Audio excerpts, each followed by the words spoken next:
Alright, and we are online. Hello and welcome to the Czech Duel Commander Masters 2025. Here it's me, Jiřindra. We have also Jan Štercl as the other commentator. Hi. And also we've got my apologies, Jan. Jilek. I'm sorry, Honza. I'm so Jan sorry, Jilek. Honza. Jan Jilek. Now we are going to be here together as three people, although the commentators will be just two of us at one time.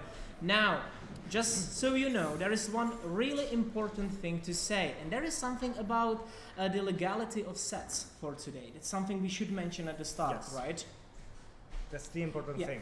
Jan, what can you say about that? Because as the last year's tournament, we sadly have our date of today. Yeah. It's right on the weekend of the pre-release of another set, as was previously with this one. So this time, Final Fantasy, the cards are like legally from Wizards already playable, but because the pre-release weekend is yesterday, today, it would be almost impossible to correctly test the cards and also physically get them. Yeah. So the organizers decided to not make Final Fantasy legal for this event. You would have to basically pre-register cards you don't own physically, and you don't know if you will own them, right? So that was the same problem last time, as you mentioned with Duskmourn, right? It's the rule that came out with, I think, Bloomborough, I believe. That was the set that introduced this new sort of I think style. even before, Maybe even yeah, before, but something like that. it is for some time that the cards are legal as soon as you can get them. Absolutely.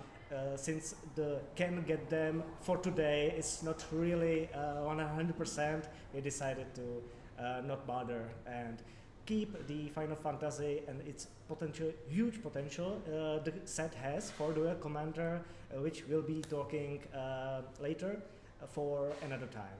All right, and there is another thing that we should really mention, and that is the thing with rules, because that is connected to Final Fantasy as well. Jan, what can you Honza, sorry, what can you tell us about it? Well, yesterday you could see that change on the MTG Online already, and it's the thing with the Urza Sagas mainly, because right now if you see the Blood Moon or Harbinger on the seas, it really doesn't kill the Urza Saga right now. The Urza Saga shall keep all those saga counters and also the abilities that it could get before, so it can be abused in sometimes. So if you see Urza Saga on one side and the Blood Moon on the other side, don't feel worried.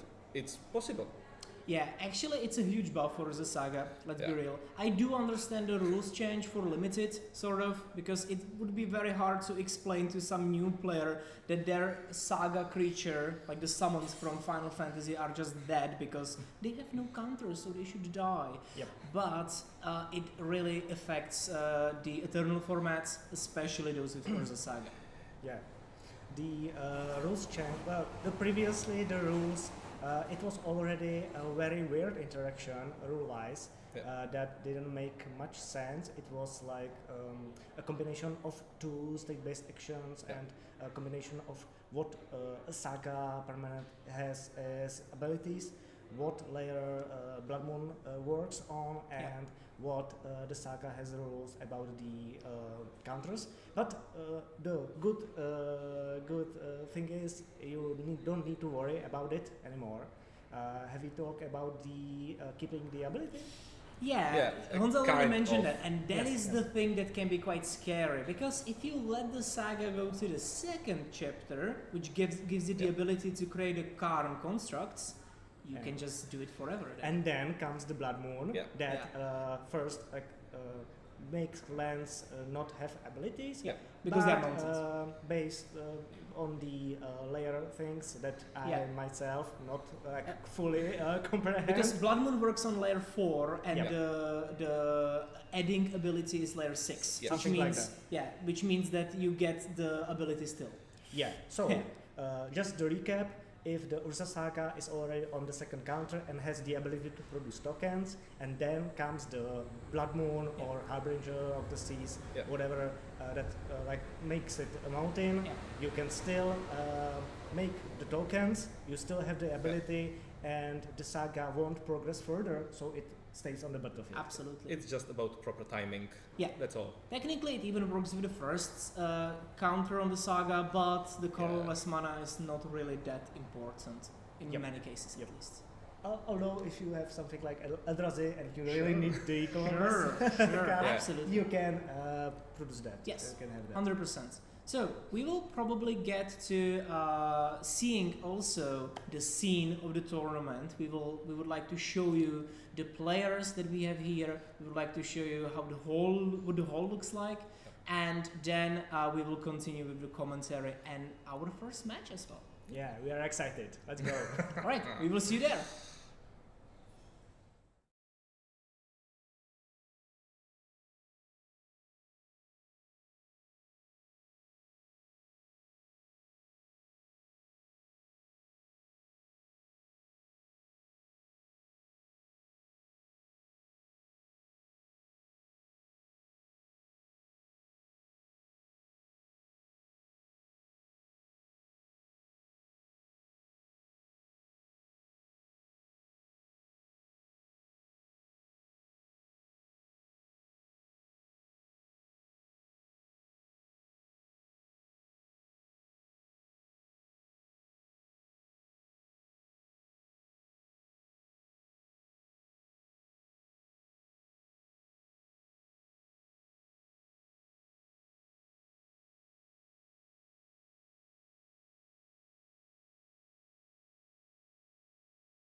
And this one is going to be really interesting. Yes. But before we get to that, we can just talk about the last year. Okay, yeah, right. So last year was amazing as today. Just a quick recap. We are going to have 7 rounds of the main Yeah. part of the tournament, and then a top 16. So then, like 4 next rounds. Yes. So we are going to be here all day, and I'm very excited and honored to bring you all these fantastic, amazing games we are about to see. Yeah. If you have free time, you have all the day just to watch games, hear our talks, and maybe there will be more. Just wait. And even if you don't have time right now, Yeah. be sure to come back and see as the tournament progresses, the more like intense matches right before the top 16, who makes it or not. And speaking about the last year, we have to apologize for a small thing. We have told you that there you could see the site with all the players. Last year we had that. This year we don't have it, so you cannot see all those 120 players and I guess 124. 124 it's players the full attending. body count on today. Yeah. Yeah, sorry about that, but otherwise, it's just a room full of people ready to play. And the most exciting thing you will see right here on the camera, not us, but the games themselves. Yes. You haven't come to see Honza and Honza talking. You've come to see interesting Duel Commander action. And we are Yes. going to bring it to you. Yes, just the moments before the first match, as I said, and for the first match, we've picked something very interesting for you. Something interesting in the meta even. Yes. We will talk more about the meta share, what decks are present, and in what numbers. We have just a little while since the turn will begin. Yeah. The introduction and the welcoming is going on right now. But I've picked, especially for myself, something interesting for the first match. We will see. Wait for the confirmation Yeah. if there will be on the future match. But if they do, I am really excited to bring you all this interesting game. Yeah, but before we get to it, Yeah. we've mentioned the last year. Yes. Do you remember Tamil? Yes, Tamil. So, if you saw the previous tournament the last year, what was happening there, and you didn't like all the Tamils as much because one mana commander is very powerful and very open. But we are preparing the first Yeah. round right now. I think they are just. This is mulliganing, I guess. Yes, they are already in the turn. They are trying to set up. So we can get to the good stuff. Yes, In the right upper corner, you can already see what we've picked for you. yes. And you should be really entertained. Because do you know the combo decks? This is the weirdest of them all. Yeah, and my also one of the favorites. I've played the deck myself, and it is something that is very interesting. I hope will be very interesting to see. Flaps the Fool, the little frog guy that works very interestingly, and in the context of Duel Commander, can do something that's not very likely to see otherwise. Yes. Like manual storm deck that can play your whole deck in a single turn. There is only one flops at the tournament, and you will be watching it right now, and it's really the underdog. And what better to play with the underdog against than Atraxa Grand Unifier, one Yeah. of the most picked decks for this tournament especially. Definitely. Atraxa is the most picked deck on the tournament, along with the other one. Yeah. We'll talk about that later. But you know which card it is. Exactly. It's more than 10 decks you can know for now. But this is like a very interesting preview to see Atraxa as one of the meta decks that's present in the deck very well, and we can see we will see more Atraxas Yes. most likely in the future, and the flops. So this is like very based meta deck against very off-meta rogue deck. Let's say. Yes. The flaps isn't not played at all. We have some MTG to paid finishes. There is also one tournament won, like 100 plus players in France, I believe, that was won by flaps. So this is not really an underdog in a sense that it's not a powerful deck, but it's something that's very specific to play with. And specific to play against. Definitely. The matchup flaps versus Atraxa is maybe not the most positive for flaps, because in flaps you want to play against a deck like Yoshimaru, an interactive aggro deck that can not possibly kill you before you get to do your thing, but Atraxa is one of the decks that has lots of interaction. So Honza, remind us, if you are playing flaps and you've mentioned that you've played it, what is the thing you want to do? What are you aiming for when you are playing flaps? Yes, so you wanna first play your whole hand, then cast your commander, and then cast your whole deck, because flaps has the ability that you can play an additional land each turn, and when you play a card, either a land drop or cast a spell, you draw a card if you have no cards in hand, otherwise you discard. So you have an incredibly powerful and abusable effect that when you cast a card or play a card, you draw a card, but with condition that you cannot have cards in hand. So if you got stuck on lands, for example, or some expensive cards you can cast, next turn you probably just discard a card, play something and discard a card, because you have 2+ cards. But the flaps requires lots of thought and setup to play correctly, and I wouldn't trust myself to play it correctly for the whole big tournament such as today. I understand the day is going to be long, and if you hope to win with the flaps, you have like 11 matches in front of you. Exactly. So I expect that something like destroying the flaps is really going to disrupt your plan. Flaps is one of the commanders that's... because you depend on that effect that is written on the commander. Yep. It's a linear deck, for sure, but also one that is to some extent very durable against interaction. You want to play against non-interactive deck more, but it can also hold its own against a control decks. First, because you usually have lots of anti-control cards. You most likely play something like Delighted Halfling that makes your commander uncounterable and allows you to bypass one kind of interaction, the most kind of interaction the Atraxa has, so you can push through and play your deck even despite the odds and despite your opponent having the interactions. This is one of the new additions, the Mistrite Village.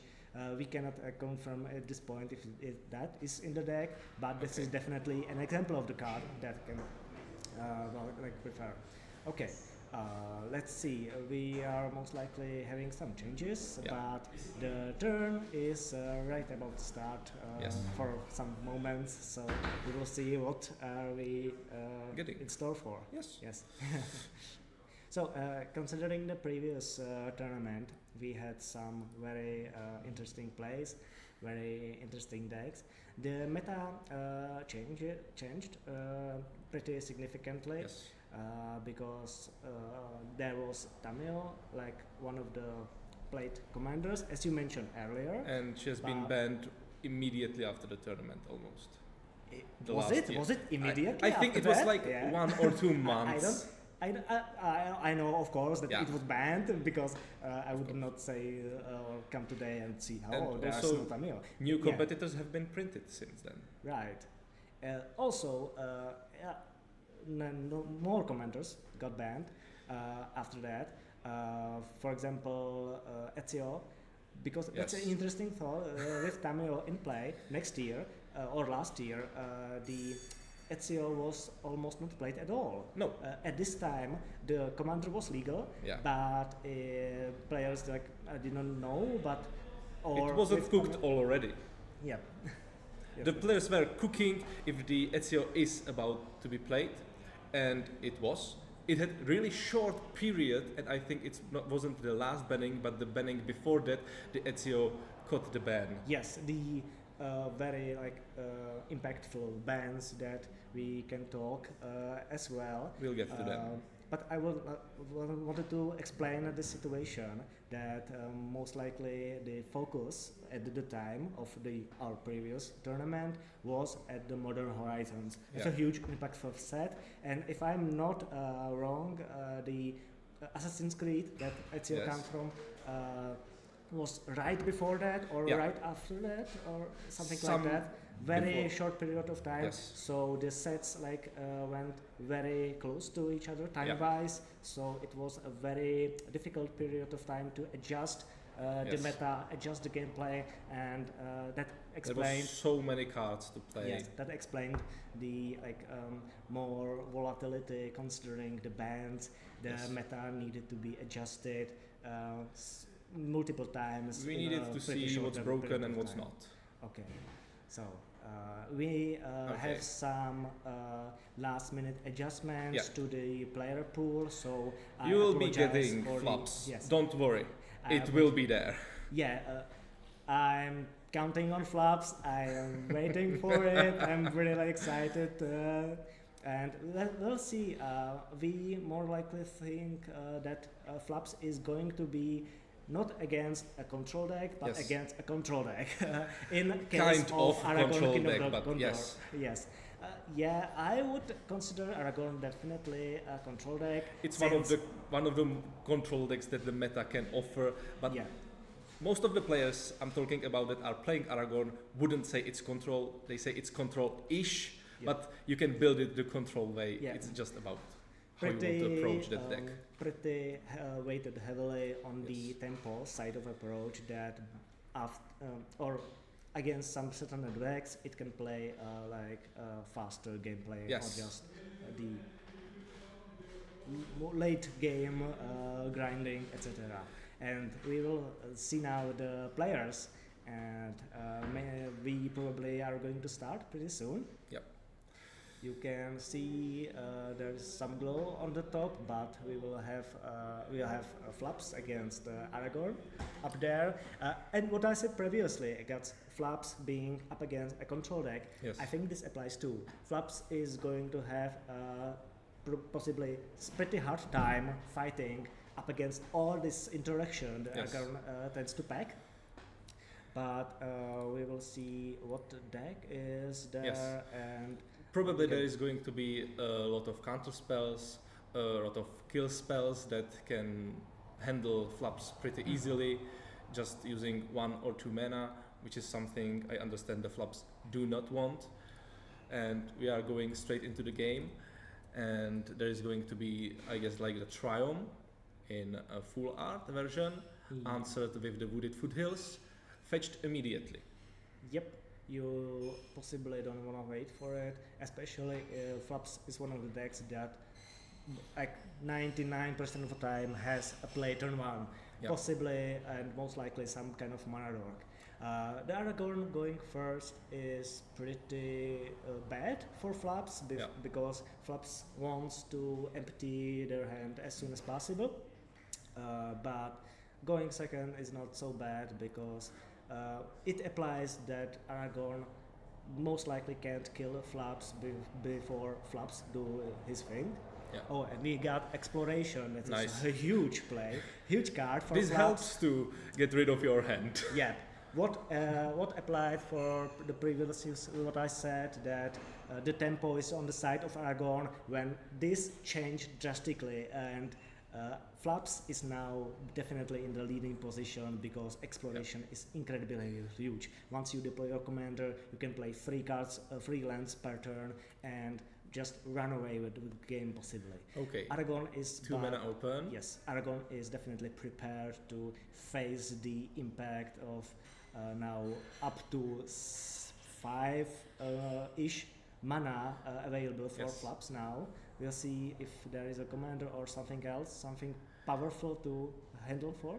Yeah, this is the Tangle route, I believe. When a player casts a creature card, they gain green mana in the mana pool.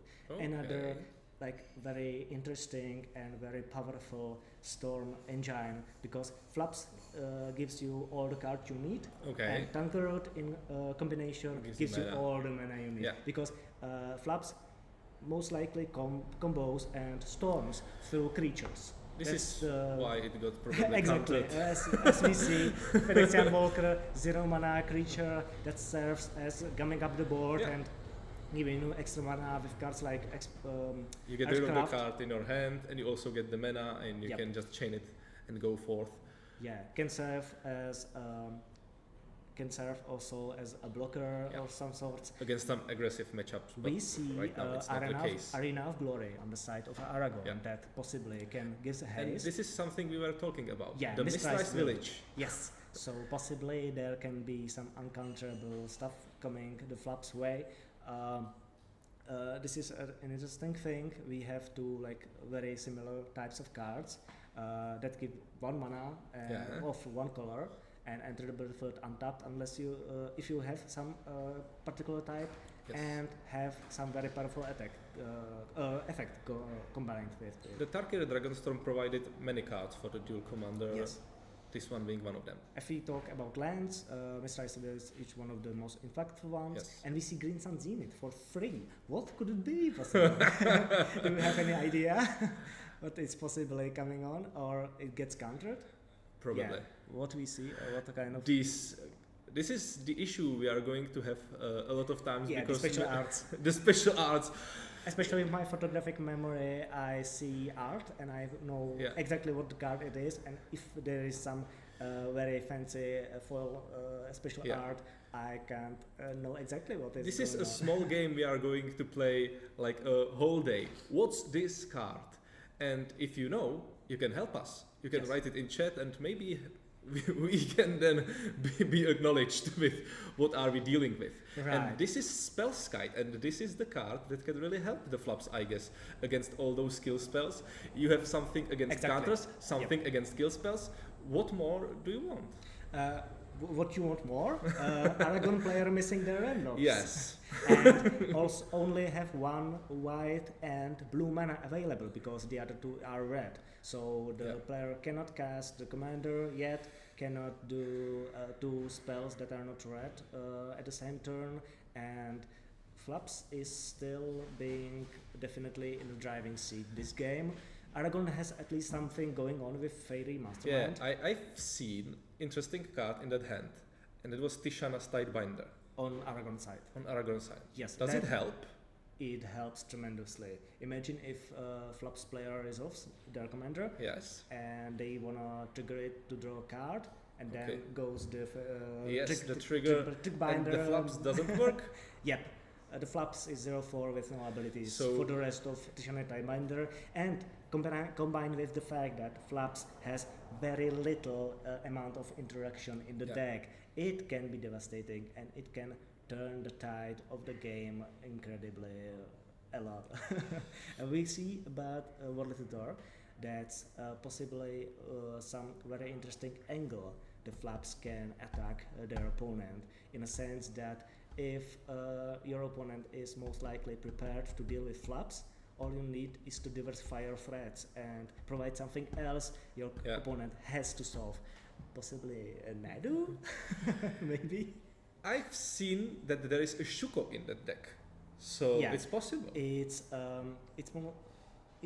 usually present in the deck list as kind of a secondary plan B combo way. Shuko plus Nadu, of course, with all those creatures, including very cheap ones like Mana Dorks and the 0 ones. It can go through your deck and play everything you have available without any other means of comboing out. We saw tutor for Extended Swarm. Yeah. Another, it's not Nadu after all. It's Extended Swarm. Another card that is like definitely anti-control focused. Okay. If it attacks a player, they can play spells for the rest of the turn. You know the card? I haven't seen it. Yeah, that is Never one in of my the life. oldie ones. Could you repeat me the name of the card? Xantid Swarm Xantid Swarm. with Well- the X on the beginning. Xantid. I've been playing Magic the Gathering for like 10 years and I've never seen this one. Yeah. Whenever Xantid Swarm attacks, defending player can cast spells this turn. So the plan is that you attack with it. You don't need to go through, it can die, you don't care, and the Yep, second main, exactly. you can do anything you want. Yeah, basically, a control player can't cast anything. And, And- probably that is why it's going to be going on a march. Yes, and this is very interesting interaction because there is Spell's Guide in play that could like redirect the card, but its X is only 1, so Yeah. the Spell's Guide is not a legal target. We can see possibly convoke, short of calling. Yes, Court of calling. definitely. In a response to use the creature that's already in play to put something very interesting. And this is a very crazy And this play is of what Flux. you've mentioned. You've just giving cards that are threats and you need to answer everything. You're Yes. just tutoring for another thing, not putting the flaps on the battlefield. Yeah, and we saw Flare of Denial. Yeah. Sadly, Aragorn is going to be set back So- again with having to 2 for 1 So himself. Aragorn missed the land drop. Right Oh. now it's not the case, but he had all the answers in the world he needed to stay a while, wait for that land drop which came right now, Yeah. and now he can decide if he wants to go for that Aragorn or just wait a little longer. This is exactly the one single way Aragorn can win this game is to answer any single threat Yeah. the Flaps deploys. We have a situation that Flaps for now already almost played cards from hand Yes. and nothing else. The commander is still in the command zone, prepared once Aragorn finally runs out of the Yes. either mana or resources, either induction. Flaps can finally go and play and go to town with the exploration and with the interaction. Flaps is just waiting for the right time. Yes, paying the time. Flaps is on a pretty healthy 13 life The total. question is it ever going to occur? Because I've seen one pretty good answer in that hand, and that is subtlety. That is also true. In that case, there will You have be subtlety, you have Tishana's Tidebinder, Yes. and you are just waiting. That would be a question from the Aragorn player. If he has subtlety in play, he can just play the commander. And the play Flaps is Aragorn. trying to be resolved. Yes, and there will be answer. Yeah. Exactly in the case of subtlety, trying to respond to that frog guy, not putting in play because once it hits the board, it is very hard to deal with because of the spell guide and most likely Yes. the beginning of the end of the game for Yes. Aragorn. But the subtlety resolved. The Flaps went to the top of the library, which is the right call for in my book because you don't need the cards. You can play it again for cheap. This is better in the situation, and you don't need the card in hand. Right now, you could call it the Fool Zone, that top of the library. Yes, exactly. Okay. The subtlety is a game changer in a way that it is something Aragorn can use to pressure the Flaps. Yes. It doesn't need to wait until both players run out of the At this resources. moment, it's a 3-turn clock. Yes, this is very unfortunate for the Flaps player, considering all the attempts on going off with all the tutors and then casting a commander. And I believe this will be the time of Tishana's Tidebinder I think finally so. sealing the deal, maybe even. But Oh. this Seal can help removal. tremendously. Yes, exactly. The problem is if the Flaps trigger gets countered, there is Yes. no cards in hand. So Yeah, yeah, you just need to wait for another turn. right. But the Flaps isn't locked with no abilities. it's some kind of answer. There is the answer. There is the Tishana. Yes. We gotta reading the cards to finally correctly assess what's going on and what's the best angle to work from there. Yes. We got the passing of the turn. The seal is prepared, but if the Aragon player will just keep his mana open, he can just, in a response, recast the Tishana Steinbinder again. So the player is locked again, I believe. Yes. Still. Well, the question is, when are you going to bounce that flops in your hand back with that seal of removal? Yes. Oh, I was just thinking you are going to bounce the Tishana No, Steinbinder. no, But no. yeah, if you are going to bounce the flops, well, you have one card in hand. This is the right time to go Is off. it the card that you can play? If it would be land, it could be nice. If it could be anything. But there is the bouncing of the Tishana Steinbinder, I guess. Yeah. Answered immediately with protection.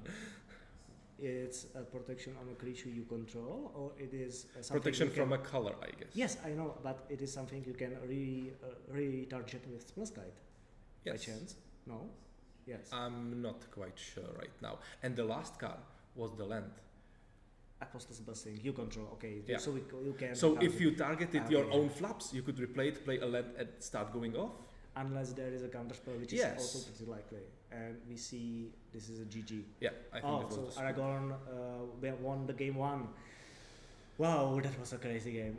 Flaps. With a lot of interaction. Yeah, The answers on the Aragorn's side of the table, it was too many. Yeah, there was a pretty nice insulation in the terms of Spell's Guide, Mistrais Village, the Sentence Swan. There was a lot of tutor spells from the Flaps side to try to pull some kind of win condition. But it Each wasn't time enough. it was answered Answered. by Aragorn, and Properly. Aragorn by the time presented the lethal with hitting repeatedly with the flying attacker. Well, the missing of the land drop wasn't much of the problem right now. No, that is also the thing. In Duel Commander, lots of spells are sub 3 mana value. So even if you miss some of your land drops, unless it's, for example, control matchups, control mirror matchup, it is not end of the game, because it usually means you have even more interaction than your opponent. Yeah. If you miss the land drops, what you draw is the other side of the deck, which is the interaction or the counter spells or the removal spells, Yes. which was crucial in this moment. Question right now is if the flaps can start with even something like the exploration like last turn, Yeah, because right now we expect it's going to be on the play, which is advantageous for it. definitely. Flaps is favored in this position. But I think it is not a question of if the Flaps has a good or bad start. Yeah. It is more like if the Argon has the exact answers he needs to respond to that. So And we right see now you don't need to worry about counterspelling. as your long Flaps. as Delighted Halfling is in play, your Flaps can come in play. So the question is if there is a removal for the Delighted Halfling. Or in for Flaps. Or for If Flaps, we see, yes. I saw a bunch of counter spells in Aragorn's hands, so I'm not sure if this is something he can answer right now. But we know that Flaps won't come into play on turn 2. That would be counterproductive because Yes, you still have a lot of cards in your hand. there is some It's argument for Marflat. it, but yeah, no. This is most likely another additional setup in the Flaps side to prepare the situation, and once you play Flaps you can go and combo play through your whole deck. Yes. So fetching helps. Kinda, yeah. You fill your deck to reduce the. Right now you have a really pricey start according to money with 2 dual lands. Yep, this is the Duel Commander, right? So Yes. money is on your side. But are you lucky enough to just put your whole hand on the table? Let's see. Flaps can do that in a single turn. We'll see if you have some card kept on the side from the deck, or was it like just through the bottom.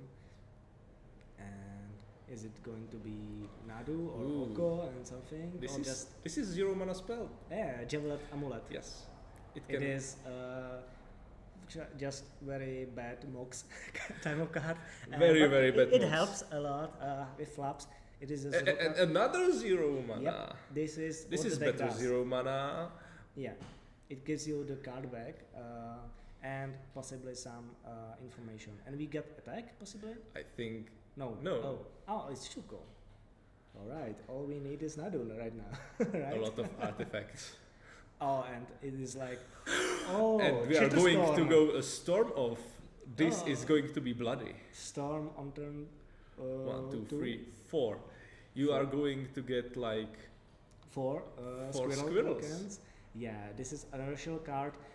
You use all the cards that tap your creature for mana, like aircraft and such. And this is a card that is either win condition, yes. or it can be used for this crazy setup and just play out all your cards on turn 2 and put a lot of creatures and Yes. in the board. And we are going to see. Yes, this is the commander of those squirrels.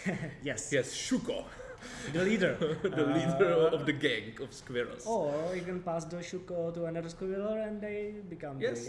the leader. But since Balance was banned, which we'll be talking about later in the day, there is only a limited amount of options. Aragon can answer this board as quickly, because if you see there is 6 power on side of the flaps on board, and this is the plan he is about to go for, to attack, to make this huge squirrel attack, because Aragon usually is geared to answer one threat at a time. Yes. And there is like Many. 4 5 threats at the same time he needs to answer. The But- frog asked for his friends from the squirrel gang just to go and beat the Aragon to death. Yeah, we have all just guys from the forest right here. So Hedge Maze is right now surveilling. Yep. I think it's like you have, if I count correctly, only 1 card in hand. Yeah, this is possibly set up to try to go for flaps, but I believe there It's will be close. an attacking first to just put it the clock on a table to try Yeah, to that's the one push the card. game. And the flaps is trying to be yeah. resolved uncounterable. So last turn we saw some really interesting stuff going on.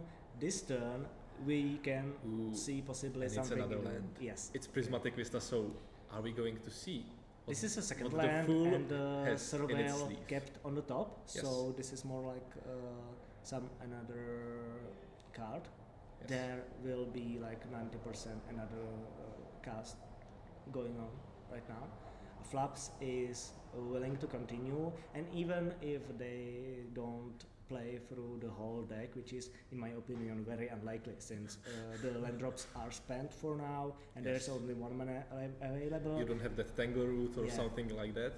Unless Aragon has some kind of board vibe. This But is you're still going. Yep.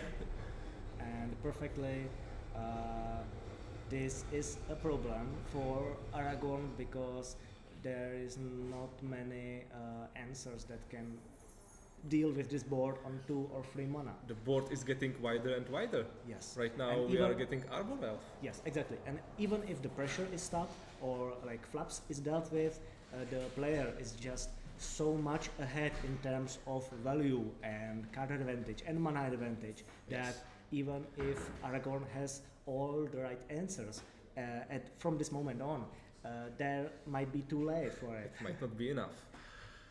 I'm very interested to see if there is a possibility that Aragorn can deal with this situation, because I don't want to call it prematurely at all, but I'm curious. yes. So tell me, as a player that played Flaps, are you going to crack that Mishra's Bauble ever? Oh, okay, I'm asking and it's being cracked immediately. You want to first for the information from your opponent's side, and second, you have 1 card in hand. On Yes. your turn, you are draw second, so that means that you are forced to play 1 and discard the second, and you are left with 0. most likely. But if you have 3 cards in hand, you can play one, discard the other, and are left with the last card that you can continue your combo turn going on. So it gives you more options to play at your turn? No, it effectively allows you to threatening to combo off on the next turn right away, instead of just waiting a turn, doing nothing, and then waiting for even the next turn to finally going off, because you have 2 cards, you draw a third. On the Aragon side, there is nothing that is expected to just that Mistrais village we've been talking about. Yes, exactly. But not relevant okay. in this Yes. case, pretty much. And Aragon is just needs to find some way to answer this situation. Well, something like, some pyrokinesis? Does that Aragon even have? Like killing the flaps, but there is still the pressure going on. Yes, a lot of pressure. We have something big foil Something and foily is this and Aruth? fluffy. Is this Aruth? This is Aruth? yes, the wizard from some set of red and blue card. It's 2/4. Yes, I know it is this Aruth. one. This is a crazy, powerful interaction, or like no interaction, but combo piece to flaps. Because flaps say if you draw a card, you draw a card. With Aruth, you don't draw cards, you exile them.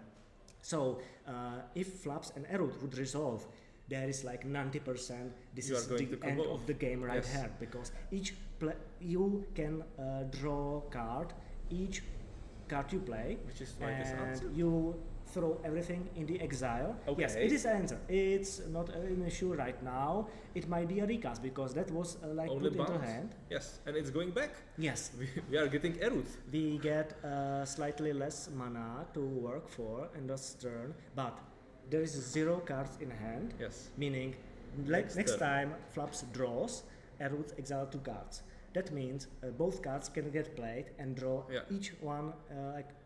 Each card you play draws you 2 cards, and you don't have to worry about discarding ever again. So it's exponential growing chain.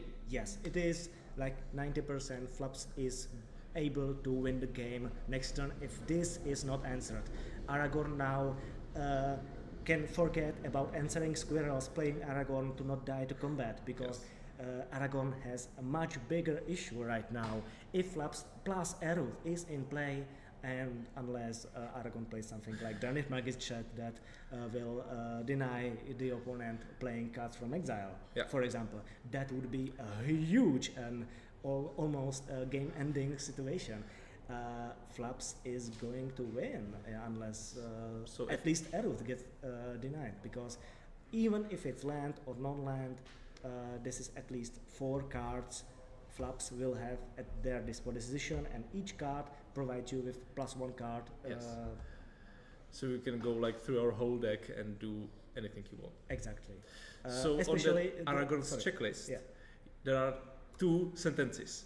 Number 1 is answer the Aruth Flaps situation, but there is the second thing on that checklist, just to answer the Squirrel Gang.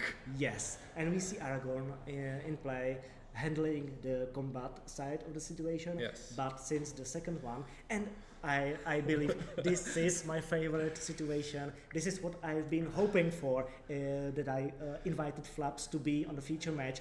We are most likely going to see combo going on and playing through the whole deck until Aragorn concedes or there is a clear win condition presented. So first turn, Aruth, Flaps draws you card, Aruth exiles 2. You can play all of this from the exile, and you then don't have to worry for discarding cards ever again. 0 card, you draw another 2 cards, and you go off, and you won't ever stop, most likely, because you have to be incredibly unlucky getting all the lands, for example. So put your seatbelts on. Just take some time. Wait, hold on. I might be saying prematurely. There's only 1 land drop going on, and unless if there is like another 2 lands flipped, Flaps is stopped. So there is like a case of like the 1%. Oh no, we have a card. Oh, we have 2 cards. Yes. The Seal of Fire and something else. The first 4 lands that sparked a very slight flame of hope on the Aragon side that Flaps is going to miss and like not do its thing, but their two cards, two non-land cards become flipped and we, oh my god. Oh, this is grape shot. Yes. And the storm count already going on. Yes, and this was like the game killing Aragon and going to take another like. Yeah, The and rest the of the Noxious Revival has been played. Yeah. Going for the best from your graveyard. Scepter. Gustav Scepter presenting. And you are its getting face. Mishra's Bubble at the top. Yes, meaning another zero cost card. You can pump up your storm count, and this is the game. 99%. Yes. There had to be some incredible misplay for this game to not end otherwise by Flaps Chord winning of the game. calling, you can get anything you like. Yeah, the game is a oyster right now for Flaps player. He has everything Arbor he wants Elf. to for, and this is what the deck does. Ladies and gentlemen, this is exactly what why this commander is so awesome. You can just play the whole deck, especially with the Erut, and the game is over. And it is that's 1-1. the scoop. Yes. no, not scoop, but this is like definitely, effectively the end of the game because Yes. there is a little clear represented. It was amazing. Flaps himself, it's pretty amazing what can do, but in combination with Erut, as the deck is built, it is clearly the game over once it is in play. At the start of the game, we had that Squirrel Gang, and it was already amazing. And then the Yes. Erut was revealed, and I was thinking, what can happen for Aragorn to just not lose? Exactly. And Aragorn probably had no other choice than to just play the commander because there was just a bunch of counterspells in hand, if I'm not mistaken. And you've started with Delighted the Delighted Halfling? Yes, Delighted Halfling plus the Squirrels plus Eruth being open, available. Just this combination was pretty much unbeatable from the Flaps side. Yeah. And we will see the game 3 now. The very interesting final game of this match. So most if you likely. want to win this match, you need to perform something like this even one more time on the Yes. Flaps side. And it won't be as easy because Aragon is going first.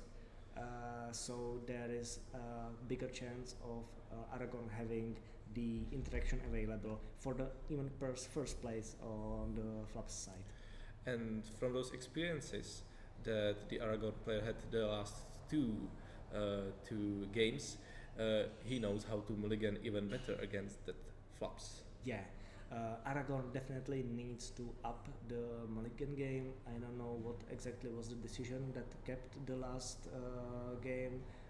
Well, the Delighted Halfling cannot be really played around Yes. because it's one card in the 100 card deck. Yeah, but there's also that Mistrise Village, so the counter spells don't have to be enough in many cases against the Yeah, Flaps. the Xabi Swarm, etc. Yes, definitely. so you need more. You need removal and you need the counter spells at the same time as we have seen the first game. Right, if you are on the Aragorn side, you definitely need to diversify your threats, having some counter spells, but also some removal in case there will be Delighted Halfling turn 1, which But would the be Aragorn awesome. was keeping 7, so it Yeah. could be good. Flaps- Flaps going to 6. That is pretty like relevant, okay, for the Flaps because he already wants to have as low amounts of cards as possible. Yes. He needs the cards for like obviously, but the mulligan is not that much of an issue Yeah. compared to the other decks because you can empty your hand that easier, and Yes. what you need is to have an explosive start. If you don't have that, you give the Aragorn enough time to prepare all the induction he needs, Yes. and your chances of winning the game is that much slimmer. So we're not going to have a party because Party Thresher went to the graveyard via surveil from that head Yeah, maze, and also the information of the Sink into Stupor has been given from that Urza's Bauble. yeah, so the interaction is presented. It's something that is pretty much a counter spell, but Yes. also a one spell, and it doesn't care about and no squirrels. We are not having the gang situation. No, But- not anymore. We can't have every game same as the other. But we need to have different kinds of games. There is no Delighted Half-Link 2. This is not the best start from the Flops Yes. side, and there is a failure that is pretty interesting. It can do some things, but there is fortunately a wall on the Flops side of the board. That's probably getting blocked, I Yes. believe. Yeah, but this is not a regular wall. Oh no, it's getting blanked. Oh, I see. That makes sense You because just want to go through and get the uh, counter on failure. yeah, no, you're not getting counter because it's your opponent's card. Ah. But that's right. you want to go through. Yeah. And if you don't blink it, you don't have anything better to blink, You're right. and you want to put pressure on your opponent and go through. It would be, for example, because this wall is 0-6, and each time it blocks, it puts -1/-1 counter, so it gets like chipped down. But it takes lots of time and would give Flops incredible amount of time to prepare. Gemstone Commands, it's not the best land right now because it's colorless, and Flops need all the colors it can get. Let's see if it can resolve something. One of our elves. Yeah, as the first game. Good old card. Yeah. Always nice, sticking in every format. nice white border. Not really. Yeah. You But want to some tell players that you are the old school player. Well, if you are a really old school player, you would have an alpha one. Yes. And And that's plus guide. That's interesting. This game looks much more like the first game. yes. And we saw previously that spell guide is not a bad thing. The gumming up the board causing Aragon to like lose all the pressure. Yes, unless I jinx it right now and there is some kind of interaction. And yeah, this is in the super. We all know about the card already, so it makes sense to just use it. And this is a Flame Jab, I Flame Jab. believe. It is a 1 damage spell with retrace that Flaps uses to discard too much lands. Yes. Because understandable. If you combo through your deck, you are limited to the amount of land drops. And if you draw another land, you are stopped. Yeah. But if you have Flame Jab in your graveyard, you can just easily retrace it and draw another card and continue on. You need to remove it from that hand somehow. Yep, and Flame Jab does the job pretty well.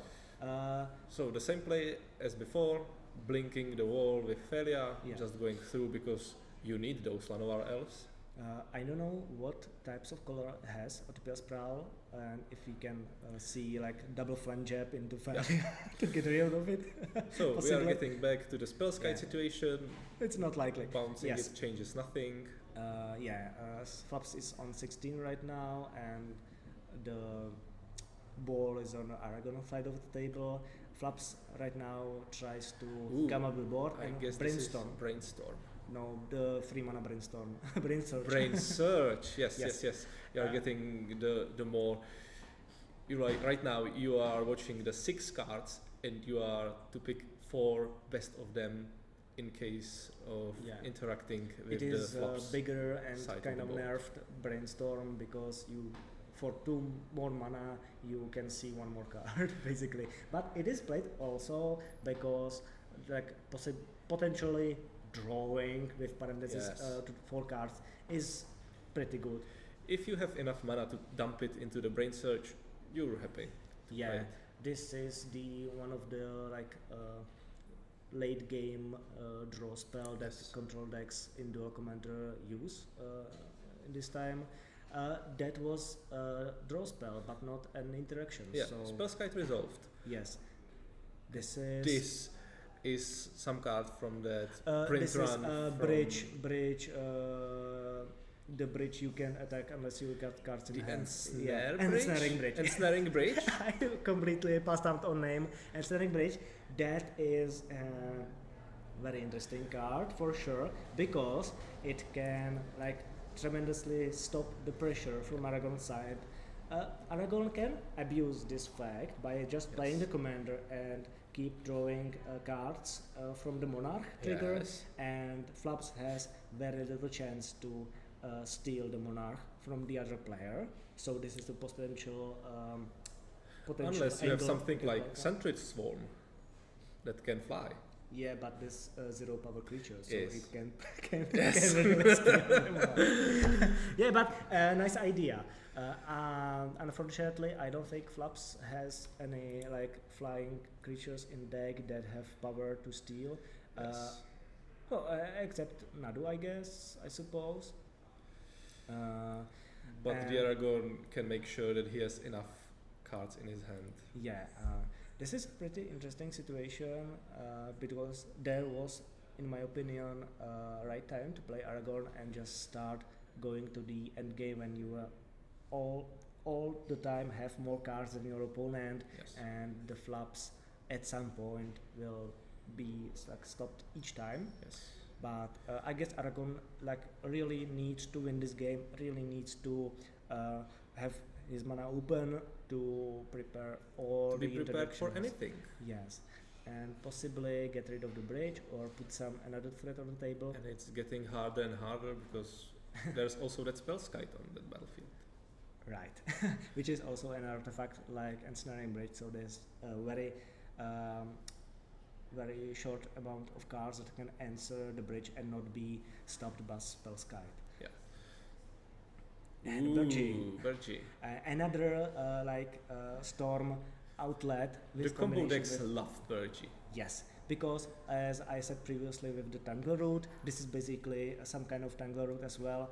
Each time you cast a spell, you get a red mana. So Flaps provides you with cards, Bergie provides you with mana. So you are that most likely to go through your whole deck. But she's going to be memory lapsed. Yes, and the fact about Bergie is that it is not just this creature; it has the other side as well, Yeah. which is some kind of a card advantage engine.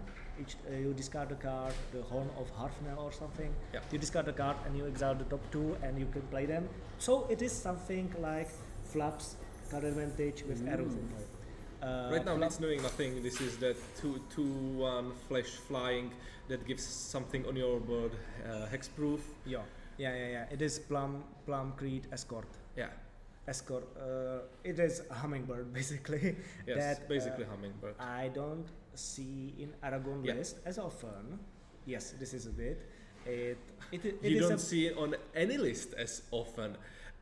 There was a time when I was playing that mono blue Malcolm Alluring Scander, and even with the mono blue, I didn't have the Plume Creed Escort.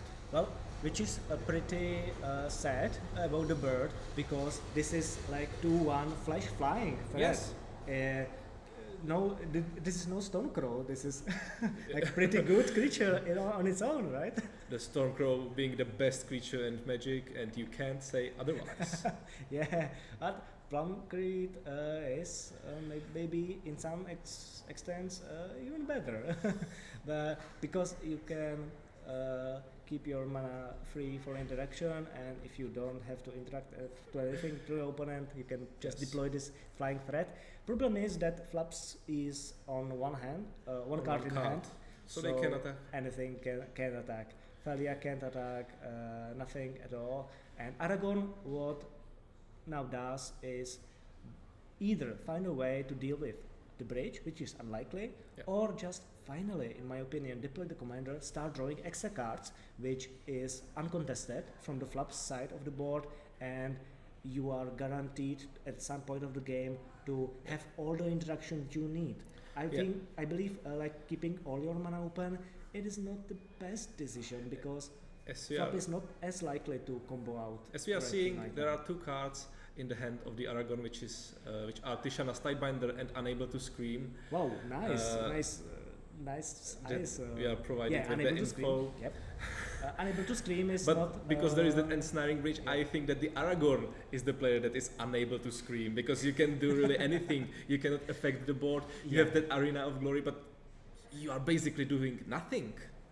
every single turn. Well, I believe what Aragon is trying to do is to wait for Flaps to time binder it, Yes. and once this is done and Flaps is turned off, you can just play Aragon and start getting the card advantage. But before that, you don't wanna open yourself to this Yes. angle because I believe this is right, that once Flaps resolves, it can possibly be the end of the game. Yes. So if you are watching at home, sit pretty comfortable. This is going to take some time. This is going to be a little bit of a waiting game, because on the Aragon side you are waiting for that flaps going on.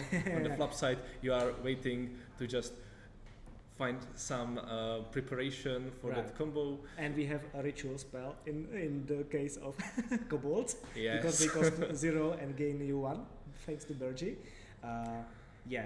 If Aragon had 7 lands, you can easily play Aragon and have a mana open for Tidebinder, but this is the time that I believe finally which will progress the game.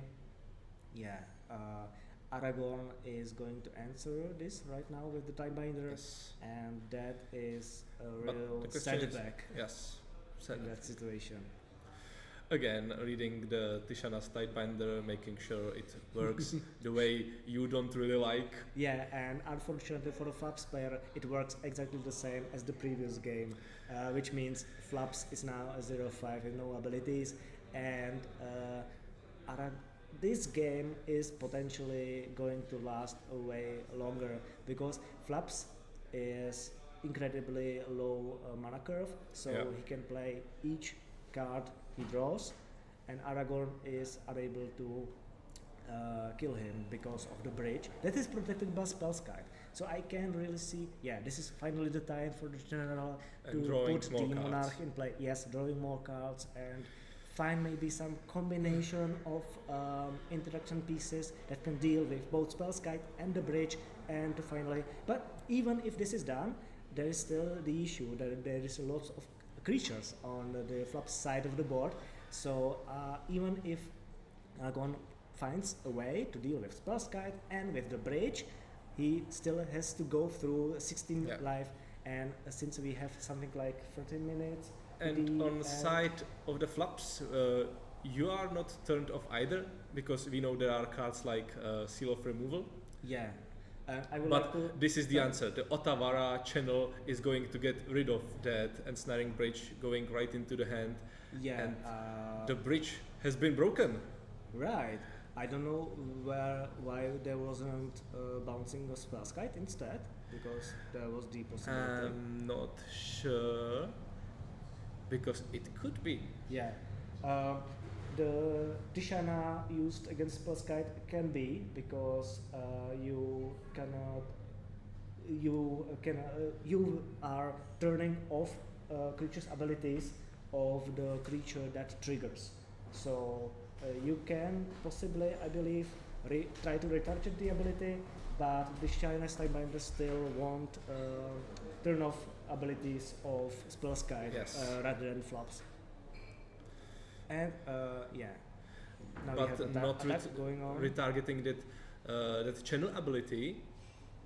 I don't see what was going on, because you that lost was your the case. ensnaring bridge, Yeah. your protection from that huge board that has developed on the other side. Yeah, I don't see also why that wasn't the case, because Spellskite is cheaper than the ensnaring bridge, so it's also easier to recast. And also it was on your end step, so you would be protected for this turn when every creature is attacking. Feria is blinking right now, the Plume Creed Escort. Yes, and there's a huge attack going through, and we'll see if the bridge can be deployed again. You've got something to block with, you've got Wall, you've got Spellskite. Not with Aragorn in play though. But not with Aragorn in play. So this is a trouble, and bridge is your only choice to stay alive. Which is why the flops is right now at the 6 life total, single digits of life. They're trying to, they are putting counters on another creature. It's just not an issue. Okay, it's fine. We can expect the bridge being replayed on the next turn, and the question is if there is another answer for that bridge. Honza, what do I see? Tell me, is there a counter spell or not? Well, you are Aragorn. If you are Aragorn and if you are on this control seat, you can expect that the counterspell is going to be here. Worldly tutor. Worldly Tutor. What can that be? Because Flaps is turned off. I expect it being cast on the upkeep to make sure just to draw it. The thing you are going yeah. to find. Absolutely. I'm looking through the deck to see what it can be searched for, possibly. I see some ways, maybe, to deal with the situation, but the problem is, unless there is some answer or some meaningful play on the flop side, he's dead next turn. Yeah.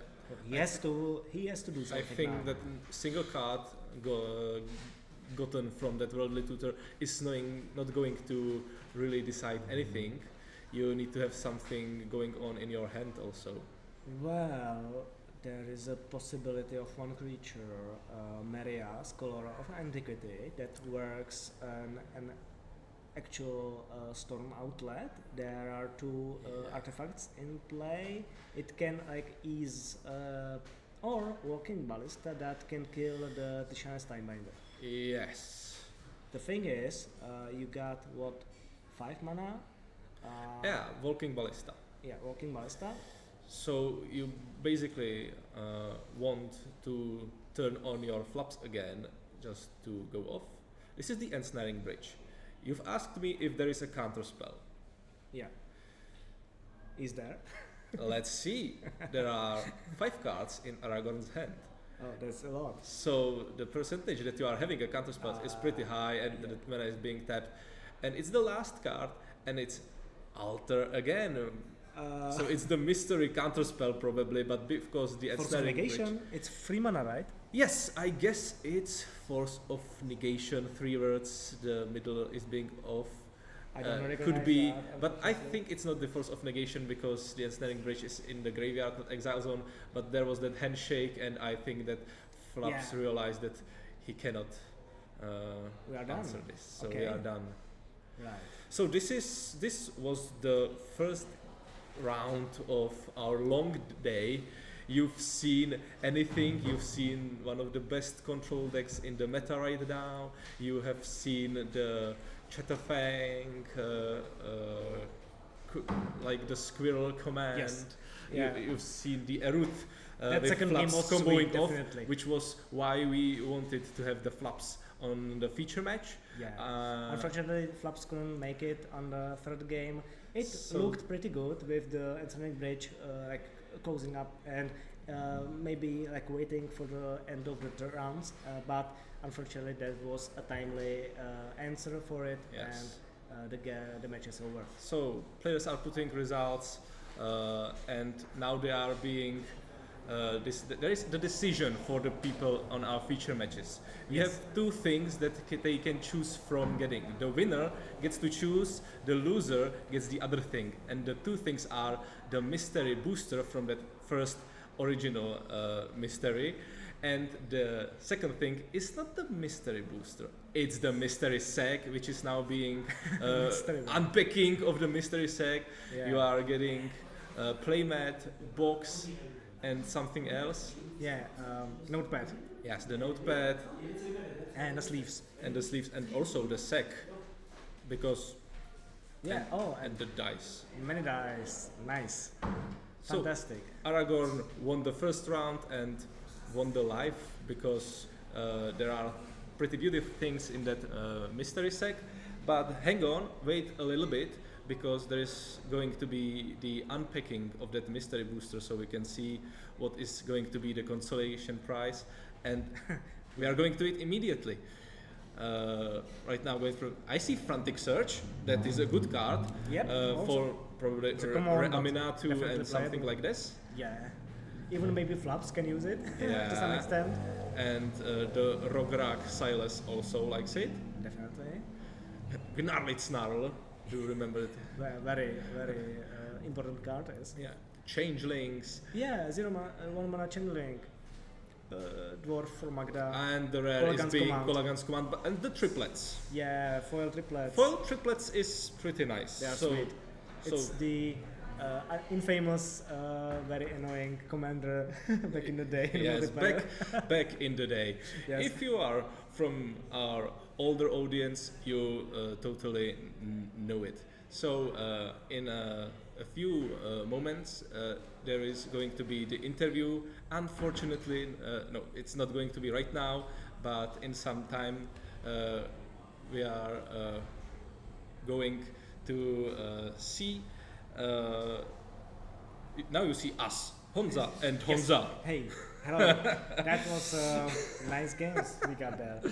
I would like to say there was Sentry Plats in 2014, 2015, 2016 Okay. in Duel Commander played as well. It was because earlier in the days there was no as many choices of commanders. The card pool was way less, and In that time, I wasn't even an adult, but right now we are going to stop the talk.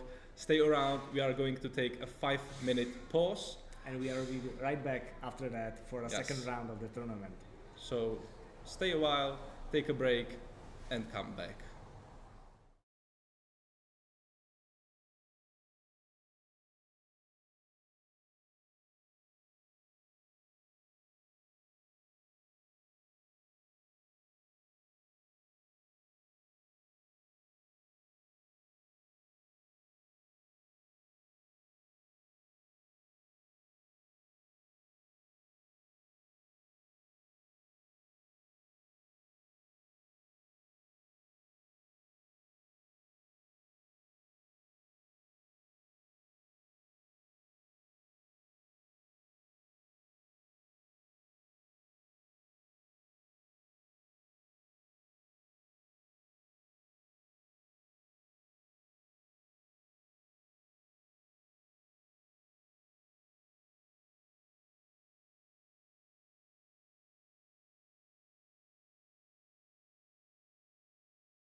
right, and welcome back. We are going to continue with the riveting commentary and also our talk here. And riveting gameplay. Absolutely. Hansa, how did you enjoy the last game?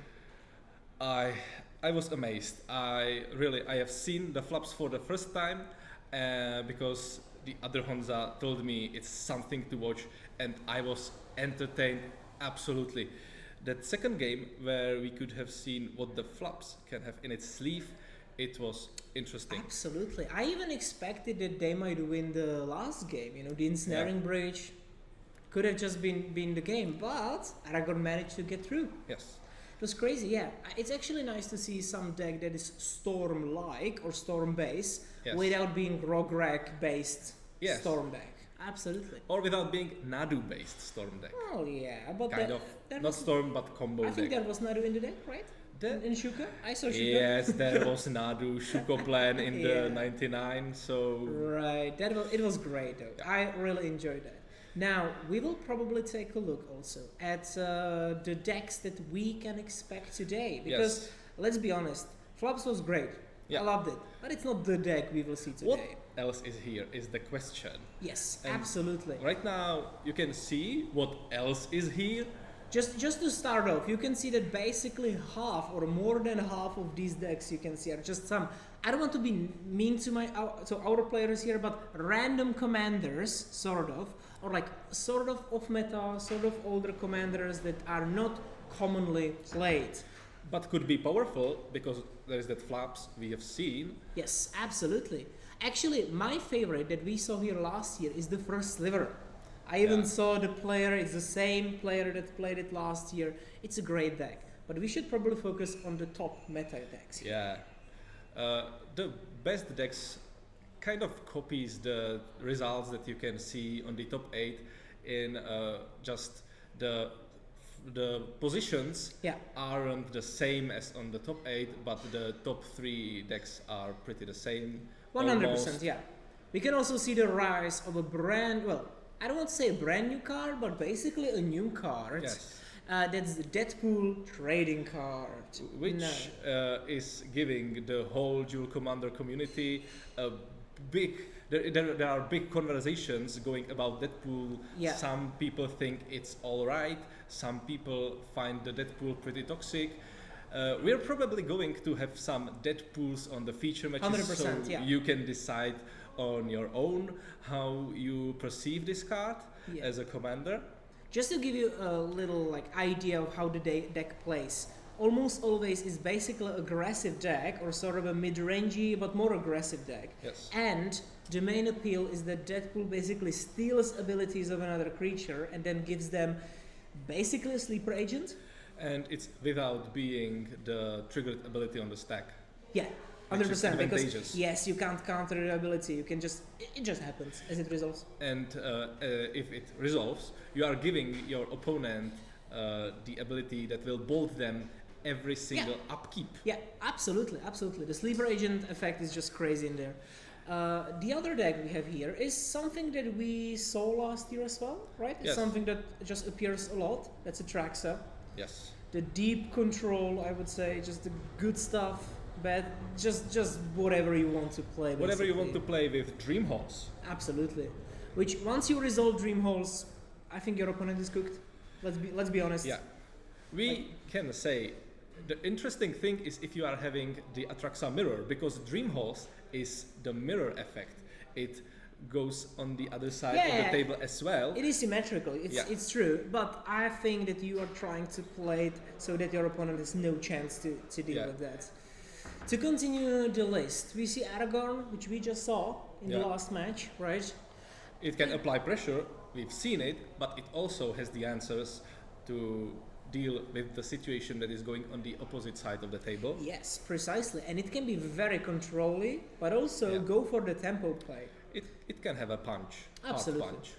Now, next one, Aminatu, or to rephrase it a little differently, the Re-Aminatu. In most cases, probably the Re-Aminatu that is going to take cards like Grizzlebrand, Archon of Cruelty, and stuff like that into the graveyard, and then getting it back with the reanimation spells. Yeah, according to the bans that happened through the year, we are not going to have that reanimate. It's true, sadly. which actually surprises me because even though we don't have that best reanimation spell Yes. because it just costs one, sort of best, we still see a lot of Aminatu. Well, it means that Animate Dead and other spells like this are still good, evidently. Yes, and the Aminatu had to adapt to it, but probably it adapted well. Yeah, 100%. There are also the great targets like the Hoarding Dragon, I believe Yes. it's called, or Brood Not- something. The brute scale. Might be the name of the Yes. thing. Yeah, I'm forgetting the names of the cards. Yeah. Regardless, there are some great cards you can find, and basically they just swing the game. You just win by having them. The thing that surprises me is that Shieldred the Apocalypse get to the top 5 most played decks on our tournament. Exactly. That is interesting. That is something you don't see much of the times, Yeah, but it provides a lot of power. absolutely. You have that Urborg and Cabal Coffers combo in your deck. Yeah, that's true. You also can just go for the shield reds, value, Yeah. you know. Also, fun thing is that switching commanders is quite common in shield red deck. You can just Yes, get it tiny is. bones, which is also a lot of fun. I've seen that the players, in most cases, like the last year, started with Tiny Bones and then were switching to Shieldred. That's true. But realized throughout the time that starting with Shieldred is even better. Yeah, it depends on the matchup, 100%. But usually shield red, it can just win game on its own. Yes. So you can just have interaction, hand disruption, and other stuff, and then you win via your commander. And the Shieldred shares the place with one of my favorites deck. Ooh, Right now, alright. the combo decks that are Ooh. based around Rograk, the 0 mana red creature in your command zone. Yeah, the 0 mana storm 1. Yeah. There is also conversation in Duel Commander community, especially on Discord, for example, going around if it's fair deck, if it's not that fair, because it can win out of the spot. Yeah, true, absolutely. And there are things that you can have like turn 1, turn 2, 3 Storm Scale Science that we've got from the last Tarkir set. I think that's the fun end of it. Yes. The less fun end is just resolving Tendrils of Agony and just winning on the good old spot. school combo. You know, the problem with this deck is that you're trying really to find your combo pieces, which means you're reliant on looking and digging through your deck, having tutors for either Yawgmoth's Will or Underworld Breach. Yes. Now, when we continue, there is a lot of decks that you commonly see. For example, I'm surprised that Slime Food is so low. Yeah, and the question I'm really putting on myself is if the freshly unbanned Hogak is in there. Well, that is a good question. I think that there is, when you look at the meta, there is basically only Glorp and Yes. Slime Food, well, Yes. and also Traxa, as decks that really can fit the new Hogak unban in But there. only deck that really cares about the stuff that the Hogak wants to go around is the Slime Foot and Scree. Absolutely. So right now we are going to really go just through. Yeah. We can see a lot of Yoshimaru builds. Absolutely. They are just not on the top because Yeah. they are spread out, sort of. If I'm counting correctly, I can see triple Yoshi Bruce, which is Yes. like the vanilla build of the deck, let's Vanilla say. build. If you want to get it more spicy, you can add blue, and you are getting not Bruce Turtle but Crown. Well, yeah, but let's be honest, it's just for mental misstep. Also, I've seen that there is one Ludovic or Ludovich. Yeah. So that's one more, and there is also Yoshimaru with Tana. That's the green edition, right? Right so now. Naya. Right. Yeah, So it's a Naya build. That's something that I was thinking about back in the day, but well, it's nice that at least some players are still trying to do it. We've mentioned combo decks. Yes. So there is also the Lear Disciple of the Drowned if you are interested in mono blue. Yeah. That If you really Especially enjoy wants that. to brain freeze his opponent. I've seen the Thrasios and Travos deck that are really centered around the Naru combo. Yeah. But on the other hand, when it comes to aggressive decks, we mentioned Yes. Yoshimaru and Bruce, that's usually Yes. just aggro, nothing else. there is a new unban. Yeah. There is a new age. Well, new age. We came back from the old times with a commander that used to be played a lot, and It kind of rings a bell in yeah, my head. it does. It's not a bell ringer. It's just a bell strider. Yes. But it's Zergo coming back. What do you think about the card? I think that the community was really pushing the unban of Zurgo for a long time. We haven't seen it for like I think 7 years. The Yeah. year it was banned was like 2018, Might be. something around that, maybe even further. But he's coming back, and the Yeah. results on top 8.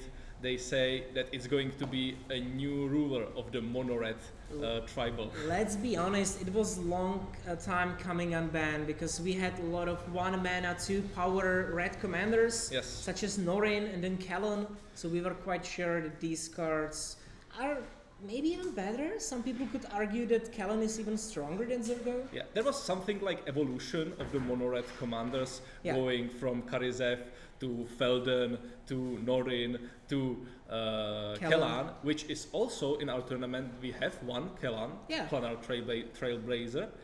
But right now, the question is if the Zurgo Bell Striker is going to be best of them all in this evolution of mono-red commanders. Absolutely. We can also see a lot of, let's say, 2-off decks which are there. For example, Vohar is quite interesting. Which is in my also opinion. the combo deck.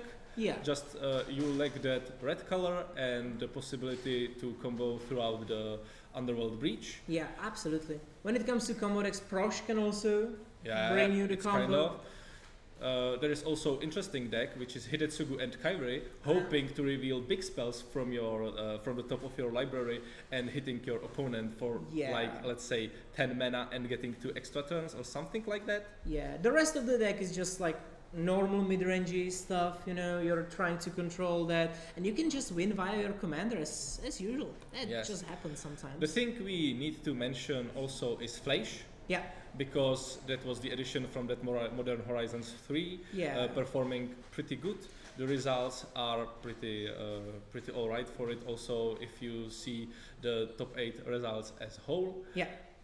Let's be honest, Modern Horizons 3 brought us a lot of commanders. Even here we can see Felia, that's another Yes. Modern Horizons commander, and 3 of them are already banned. Yeah. If you remember, right when it came out, very quickly we lost the Shuko Lover Nadu, which was kind of understandable. Yeah. It was crazy cards. But it doesn't stop some players to play it in 1990, in Yes. 99. Absolutely, you can still do that.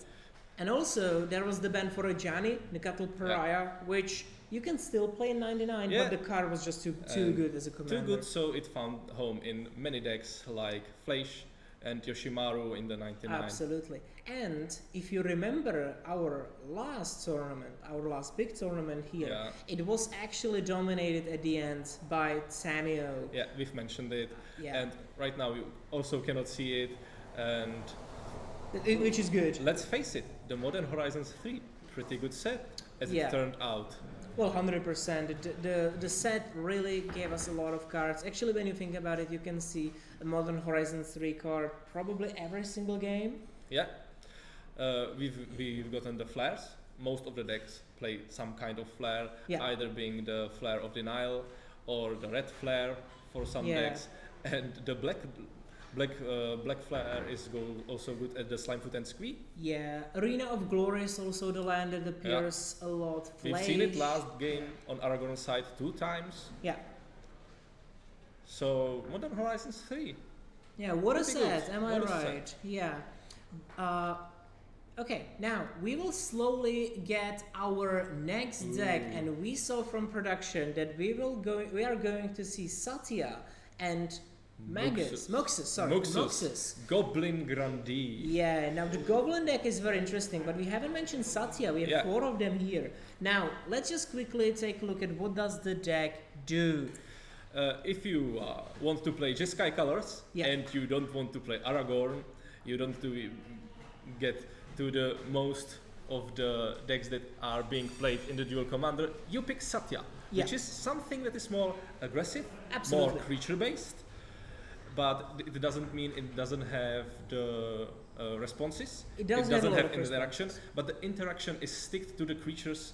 So if you are copying it with the Satya's Yeah. ability on the attack, you are getting more and more value. And Satya just gives you so much value when it comes to attack. It's a crazy deck. It actually can really hold its punch.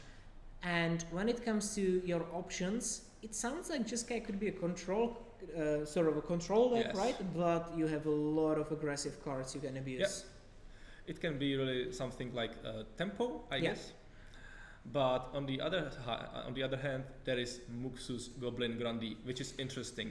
If you are interested in going a little Goblin Casino, Yeah. the Muxus is the deck for you, because if you resolve it, the question is, what is in the top cards that you are going to Absolutely. reveal? Just important to say, there used to be some cards that were quite nice to play in Moxes. Nowadays, you can't even play the cards that allowed you, back in the day, I mean, Yeah. that allowed you to, play cards that are not really magic cards. I don't want to be mean to unsets, but Yeah. the blank goblin, or I love to call him mind goblin because Mind the goblin. jokes are just easy to do, but the no-name goblin, it was just too strong sometimes.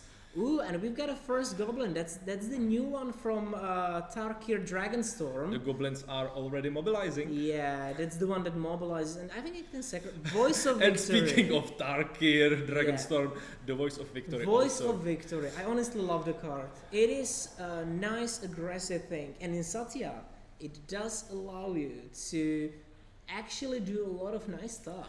Do a lot of nice stuff without being interrupted by your opponent. Yeah, although it doesn't trigger the mobilize twice. Yeah, it doesn't, but you Still are, good enough. You are just making this as an insurance to really Alright. pop off. And the Voice of Victory wants to take some duel with the Stadium Headliner. Okay, now we can see a nice tapped attacking red warrior squirrel. It's a goblin in a squirrel coat. Now there was a block. Interesting enough. Yeah. Let's see what happens then. And there is some sort And of this is the channel ability from that Kamigawa goblin Right. dealing with the Voice of Victory. yeah. Which is important to deal with the Voice of Victory. Yeah. So the warrior in a squirrel coat is going away Yeah. at the end step, but the Muxus got Now rid there is a brainstorm. of that Voice of Victory. Ah, yeah, that's the one. Okay, The yeah. thing 2 damage. that really worries me is that you've played only 2 mountains, no ramp spells, because there are the famous lands that can tap for 2 mana. Right. Your task is to get to Moxes as soon as Yeah. possible. So you have like the rituals, especially, I'm not familiar with the name, but you will know the 4 mana that gives you 7 mana for a single spell. I think that's the Iron Cran. Iron Crack something. Iron Crack something. Yeah. That's the 4 mana give you 7. Yeah. Yeah, so right now, 3 mana.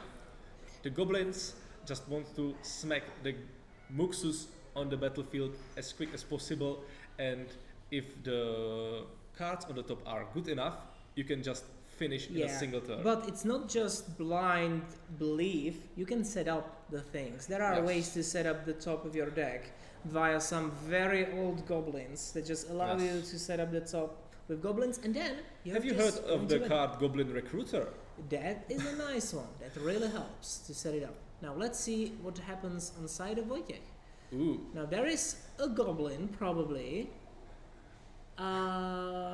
For our viewers at home, if we find out what it is, we will let you know. But it looks, my educated guess, it's a goblin. What do you it's a think? goblin. We have it. And Okay. it's the Dropkick Bomber. Dropkick Bomber, a new card from Foundations. It drops on the battlefield and kicks your opponent. Yeah, it can kick it so that it gains flying for basically a turn. That's a goblin way of flying. Yeah, You do fly.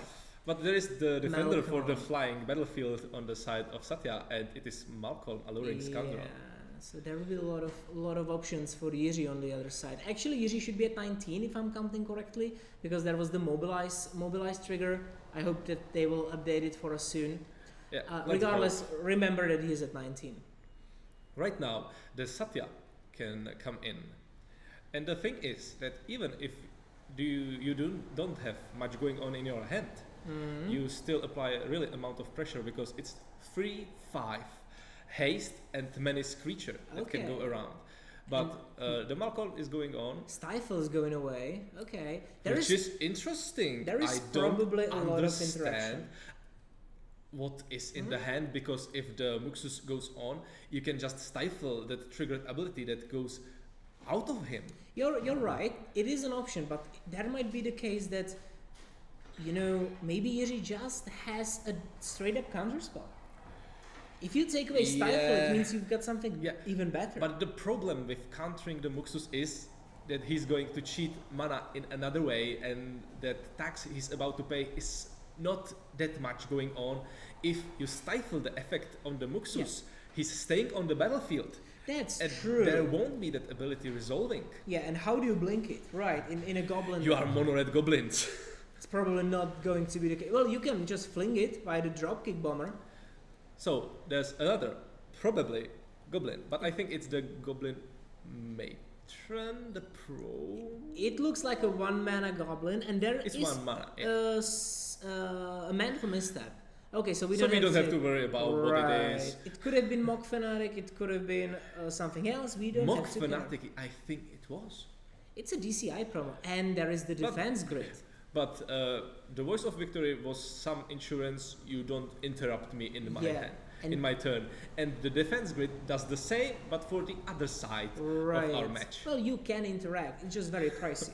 Very, very pricey. Now, there will probably be an interaction from Jiří. It looks like it's the Qatar Commando, maybe? It looks really shiny. I just saw a glimpse of it. It might be Qatar Commander, which is a card that can, the glimpse of Qatar Commando, it sounds like Schrödinger's Qatar Commando. It sounds like a nice song, a glimpse of Qatar Commando. Yeah, a glimpse.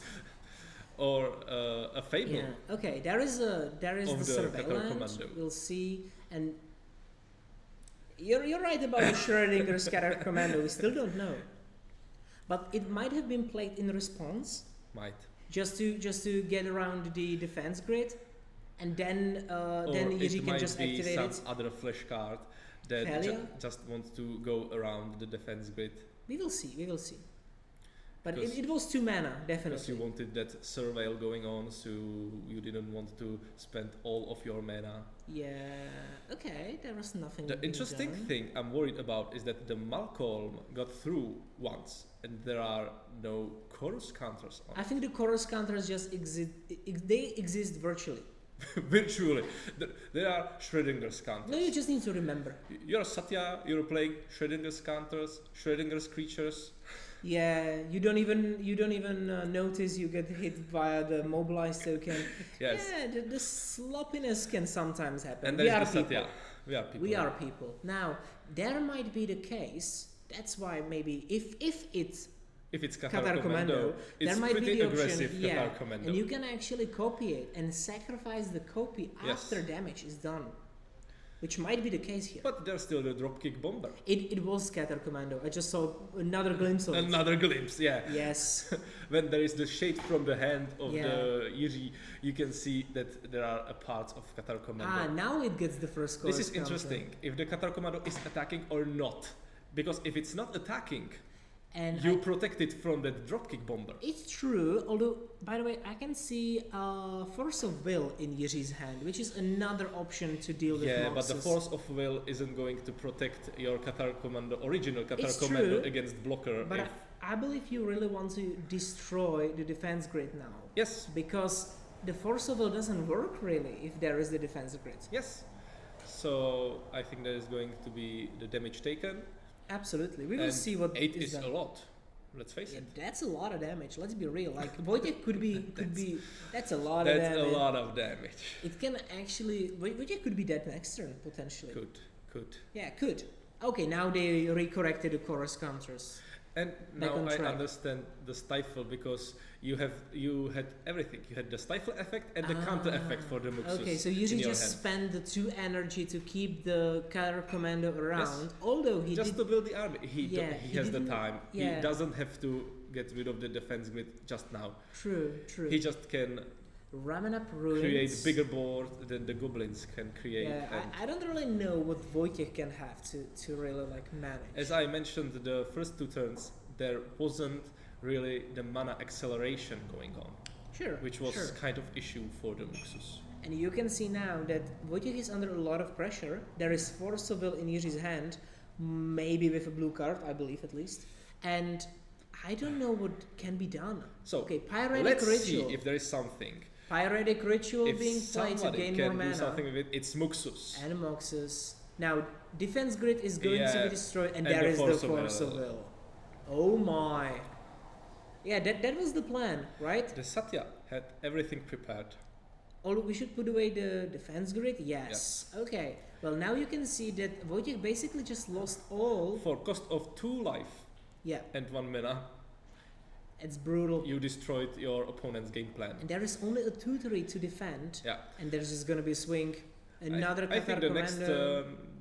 I think we can say this is pretty much going to be the end of Wojciech Kotek. Most likely. Most likely. There is a requirement to block actually because it's too much. Too much pressure 6, going 7, on. 8, 9, And 10. you are It's going- 11 And damage. you are going to block the original Qatar Commando Sure. just to make sure no copies are gonna be created. Yeah, there is another trigger on Malcolm. Yes. Land's going away. And the final trigger is really approaching. Yeah. It's something like Spy, but casting big spells But for free. if I'm counting correctly, Wojciech should be down to 2 life, Yes. which I don't know what can be done. Like going land, going that Iron Crack something, I think you could have probably Nah, enough mana, it's but game. it's not It's there. game. So this time, the Wojciech, which has a really nice nickname in Yeah. our community, he is called Tuk Tuk. That's a nice one, And but the- he did not took the win. Yeah, he did not Tuk Tuk the win. Are you familiar with the original Tuk Tuk card? Not really. I know what a tuk-tuk is. It's a vehicle, right? It's like common in like Asia, I think. But I don't know what a tuk-tuk car yeah. is. The Tuk Tuk card in MTG, I think the first time it has been printed in original Zendikar block, Okay. and it's the Tuk Tuk card with the goblin that has something like a torch and walks with you like a guide through the dungeons. Okay. Sure. It's not pretty good card, All right. You mean but is it's it pretty good nickname. okay? Nobody is nicknamed after one of the most famous goblins. Yes, this That's is the the Tuk one. Tuk the Explorer. Okay. All right. Yeah. It's been reprinted, Cool. Looks interesting, but the name is nice. but the name is nice. Yeah, actually, I wanted to give you a little bit of context for Jiří, our Satya player. Okay. Just a little bit of information because I know what was Jiří doing 2 months ago. Okay. As he partook in the Spotlight Series Modern in Utrecht. How do I know we played? And how do I know? Well, I beat him. I'm sorry. Sorry, Jiří, but I hope you at least got some nice rewards there. I did not qualify to top 8 or anything there, but I think we played like round 10 in day 2 together or round 11. So yeah, I do remember Jiří, and it might work together with the way that sometimes it was a little bit sloppy with the counters and stuff. I do Alright. remember that pattern from before.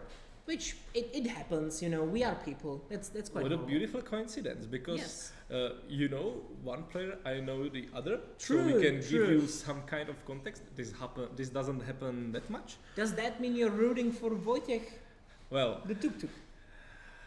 I must say I'm a little biased because I haven't been playing the goblins, I haven't been playing the Muxus Grandi, but I've been playing the Monored for like 2 years in Duel Commander. Yes, I'm guilty. Somebody might consider it a crime, and I'm guilty of being the Monored player. But when I was getting to Magic, Yeah. like I guess it was around 13 on 12 or 12 years ago, my first deck I've ever built was goblins. That's great. So- Okay, so you're probably Wojciech is the guy I would like to see. I would be succeed. happy. I don't need to see like the win, but I want to see the Muxus resolved and getting some Yeah. those one punch. It's usually Yes. nice to see the deck do its thing, Yes. right? Even as we saw with flops Yes, last game. I You was want to going see to the mention thing. it. By the way, Wojciech, it looks like they kept the Seven. hand of 7, and Jiří was On the play. taking Mulligan. a mulligan. on the draw, which is still kind of okay. In a 3-color deck, it's usually needed. It happens quite often. Yeah, so it means we have a little bit of time. As you can see on the screen, if you're having some time, just stock up with our sponsors. It's absolutely a great idea. Card Market, X-Zone, Ultimate Guard, Černý rytíř, Nada, Doby Trading. They provide you And cards. with half of them, you can even buy stock up. Yeah. Which I'm not sure if I would suggest. The card is very pricey nowadays. But it's very pricey because it's very good. Yeah, you should stock up on stock up, 100%. So, it seems like the Jiří Obraz is getting the 6th hand. Yeah, looks like one deciding card. on the card. Yeah. It wasn't that one. Yeah, he's going the other way around. Like, which one do I keep? Yeah. There are 2 approaches to how you want to mulligan. I don't know which way I prefer, honestly. You should know which one you don't need. Yeah. But in But singleton you should format, know which you want. True. Okay, decision has been made. And Wojciech, there is the Blood Moon. Yeah. And I also... I wasn't sure I why think it I've was on seen the one of screen. the best goblins for the deck, which is the Chirurgeon, the goblin that can regenerate your other goblins. Okay, mountains coming in tapped is a great sign of just Seems going in the red zone. Is it going to be? Goblin Surgeon. No, It's the Goblin Lackey. The Goblin Lackey. It's a new edition. It's a nice one. And you can just cash it in this for goblin treasure. also strikes first. True. Not And Lackey. It's the. It's that. It's It's the one from Outlaws For Outlaws. Thunder Junction. We but can it's tell not, you- it's not important. It's Yeah. that already. the both goblins we've mentioned would be better 1-drops. This one just wanted to. But yeah, do Lackey 1 is a damage. crazy 1-drop. Let's see what But- happens. The 2. We are on the 2 going. With one of the best goblins. Suspicious Snoop. Conspicuous. Conspicuous. Well, it is quite suspicious as well. And still no basic lands. True. And tapped mana. You are just Ooh, removing goblin one after by goblin. one. Let's see And that's good. if the Blood Moon is just going to Yeah. be the game. There is the Blood Moon, and there is just it resolves. Yeah. Let's see what. There is a basic land. Fable? It could be you have the red mana. Fable of the you Mirror have Breaker. the goblin yes. shaman.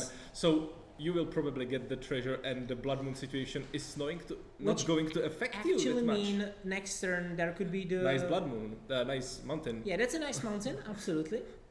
A lot of mountains on both sides. This is one of the goblins that That's can the provide Battle haste. Cry Goblin. And this is the Chirurgeon, as I was speaking. Yeah, the first one just helps. This is nice. You can just sacrifice a goblin to regenerate some Yeah, creature. Battle Cry Goblin is quite nice because it can provide haste, which is very helpful And when it you can- just vomit out all the goblins. And it also can provide meat for the goblin Chirurgeon. True. Yeah, with the pack tactic ability that came out with the D&D set. But I'm really worried about the Muxus being in unfavorable matchup for him In this case, yeah. because I've played against Satya with many decks many times, and this deck is famous not for only having the creatures that create the aggression, Yeah. but also for having one of the best answers, best removal spells, best counter spells. We've seen it the last game, Yeah. and Absolutely. the mana is also developing on both sides evenly, which Yeah. is something Muxus doesn't like. Actually, 2 things went very badly for Wojciech, and that's the fact that Jiří already had a basic land in hand, Yeah. and then Jiří was able to just have Fable, which means there can actually be a 3-colored spell. There is one treasure. The question is how much you worry about the Goblin Shaman sticking around, I think because you need to assert some kind of dominance. You are the one playing goblins, and the opponent getting one. That's It's crazy. true. There can be only one person with Yes. goblins. True. But the Chirurgeon sticked around. I think honestly, that the treasures are more important, but I get your theory as well. Yes. Okay, there is Squee Dubious Monarch, which is another aggressive goblin. Yeah. And as you can see, you can get Monarch into play and don't need to play Aragorn. True, but you don't become a monarch. He is Yeah. the monarch. He He doesn't is. share. And he can be returning from the graveyard as much as you can. Absolutely. And the good thing is that the Squee can be protected multiple times because of that Chirurgeon. Ooh, there is the enduring Curiosity. curiosity. Just coming to destroy the thing. But the thing is, Squee is not going to. Oh, it's not going. Pyroblast. Oh my. This Okay, and play that's a scoop. was a blast, and And that's just a pyroblast into scoop. Okay, Nice. that is interesting. I think that Yuri just had enough of, red interaction, blood moon, pyroblast. yeah, Yeah. this could have been like his last result, going through enduring curiosity. Could be. And the blood moon could be really nasty because you couldn't get the white mana. You had to use the treasure just to play the enduring curiosity, Yeah. and it being countered could take off every card you It's could true. play. Any white card was just off. Anything that Yeah. required more than just one blue And was the just off. thing why the Squee with the Curagen is really nasty is that the goblin that's going out from the Squee on the attack could be sacrificed immediately just to Yeah. regenerate every single goblin you want to protect. It's true. It's true. It does provide a lot of value together, and it's also just ramping pressure, right? You Yes. just get more and more goblins. And honestly, we would have just seen Mox's next turn probably from Wojciech. Yeah, that's really weird because 2 games already finished. True. We are like 20 minutes into the whole. We have a lot of time. whole That's round, so absolutely we have true. a lot of time. Which means we will probably have a time for interview. Probably, and if, from my perspective, if we are lucky, we're going to interview the Muxus Goblin Grandee. That will depend on the results, That will depend. but we shall see. We shall Just see. to remind you, the winner of this game is going to pick from the Mystery Booster or Mystery Sack. The mystery sack. I love Mystery that. Sack. So, and also, if we have enough time, there is going to be the interview with the winner. Absolutely, absolutely. And I would love to just see Wojciech's perspective on the deck. You said that Tuk Tuk, Wojciech, Yes. has been playing the deck for quite some time. When he appears, he plays some kind of goblins deck. Sure. He is Tuk Tuk. He is known for being some kind of goblin, Yeah. but the question is which goblin deck he plays. Sometimes it's even the Rakdos one, the Grenzo, Ah, all right. that wants to cheat some good stuff from the From the bottom bottom, of this yeah. library. But right now, it was cheating from the top side of the library. True. So just switching sides of the library. Now he did not took his opening hand, so we will take a look at his 6, and it It looks really like Yuri seems kept. as you are building a haiku. He didn't tuk, so he can take a look. Haha. True. Haikus don't. Yeah, I think that if They when don't you have do, to yeah, rhyme, they don't but- have to rhyme, right?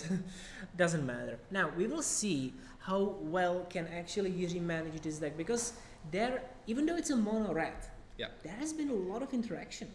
The Blood Moon is a great disruption Yeah. spell.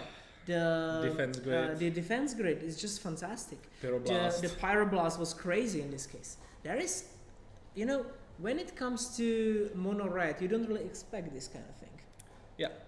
But this is a kind of, I would say, weird monoreg in Sure. case it's not having the balls and the aggressive creatures that are not goblins. True. This is just the big goblin tribal. True.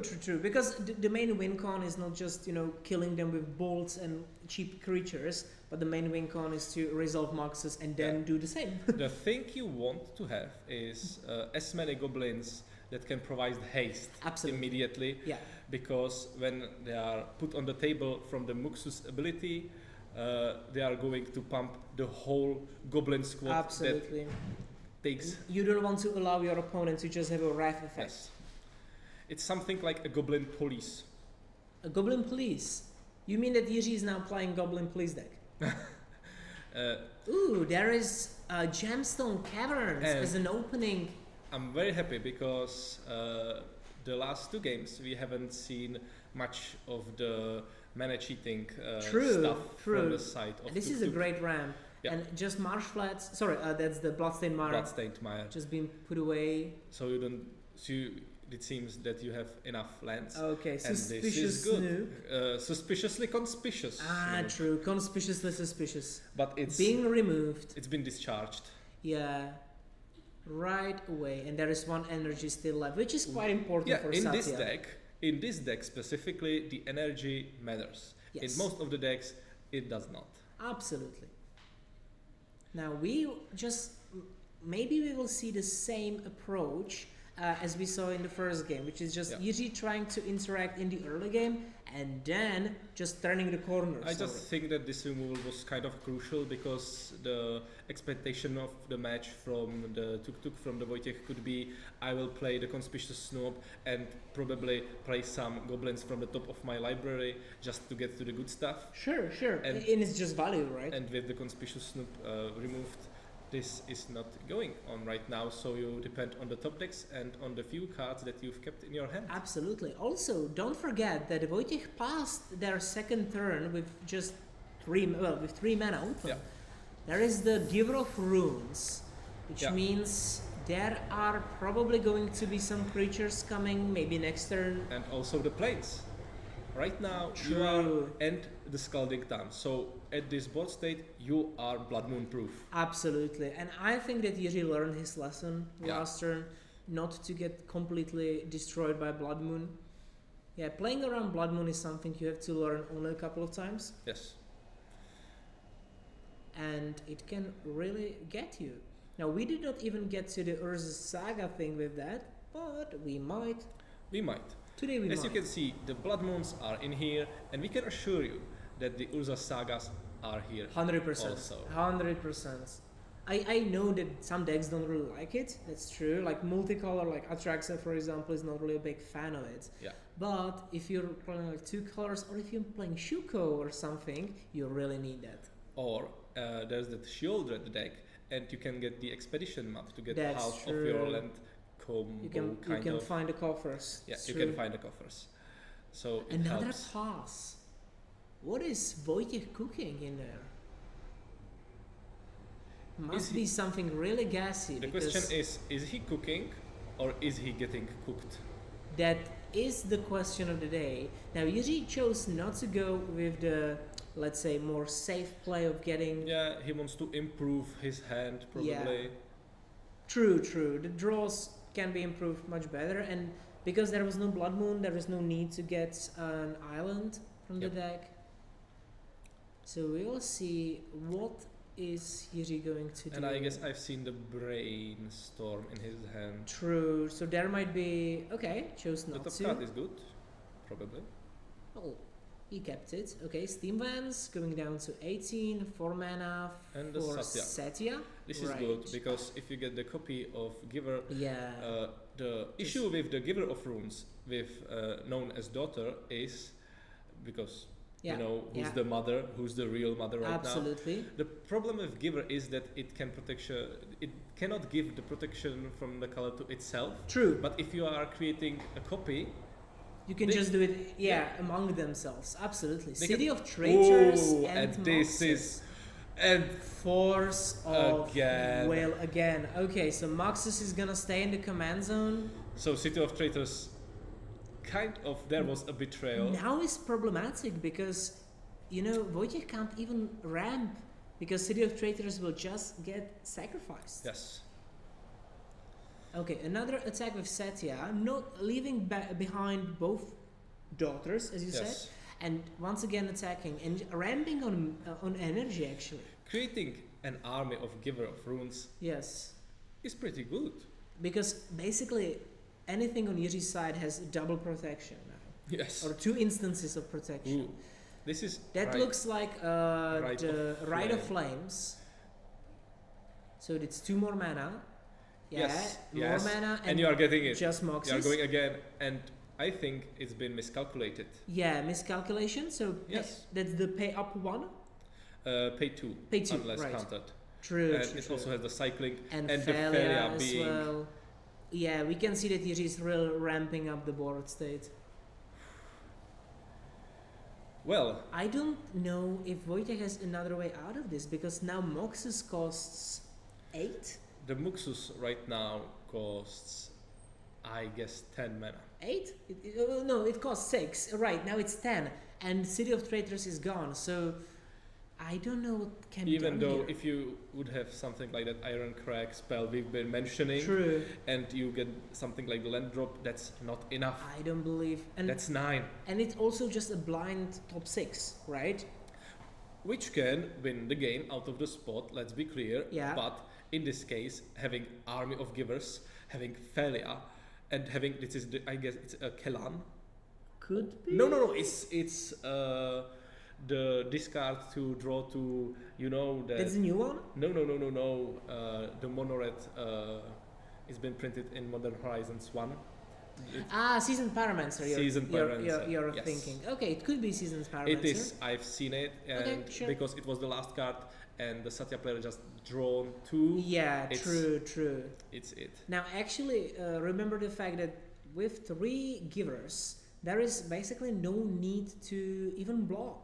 Because Yuri can just give his creatures protection from red, and everything passes through. Yes. And you know, Felia blinks and other So things. the question things. is, how fast can you bring that 11 life to the 0? 2 turns. Looks like 2 turns. Maybe Yuri's even counting if it's possible Yeah. now. Because 3, 4, 5, your 6, opponent 7, is 8. stepped out. It's 10.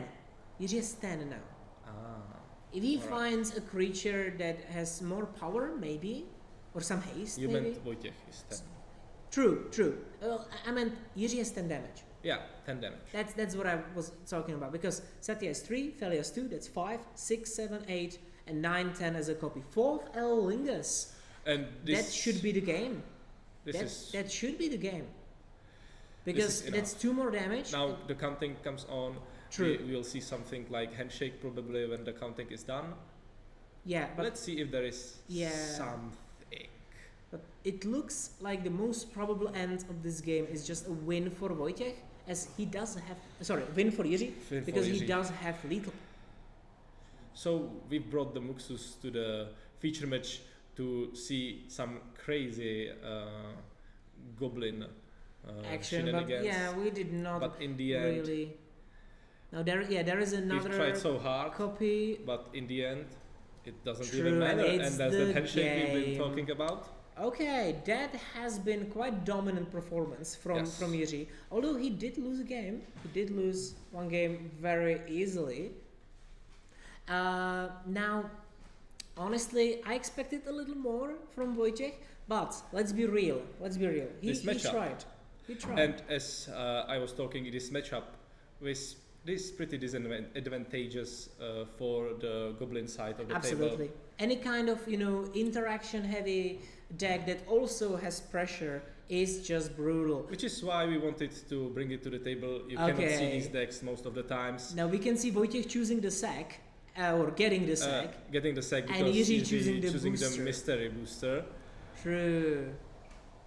So yeah, he got some dice, he got a deck box, and Let's be then- honest, you get pretty stuff Yeah, from our sponsors. It's some nice stuff. It's some absolutely nice stuff from Car Market and Ultimate Guard Nayada. and Nayada Gaming. They got a nice chunk of it. Now we will see what Yuri gets in the deck. Sorry, in the booster. pack. Because we ask our players to just open it. But before we get to that, don't worry. These 2 matches that we've brought to you, the Muxus and the Flaps, it was just to spice the start of our commentating. Yeah. But the next matches are going to be the top tables, Absolutely. bringing you the best of the dual commander action that you are waiting for. So you can probably expect a lot of Deadpool, a lot of Atraxa, Yeah. Aragorns, I these wouldn't be kind of surprised. things. We will see a lot of it, most likely. Most likely. But most likely, we are going to see what is being opened. I in would that like to see mystery that. We booster. should see the mystery booster opened. Okay, we are not going to see the mystery booster open. Maybe we will see a live action of it. Yeah. So right now we will just do a quick transition for us, and there will be the interview with the winner of this Yes. game, Jiří Obraz.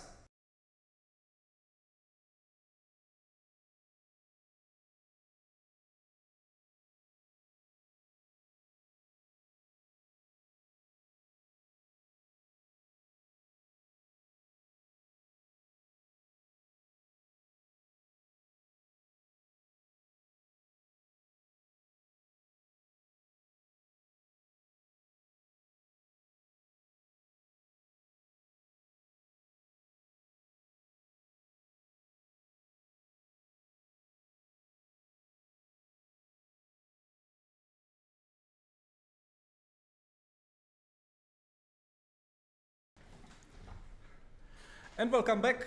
We are here with the winner of the round, Jiří Obraz. First, congratulations Thank for the you. win. Well, from our perspective, it seemed quite easy because, as we were talking, the match was quite advantageous for the Satya because the Satya could have a lot of counter spells and a lot of interaction with the Muxus. Tell me, before the matches, how confident were you that you are going to win against this deck you don't see that much around? I was pretty confident because in this particular matchup, he's relying a lot on Muxus. Yeah. So without him, he has some underpowered creatures from my point of view. Yeah. And I have very strong spells against creatures. So the only thing I need to do is avoid Blood Moon, as we saw in the second game. Yeah, I'll get to Not that. to misplay, as we saw in the second game. And the counter the Muxus. So Yes, you've mentioned the Blood Moon. I'll get to it, but in the first game, I've seen that you put the Stifle in your graveyard. If you remember the play, can you tell me what was the decision behind that? Because you could easily stifle the Muxus effect going. yes, I could, but I had another 2 counter spells in hand, so I Yeah. didn't need that. There was no need, there was already Yes. enough gas to answer the Muxus, totally understandable. The Blood Moon situation thus was really interesting.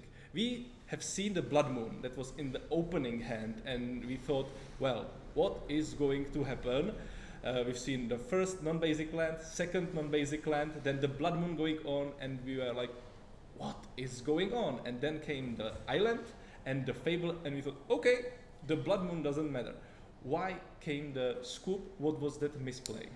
The scoop was due to Pyroblast on that for free blue, Yes, which I obviously didn't expect at all. The enduring curiosity. Because I could have kept the token okay. to generate me colored mana, and I chose a bit riskier path, but that Yes. for free is very good against him. Understandable. So I chose not to save that token, and it backfired terribly. Yeah, but it happens. But in the end, you've managed to win.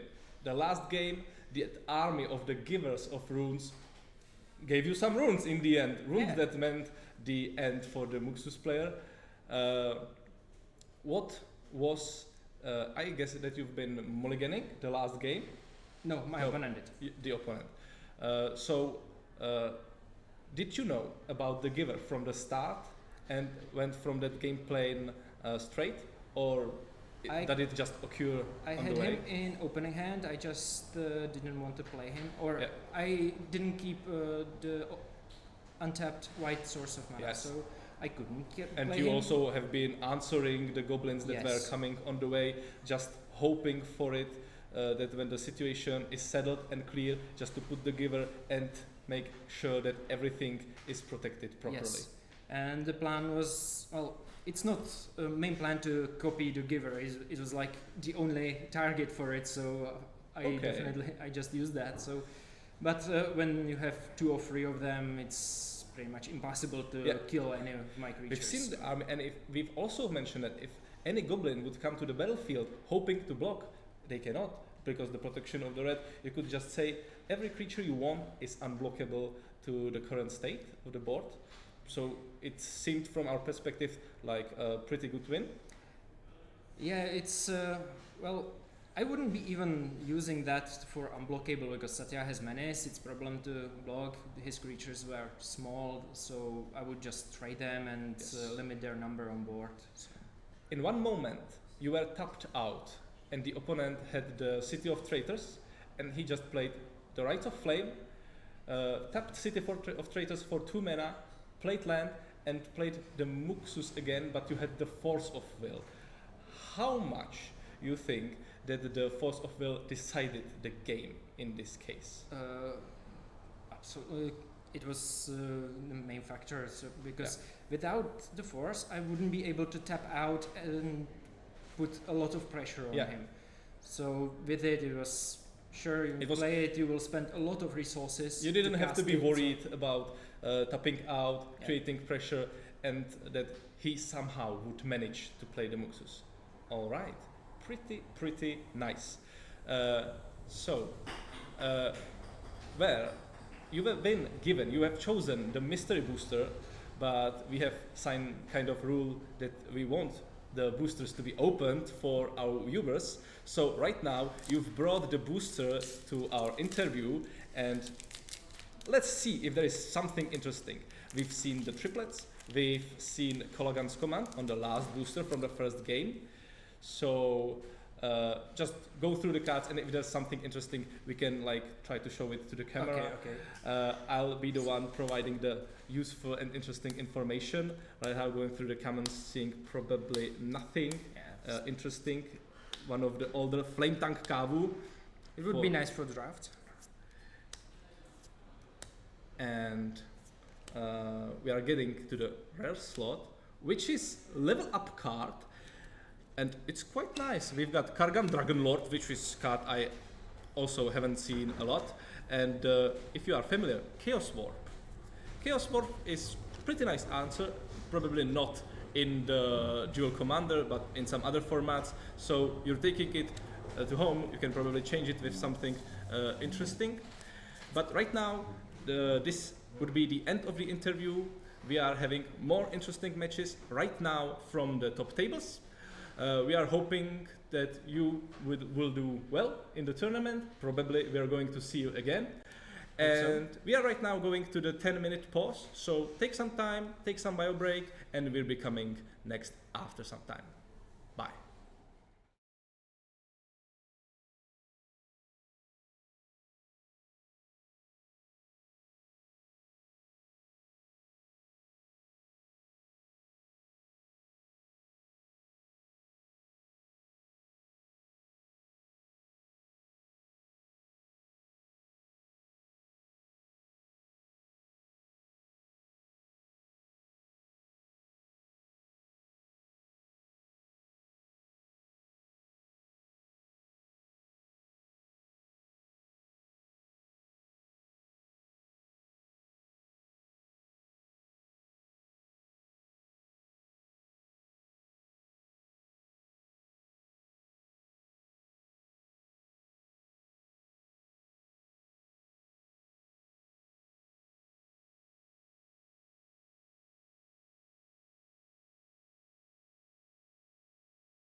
All right, and welcome back. Now, we saw a great game when, I was rooting a little bit for the Goblin guy, let's be honest, but the power of modern card design, let's call it, because that's also Modern Horizon 3 card when I think about it, Satya. There was lots of counter spells, right? Yeah, Moxus didn't get to do his thing. Which is actually how you can deal with the deck. If you don't allow them to resolve the card, they can't really do anything. Although to say, it warms my heart that we got 2-1, so 3 games per match. It wasn't any, as we saw in the previous tournament, 2-0, like complete stomp, very like one-sided game. It was the player that didn't win the match at least took one game from the opponent with a pretty interesting situations. Yeah, the Blood Moon lock is quite nice. Yeah. Yes, and in the first match we saw at least the flaps do its thing, comboing off, going through the deck, etc. It was actually pretty close, honestly. Like I thought that when we come back to like the first game, no, I mean the flops game, like the last one. Yeah, the last one they played, it was quite close. Yeah. Even the ensnaring bridge, it looked like flops will just win. Yeah, have you talked about the situation that the Otawara wasn't retargeted to the spell sky? Yeah, that is something we kind of touched on, but not fully. If I remember correctly, that was the spell sky. We did have a discussion here about the possibility of retargeting the Tishana, but it's not really an option as we think about it. It doesn't work like that. Yeah, but you can actually do it with the Otawara. That could actually work. You can just retarget it, which would save a lot of life for at least for a turn. Flip. Yes. Yeah, well, they have no more bounce spells. Like, how many bounce spells do you really play? Exactly.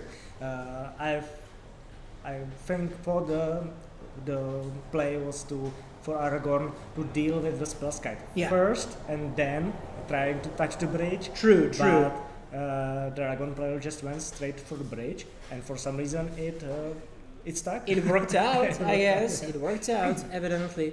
Yeah. And now when we come to the last game a little bit and talk about that, I did really enjoy that Satya really brings a lot to the table. It's the same colors as Aragorn that we saw last game, but it was just different sort of gameplay. Okay, yes, there are counter spells, but there is more aggression, definitely, from this side. Yes. Since the commander has haste and it like puts another creature on the table that attacks, it can have a very faster clock than Aragorn. 100%. So, against Aragorn, you are said that the game plan is to be you are getting controlled, interacted with, and then Aragorn comes that like takes over the board presence, start to gain life, getting the cards from the monarch triggers, card advantage, and slowly like fight against you and try to snowball the card advantage. It can try to play the tempo game against Also, like a deep control deck, let's say. But in a very like short matter. Right. Satya, on the other hand, especially back in the days when White Plume Adventurer was legal, you can turn free White Plume Adventurer, then went Satya, and you got 5/5 plus 3/5 plus you hit another 3/3 into play, and you hit the third chapter on the initiative. So your opponent lost 5/5. So it was basically turn 4 kill. With are you saying the third or the final one? Yeah. It's basically the final one, right? The White Plume Adventurer plus Satya was game over if not answered. Pretty much. Yeah, Satya can close out the game faster, so it's a pretty significant consideration if you are going to this large event. There are many rounds, and you don't want to exhaust yourself with long games. You want to just close them out early. You still have the interaction, except one card. I don't know if you talked about it later, that those Jeskai decks, and not only them, were kind of nerfed with the latest ban announcement. We haven't talked about that one particular, and I think that mentioning only unbanned, right? True. And there was only a ban also. The invert polarity. Yeah, invert polarity is something that was honestly, I do understand the ban in a way. But it wouldn't- was fun. Yeah, I couldn't predict. Yeah. The card didn't ban, but since it is, I do understand it. Yeah. And by first sight, you see a 3 mana counterspell, and why do I banning 3 mana counterspell? The thing is, the dual commander is really revolves around resolving your commander. Yeah. Some 3, 4, 5 mana large haymaker play that you play, and if you did resolves, it heavily skews the game in your Yeah. favor. 100%. Now, when your opponent gets to counter it, it's 1 for 1, a card advantage is 0, you just answered for little more or little less It mana. sounds fair, right? Yes. But like there are two problems with the card. First, if you do not counter it, but you take control of it instead. So you are playing Mirror Aragorns. Your opponent plays Aragorn, you invert polarity, Yeah. and it comes into play on your side of the board. So your opponent loses the general, cannot recast it, you got the 4/4 in play, you Yeah. got the monarch, and the game is incredibly switched over to your side. That's one thing, that's one problem with the card. And second problem is that the power level of this card is determined by RNG. It is determined by a dice roll. So sometimes you cast invert polarity and it's just a dumb counterspell, a cancel. True. And if you are lucky, it does so much more that it follows a certain precedent Yeah. that the dual commander ban committee are targeting those RNG cards Absolutely. that can skew the game incredibly well, like a poor dog planeswalker Comet. Yeah, the Comet, those were the days. Yeah, Random days. I'm kind of also kind of Yeah. sad for the card that was what Yeah. loyalty ability it did is based on the dice rolls. So Yeah, and I- actually it had like infinite ceiling, because if you were you were like a, let's say, orc player in Warhammer game, can where we you get just the Comet in? yeah. Comet. Comet was just crazy. But just to get to the invert polarity, I understand both things, because it feels so bad when you need the card to do something and it does it only sometimes. You see your opponent has open mana and Yeah. you expect some kind of interaction. Yeah. But you cannot play around your opponent getting control of the spell. True. And totally, completely host you. Yeah. The fact is that in the history of Magic, there are other counter spells that allowed you to gain control of the card. Sure, like But Commandeer, because- for example. Yes, and the 5 mana one also that they took control of the creature. True. But the fact is that they are way more mana expensive. And Right. then wouldn't be really played in the format. Yeah. Invert polarity, since it's 3 mana, it still like hits the top end of Mhm. which card is playable in a really general. Yeah, dual it's like the commander match. sweet spot, right? Yes. You know, when you have interactive spells, usually don't cost more than 3. Maybe sometimes some really crazy ones can be a little more expensive, but you don't go really over like 5 mana on anything, really, Yeah, because you will never play it. Yeah, 5 mana cards are usually Tapes of Solitude that you Yeah. can cast for free, Yeah. or Force of Will that you have also cast. Yeah, cast for that's not 5. free. Yeah, but like So 4 true. mana things, you know, like Parallax Wave, for example, Yeah. you can really play that. It's a strong thing. Invert polarity is a cancel. Yeah. Sometimes when you're unlucky, and if you are lucky, it's like value of 5, 6 mana. Yeah, it's a commandeer. Yeah. When you win, it's a commandeer. For When you lose, creatures as yes. well. That's True, more- true. That's really And important to say. that is something that I would personally hate, just to have a game being decided by a coin flip. And which this is is something that exactly the happens. case why invert polarity got banned. I Yes. expect. It does Of make course. a lot of sense. Yes. Now, another band that we saw quite recently in here was the one connected to Reanimate, if I remember correctly, Yeah. right? That was the huge by impact. 4 cards Yeah. are a good band. Ezio, Reanimate, Balance, and the 4th one was White Plume Adventure. True, that was the White Plume So one. Yeah, that ban announcement shook up the meta Absolutely. very much because it touched so many decks that use those cards. If you played white, you played balance like 99%, Yeah, and White like- Plume Adventure like 80%. Yeah, for like example. maybe apart from Yoshimaru decks, all the rest played balance. Yeah. Yoshimaru does not really want that, but White Plume Adventure was like just evergreen card. It was almost an auto include card in Except all, like all the Tivit decks. or Atraxa, the top end control decks that couldn't really play around the board presence. Yeah, in because the you would just early give games. your opponent the initiative, Most basically. likely. Yeah. Yep. But Yeah.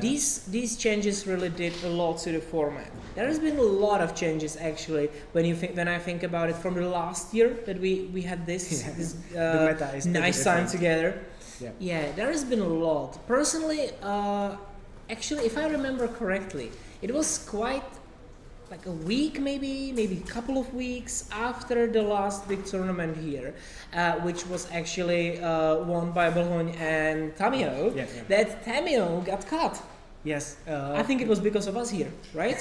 Exactly. We did it. We're sorry. about We're it, sorry if you Tamio. like the deck. Or you're welcome. Yes, that's probably more the case. You're welcome, guys. We actually, top 4 decks, where three of them were Tamio.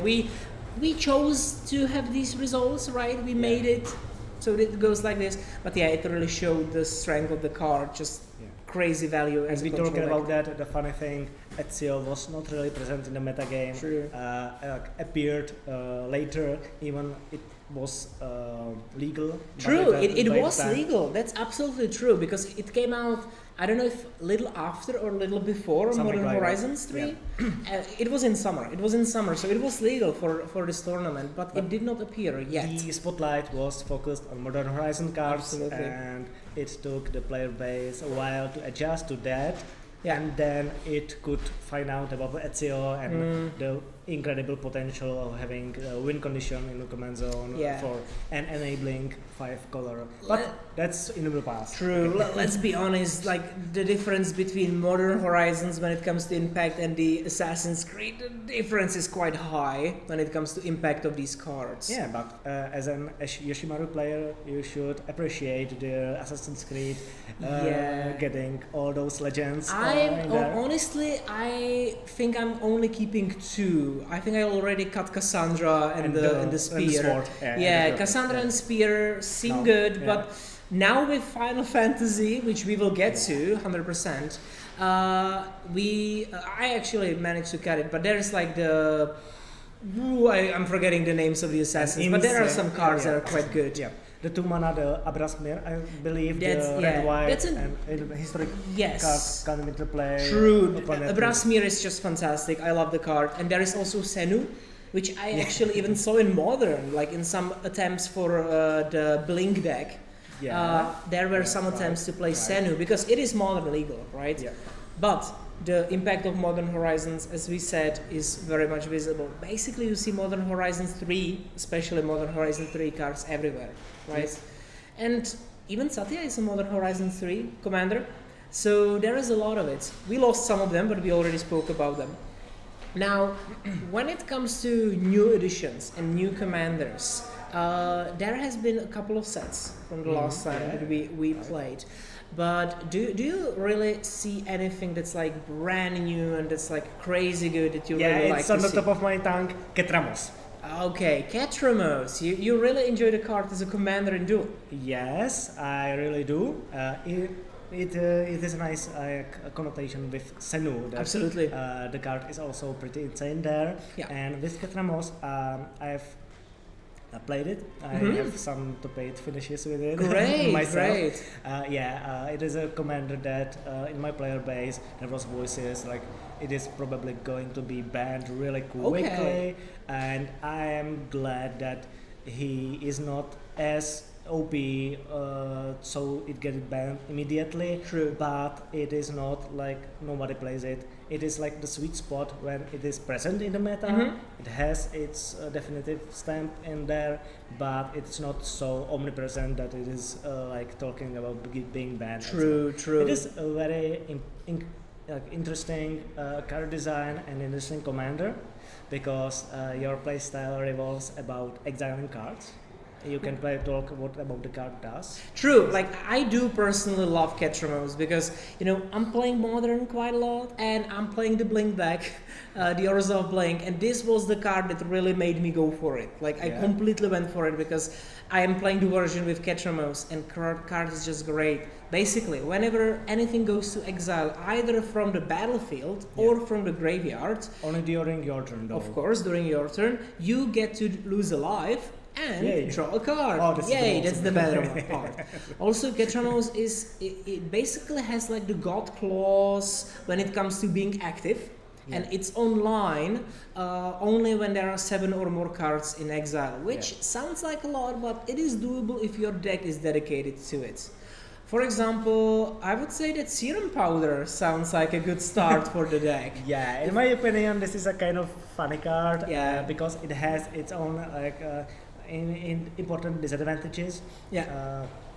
But it is all, definitely some way to get your command online pretty much immediately. True, but you can just play like Relic of Progenitors, Ghost Vacuum, things like this. In my opinion, you don't need to do the Serum Powder.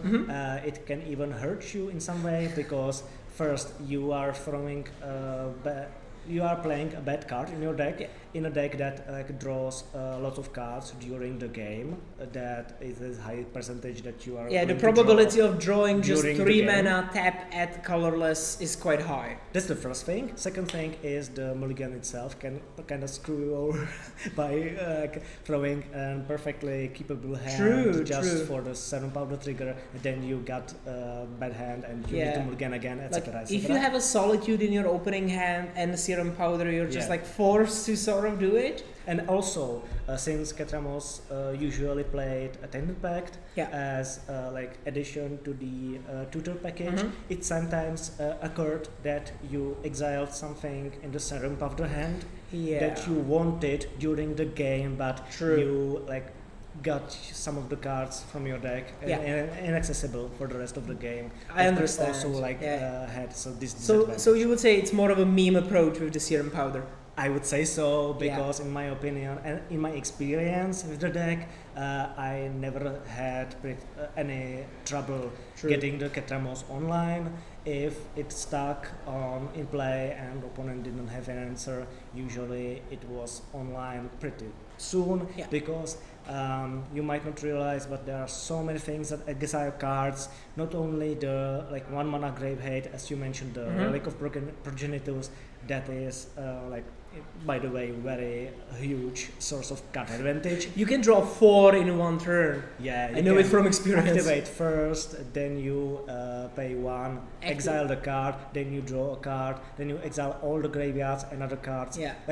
And draw the card from the relic itself, so it's 4. That's fantastic. To know though, Ketramos is written 1 or more cards go into exile. So if it's multiple cards getting exiled by one thing, it triggers only once. But the fact that Relic, for example, has so many instances of cards going in exile, meaning it is a very huge source of card advantage in one single card. It is pretty much ancestral recall. Yeah, it is an ancestral recall on a stick. It's actually 4, so it's even better, right? Well, you need 2 mana for it. Ban it immediately. Yeah, and also it basically ensures that your Ketramos is online. And I know that some decks can deal with an indestructible creature. There is a lot of exile effects, especially in white. But if also you're not a sacrifice addicts can hit Ketramos as well. well. True, absolutely. But some decks, like Red, for example, if you're using Flame Slash for removal, Fury, it doesn't really work. Good thing Jirka opened a Chaos Warp. That can deal with it. True, Chaos Warp can be used. Although you're running into the option of hitting something even worse. he cannot add the Chaos Warp now. Don't worry, Ketramos. I think actually Jirka Obraz, as I mentioned, I was talking here about it with Honza. He did experience my Ketramos and Relic because we were playing together in Utrecht in the Spotlight series. And you won. And I won the game, unfortunately for him. He has first-hand Ketramos experience. He did actually tell me that because he lost with me, he did not get the promo for the top top 128, Yeah. which is unfortunate. You had this on your conscience. Once I'm going to get back home today or maybe tomorrow, I will cry next to my promo for the top 128 players. Sorry, Irka. Sorry, no sorry. Yeah. All right. But speaking about Ketramos, the card or grave hating cards are only on one small part of Yeah. cards that Exile stuff, exile right? stuff. Yeah. Yep. We have removal spells, and you have also cards that exile something only temporarily. True, like Uh, I don't know, Static Prison or other Yep. stuff like this. Even- Thalia is quite nice. Yeah, Flicker even is. the bad and also those cards that are temporarily exile cards from your opponent's hand. Yeah. They don't trigger Ketramo. True. But the cards that they are exiled count towards the Yeah, to general the number. 7 cards Yes, that yes, you yes, need yes, yes. for it to be online. Also, cards that you exile from your hand during casting, for example, Solitude. Mm-hmm. So Solitude can on its own put 2 cards into exile, one Yeah. from your hand and one from the opponent's board. And you draw a card for it. Yes. Fantastic. The Ketramos is nerfed in some regard in this way that you are triggering him only during your turn. Yeah. But to note though, there's also, I like to talk about the card because it has so many nuances that you Mhm. can talk about. Another thing is that it triggers whenever a card goes into the exile during your turn. Yeah. Meaning not only you exile, but also your opponent. Absolutely. So when I started playing the card, the commander, it took a while for my opponents to learn that if they are used to exile cards, for example with cards like Relic of Progenitus on your end step, on the last True. last instance before their untap, Yeah. that they quickly had to learn otherwise because they were drawing me extra Basically, cards. accidentally just Yep. giving you cards. Yeah. Now, we were told that we already have pairings for the next turn, and we are going to see some decks that you might be quite familiar with. Those decks are very Yes. common. We will see Aragorn, King of Gondor, again, which we saw in the first round, and Aminatu, the Fate Shifter, or as we like to call it, the Re-Aminatu. Is that the reanimator It's though? probably going to be that. There are other options. We can actually check Yeah, you might if check. if it's true. Meanwhile, I'm going to the Aragorn. It is not a surprise. We have it again in the spotlight in the on the camera because it is the most played deck in the format right now. But it is not the most present in this tournament. Yes. But we are expecting to see it. Yeah, okay, so I will not be able to take a look there because I just got logged out of the system here. But it matters not too much. We will Yeah. see if it is really a Re-Aminatu. I believe that is the most common way to play the deck. Although I have seen some more value packs with like Well, enchantments. If you looked at the latest top 8 deck lists, Mhm. you could see that the Aminatu started to shift towards the control-ish mid-range Sure. version because the latest changes throughout the last year, not only the reanimate and balance got banned, they also in Duskmourn got printed the Overlords, Yeah. which is a way it complements well the reanimation package, no True, doubt. true. But it also presents with another very incredible and interesting angle that you don't have to have only big creatures that are cost lots of mana and you need to reanimate them. True. But you can also put them into play in the what's the mechanic of the Overlord? That's called impending. Yes, impending. You put down, for example, Overlord of the Baelmerk, you put it down impending for 2, and then you use the Aminatu minus ability to just blink it, Yeah, and right you on get the a curve. real one. right next to each other, and True. we can see that Yeah, David we were Stepanek shown plays- the deck list, and actually it looks like it's both. I can No. see all 3 Overlords, but I can Yes. also see the Grizzlebrand, the Grieve, the Ashen Rider, the Archon of Cruelty, the Agent of Treachery, so stuff like this. Even Tivit's in the deck. It is absolutely crazy. But now we are slowly going to get into the deck, and we will see the match in between David Stepanek piloting Aminatu and Yeah. Dominik Mašík piloting the Aragorn returned. Sorry, King of Gondor, not returned king. Yeah, this is the other one. Yeah, and let's just for the clarification, David Stepanek's deck is definitely the Reaminatu. It looks like Reanimatu, but things that you mentioned, like the blinking of the Overlords. Yeah, it's because still the in there. Overlords are very good cards Yeah. in Reaminatu in general, and they are definitely about to present even True. in the Reanimator version. True. But there Yeah. was like 10 plus big. Yeah, 6, there are the 7, great, and 8 I saw mana creature Persist card. and other stuff to reanimate it. Honestly, There's the no brand, Overlord of the Baelmerk is a crazy good card in this deck. Yeah. Because you put stuff in your bin, you can take something you can actually play, like, I don't know, the Psychic Frog, Yes. and you have just everything ready. And you just Exactly. blink it with Aminatu, and Right, it's a 5/5. right next to the curve. So turn 2 Yeah. by Overlord, turn 3 Aminatu, you got the big creature blocker. You're Currency starting right now. converter. And yeah, this is the classic, the card we saw last year as Yeah. well, and it's some Now, for the main Honza, story. I have to Yes? tell you something. I was actually telling that to my friends. I never saw the card before we played, and I Wow, was just okay. learning how it works as we were commentating, which was a lot of fun because I had no idea how. Yeah, the converter? Yes, Oh, I had no idea okay. how crazy good the card is. Yes. It is absolutely busted. It is a very nice card, especially Yeah. if it's a 1-drop and then you lets you set up your animate Exactly. and stuff very well. It provides you with mana through the Mhm. treasure tokens. Whenever you discard a card, you exile it from your graveyard. Yeah, You can draw this card with the ability. and there is the prismatic ending via the command tower. Sorry about that.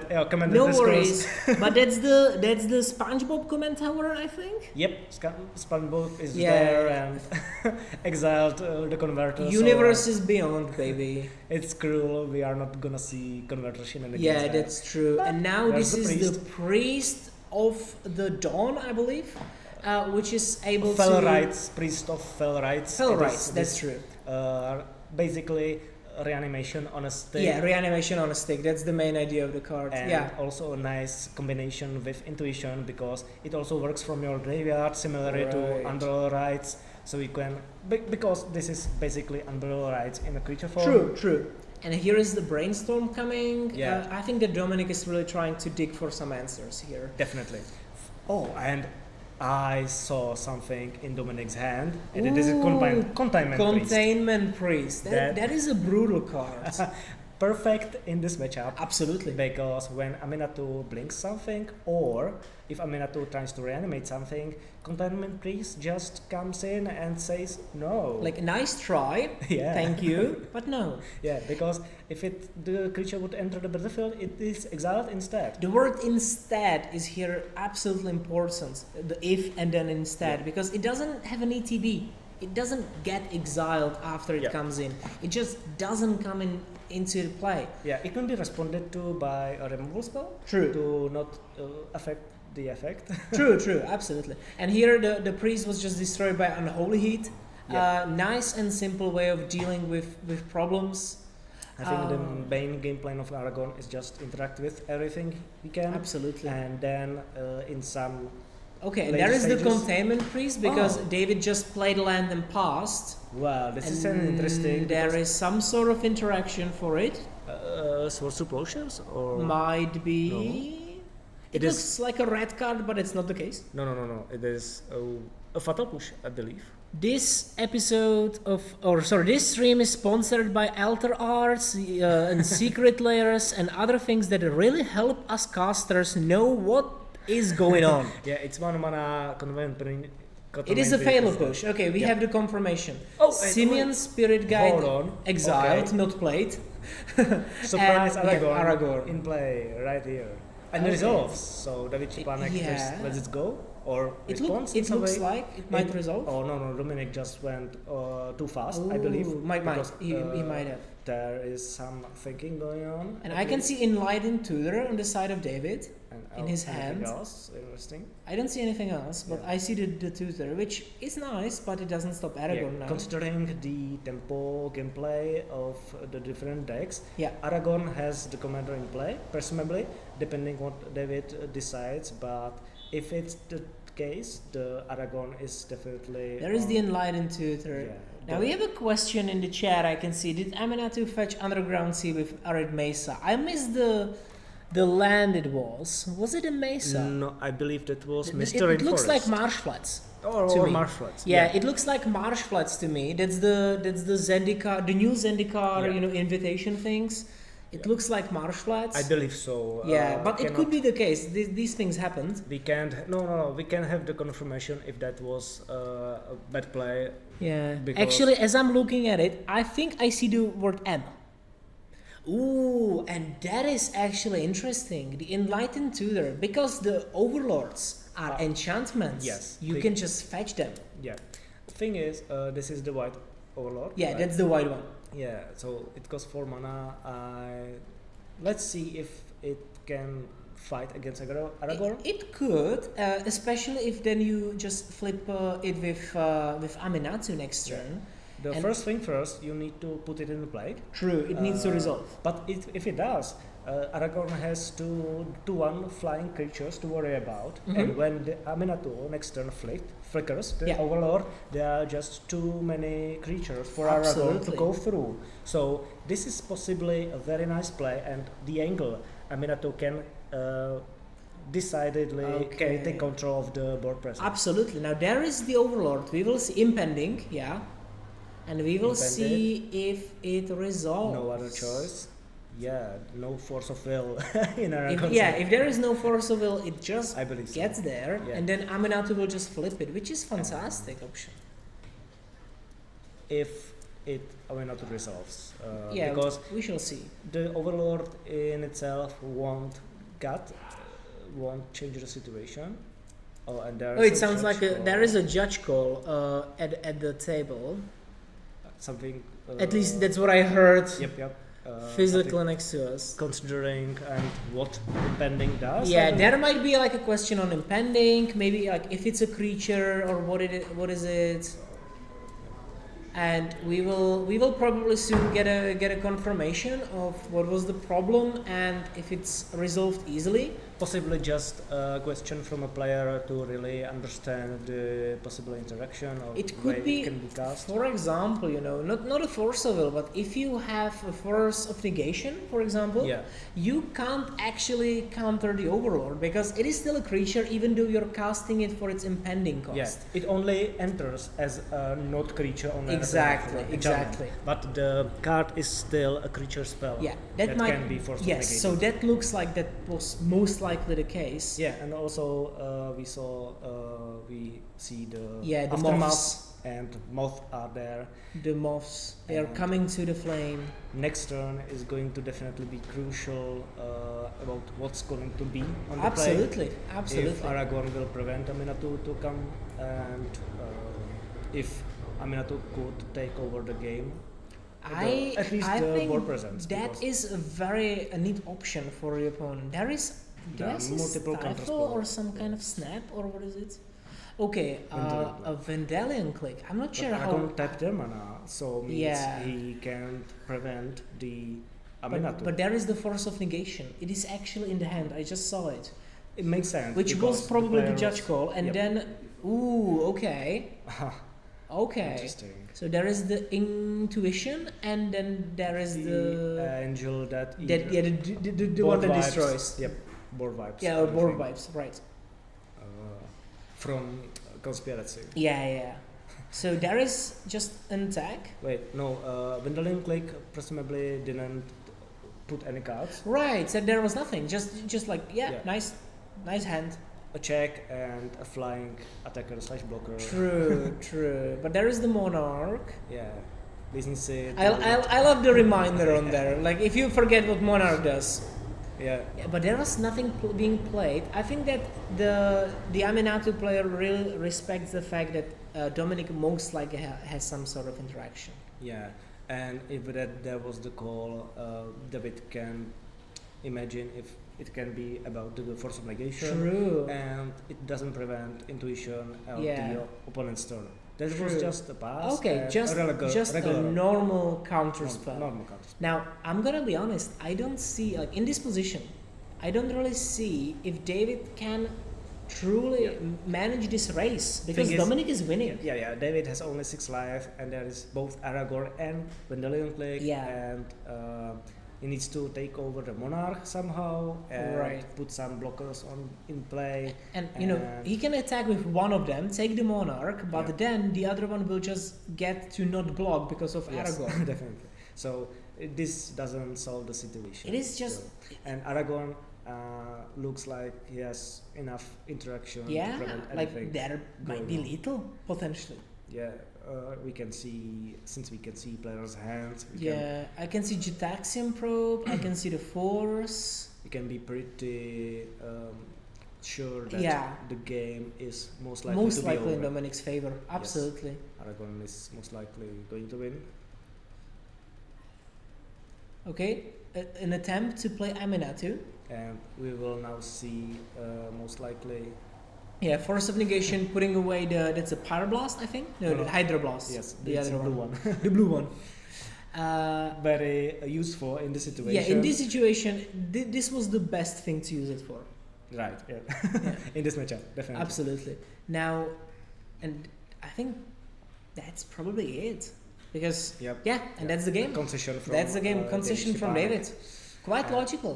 We have 1-0 for Aragorn now. Absolutely. Like, I was rooting a little bit for David, but I don't know if I'm a big fan of just, you know, trying to not play Aminatu and let them just basically bully you with the counter spell. Well, there was not much of a choice Yeah. because Aragorn had a right kind of interaction True. every single turn. True. Turn 1, Converter got exiled. Yeah. Turn 2, Priest got killed.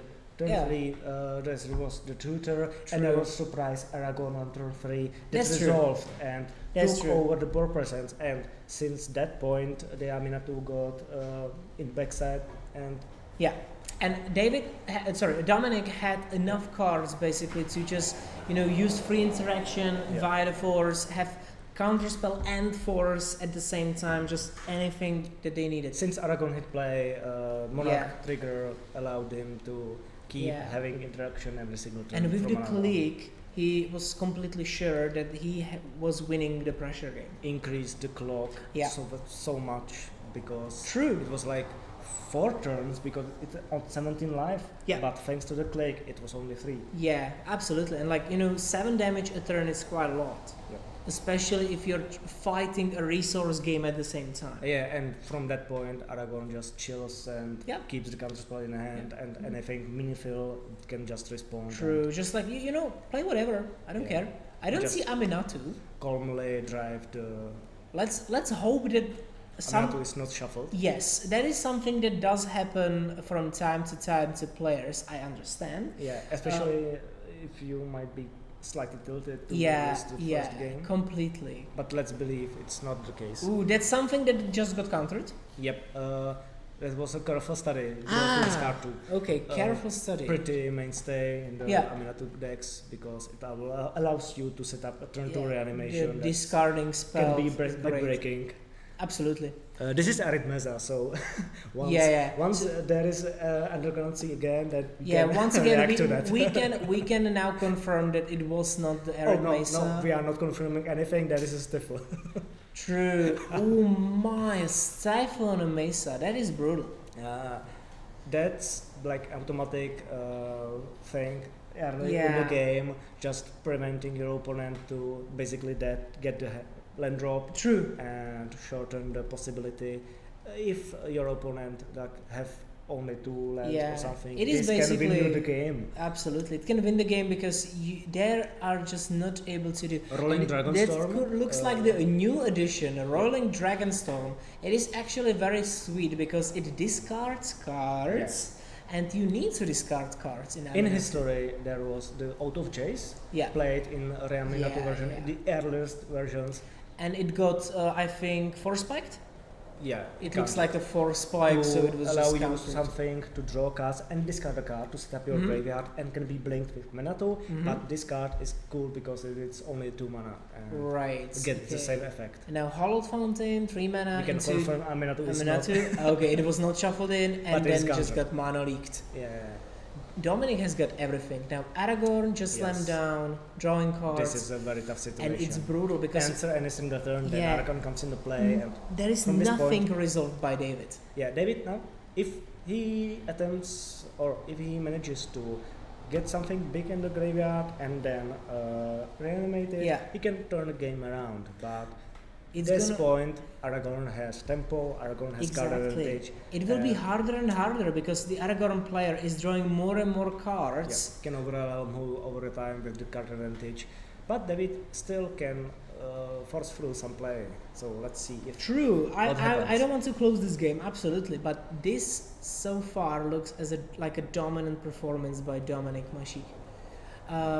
The If at fact least- that you have a lot of interaction and then pressure is just crazy good. I think the David's hand and the opener was significantly based on the careful study resolving, Yeah. but he couldn't expect your Absolutely. opponent having the The free counter spell, yeah, mental mental misstep. misstep. You on can't that play hurt. around that, but it does Yeah. hurt a lot. Yeah, because it prevents setting up the play. So anything else that is, you have so little control. Absolutely. And if this situation was all completely same, Yeah. but there was some big creature in the graveyard, like David could be only one step closer to turn the game around. But now he has two steps, so there is two opportunities for Aragorn to prevent. Yeah, I'm gonna be perfectly honest. That I was just don't. surveilling Yeah, from just a both players. surveil into a land into the bin. I think we would have liked to see like a big creature entering there, just to have some chance. Aragorn hit, but I don't think life total is. Might be changed from the last time. I don't really. Yeah, Aragorn Recall. should hit twice with the lifelink. So True, could have. let's imagine Yeah. Aragorn has like what 28 or something life total. Okay, there is the Hull Breacher, Another backbreaking card which against Aminatu. was cast as a reaction to the plus ability of Aminati, Yeah. because you can see 4 So, loyalty. Poor Aminatu not only got bullied the whole game, also her ability Yeah, is just no cards. put a card from your hand Yeah, in on the top of library True, and your yeah, opponent true. has got You have to trigger. put it back So there. it is like I did Breacher in response to Brainstorm. This is not as bad, but it is also Yeah, well, very bad. you just fate seal yourself, sort of. You just like you have to put something in there. You know you're drawing that. You know you're not getting anything new. Yeah, no, in practice it is even worse than Yeah. that, because not only you lose cards from your hand, Yeah. you also lose the next draw, because you only draw a card you already have. in your True, hand. true. And if you are in a bad spot, which right now we can see David is in a bad spot, Dominic. you know you need one more draw to just get something. And that one draw is not happening. Yeah, with Breacher in right. play. And I don't think he can count on having Aminatu because, well, I know Dominic can now just choose to go full face. That's an option. It is a 2-turn call. It is 100% the case, Yeah. because going face meaning leaving David only with 4 life. I know, but And- there could be like a safe. I could imagine just trying to be super safe, just having counterspell stuff Well, and I don't killing think- Aminatu. I don't think Aminatu does anything. We will see.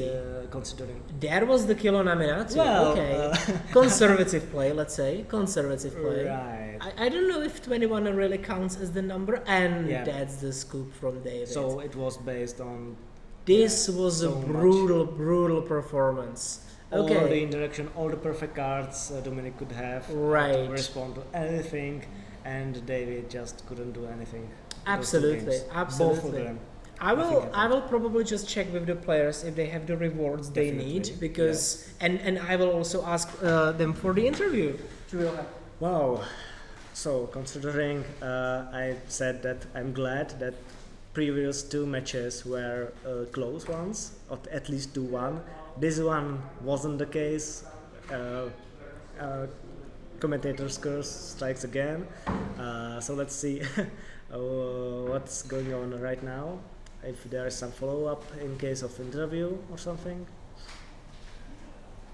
And we will be right back with something.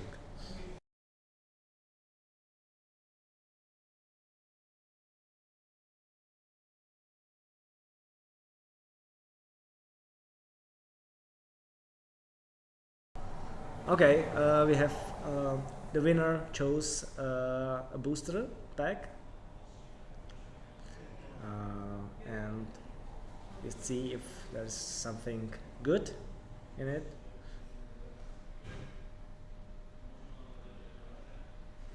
River Boa and Drogskol Captain, the spirit spirit lord. Foil 1, so nice. Okay, just wait a second.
All right. Now we have here the winner of this match, Dominic. Dominic, once again, congratulations. Thank you. It was a dominant performance, I have to say. How do you feel about the game?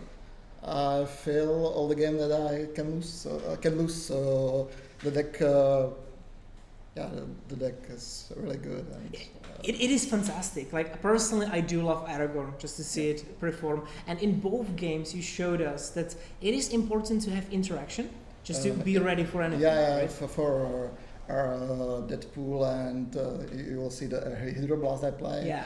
And Containment Priest, because I want to play the Sanctifier in back. True. But there's a little bit number with the Detective Phoenix and the Fletch in my deck.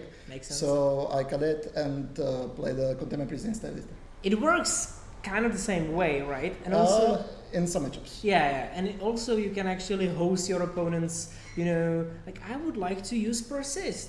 Sure, Containment Priest. Yeah, nice try. that is fantastic. Although it got removed, it was just you were just ready for everything. Yeah. It was fantastic. Now, tell me, were you afraid during the second match of just Aminata doing anything? Because we saw that you actually went for the attack, and with Honza we were like, okay, maybe he will go for lethal like next turn, but you chose to attack it. Were you afraid that they might play something? Yeah, I'm afraid of some like fatal push or something like that. Right. But I want to feel safe, so it's Right. the only way why I'm doing it, because I have Misdirection and Force of Will on hand. So You had both of yeah, these. yeah. Oh my god. So yeah. I have everything, all the games. So You were just ready Yeah, for yeah. anything that could happen. Now that is fantastic. Now can you tell us which matches did you play already today? What did you meet? I played against Timna and Rayhan, I suppose. Okay, Yeah, it's alright. Abzan. It's all the same like Timna Tracios, and without the Nadu combo. Yeah. Okay. But he played Sunwise combo with Carrion Feeder and The cat? Familiar. Yeah. The cat. And in the second round, I played against Erat and Gyara. Okay. But in the second game, I got the favorite for Will backup. So and he played all the flesh creatures. So Right. like if you play like Felia or even Mainsins or something like that in your turn, I don't care. Yeah, you were just doing that. Now there is a question that comes to mind, because Aragorn is a deck that has been around for quite some time, but there are some hot new stuff, like Deadpool? like the Deadpool, for example. Yeah. So why did you choose Aragorn? Because I like the playstyle of the deck, that you have all the counter spells and the flash creatures and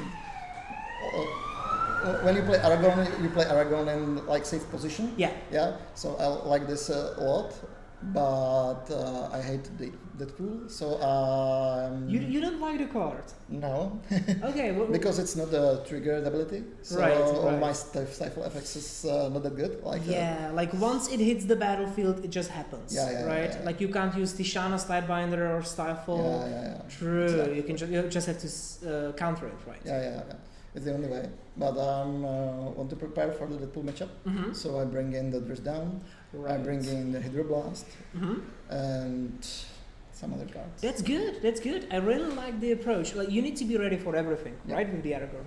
Also, the way I saw your matches play out, it's basically a lot more like, I don't want to say you're lacking tempo. There is tempo, 100%, but it's more like deal with anything in the early, just interact with whatever they have, and then resolve Aragorn and be just ready to win the game via the Monarch.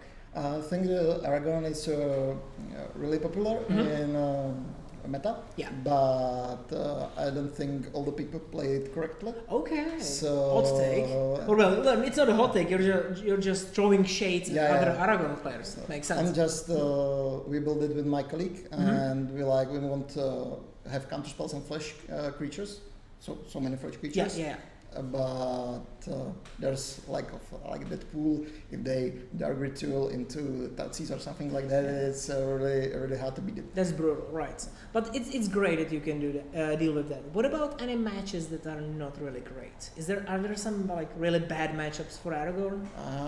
Don't think so. I think that's like 50-50 each matchup. Okay. But the Deadpool, it's like 45 to 55, I suppose. All right. Like your personal opinion. Yeah. Okay, and when it comes to running into these other control decks, for example, like a Traxa or Ertai, is it more problematic than dealing with those Yoshimaru fast decks? Yeah, I'm thinking about the Pyrokinesis in main deck. Yeah. But I cut it because it's only great against the Yoshimaru. Yeah. But it's like mediocre in Aragon matchups or True, something like true. that. But Yoshimaru is only great, so Yeah. I think it's Fury, it's enough for me. It makes sense. That's also the problem when it comes to singleton format, Yeah. right? You need to have all the stuff just packaged in one thing, and if it's not good for the matchup, like for example the Hydroblast you had here, the best thing you used it for in the game you played was just to pitch it to Force of Will. But in a Aminato matchup, it's like the card didn't Yeah. do anything. So Absolutely, and that's what I'm talking about, right? Like sometimes you run into situations where like it just doesn't do anything. yeah. Yeah. There's more cards in the build that don't do anything in Right. some matchups, like Right. a Containment Priest or Lithoformic Barrage. Right, yeah, Lithomancer's yeah, Barrage, Lithomancer's right, Barrage, yeah, yeah. You can deal 1 damage.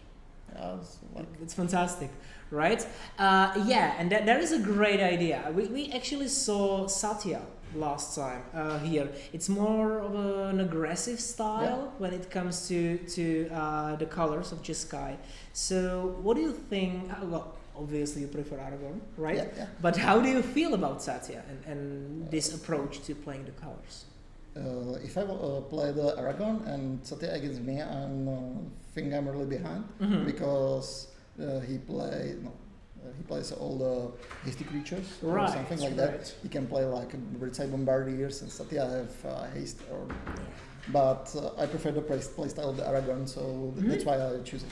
Okay, it makes sense because, like as you said, basically no bad matchups, Yeah. right? But Satya, it can really get to the beat, Yeah. right? It can be quite brutal.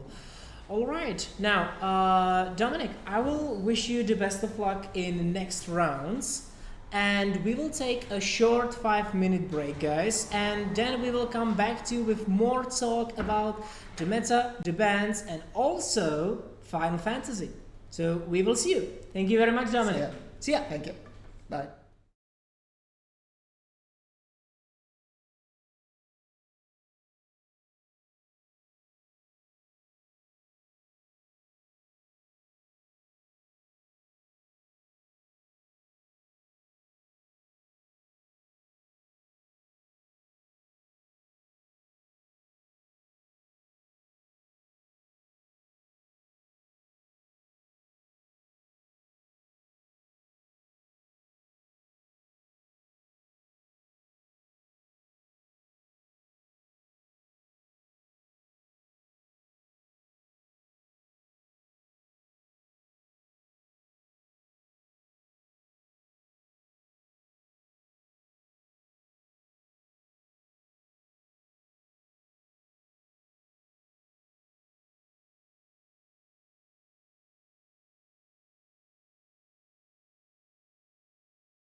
that. Hello.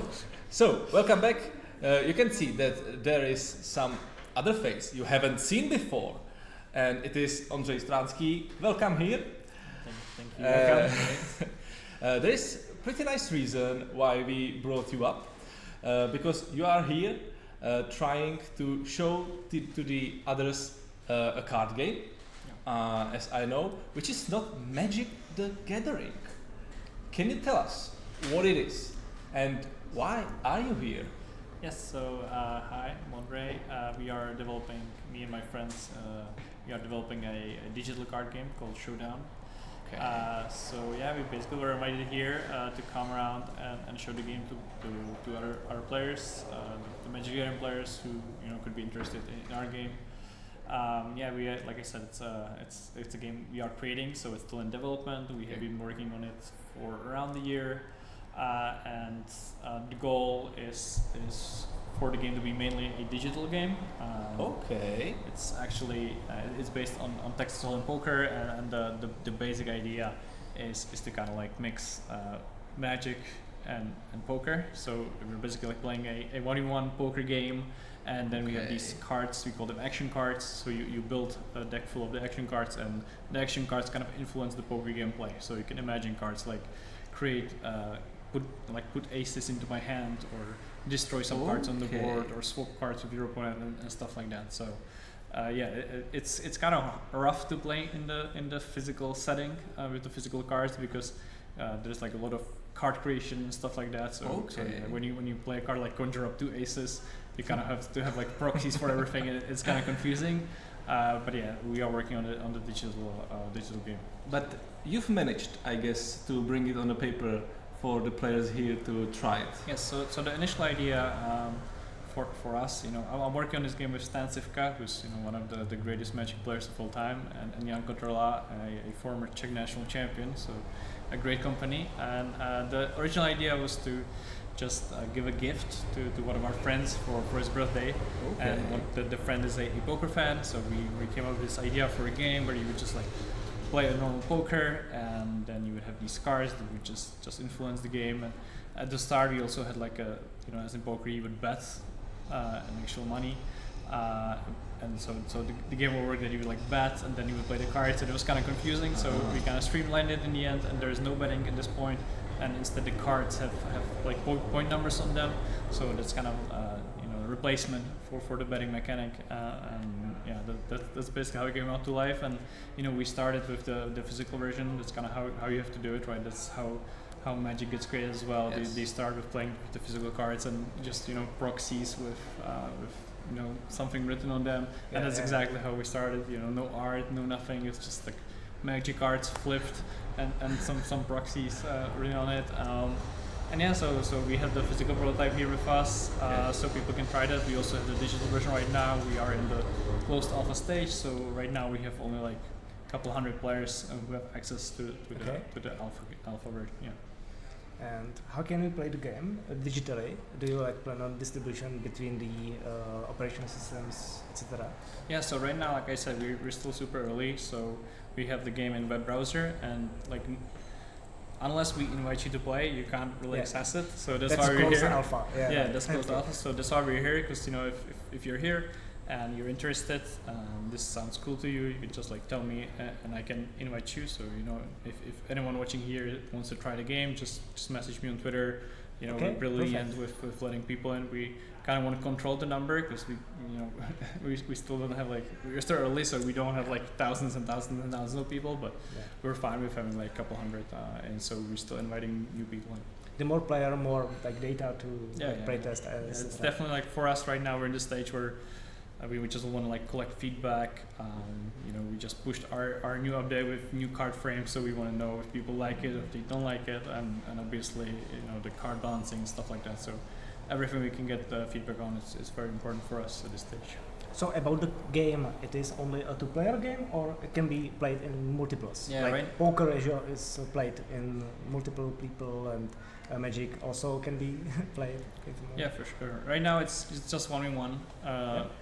That's how Magic started as well, I think. And then at some point, design for And then at some point we will probably try and scale it up to have more people, but right now it's just 1v1. So you kind of like admit that it would be possible in the future or plan for it in like car designs, etc.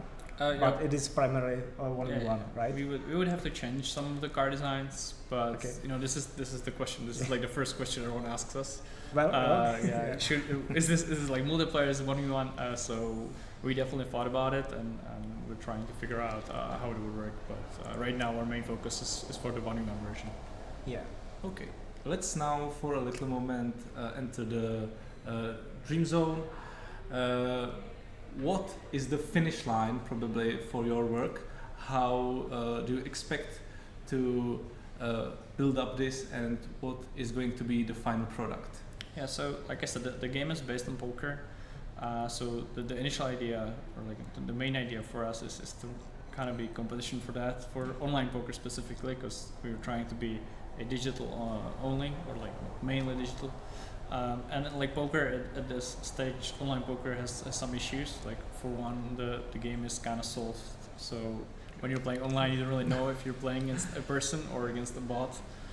So that's one of the things, you know, we kind of want to drag the poker players in and be like, okay, this is a game that's much harder to bot. Same as with Magic, with the deck building element, it's kind of, you know, more complex. So that's one thing. And then also, you know, poker is kind of heavily regulated. You know, especially in Czech Republic, it's kind of hard to play online poker. So that's also a big difference. You know, games like Magic and Hearthstone, they have like the big deck building skill included. So yeah, we're basically trying to be like in between these two games and try to appeal to the competitive players. How much can the deck building really affect the game of Showdown? I think it's similar to Magic. I think in Magic, and you know, from my experience playing professionally, deck building was like the main skill on the Pro Tour. And yeah, if you were not good at deck building, you could not really break through. So I think it's going to be same as in Magic, huge skill. And do you find some kind of strategies already at the closed alpha? For example, I like playing a lot of aces, so I put the action cards that create a lot of aces, or some other stuff that can push the deck towards one main strategy of. Yeah, for sure. So the way we designed it, it's similar to Hearthstone, that we have like some classes. Okay. And those classes, right now we have 4, but we're planning to push at least 2 more pretty soon. And yeah, they have some sort of a play style. So you know, one of them is like a destructive deck, so it's just trying to destroy all the cards on the board. And then another one is like this, we call it the gambler. So it's like a lot of random effects. That one's pretty popular with people. And then yeah, so we have like a different strategy. So it's not all the same. Okay, and the win condition is what exactly? Because in Magic, for example, you need to lose your opponent their life or some alternative way to win.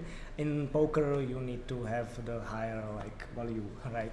What's the win condition in Showdown? Yeah, so basically the way Showdown works is you are playing poker hands. So as in poker, you just have 2 cards, then there's 5 cards in the middle, and whoever has the best combination wins the hand and takes all the chips from the pot. So it's the same as in Showdown, as in poker. Yeah. And the goal in the Showdown is to get to 100 points. So the players, or the 100 chips. So the players start at 0, and then when you play the cards, the pot keeps increasing, and then you win all the chips. And then you reset and you play a new hand, but you get to keep your point totals, chip totals, and the first one to 100 wins. So it's a bit different. I think we also try to like make a slightly different game than it's normal in the genre. Like I think especially after Hearthstone came out, like all the new games, they're kind of like slight modifications of Magic or Hearthstone, where it's just like 2 people playing for life totals, and this is completely different.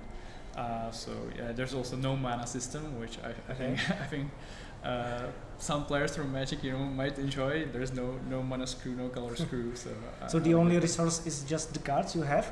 Yeah. The chips themselves can be used as some kind of resource. Like in Magic, you can pay life for some effect. Slightly like that. Like you can, you know, you have to calculate with like, am I okay with losing this hand? Because opponent will gain all the chips. So that's kind of like a resource, but yeah, mostly it's just the cards in hand. We have like a time restriction where you can play those cards. So some cards can only be played pre-flop, so before any of poker cards are on the board. Some cards can be played on the river. So once all the 5 cards are there, so yeah, that's like the only restriction. But other than that, you can just play cards as you want.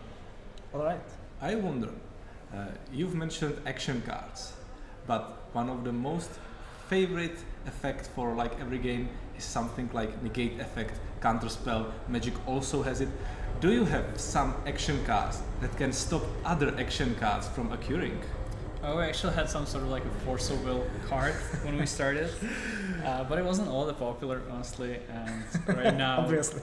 yeah, Right. right now we don't have that. We have like a silence type of thing. Right. So Okay. we have like a card that says your opponent can play only one more card this hand. Okay. But yeah, we don't have any counter spells as of now. Maybe we'll change in the future. Who knows?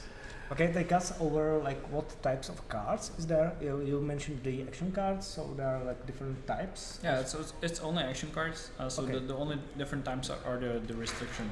So some of them you can play, like I said, pre-flop, some river, some flop. Big difference from poker is that in poker you usually deal 3 cards and then 1 and 1. In our game we try to simplify it, so it's just 3 and 2. Do they have some special name, like based on the timing you can play them? No, we just use the poker terms because Yeah. we don't want to complicate it. So Okay. it's just like pre-flop, flop, river, and I see. Okay. so people coming from poker be like, okay, I understand this, but if it was changed, I think the poker players would be like confused. Why did you guys change this? So yeah, we decided to stick with the names. All right. So pre-alpha, post-alpha, you are right now. Do you already have like the base set, or do you plan releasing another sets in the future?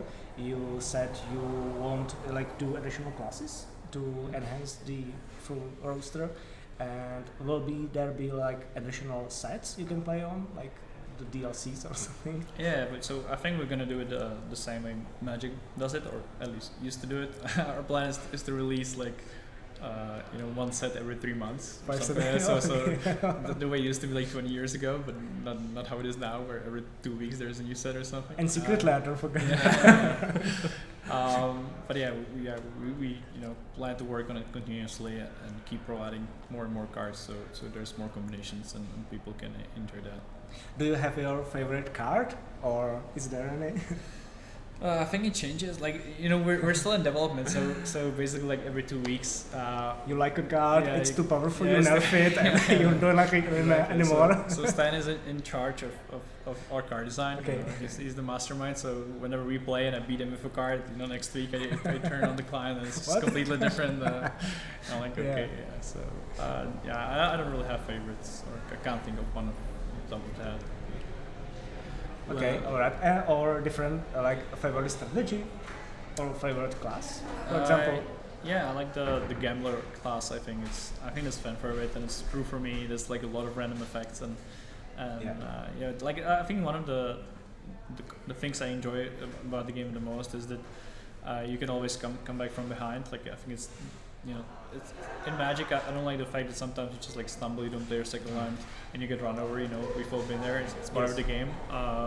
In our game, until one person reaches 100 points, there's always a potential to come back.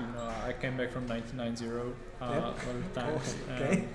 And the way the game is designed, there's like a lot of exciting moments where one person is ahead, then their opponent plays a card, and now it just completely switches, and this goes back and forth, and it usually comes down to the last hand. So it's like a lot of exciting moments, and we wanted, I think card games are not always the most exciting to watch compared to like shooters or like MOBAs and stuff like that.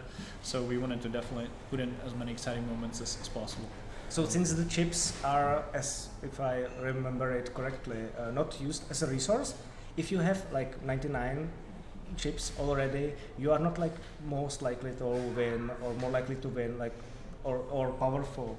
That your cards are You're not more 99. like your cards are still the same. Like the only advantage it gives you basically is that you can like pick your spots and try and like save the cards for the moment where you feel comfortable you will win the hand. Yeah. So there is no like dedicated comeback mechanic. For example, if your opponent has 50 plus chips, you get some advantage or something like that. Not yet. It might be coming soon. It's one of the right. new classes we haven't introduced yet. We will have Nice. some sort of mechanic like that. Okay, there is one thing Magic players really like, and that is art style of those cards. So I'm wondering, you are in the closed alpha. Do your cards already have some kind of different art, and how is it created if it is already there? Yeah, so well, the way our game development works is that usually you work on the art as the last thing. So Yes. right now we just have like all our card art is just like AI generated. So we will work on that later. We already have like an artist who did some like if you check our Twitter, we have some characters painted there, and that's real artists. Okay. But we will work on the like overall art of the game at later stage, but it's going to be slightly different from Magic, or the setting is at least. It's not like a fantasy setting. Instead, it's like this like a future metropolis, because the game is based on poker, so we kind of wanted to keep the aspect that people are actually playing the game, and it's basically like going to be add-on on that. So it's going to be So it a has real life its setting. own lore. Yeah, we are working on the lore. Okay. We are still brainstorming kind of ideas, but there's definitely going to be some sort of a lore behind the cards. I think you kind of have to have that so people have closer connection to the game. As you keep talking about it, you've added the classes, you've added the action cards, right now the lore. I'm really more and more interested into this because I've been a huge Hearthstone fan, and I like poker, I like Magic the Gathering, and it starts to feel very appealing to me. Yes, that's good. That's we both Stan and I we play card games basically our whole lives, right? Magic has been my career for 10-15 years. So we love card games, and we want people to have more choices, and we try to create like a game that's slightly different from what's already on the market, and we really hope people like it. So far the feedback has been great. You are playing the games, and right now you decided to create one. Yeah, I think it makes sense, like the progression of a gamer. So now it's basically my whole life is working on the game. What are you to do until you hit the open alpha, for example, or do you have some time schedule? So how long? Yeah, it ideally, gonna take? I think we're gonna be at least like 5 or 6 months still in the closed alpha, and then like a half year in open beta, and then we would like to full launch sometime next year. So when there is going to be the next DC Masters after the year, so hopefully the showdown will be alive. Yes, that's the hope, that's the plan. We'll see how the development goes. It might sound like easy on the paper, just making your own game, but it's a lot of work, a lot of moving pieces, and it has definitely been an interesting year for us. Are there any obstacles and issues you've hit already? Something you had to deal with? I think every day you find something new. I think it's mostly like it's not all about just sitting there and playing the game all day and trying to figure out. It's basically it's a business, so you kind of have to think like a business.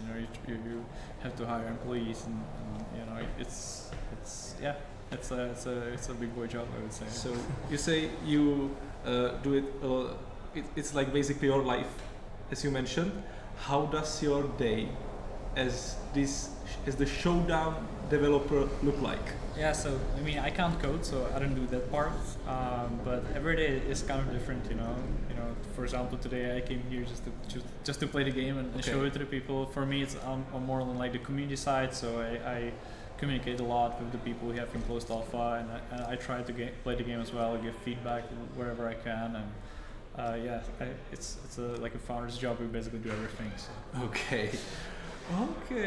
Whoa. Is there anything you think we've missed? Anything you would like to tell to the others?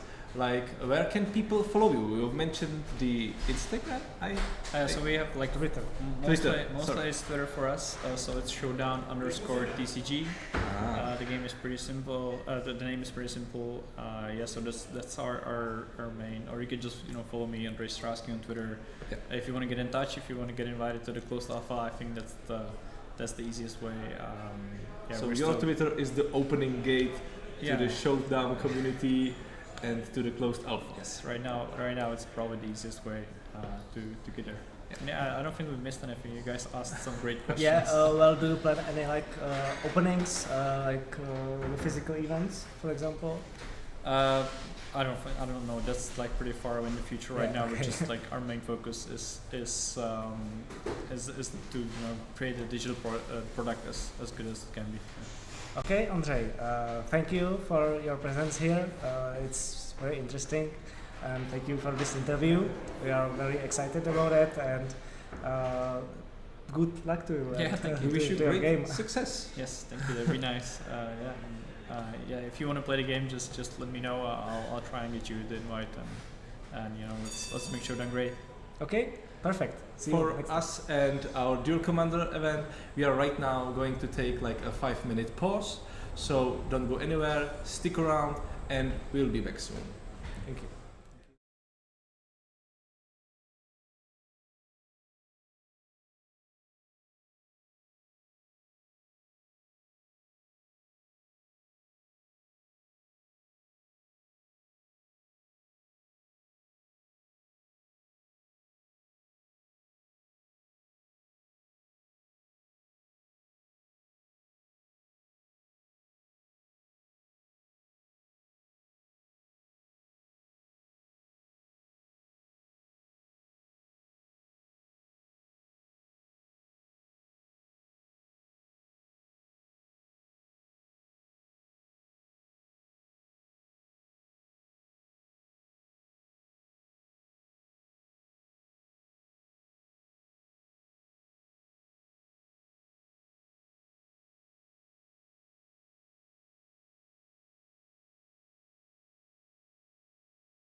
Hello. Welcome back. We are here just finishing the third round of the tournament. Just some games take a bit longer than expected. So we have time to talk about interesting topics. Exactly. We hope that you enjoyed our interview with Andrzej Stransky about his new game Showdown that you can find under just searching for Showdown under .tcg or going on his Twitter. And you are there. But check it out then. we need to fill some space right now, and we've prepared something really interesting for you. The Final Fantasy cards are not legal on this tournament just because of the accessibility which we talked about in the beginning, but it doesn't mean we cannot talk about them because they are surely going to affect the Duel Commander format. Especially in the magnitude because so many cards got printed now, not only the main set but also the the commander decks, including commander decks. So there is the power level is very high. Power level Considering is quite high, and the number of cards is also high. So the probability that something gets to the Duel Commander, it's nearly 100%, I would say. Yeah, and there are a very huge amount of legendary creatures that are potentially commanders. That is interesting part. I would like to get to it later. Right now I would like to stick around in the cards that might look and might take the place in 99 of some decks. Okay. And keep the spicy stuff, the probable new commander decks for the end of this conversation. And the one of the cards that might see its place in Felia or in Yoshimaru is Cloud. The new Cloud that works somehow the same way as the Stoneforge Mystic, and even better, is pretty good card. It can also be played as a commander. Yes, maybe. We'll see. If it's good enough, we can see another mono white. We can. The Cloud, as you said, it's a very similar card to the Stoneforge Mystic, the mainstay and very classical card in Magic. Cloud is a 2 mana white creature for 2 white mana, 2/1, and when it enters the battlefield, you search your library for an equipment card and put it into your hand. So that part is pretty much same as but that's not all. Mystics. Yeah, exactly. Something else. So if the Cloud is equipped, and as long it is an ability triggers of Cloud or an equipment that it's attached to it, that ability triggers an additional card. Time. Honza, are you familiar with the card Skull Clamp? I might have played the card once or twice in my life. And the way it works with Cloud is really interesting because normally it would draw you 2 cards, but in this case, if you really need to search for some answer, just for 1 mana, draw 4 cards, and the Skull Clamp stays on the battlefield. Yep. Exactly. So not only Cloud can search for it, and also can use it to kill of himself. Yes. Draw 4 cards, and then maybe as a commander is in the graveyard ready to be reanimated, or in command zone ready to be recast. Yes. When searching for something else. Exactly. So this is like maintain for 1 card. You can have a potential of drawing 4 more cards, getting the Skull Clamp in play, that drawing another card, etc. Another very classical and well-known card, well-known equipment is Yumezawa Jite. I would like to talk about. I personally love this card. Yeah, and this interaction, because this is very interesting, because not only with Cloud you trigger the when you deal combat damage, you put 2 chart counters, you trigger it twice, so you get 4 counters, and if you remove the counter and activate the ability, as long as Jita is equipped to Cloud, of course, you triggers it again. So you double the double, it's fantastic. Yeah, like if you play out the regular scenario, Cloud gets equipped with Jita and hits your opponent for 2, right? Okay. You put 2 times 2, 4 counters on Jita. Yeah. Next turn you can attack and spend all 4 counters to boost the Cloud up to 16 plus meaning that he can like It's two-shot huge. the command. If you have something like The player, okay. other equipment for 1 mana, like Shadow Spear that gives trample, this could be lethal really easily. Or if you have some flying creature, Yes. or the way to give cloud flying, or some other way to go around, like from the Giver of Runes, Mother of Runes give it protection. You can smack your opponent with 1 combat, with 1 creature, and 1 Umezawa's Jitte. Yeah. The other card we could talk about is Cecil, if you are familiar with it. In a close time, we're probably gonna see it on the screen. I think it's Cecil. Cecil. If that, I guess it's Right. that new. Yes, this one, Yes. the one that starts as the Dark Knight and could be redeemed as the redeemed Paladin. Yeah, 1 mana, 2/3. That when it deals damage, you Yes. lose that much life. So it is a very big body considering to do mana cost. For 1 mana, it's one of the best cards you can get. The kind of issue is that when she deals damage to an opponent, she also bites you. But then there is that ability that says when you are at your when you are at your half of your life total or less, when you are getting 10 or less, she's going to flip into 4/4 lifelink that gives all the attacking creatures indestructible on attack, Yeah. which is quite nice effect. And the way I've seen the people are planning to go around Cecil is that you can build the deck and also have Lurus as your partner. That's true, definitely.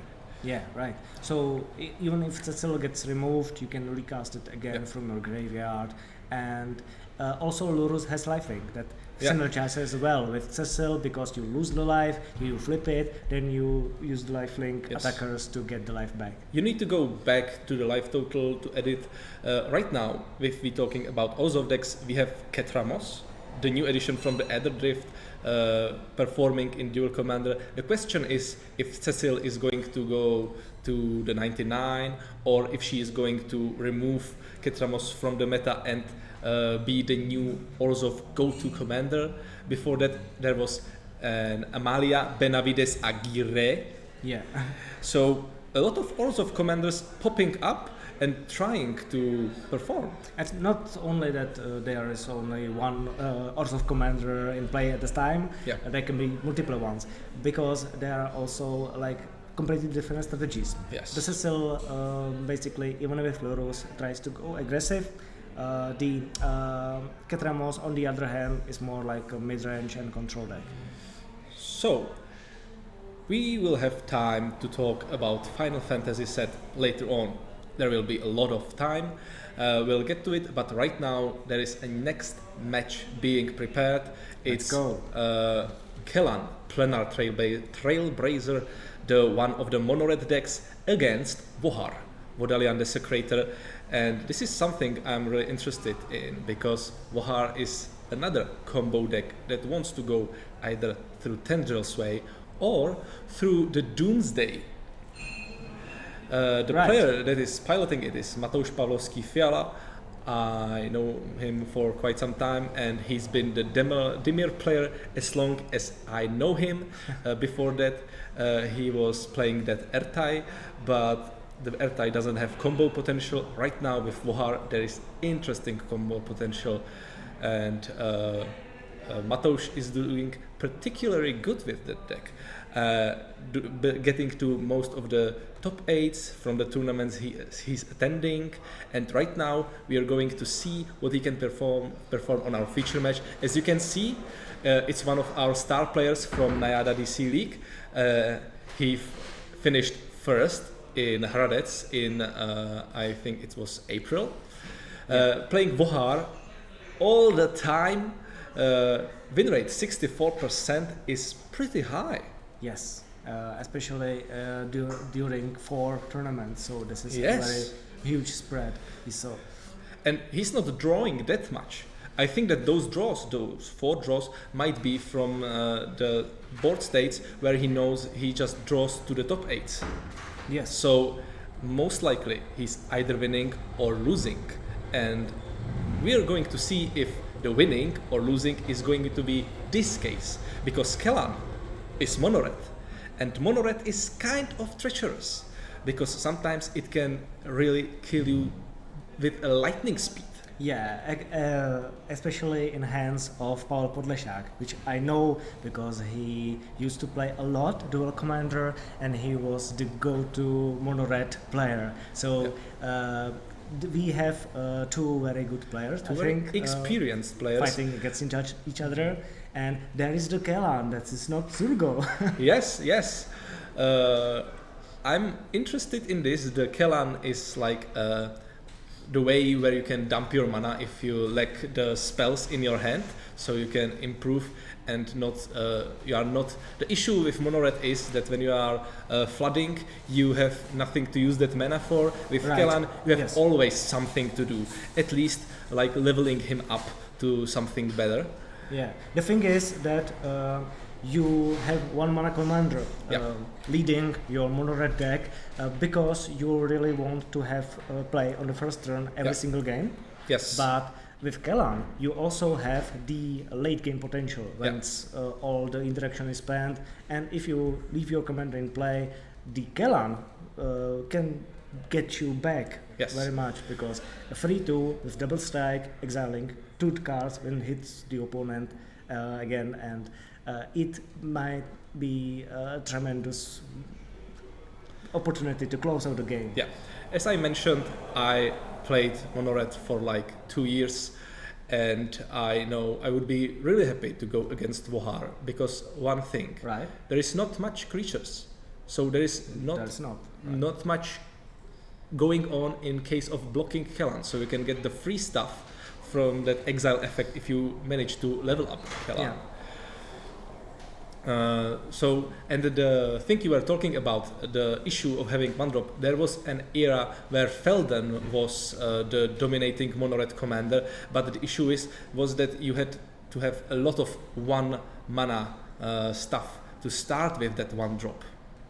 And if you didn't have it, you were already like losing the speed, and that was issue.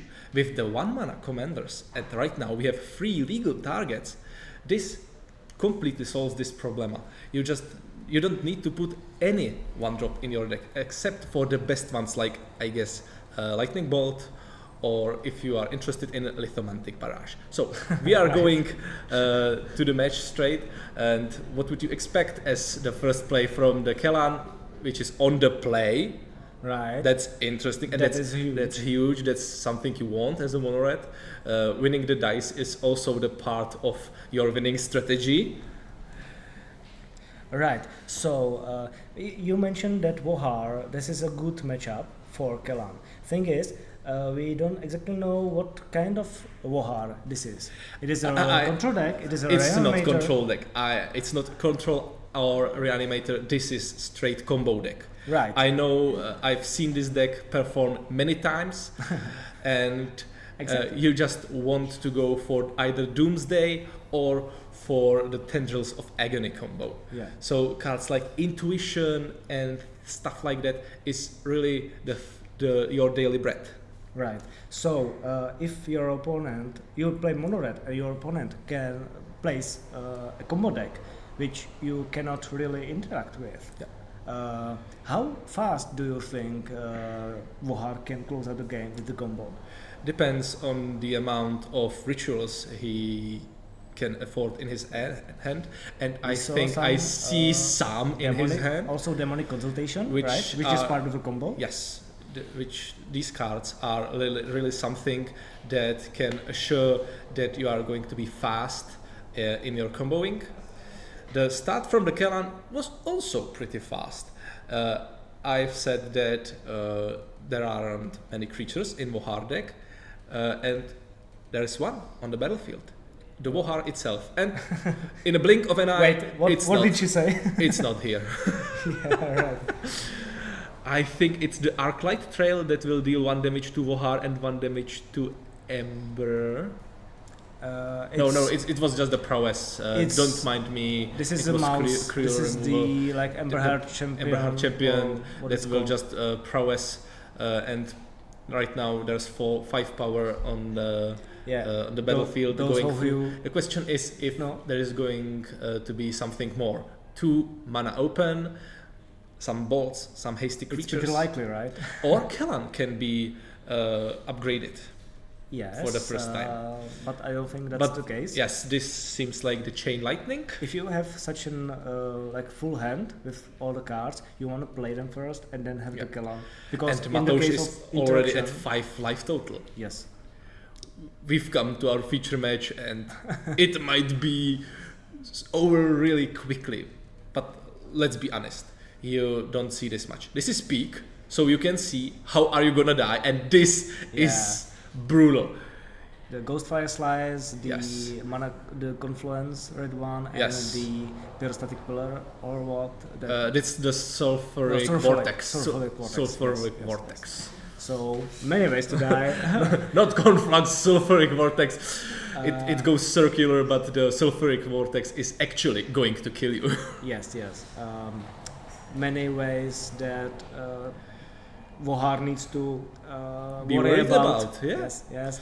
And His hand is stacked. I guess I've seen like the force of will in that hand, but the question is, you need both things. You need interaction with the aggression you are forced to defend yourself against, and you also need to have your combo. I think the combo is already in hand, but there's just no time to yeah, play yeah. it. The question is, if it's good Because And the game is every fetch most land, likely over because right now. you can see the flooded strand, which might Force be of Will also cost life, so there is one Yeah. more life that puts him in the Ghost Fire Slice range. this is which the is the Ghost case. Fire Slides, Yes. and there is the force of will. Okay, but you're forcing and you're losing the life and you're dead on board. As you mentioned, there was the demonic consultation, and I've seen the laboratory maniac, which is So technically, it Technical- could be game over from the Vohar side, which is also crazy. imagine this game if it would be that Vohar would be on play. Yeah. The speed would be reversed, and Matouš would have enough time to close the game with the combo from the hand. Yeah. But as Vohar you can see, itself was not necessary Yes. too much because it was just a speed bump. you didn't to- need any tutor, you didn't need anything, you've just had it in your hand. Sometimes it happens, most of the times it won't happen for all those combo viewers at home. But the speed, And additional Is things the to limit. note in this particular matchup is that Kellan is not as good because the Vohar can block and kill it, okay. despite the Zergo having 2 Yes. toughness and Gadai. This There's- is demonic consultation. Very interesting situation because there is a little attack and demonic consultation. Is there a way it can prevent? If there The is, loss? we're going to search for it. It must be something that costs you 1 mana, Or is for free or is for free, to and removal it spell must be of 1 some blue, sorts? because you don't have the black. If it would be like black, you could Oh. go for something like Fatal Push, or that situation, I don't think there is a way to, or is it? Ah, Oh. or is it? Yeah, Hydroblast. Most of the time, I Mouse. forget about these, the Pyroblast and the Hydroblast. Because in the earlier stages of Duel Commander, those cards didn't see play except Yes. the very like rare situations. Nowadays, when the red or most likely red is Yeah. so presented, and blue also, those cards can be very effective, more than any other types Yeah. of interaction.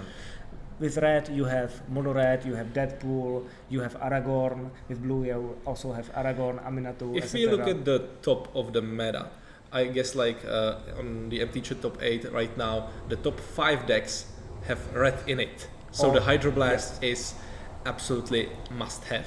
And if you look at top 10, it's like not Thalia, but anyone Yeah. plays either red or, Or blue. blue. so, So right now there was that frantic search, and I think that the Laboratory Maniac was going to the graveyard. ready to be reanimated perchance? Well, we see. we see. So- Matouš is going to do something interesting right here. So Storm count already on 1. Okay.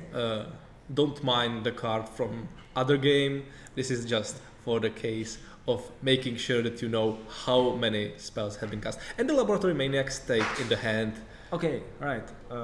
So this is the last turn. Mateusz can do anything because if he passes the turn, he's dead no matter what. There are two lethal attackers and some burn spells in hand. So this is the last turn. No. This game, he Yes. can do something. Maniac entered the graveyard in the end. He Okay. everything is Because black. Since the stone count is getting counted, Yes. there may be some And tendrils also of the mana. agony. But is it going enough? down. You need to have storm count 10 to win. Well, I don't think you need to kill your You opponent don't this need. turn Also- because tendrils gain you a bunch of life, so you can use it for It that. can keep you in this game. Exactly, and this is most likely what Mateusz is going for. Just do a part of the combo to live and maybe get another chance Yeah. to winning in the future. There is some kind of tutoring. The question is which one. I've seen the demonic tutor in the library, so it must be other kind. The thing is, this is the storm count 4 Yeah. with the tendrils being cast, so it's like 8 life and 9. Yeah. If he goes for the Yawgmoth's Will, Yawgmoth's Will. is there a way that you can pull off the demonic consultation from your graveyard and go still for the laboratory maniac win? I don't think it is like necessary the laboratory maniac. Maybe it's just a ritual again, tutor again into Yeah. the tendrils. And we go for it. There is the Yawg's Will, Okay. and it is. And unfortunately for the Monoret, there is no way for you to interact. Yeah. There is, as far as we know, no 1 mana burn spell to seal up the game on that. Yeah. And if it would be in that hand, it would be pulled off immediately. Yeah, right away before anything happened. So now Mateusz gets to do his thing, whatever he can. There is some cards already in exile that bit complicates the situation. It could be complicated. What's that? Yeah, This is the Cabal Ritual again. Cabal from the Ritual graveyard. again, so you can get like the mana you need. Storm 5, 5 black mana available. The tutor plus. The problem is if there is a possibility to go Maniac and Consultation, but there is one issue. You only have black mana. Yes. So there is no way to replay that Laboratory Maniac Right, by now. using it, the Mateusz sealed himself into the So there is way. the tutor again. And he's going to get plus 3 mana, which is 6. So potentially demonic tutor into the tendrils to Yeah. up your storm You really count need to even build more. the storm count. Yeah, sure, you could go like for Is there the anything tendrils else of in Agane there? immediately, but if you do it, you are not finishing the game, you are just stalling the game Yeah. and making sure you don't die. A immediately. ritual and then consultation into the because there is a consultation again. It is. There is a chance of fizzling and dying if you exile the whole your It is. library. You need But to really think- remember what you have left in your library. Because storm count 6, 7, 8, that it might be enough to Yeah, kill might. Pavel He's really on close. this turn. And if you build up enough mana, you can just play some kind of legal spells just to build up the storm count. Since I don't have the deck in hand, I can't really like count Yes. all the possibilities. But There's the it demonic looks tutor. very interesting. Yeah. Being it's- played from hand. No, it was played from from yeah, Agane, hand, but from it hand, but goes in exile yes. immediately because will is already it is. in effect. It is true. And So there if you go for the demonic consultation and tendrils, there's nothing it's- else. Yeah. you only build the storm 9. Right. So what about you find wait you already have only 4 mana. You So are this one- is definitely just You are for the one tendrils of because- lethal. Yes. This is the only chance. So And just basically, hoping- the life totals would switch. yes, which would buy Mateusz kind of lot of time. But you are losing really a huge chunk of your deck. And Yeah. the question is, how are you going to finish? Well, you can just play Wohar and activate it. But Yeah, you need to survive a turn. there it is. And the tendrils for 9. It's 18th. Yeah, Put 18 your opponent. Give me your life. close. Wow. So He tried Wait, so what? hard and got so far. But in the end, it mattered a little bit. yes, if Pavel would use a fetch land one more time, he could be dead. Yeah, you cannot fetch. Yeah. the game. So the game is not over.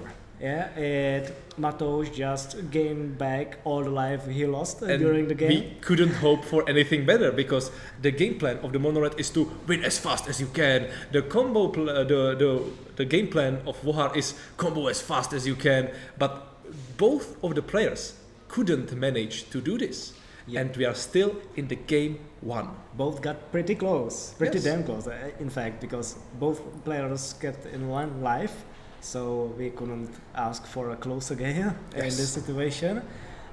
The, the idea is what Matouš now is going to do. Yes.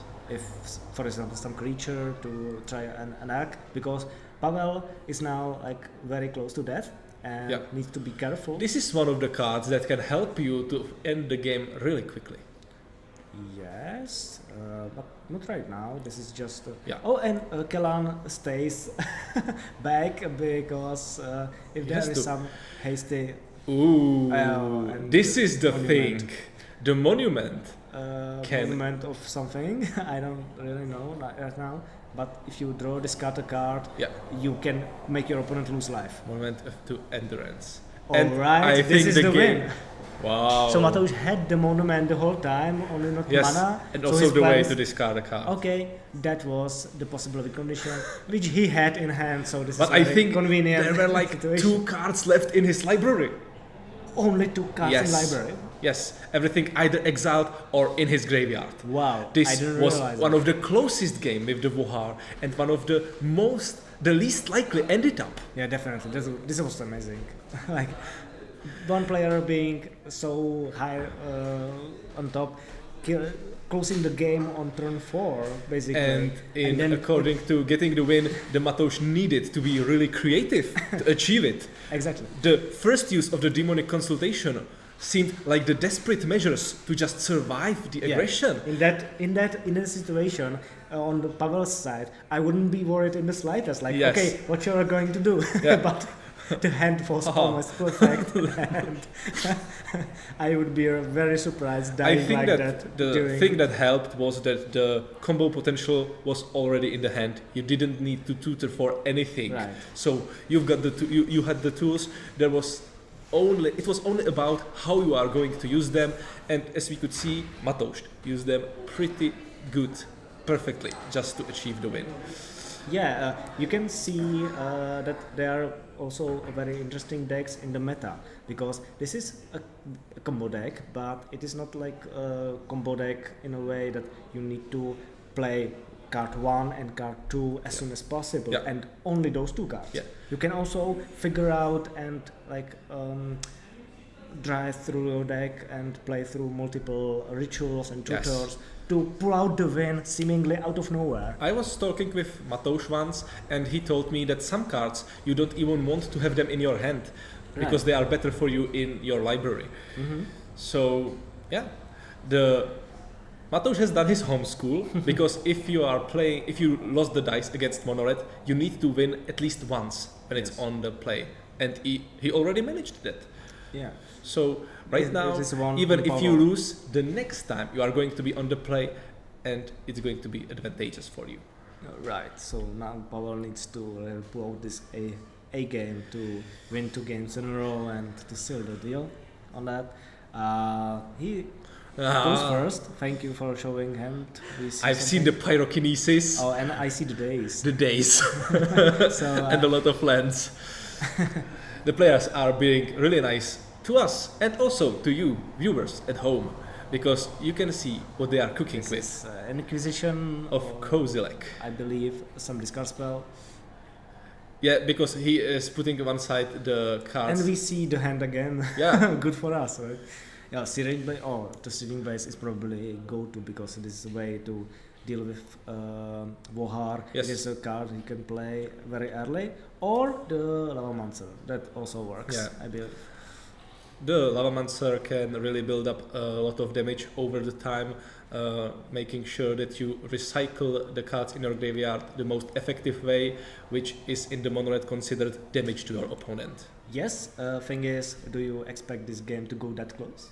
or not that long, considering what we saw in the previous game. Yes. I don't think the Lavamancer would have much work to do, or the time for The time especially, because you don't have the time. Right. So now we see if Wohar just go for the commander or try to open up the mana for some sort No, of you are interaction. going to let your mana open, and right now you can You got the hard, days. you can hardcast the days Yeah. to disrupt like anything, and you would be happy to discard any card that Pavel plays. Because that is a preferred play. You don't really in this matchup want to bounce your land because that sets Yes. you even more behind. Okay, 3 mana. That's a Phoenix, most likely, right? Phoenix Just in the grave isn't the not the worst. not the worst, but So- still you haven't used your mana effectively right now. And Yeah. we are going to the third Phoenix- turn, and I see 16 on the side of Matouš Pavlovský-Fiala. Yeah. The last game, it wasn't 16, it was 5. Yeah, and it thing was is, brutal. Pavel kept a hand that's very expensive cards. I don't know how many 4 mana cards are there or something. We have a notification that Kalan got leveled up. And he is right Oh, now and the flipping detective. He's on the case, and the case is how you Skewer. destroy the Wohar. Yeah, you skewer the critics. Yeah, Wohar is the critic getting skewered. that is how you are doing the detective work. Yeah, If there exactly. are some critics criticizing your detective work, you just skewer them. Yeah, perfectly, right from the top. This is what Pavel needed to really put out the pressure on the opponent, because this is like 10 life already.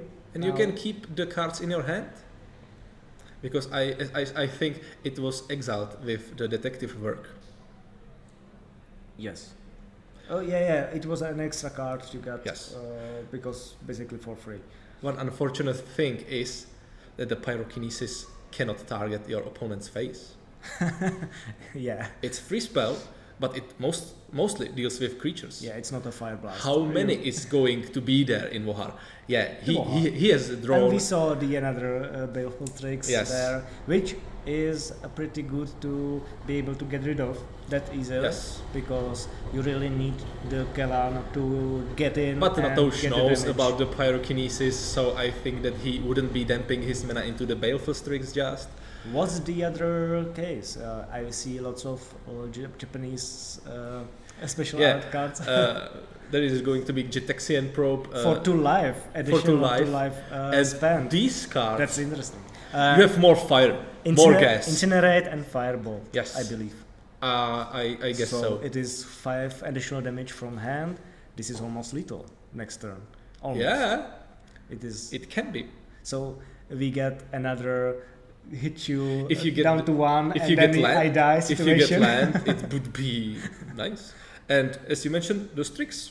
Strix comes is in. here, and only Strix, not Wohar, because Yeah. now you force Pavel to waste the prerequisites for Strix, which is very far from the optimal play. I didn't expect this match to go that long, to be well that much going on. Well, it's a turn 4 and the game is close to over, so it's not that far. It will be strange to see going to the extra turns. Yeah, for but it's example. not just slam card, and win. Yeah, mostly because Pavel got a very slow start. Yes, that's the But- truth. Let's see if there are some ways that he can interact with Matouš. Because some of the combos can be disrupted by Ooh, removal this is spell. card I'm not familiar with, and as I mentioned, I've been playing the Monored for 2 years. This is from the new Jumpstart, the Minotaur legendary creature. Yeah, that makes And cowards. yes, I think that's with can the be cowards blocked. one that cannot block him. Yeah. Or like it's something like the warriors you control cannot be blocked by cowards, and making your opponent's creatures cowards. We don't have to worry about that because it got countered. Yeah. By the Japanese counterspell. Now is the time for the Yeah, unfortunate. Gornok, the Red Reaper, Yes. Minotaur warrior with haste. Exactly. And it's a pretty obvious thing. Cowards can't block warriors. Yeah, this is. It's Who logical. would expect otherwise? Yeah. Oh, so we see Pavel really thinking about his pyrokinesis. This is like the most painful pyrokinesis he played Yes. in his life. But Dealing with expending 2 cards from your hand to dealing with single 1/1 creature that Yes. already get the extra it would card be from your an opponent. honor to, especially this Baleful tricks, Yes. taking 4 damage, Oh my making rid of 2 cards from your opponent's hand, drawing you 1. god, such value. Value town. Yeah, but Pure value town. Pavel just really needs to hit the opponent, so Yeah. I think this And is he bins the Scarlet. yeah, this is inevitable. Yeah, pretty much because all the other things are burn spells, which are pretty kind of more useful. And more detective work. And hello, Zurgo. Hello, Zurgo. Goodbye, Zurgo. Goodbye. Get to exile. Not the commander. It's Not the commander for Pavel. and the VC. Pavel Force of- doesn't Force of need Will. him. Oh, and there is a tough flash. Ooh. One part of the combo piece. Yes. See? Next turn he can exile to search for the other one, right? Yes. The Jace, for example. So it would help him. It seems like The question Pavel is, has the last turn, and the tough flash, if I believe correctly, can save you to prevent losing life, preventing Well, damage. With it would exiling the work card. somehow like the Glacial Chasm. Right, but you need to spend cards from the top of your library, and there is some thought lash as a thought. Yeah, Thought Lash, Yeah, I guess is the that's card. and the there will be cards exiling to Yes. prevent the damage. Yes. If there was be Jace, that would be funny, right? Yeah, the one thing that can really deal with it would be dealing with the only card you can win with. And this is one of the payoffs for that Snow Mana. Yep. Ice Hide Golem, Ice not Hide really Golem. relevant right now. There need to be paid the cumulative. Upkeep, yes. Yes. And is Mato just gonna go for it? What's that? Well, this is Uh, something from Duskmoor. No, this is the special card. Title Pact, alternative art, new one, I think. Might Right? be. No. This is a tutor. Oh, it is a tutor Yes, for demon. that's the tutor from the Duskmoor that gives you demon, I guess, or it gives you a card if you have Delirium. Right. It gives you any card in your library, Okay, so and if there you is Delirium, I believe. yeah Right. creature artifact land from the fetch land and also the counter spell. So at least as we are counting right, the demonic council got him anything he needed. The thing is, why Mato didn't go just for the Jace and win the game? I'm not sure. Because he can just mill your library until you hit Jace. Oh, you don't know the cards. Oh, I see. Yes. I'm so used to have Thought Lash and play with Glarp. When you see the top of your library, It's I didn't much- realize that you are It's going comboing blind. on easy mode. You need an additional card. I'm sorry, right? It's not that simple. Yeah. But the thing is, But you are Matosh not is afraid about Matosh is the insulated thing so the Pavel much. is right now doing, because he used that 3 damage spell. Yeah. He just wants to exile the combo pieces based on luck as from many the top. cards as And there is possible. Yog's Will. Yeah. It's one thing. And that- Doomsday. and Also. Doomsday. Those are So- 2 cards that Matosh really cares Well, about. No, Laboratory Maniac, no Jace, Yeah. which are the real win conditions in this deck. So the thing is still alive. Right now with the Thought Lash. And And yeah. there is the Jace. What was the tutor for? Let What me could guess. it be? Yes, and Jace is. You are hoping here. to exile the Jace from the You plus library. him immediately, but and in most likely it response, wasn't you that. Thought Lash your Yeah. library away, and you win the game. And it was Okay, easy it's 2-0. Well, Matosh 1-2-0, pretty. I'm not uh, sure if we have enough time strong for goal. the interview, but most likely this was pretty fast. We So definitely have in a enough time. small for amount the- of time, you will have a sweet interview with Matosh. But right now, Matosh must decide: does he want a mystery sack, or does he want to open the mystery booster? That's the question. The players are going to clean up. There's probably some talk between them about the games. We all do this, and it seems that Pavel gets the booster. Yes. I hope he opens something really nice to compensate this really hurtful loss, especially Yeah. the first game. Yeah. That right. must have been really really painful for him. Matouš has it both times. Yeah, but let's see if there is something really good.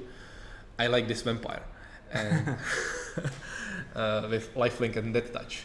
Yeah. The mono black devotion decks like it. Mana Mana Tide. a usable card. Yeah, usable And card. The Felidar And the Guardian. Felidar Guardian. One of Where the alternative Yes. you win the game cards, You which is win the pretty game cards. thematic, But the considering what was but the going on Mana that Tide can really. It's not the Felidar Guardian. It's the other Felidar, some big, I think, Felidar Savior or something like that. Pavel can at least like play different. No, not Felidar colors, Savior. right? There are so many Felidars, and I cannot think of the right one. I'm sorry.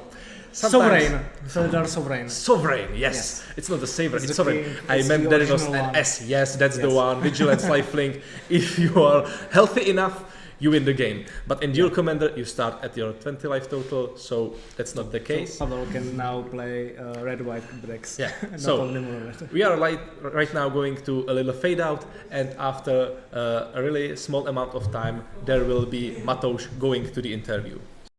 Stay, and you will be hearing what he had to say to those games today, two games.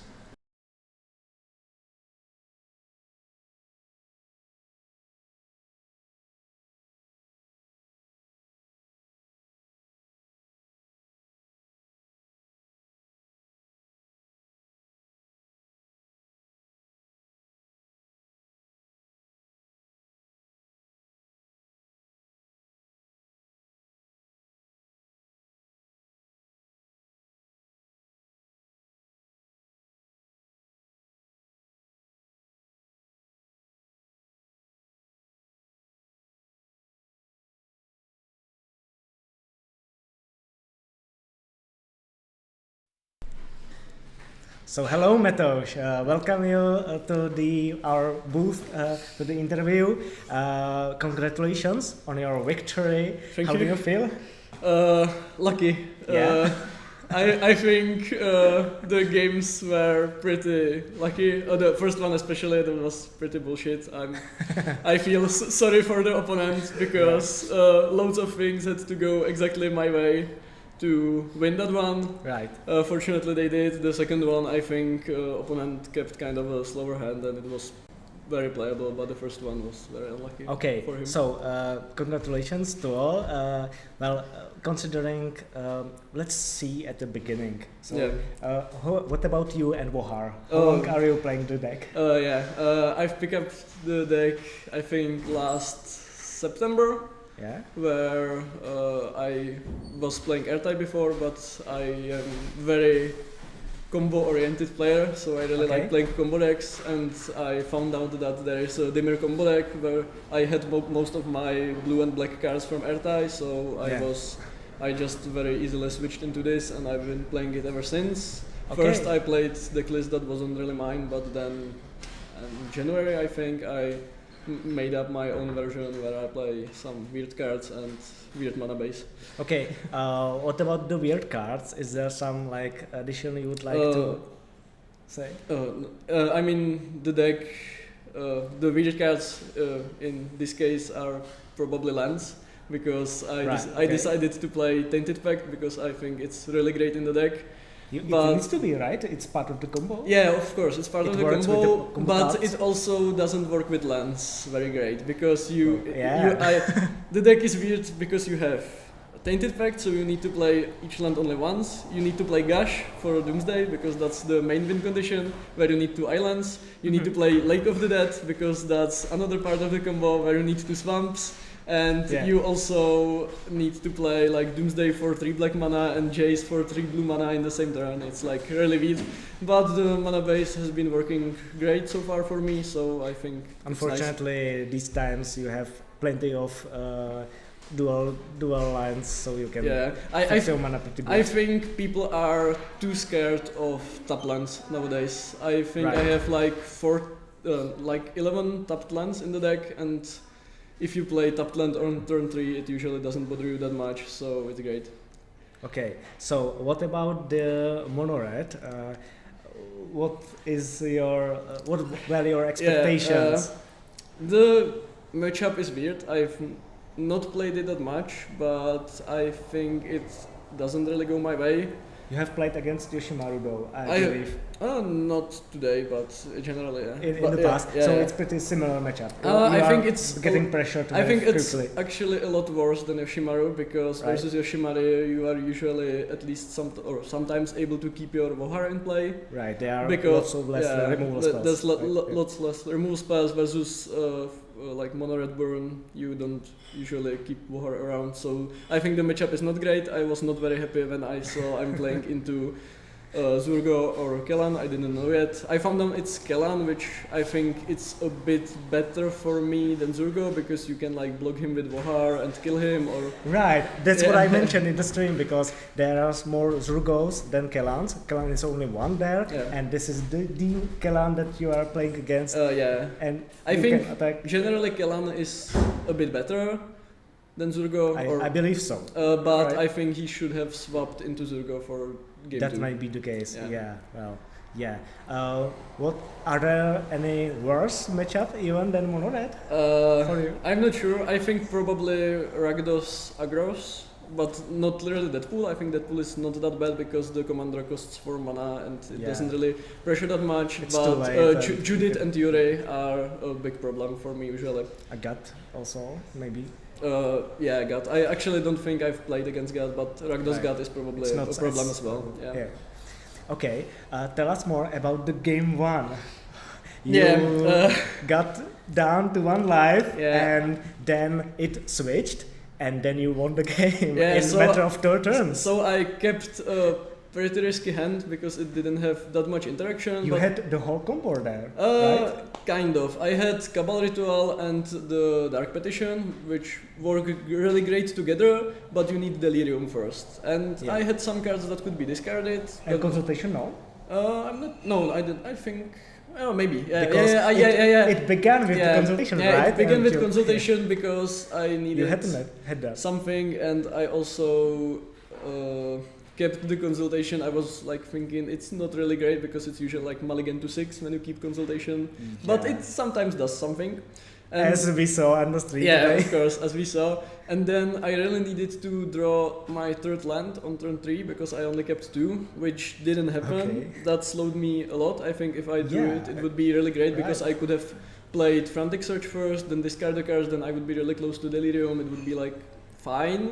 That didn't happen, so I was a turn slower. Yeah, I then needed to do like really weird stuff with tutoring Hydroblast with consultation to Right. keep it one In that life. situation, I was like, what can he do? Because Yeah. he has lethal attack against him. He has only Yeah. blue mana. Yeah. What can he play? And I couldn't figure out the Yeah, the yeah. buff. Have you put it in the deck recently? or Yeah, was it- I've put it for this Right? tournament. Yeah. Okay, okay. Because I figured Fantastic. there's gonna be pretty like loads of Yoshimaru's, Zurgos, and Deadpools. Is that good against Yoshimaru though? I think yeah. Yeah. You usually Lots of it's red good legends. it's good versus Blood Moon, which that was big reasoning for putting it in because In your sometimes tainted pack mana base, right? yeah, in my Tainted Pack mana base, Blood Moon hurts me a lot, and you can actually put the Hydroblast into Doomsday Pile on top to have like interaction versus red decks. So I think it's actually really nice in today's meta. Yeah. What I would like to ask before anything else, in the game 1, Yeah. how soon have you thought about the whole combo? When was the point that you saw the line that you have since, been? I didn't see I have win. I really didn't have win. Actually, like the win was very very lucky because I needed to do consultation for Hydroblast, where Right. I needed to not exile any crucial cards.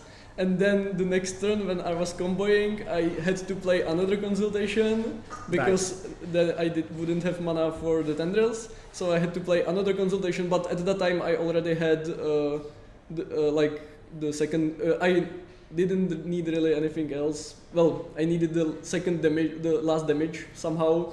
That was the luckiest part because I have, I think, like 4 cards that are able to deal damage to opponents. Right, I And was thinking I don't know, you recast Vohar Yeah, and no, try to well, activate it to kill your I opponent or what? couldn't do that because I put Vohar into graveyard for the Oh, I see. delirium. So Okay. oh, not delirium, for the threshold. So Oh, yeah, so Okay, I was okay. thinking about that, but I couldn't do that. So yeah. All right, and so you didn't know, but there was a point that you saw. Okay, I can. What was the card you discarded to the tournament? This was some kind of cycling. Yeah, it's a card I put right before this tournament. It's called Locust Spray. It's new a great card. It's No, new no, card it's from -1, Etadrift. -1. Yeah, it's instant that gives a creature -1/-1, and it has cycling for 1. And the reason I put it in is because it's great against Kellan and Yoshi. And versus other matchups, you can just discard it, and I also have Monument to Endurance as a discard. That's a completely true. As a discard combo, so like the whole I was thinking about actually both those cards are my 99th and 100 cards to play in the deck, and I was thinking if I should play either, and I put them in the deck, and looks like it paid off. Right, So, you can like basically cycle it and fill your graveyard and recast it with Ohar later. in yeah, some but close I mean the situations. whole point of the card was to have like a cantrip, which is not really great, but it can kill Yoshimaru and Kellan. That's right. And Bowmasters and some perfect other choice. stuff. But Very it nice. was mainly for the Kellan and Yoshi matchup. Okay, and what about game 2? Game 2, I You think. went like all in on the Thought Lash? No, actually no. It was pretty safe because I had the Thought Lash and I had a tutor in hand. And you saw pretty early that your opponent, because you played like peak. on turn Yeah, one, and you said I saw he had Pavel like- has like yeah. I played I think Inquisition turn 1 where I discarded where I discarded his like only the Lava other- Monster. Yeah, the Lava Monster which was like his only other damage. So he was only pushing in 2 damage with Kellan, and that was too slow. I then didn't draw a land for the turn where I could play Thought Lash first, which was I was pretty scared, but he didn't have much damage, and I had like 2 or 3 turns. You was at 6 life. Yeah, I was like 6 life. Well, that was after Thought Lash, so the turn before I was at like 10, I think, or 11, something like that. So. And you had a tutor spell to combine it with the Thought Lash. Yeah, and it's go for the it's win. pretty safe because you only need to survive 1 turn with Thought Lash, and not discard your Laboratory Maniac and Jace. In this matchup, probably Jace, because Laboratory Maniac can die to burn pretty easily. And So- even if Jace got removed, you already win the game because it's the part of the +1 ability, right? No, it's part of the Jace, so you need him in play. But there he is goes some he win goes the game, right? he has static ability that says if you would draw a card from empty Oh yeah, library, sorry. you Yeah, win the right. game. Yeah. But The second ability has the win goals. I remember it incorrectly. but you don't use that one really. Okay, so you said that you went from Ertai Yep. to Wohar. Have you thought about playing the Grixis combo Uh, version with I've- Rograk, for Yeah, example? I've thought about it, but actually, the main reason I'm not playing it is because have of the red cards? Yeah, no, it's because of the price. Because like, Okay, right. the lands are expensive. I mean, I could probably buy them, but it's not really something I'm aiming to. And I also think it's worse than Wohar. Right. My okay. deck is like kind of control-ish. You have plenty of counter spells, discard spells. You can play the long game versus some controls. Atraxa, Ertai, they're actually not that bad of a matchup. Because you have value in commands. Yeah, and- because you have value. They usually kill the Wohar, then you play him again. They also kill him. Then you have So you two waste extra the cards. resources. Yeah. So it's not that bad, and I think the Grixis is worse. I think the Ragnos combo deck, the Rograk Tevesh, is probably better. Because Oh, it's really fast. like streamline, more it's- streamlined because of the mana. No, but just the deck in general is so fast for today's meta and pretty hard to disrupt. I think it's the best deck in the format right now. Okay. But actually for Wohar it's not that bad of a matchup because you have interaction and he doesn't, so I'm not that scared of it usually. Right. What was your previous matches? The first round I played versus Aminatu.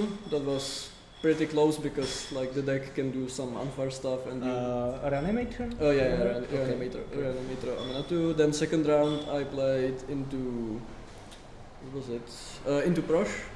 That was pretty close as well. You have to be really fast because he is really fast, but he doesn't have the Okay. disruption. Yeah, no. So not I- not really. Yeah, so I pulled that off. It was very close, both games, but I won 2-0. And then in the third round, I met Flage, and that is one of the very good matchups for me because he doesn't have that much disruption, and also that is not that fast on the clock, so he doesn't kill you as fast. So it's 3-0 and you won every single game? No, I've lost one game versus Aminatu. Okay, right. So, very nice run so far. Good luck to you, and let's see if we are gonna see you hopefully in the top 8 or Yeah. top 16. Well, so far you've been pretty lucky, Yeah. considering even the Nayada Liga. Yeah. It's Right. been great for me this year so far. Yeah. Maybe it's the deck, maybe it's not. I'm still not sure. Maybe I just was very lucky last few tournaments. Right. So, yeah. So, thank you very much for this interview, and congratulations again for your win, and good luck Yeah, for thank the you. rest of the tournament. Yeah. Yo, goodbye. See you around.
And welcome back, our dear viewers. So, our round 4 is clearly going to an end.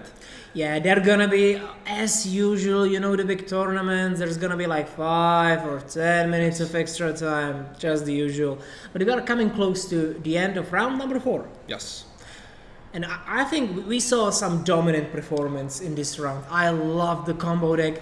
As Matej, was it, right? Yeah, yes. Matouš. Close enough. Pavlovský As Fiala. Matouš said, he was pretty lucky in the first game. Like, Yeah. pretty lucky. But it was just fantastic to see the game perform. Yeah, and he's right now 4-0 and probably I going think he to said our top 4-1. 6. He said 4-1. 4-1? actually. Yeah, he lost one game to Aminatu. But still, sorry, so 3-1. 3-1. Yeah, that's Maybe. what he said. But we've got something very special prepared for you because we promised we will take a look at a couple of cards from the new Final Fantasy set. Yeah, we've talked with the other Honza with some cards like Cloud, etc. And we are going to see more of the cards right now when we have time before the round number 5. Absolutely. Now, Honza, is there something specific that you would like to take a look at? Well, it's card that might seem a little bit unfair in some situations, and it's Zack Fair. Zack Fair seems Zack Fair. unfair to you. How come it's just a measly 1-2? It's just an uncommon. It probably could be fair, but Yeah. look at it. Like when you imagine So this in like much text. Aragorn or something, it's nothing really crazy or important. But There is one deck that will really enjoy this card probably. And I know, because I play the deck, Yeah. it's probably going to be Yoshimaru. of course you know him. It's Yeah, you. Of course I know him, it's me. Yoshimaru will love this card. It is actually, as we were talking about it, you've got Mom, this Mother of Runes. Yes. You've got a daughter, which is Runes. Giver of Runes. You've got stepmom, as we call Skrelv. And Yes. now we've got the stepdad. Or dad, or whatever you want to call it. The We family are running is out of almost names. complete, but this time Zack Fair is special in one thing. You've mentioned Mother of Runes, Yeah. Giver of Runes. They are not legendary. True. Skrelv Zack is, Fair. but this Skrelv one is. is also. Yes. So more legendary tools for the Yoshimaru and more ways to protect it from your opponent's destruction spells. Absolutely, and don't forget there is the clause about equipments, which Yeah. right now doesn't seem so good, but there are some possibilities that can be done with that. Might, absolutely. I really would love to see this card do something. Now, there is one interesting looking chicken that you spoke about. Yes, we haven't seen one a little bit famous deck in the Duel Commander, the mono green, one of I think the only mono green that exists on the meta right now. Let's be real. What else than Azusa, Yeah. right? Yes, she's lost, but she's seeking. And is she seeking for traveling chocobo? That is the question. I think that the traveling chocobo is fantastic. My favorite part is you can play birds from the top of your Yes. library. That's the best one. But you can play lands, right? This is another addition that's basically like, well, we have seen cards like this. I'm not saying we haven't seen things of this magnitude, but it really helps to The one improve the thing deck. that it has added to it, apart from those cards that you right now Yeah. mentioned, Like is the the Crucible last of clause Graphics or that something. if a land or bird entering the battlefield causes a triggered ability of a permanent you control to trigger, it triggers an additional time. Which is great. That is something new. like bounce lands, right? Yes. That would be fantastic. Yeah. Well, those not. Definitely not. Or, I don't know, Lotus Field. But No. if you but it's not only asking to the triggered ability could be from any permanent that you have. Yeah. Do you know the card Amulet of Vigor? Amulet of Vigor is quite famous for being a bit of a broken piece of tech. Yeah, and with this card especially, the untap trigger Happens twice. happens twice, It does so you happen get twice, yeah. really a great amount of mana. And Azusa has a lot of creatures, huge creatures, Birds. famous, not birds. I guess Too it's bad. like Eldrazi's, and one yeah, of the most yeah. favorite is the Emrakul. And if True. you have the tremendous amount of mana from the Amulet of Vigor and the Traveling Chocobo triggers, Emrakul can be slammed. It is quite really easily. a card that you should watch out for. We don't think Yes. it's like gonna be the best card from Final Fantasy, but it's gonna be very interesting. Yeah, there is one home for this lovely bird. Absolutely, absolutely. We are not saying must include, but it will probably be there. Now, another card that I was quite excited about is one small wizard. Small wizard. A teeny tiny wizard with a wand and a tendency for infinite mana. Kind of infinite mana. There is an option for infinite mana. Yeah, I think you are talking about Vivi Ornithir, the new legendary Absolutely. card that might or might not appear as the new kind of combo deck. It can be even a commander, why not? Yeah, Vivi is, in my humble opinion, really nice and really strong. It really does something that the spellslinger decks like, which is just slinging damage for playing spells. yeah, and it also grows, provides mana, and deals 1 damage to each opponent. Do you know which commander right now on the meta is focused around dealing especially 1 single digit well, of damage? it doesn't really deal 1 though, it deals 3 if you do it. Yeah, if you have this commander on the battlefield, and I'm mentioning Gerson, Starn, Yes. Kellermorph, these two guys are going to be good friends. And it Yeah. doesn't mean if you are playing the Gerson Starn as your commander, probably you will get the Vivi Ornithir in your 99. 100%. And if you are playing Vivi Ornithir as your commander, there will be probably Gerson Starn in your 99. So they can just take hands and go on a party together. Yeah, now imagine, let's say, turn 3 Vivi, turn 4 Gerson, and you play a spell, which Yeah. means you deal 3. The spell could even Yes. deal some damage to your opponents, and then you get more mana from Vivi and play another spell and deal more damage. I was experimenting a little bit because I personally am very excited about Vivi, and I have Understandably. built a few decks. I've worked with a few people in our community that were trying the same thing, and we have seen that every time you have Gerson in your hand and manage to make Vivi live, you are going to pop off immediately. Mm-hmm. The one issue with Vivi is that it's bad against Deadpool. I had like Which card is not? I had 0% win rate against Deadpool, and I've played like around just 10 games. But if you win That's none still a in lot. 10, that's still a lot. And right now it seems that the meta is going to be really pushed around the Deadpool card. So I think it's not the right time for Vivi Ornithir, but maybe somewhere in the future is possibility for this wizard to pop off. So right now Ooh. we have really interesting thing. We would like to appreciate some raid. Yeah, we were told there is a raid from Yes. TP TSP Yendrek. Yendrek? Yeah, TSP Yendrek. Thank you very much for the raid. Now, we are really happy that there is a lot of people who are interested Yes. in the dual commander, Yes. that we are dealing here with. If you came right now and don't know why are we sitting here, what are we talking about, we are in Prague on Prague Dual Commander Masters. Really, there is 2025. 2025. There is a lot of dual commander action. Not right now. Right now we are talking about some cards that are going to be printed and are printed in Final Fantasy. They already have been have printed, been already right? printed and might appear in our dual commander decks. 100%. And after this talk, there is going to be round 5. So Yeah. stay a while, take some time, and enjoy with us. We are currently like 8 minutes after the end of round number Yes. 8, but you know how big tournaments goes. Sometimes you just have to wait for the Yes. others to finish their extra rounds that they have. Now, when it comes to Final Fantasy, there is a lot of things that are there. Basically, I'm not saying half the set is legendary, but it feels like half the set is legendary. And half the set is really novel. The cards are really worthy as hell. yeah. But I have heard one thing. Have you heard the thunder?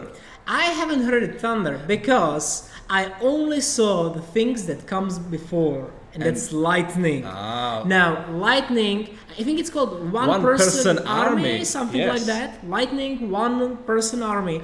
It is a card that I am really excited about when it comes to basically Yoshimaru Yes. or anything like this. legendary creature. It is a legendary creature. It doubles damage. It does a lot of things. Basically, the only problem that comes to my mind with lightning is the fact that it doesn't really have haste. That's the main thing that people have trouble with. But honestly, I play, you play Brimas, you play Adeline, you play even stuff that don't have haste. You just and need are to make strong. sure that the lightning sticks around to Yeah. the turn. It can deal damage to an opponent. Yes. Yeah. Army of one. One person army, army of one. It doesn't have haste, but First strike and trample basically assures that you are going to go through. Yes. And once you do, all the damage dealt to that player is doubled. for the Whi- turn in yeah. that second main phase Yeah, and the which is very important. If your Yoshimaru is a big creature, it just can carry the game basically. And the thing that we need to make sure there is first strike. So the lightning will strike first, and the other creatures that are also attacking will already have the damage doubled. And if it's not enough, the Yoshi plays card like Chain Lightning or Lightning Bolt. And are you interested? 1 mana, 6 damage. Yes, seems broken. It seems good enough, right? Like, I can imagine a world where you just play this turn 3 and turn 4 you're basically threatening lethal. Yes. You are threatening Totally. lethal because it's 3 damage plus double of whatever you can do in the turn. The way that Yoshi and probably the Bruce, or we've seen some Jeskai builds with Kram and Ludovic just because of that mental mistake, but Yoshi, yeah, Boros. these aggressive Yoshimaru decks want their sequence being Yoshi turn 1, legendary land with some 2-drop turn 2, and the 3-drop must be something that can close up the game. Yeah. Something like Anim Pakal or probably Lightning Army of One. Yeah, absolutely. Like on the 3-drop slot, there are the biggest punchers in the deck, Yeah. and it's very hard to really, stick to only a couple of them because if you play a lot of them, well, you're gonna miss on turn 2 plays, and that's not very good. Which means you really want something like this, something super strong and sticky. Speaking of 3-drops that are interesting for Yoshi and more probably likely for the Flash, there is another legendary creature that is Joshua. That Phoenix is, I guess, something. It's also 3-drop. Okay. The Joshua provides you with really some kind of, if you know the Fable of the Mirror Breaker, Yeah. the same It basically starts with the Fable effect, or you can say it's like the Seasoned Pyromancer effect. Yes, sort but it's of. not the Seasoned Pyromancer Yeah, because it's not obligatory. yes, but the thing is that it also is 3-drop. Yeah. It's not that punchy 3-drop for Yoshimaru, but it's deck that can provide you filling the graveyard if you are in the Flash territory. Yeah, absolutely. I think Flash will enjoy this card a little more, Yes. and then you can, sort of turn 1, some setup interaction stuff, play Flash ideally, then maybe turn 4 play this, Yes. and turn 5 you can just get the Flash. And make sure that you get the Flash next turn, probably with the Arena of Glory, Yeah. hasty. That would be the best. And if it's not, if you manage to flip Joshua, which is quite hard because it costs you 5 mana, you need to do it at sorcerer speed, and it could be answered pretty easily. But if it's not, you get the flip side. And we can see the something that is quite new in Magic, and the Final Fantasy brings it.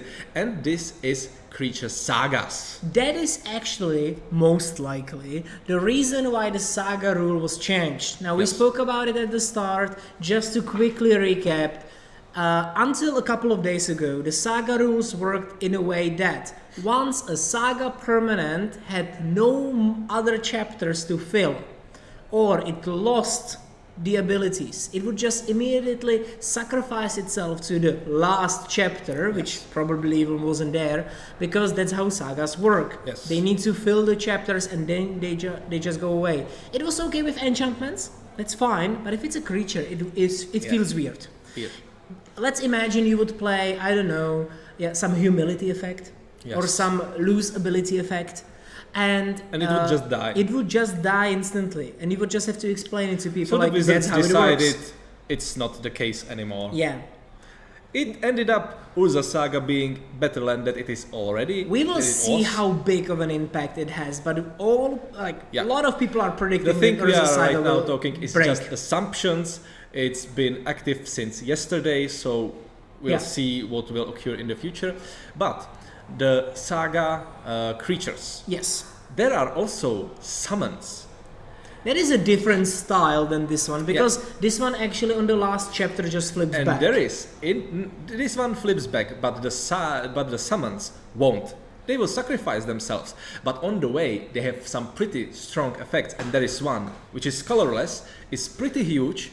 Azusa might be interested in it, and it is Summon Bahamut. Yeah, summoning Behemoth sounds great, honestly. Personally, I just have to say, I'm gonna be honest, I haven't played any Final Fantasy games, but I have played some of these, let's say, turn-based sort of games, and I know how summons work in these games. Then you just have some temporary ally for a couple of turns, and then they are gone. This feels so much on fire. And having just great. temporary epic looking dragon that can destroy non-land permanents, draw you cards, and then deal some final punch in your opponent. Yeah. Beautiful. Just remember with these things, if it has 4 counters, you can basically only attack twice. Yes. If it has 3 chapters, you can only attack once.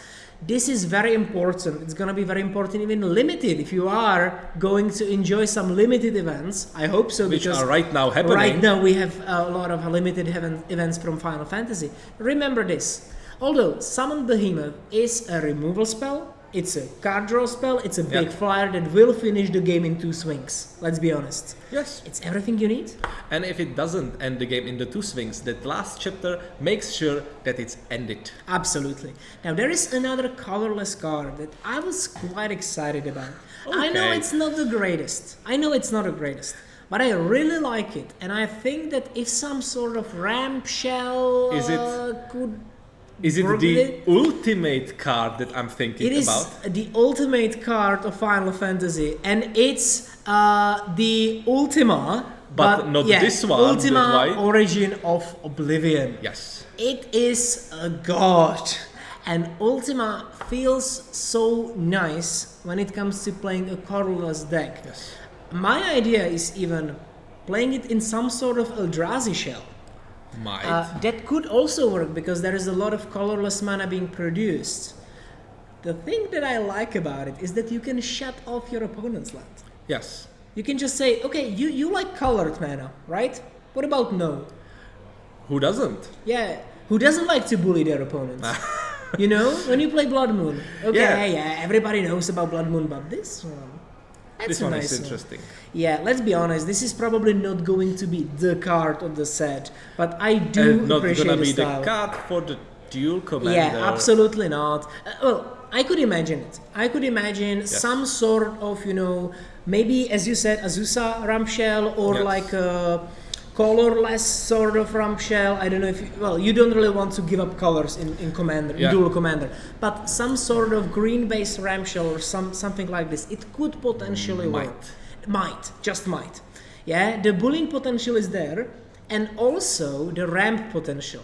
Now, we already have pairings for the next round, which means slowly we will be able to find someone for our next match. Yeah, the issue is, it's not going to be issue right now, because in the 5th round, the players are most likely that haven't lost are going to just play, but when you have 5 wins, you are most likely going to draw to make sure that you are getting to our top. For us, it's going to be top 16. Top 16 is all you need. You don't have to be in top 8, which basically means if you go for 5-0-2, you're completely okay. Yes, but we are going to make sure that you will be watching some matches that really matter. Yeah. And in the state of the round 6 and 7, we will be bringing you some a little bit lower tables that are not assured that they are going to the top 16 and they need to fight for it.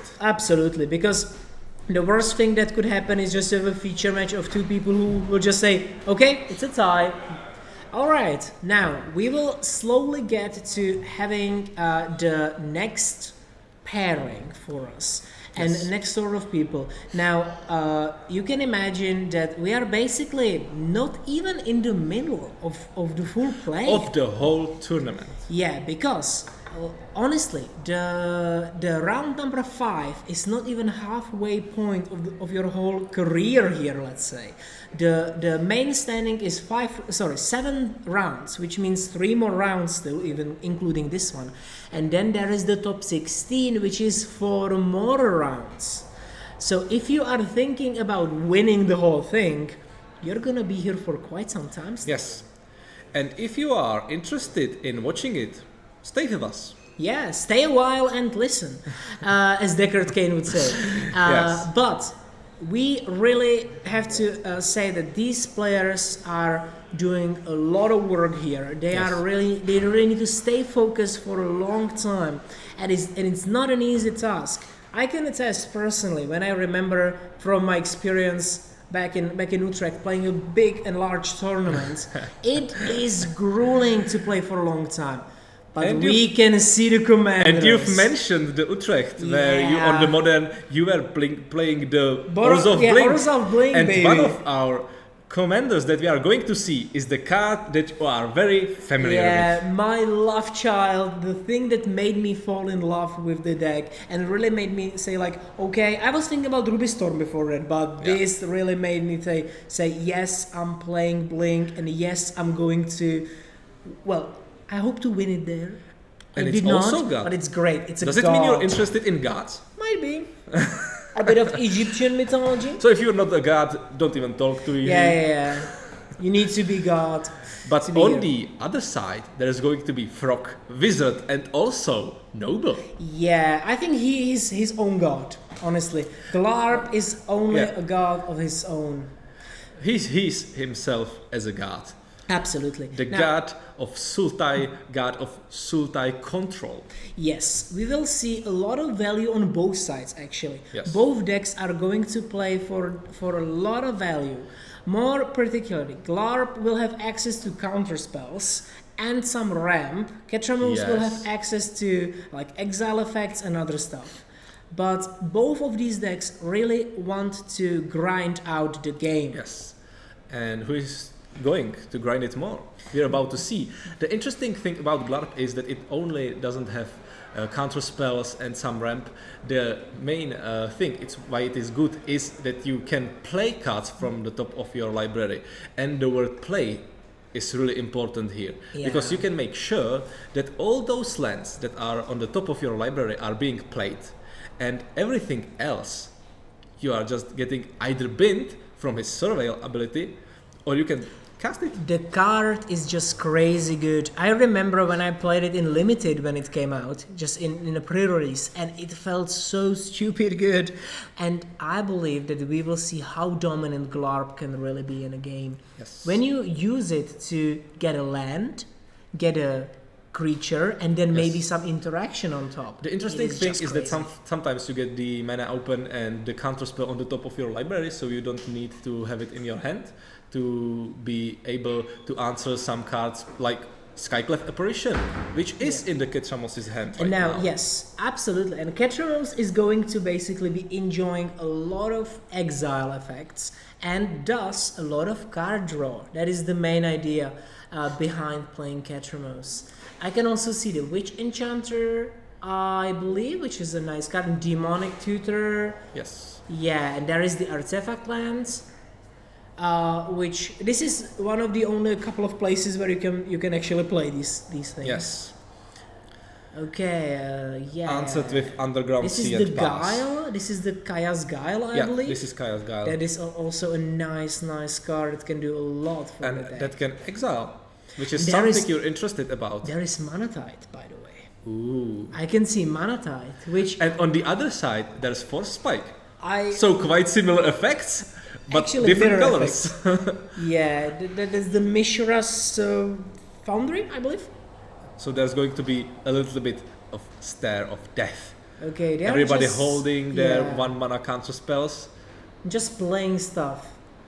And this Mystic Sanctuary is not going to bounce some card Yeah, from your there will graveyard. be no advantage from it, but still there are some options. Now, a tapped Witch Enchanter, so that's the Witching Meadow or something. Yes. That's the other side, the land, The Witch Blast Meadow.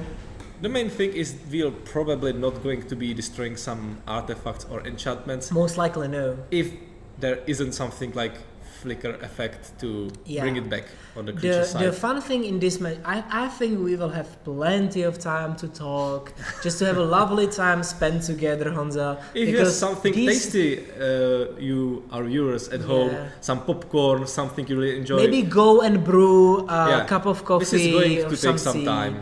Yeah, sit back, relax, and enjoy this peaceful dual commander game where the first blood will be drawn from a fetch land on turn 4.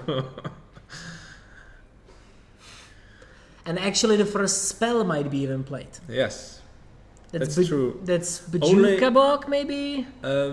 Yes. Looks like. Okay, that is the first Probably. blood. Turn 4 on side of Josef, and no spell being played. Yeah, you have the Mishra's Factory, but you are not even attacking. The problem is, both of these decks are trying to have interaction, Yes. and if one of them tries to go for something, And we know that it is in those hands. yeah, On the side of Ketramos, I've seen the March of Otherworldly Light also. yeah. and mana and And the Demonic Tutor right now. yeah, there is a lot of things that can be used and can be done. I believe that we will actually see a brutal game of attrition, Yeah. brutal game of control, and basically a long game of chicken. Do you know what I want to see? Tell me, Sometimes when we are a playing. spell maybe? Yes, I would be. Please give me some spells. I need to see something else than lands. No, I'm interested in one thing. When you are playing these really interactive decks, Yeah. the stack can be really, really huge. When you are answering to counterspell with counterspell. Okay, we are and then going answering to with turn something. 5, no spells. Yes, and also another blood is going to be spilled because the Marsh Flats, the new ones, the full art ones from the Tarkir Dragonstorm special Yeah, guest yeah. print is also there. I think that now both players have enough mana to try to go for their own play. For anything. Yeah, they can go for their own play and still have a piece of interaction. I think that the Josef on the side of Ketramos is really trying to decide if he wants to go for the Demonic Tutor, but he knows there are going to be some counter spells. And, Yeah. And do you want to lose your Demonic Tutor? On the other hand, if you don't play anything, are you winning anything by it? Who's winning by That's- playing nothing? That's an interesting question. Who's winning by not playing anything? Yeah, well, we are, that's true, because we have more content for you guys. And also you, our viewers. Well, do you call it winning when you watch like 5 consecutive turns of just land pass, land pass? No. Are you winning, son? Yes. It's the same case when you are playing like the tabletop RPGs like Dungeons and Dragons and something else, and your parents slam the door open and ask, "Are you winning? Have you won?" Nobody's Yeah, winning. There in this is no situation. way to win in this situation. I think that we will break the silence, so But to, the mana, so to speak. the lands have been tapped And for something. that is a demonic something. I think I'm not demonic sure. bargain. I guess. Might be, and sink into stupor as And a it might reaction. come Yes, back later. it was a demonic bargain. So the spell will be used again. Remember, Joseph kept up mana. The way the demonic bargain works is that it unlocks the Ketramos immediately because Yeah. you exile the top 13 cards of your library. Although the bad thing is that in the top 13 cards could just be the thing you're looking for. Yes. It's just unlocking the true potential of Ketramos. That's true, that's true. And actually, it is quite hard sometimes to deal with Ketramons, especially if you don't have white. Yes. Because if Ketramons resolves, there is not a lot of option for Joseph to deal with. Yes. Right now, I realized it's interesting matchup because it's Joseph versus Joseph. That's true. I was saying Joseph all the time, and I did not realize Me that too, both me of too. them have the same name. Okay, so let's. Luckily, they don't have the same decks. That would be a total That's hell to comment. Okay, 3 mana Glarp. But That is a good way to play it because there is the March. You really need and the Force Spike. I know, but he kept up 1 mana to have either Force Spike and also 1 mana to pay for the Mana Leak. Yeah, that's good. Yeah. So most likely in this situation, because you tried to exile the top 13 cards of your library, you are going to be punished by your Might opponent be, resolving might be. Glarp. Yeah, And the Glarp Glarp is here, Resolved. and also there's been given the free information of There what's on the might top of the be, library. yeah, there might be an attempt to deal with Glarp, I suppose. It must be There, answered as fast as you can, because if you don't answer the well, the Glarp, Kaya's Guile can really Yes. deal with that. And there is also the backup of having the March. So there are options, 100%. Or even the Skyclave, like half the but hand is answers it. spending your whole turn and your whole mana to just destroy and get rid of the Glarp good enough? Because in hand of the other Joseph, of the Glarp player, there might be some other threat. I agree, but And- if you keep the And Glarp if you on are board, only answering the threats, you are in fact doing nothing for your own plan. that is And that true. is why the Skyclave operation It comes could to the help table. a little bit, but it's true that because the Ketramos Joseph tried to deal with The interesting thing how it okay. works, there is 3 noted, but it yeah, doesn't work like it that. doesn't work that If you way. decide to put your commander back in the command zone, the Skyclave operation sees no card in exile, so it will give you no token when it dies. Right That's now, true. it's just a vanilla 2/2. Which actually makes it even better Yes. when you target commander with it. Okay, so now Ketramos Joseph managed to deal with the Glarp, and on the side Demonic of Tutor. Joseph, it's just a demonic tutor to find some goods. It will And- most likely resolve. On the side of the Ketramos, you are prepared to answer creatures. Yeah, And there is also one very, very specific interaction that is nice with Skyclave operation. I've seen Ephemerate. the Ephemerate. The Ephemerate is there, and So basically, no creature on the pretty side nice. of Glarp is going to be sticking on the battlefield. I think that even though it looks like, I don't want to say it looks very good for the Ketramos player. It doesn't look very good for neither of the Yeah, players. but I feel a slight advantage. Just And a I've slight, seen the slight tutored card. advantage. It was the combo card. It was the card that has won the last round to Mateusz Pawlowski Fiala. Do you remember what the last play was? Was it the Tendrils? No, it wasn't the Tendrils. It Jace? was yes. Jace Wielder It of was Mysteries. the Jace Wielder of Mysteries is right now in the Glarp hand. So So there is the it's angle of just fantastic going that for you have this. the answers, but if you somehow you feel too overconfident, Okay, thoughts. ooh, and yes. this is bad. Now this will really probably get into it. Yeah, Mental Misstep is the Mental most Misstep. logical answer here, and I don't think that Ketra Joseph can do anything about it. Ketra Joseph, Ketra Glarp, No, no, no, Joseph, no. Glarp Joseph, and Ketra Joseph. Yes, Ketra Joseph and Glarp Joseph. Get your Josephs straight. Yes.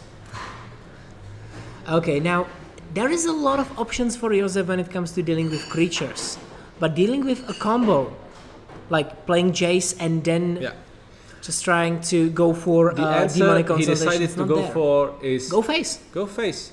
And you right now, with the Skyclave apparition and that factory, you have effective 3-turn clock. Yes, absolutely. There is basically a way to win in 3 turns, and could really win. Yeah, there is just a recheck on the This is demonic really bargain. nice, friendly thing that Ketra Joseph is doing for his opponent, and this is bad. And You've decided to go for the face, but the Thought Lash Thought Lash. That is brutal. says you can't. And this is Mana when Tide. Mana Tide is going to appear. And it worked, my lord. Yeah.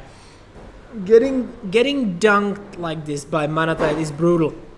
Because the Thought Lash is basically part combo and parts Protection. protection from these does aggressive so much. styles. And right now it seems that the Ketramos decided to end the game via combat damage. You have to. Well, you kind of always have to with the Yes. Ketra deck, but you have to really start swinging, because otherwise there is no way to win the long game against a combo deck. They will just get another option to Right do now the combo. I think that the overconfidence that can come to the Ketra Josef is, am I in good enough position to play Ketramos? Yeah, that is something that To could be a speed the bait. clock. That could be bait. I believe that could be a strong bait. And it's something that can really be not helpful for him. The unfortunate thing is that there is only a 2/2 on board, which means he needs to always pay 1 mana for the Yes. activation of the foundry. But you have like 3 or 4 answers. There is also Remand on the side of the Glarp Josef. Yeah. So there are counter spells. Yes, but there isn't much to on the side of Glarp To Josef answer to the deal board state. with the board state. I think there is a long thought process of, should I play the tutor? Should I try to go for attack? What can I do? The thing when you are having the demonic tutor in your hand is really bad, because Ooh, and there Yeah. is the Ketramos being played. as I mentioned, this could be the Okay. moment you could try to get Well, it to the battlefield. honestly, right now, Ketra Josef can just play black. Yeah, pay black, go for combat for 4, Yes. and have white mana for either the Ephemerate or the March. Yes. And both of the cards are premium, but what he does not know is that the Glarp Josef is having the counter spells, but And there was just a pass. he's just passing. Just passing. So this turn, this amount of pressure that Ketra Josef really created was huge for no answer, Yeah. no threat answered. Although let's not forget, Ketramos is not online yet. No, he's not. That's true. But do you remember one card that is in the Yeah, hand? there is just, he can just pay 3 mana and Yeah. try to resolve a spell that will just make it online. I guess that the life totals right now are not right. I Yes, think yes, they should yes. be at 8 damage. So we should be aware of it. Yeah, And right now, Josef with Glarp is at 8 right this now. can be threatening lethal. If you unlock Ketra and Yeah. make alive the Mishra's Factory, that's straight 8 damage. And it can be fast. Like in a snap of a finger, your Yeah. opponent could be removed. Yeah, we shall see how this goes. And I've seen also, I guess, like Oko and the. Ooh. Okay, there is Demonic Tutor being played. And I think that the Demonic Tutor can go for even much more effective card that can unlock Ketramos. Yeah, like a Relic of Progenitus, you're thinking? Okay, now there was the life correction. Good. Ooh, and I can actually see a nice card. I can just stop an attack, and that is Yes. the Cryptic Command. Cryptic Command. Cryptic Command can really Cryptic Command can really do a lot, because it counters a spell if Yes. there is something being played, Yes. like the I Demonic think that's Tutor. the decision right now on the side of Glarp. I Do believe- I want to counter the Demonic Tutor I think- and also stop the creatures from attacking? I think you want to, because you basically solve 2 things with 1 card. Yes. There is a big decision. Okay, it does resolve. All right. Maybe the thought process Question is that for me it could- is Ketramos creature right now? yes, of course. Yes. It's always a creature. It just can't attack or block. Yes, that's the issue. So it also Although will be on the tapped. other hand, the Mishra's Foundry, if I understand the board state correctly, is not a creature now, Yes. because there was no mana tapped to play. And I it. think that was the thought process behind the Glarp Josef, because if you answered with the Cryptic Command, countering the Demonic Tutor and tapping the Skyglyph Apparition with Ketramos, there also Yeah. could be the Mishra's Factory attacking you. Ooh, and probably there is for free. Oko in hand. Yes, I've mentioned it. Yeah, sorry, I missed it. There is Oko. 2 Thief of Planeswalkers, Crowns. 2 counter spells. It's not a bad hand for the There Glarp, is a lot of but goods. in this board state, Yeah. Ketra Josef has a lot of pressure, and Yes. that's the thing he needs to really push on. that's the thing that helps him to be the one stating how is this game going. Absolutely. Now there is the Painland. The pain. No, that's The kind that's of- the Cycle Land, right? Yes. The Horizon Land, as it's called. And there is the Relic of Progenitus in hand. So Yeah. we can just maybe So we know the card that's that was the included card he for- found. That shows you how strong the card is, because this is, as we said, Ancestral Recall. Yeah, so now we are going to see a lot of fun stuff.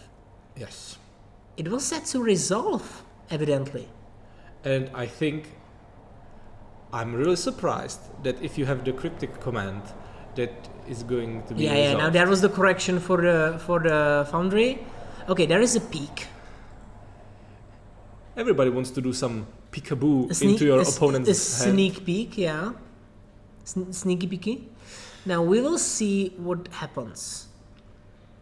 Yeah, so peak is resolved. Yes. We can see Ephemerate, the Demonic Console, And also the card is going to be March, and then the Guile. And the Yeah. draw card. And there is the draw, but right now the Ketra Joseph will get another it was card. Boseiju. Boseiju is a card. And the Boseiju is the card that can answer the relic. But That's not really the best way to do it, because you can just in response sacrifice it. Yes. But it can answer the land. I think that there is also right now the ability from the relic on the stack. Yeah, the target player exiles a card. And it's going to be It resolves. So now Joseph with Ketra loses his first life of the game. Yeah, to your own trigger. But it's quite sweet. Absolutely. Even if you can draw a card alongside with it. Yeah, Ketra Joseph is now in dominating position, honestly. They are doing great. Joseph with Glarp is just trying to answer. And honestly, it's always like And half I a think turn that behind. this was the point that you wanted to exile everything. Yeah, he right spent now- 1 mana and activating the Relic of Progenitus So just to make... There is gonna be draw 3 cards and lose 2 life. Yes. Just to shortcut it and just to really quickly explain, a Relic of Progenitus says exile, which it exiles itself, which triggers Ketramons. Then they lose a life, and then they exile everything. Although I'm not sure how many cards Joseph this was the card really we drew. haven't mentioned. The He just Dismember. drew 1 card. I think he missed like 2 of them. Yes. And the Dismember and- right now... Yeah, that was a good play, the Dismember. But then there was the... Okay, a reaction. Oh, that was a quick Yes. turn of events. There was a reaction with Ephemerate. Ephemerate was attempted to be exiled, countered by a with Force Force Spike, Spike. and it was paid But for what with Joseph the land. really forgot about, Yeah. that the Mishra land It's is still a land. still. But I believe, if I understood it correctly, that Ketra Joseph just yes, forgot to draw he 2 missed cards. To draw 2 cards. 2 cards, not just 1. He forgot to draw 2 cards. We called it Ancestral Recall, So- and he just made it into a small joke. If you have Relic of Progenitus and playing Ketramos right now, you are quite educated and know that when you activate that ability for 1 mana, you are actually Yeah. drawing 3 cards. Kids, don't forget to draw your cards. It wins games. So probably right now the Glarp is going to be on the play. Yeah, 100%. Like, you don't really choose anything else. I was surprised how, I know it sounds weird, but how quick the game actually turned Yeah. out to be. If you remember, we've told you that we are going to be sitting here for like quite some time. And it was only 20 minutes of gameplay. Nearly 20 minutes, but if Ooh. we compare it to the games we've already seen or our feature match, this wasn't one of the fastest. Yeah. It was one of the average. I can actually see... Oh, okay, so it was not a key from Joseph. Yes. But I saw Tamio, which is a great turn 1 star. There is a Fatal Push, Toxic Deluge. And Guide of Soul Guide Lantern, I think I see. Maybe no. No, Toxic Deluge I see. Fatal Push I see. That's the Graveyard Trespasser. Yes, Graveyard Trespasser. That is also a great card with Ketranos. Are you trespassing the Ketramos' graveyard? Well, We don't think so. you're trespassing Glarp's graveyard, Yes. probably. The Graveyard Trespasser is maybe going if he's not countered. It is a strong card Or because she. Ward... Yeah, it's probably her, but whatever. Yeah. But the Ward discard a card is brutal. That's Yes. a crazy ability. Now I can see a lot of nice There cards. is interesting card in the hand of Glarp, and it's change the equation. And in this Ooh. case, you are playing against white and black deck. Which is actually the colors that you can't really Yes. use for. So Okay. it's just counter something smaller. Lorien shall be revealed for Underground Sea. Yeah. The elves were foreseeing, and the Underground Sea is going to the hand I of the Dwarf actually am waiting for the moment when people will actually play the card for just 5 mana draw 3. Yes. The island cycling or the basic land cycling is really strong on these cards. It affected really a huge amount of magic formats. Absolutely. So In like the Pauper, Lord they of are the Rings fantastic. set was quite impactful. Yeah. Especially the black one, the Troll of Khazad-dûm, which actually managed to be so good that I think in Legacy they had to do some adjustments because Yes. of it. In some formats, these cards are banned, which Yeah. means they are pretty I good. see Shield Red in the hand of Yes, it is. our Ketra Joseph. The thing I'm surprised about is Bojuka book exiling only one card. I know, it's not ideal. Okay, there is Exploration. Now just to vomit lands. Yeah. The Frog Scouts of this Frog Noble Wizard really did some work, and Yeah, they really explored. But I kind of understand playing Bajuka Book if you have nothing else to play at the start and you need the mana. yeah, Yeah, you can't really afford You're to just not- play a tapped land. you're not that interested in getting the tapped land Yeah. the turn 2 or 3. Actually, now when I think about it, the interaction between Glarp and Exploration is just great. You can Yes. just play 2 lands from the top Yes. of your library.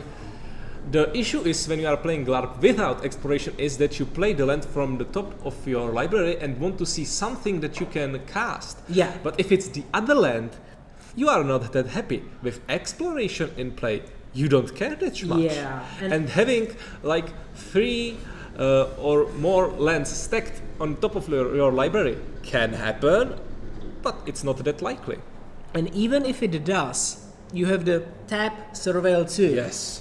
I think, So you can I think make sure- with this combination, you can never do something. Now, This is the hymn to Turak. Hymn of Turak, countered by Change the Equation. Now, that is a nasty card. Yes. Because Hymn of Turak, or Hymn to Turak, I believe, Hymn to Turak. it doesn't only discard 2, it discards 2 at random. The priests plead for your anguish and pray for your despair, but when the equation changes, Yeah. not so much. Yeah. Strixhaven knows how to deal with it. It's Now- not the Strixhaven, Oh? it's the March. Okay. But it says something from the Strixhaven taught you, and it is related to Strixhaven. Yes, it's related. It was that said when the invasion was really going on, so Right, it's from the right. part when invasion was going to the Strixhaven. But Now, regardless, there is the Graveyard Trespasser. there is some time to go and trespassing. the Trespasser will actually start to get... Okay, hold up. Is he? Ooh. He is. There is the new... what is it? Rashkan? Rakshasas Bargain. Rakshasas Bargain. Rakshasa, because Rakshasas are the demons in like the mythology that is connected with Tarkir. Yeah, and the Sultai clan really worships them, let's Yes. say, or enjoys them. So They have some sort of interaction. Rakshasas are some kind of the weird creatures with 4 heads, and The you know, demons, right? And there are demons, and we know that the demons can provide you something really useful. Yeah. Card Demonic Tutor reminds us of that, and Rakshasas Bargain also can provide really good amount of cards. It basically looks at the top 4 of your library cards, and you pick 2 best of them, and the rest will go to the It graveyard. is a fantastic card. And actually, just so we understand the hybrid mana there, the CMC is 6, which could be quite relevant for some cases. Yeah. But it went to exile. Bye-bye, Yes, Bargain. because it's been played in reaction of playing the Graveyard Trespasser, and when the Graveyard Trespasser hit the battlefield, it immediately said Rakshasas Bargain is going away. Yeah, unfortunate thing for Ketra Joseph is the fact that there are no creatures in Glarp's graveyard, Yes. which could be nicer to just deal more damage. Yeah. But it also does the ability on attack. And also, don't forget, right now it's daytime. Yeah. And it's going to be either daytime or night time This is for the rest something of the game. For the rest of the game. And tracking this, especially when you are not having the token that helps you with that, is really bad. The things that happen is in the moment that no card is being played By the active player. by the active player. Ooh, I see a really nice card in hand of the Ketramos, and it's That- the addition from the Duskmourn, the 1 mana artifact that is Yeah. hugely played, probably like It on is all in the standard. formats, In standard, in combination with Ketramos, it is played, the Ghost Vacuum. But on the other side, I see the nemesis of Ketramos, Orcish Bowmasters. Because Orcish Bowmasters are brutal when you have Ketramos on your side, as every single card draw basically deals 2 damage to you, yes. or snipes some creatures, And the army grows. army grows. And at one point, the army is big enough that it can block your Ketramos and Well, don't that is die. the menace thing, but still, Yes. you're right. We were talking about the Lord of the Rings set really making huge impact Yeah. on the format from the island cycling Absolutely. cards for each color, and Orcish Bowmasters is another addition from that set that Yeah. really provides. And you can be really 100% sure that both players are having Orcish Bowmasters I in would their library. highly doubt that you would just choose not to include And it. there was Fetch into, Fetch into Fatal Fatal Push. Push, yeah, that does manage to deal with Glarp, and Glarp goes back to He's the been command active. zone. They That just is the they just shield stomped rest. him. That nobleman did nothing wrong. 3 mana Ketramos, and now there might be a time for And this is- Orcish Bowmasters Yeah, this in a is moment. something you could call a commander exchange. One Yeah. commander goes away, the other goes in, and if there are Bowmasters, they will be played, I guess. I believe so. The question is, are there? Are they there? Yeah, I saw them. I'm sorry. You- I you've seen wasn't. them? No cap. Furre. Frr. Okay, so let's see if the Glarp is... No, the card has been drawn. Okay, but no cap furre. No They cap are there, furre. but Glarp Josef just chose They are not in to the play hand, it. not on the battlefield. Is he the Lulu, or what was the plan? I think we are going to see what is he fetching for. Yeah. He could fetch like for another surveillant. Could be. Probably the Golgari one. And But it's Golgari land, Bayou. not the one. It's Bayou. Bayou. And he says Bayou to the... He says Bayou to the trespasser. yeah. But he needs to pay the ward cost. Yes, he needs to discard a card. No! You know what it is? It's abrupt decay. He It's just chooses not to pay the cost, but it can't be countered. Yes. That is great. Yeah, it's abrupt decay. That's and the not greatest Assassin's interaction Trophy. with the cards that have like some kind of ward. Yes.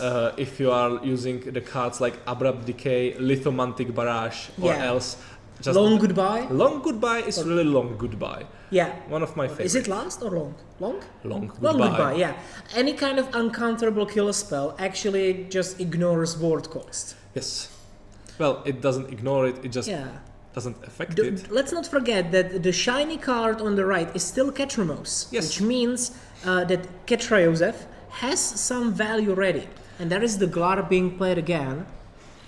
So we shall see, but no lands, no value being Only drawn. one mana open. Thalia, Shield Red.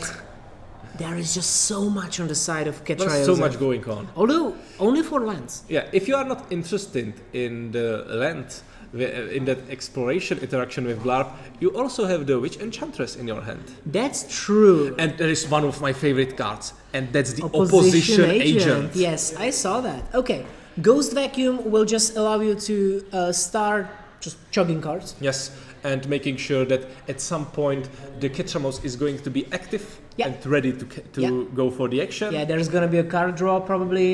immediately. Yeah. But there are the 3 mana just waiting for your opponent either fetch or play some kind of tutor. Yeah, there is a land, I believe. Glarp has some kind of really having I think the tutors to make a small combo. It's not mainly combo deck, but there is combo inside it. yeah, you're absolutely right. And the great thing in this position is that even if you have the opposition agent, Yes. but you can just choose to play the Thalia. If they don't play anything in their turn, you put in Yeah. Thalia, and you're just You running still have away a with lot the of line value. of play. Okay, the Witch being played as an untapped land Okay, taking 3 damage. It costs some life, And but 4 mana for Shield Red, I believe. well, That is an interesting sequence of play, you but could have interaction. But I think that what you are trying to take advantage of is that your opponent is not having that much cards in hand and Sure. is tapped out. pressure is Yes. something that you really want to put up. And if the Glarp player doesn't really find anything useful now, I believe that One land from the top, survey land. Ketra Joseph can really do a lot. Like Ketra Joseph in his turn can just run away with it. Yes. Because the card draws from from Ketramos being negated via Shield Red are just great. And there is They pressure. are not just negated. They are. You're actually also gaining life. Yeah. There is Mystic Sanctuary, Okay. and But there is not a lot in the bin still. this is nice interaction. There could be like the trigger on the stack that allows you to put something from your graveyard on top of your library. Yeah. But before that, you can still look at the top of your library and decide it if you really want it. That's true. There is Surveilling from the Glarp, Yeah. and it also might be an reaction to that Mystic Sanctuary trigger. But That I was think Duress, I believe. yes, Okay, now we can see that the Ketra Joseph is really cooking Untapped. with gas. There is so much in his hand. Just another card draw. And there is, Dismember as a reaction. And I don't see any piece of protection in Ketra Joseph's hand. no, There is no protection for it. It will just be gone. Precisely. yes, and I think that the Ketramos really will just be gone. Like there is nothing else that can be done. is it Ketramos or Shielded? I think I saw the gesture towards Ketramos. Okay. Yes, Ketramos is being dealt with. Now the card will be exiled. I believe that there might have been some kind of miscommunication because the card should have been targeted at the point, but And there are, alright. yeah. The players Well- are just making sure which cards are in exile. Yeah, could and it? which Yeah, are, we don't really know. Maybe it was communicated beforehand. yes. It must have been. Then there are still a lot of options that can be done. Attack with Shield, which is basically attack for 6. Okay, now I wasn't lying. You are I not. said the Bombmasters were there. They really existed. And it's the beautiful version of them, and as I see it's some really Japanese? probably Chinese? Chinese. I don't want to be insensitive, but I have no idea which one it is. I think it's Japanese, but Could be. it's not in English. Yeah, non-English. And the army it just jumps. Yeah. Want to jump? You just want to Sure. protect your life total. There is still the failure. There is still the opposition agent. There is still the toxic deluge that can You be have played. so much going on. Yes. But the one problem with these cards is that your life total is really getting lower and lower, especially if you somehow manage to lose the shield in Yeah. the process. If Shield Red becomes destroyed somehow, or just stops gaining life, Ketra Joseph can really run into a problem. But on the other side, Glarp Joseph will have trouble with life total Yes. soon enough because the Shield Red is just taking a lot. You are not just answering the threats. You are just stalling them and say it's something I'm going to worry about the later turns. Yeah, but it just creeps in and slowly it gets to you. Yes. What is the last card in hand? I'm I'm not still sure. trying to decipher. I it. think it might be something like Cataclysm. Looks No. that could be the case. The last card next to Failure. Yes. I'm not 100% sure what it is. Cataclysm sounds Yeah, like Cataclysm like in its art has something like that sky ship. yeah. That is also the old worded card. But I'm not 100% We sure. shall see. Okay, there is the Enganjo being played as a land for turn, and now there is the option to just vomit out Failure and Opposition Agent just as a reaction. Yeah, you don't need to do anything. Yeah, it is Cataclysm. Okay, which means right now it is not really the thing you need to play, but it could be useful. It could be. You could just keep the shield red. Well, yeah, 100%. Although Glarp can help you rebuild. Yes. with exploration. If Glarp. there is a deck that doesn't care that much about Cataclysm, it's Glarp deck. Especially with With the Glarp deck, with the Glarp on the battlefield. and as exploration. And That's what I was yes. going for. They will just rebuild the lands. Now, hold on tight, dear viewers, A lot because of if this lands. goes to game number 3, we shall have a lot of fun still. Yes. The game is still Okay, not and decided, there and this is the answer. This is good Okay. answer. Now, do you like your Shieldred?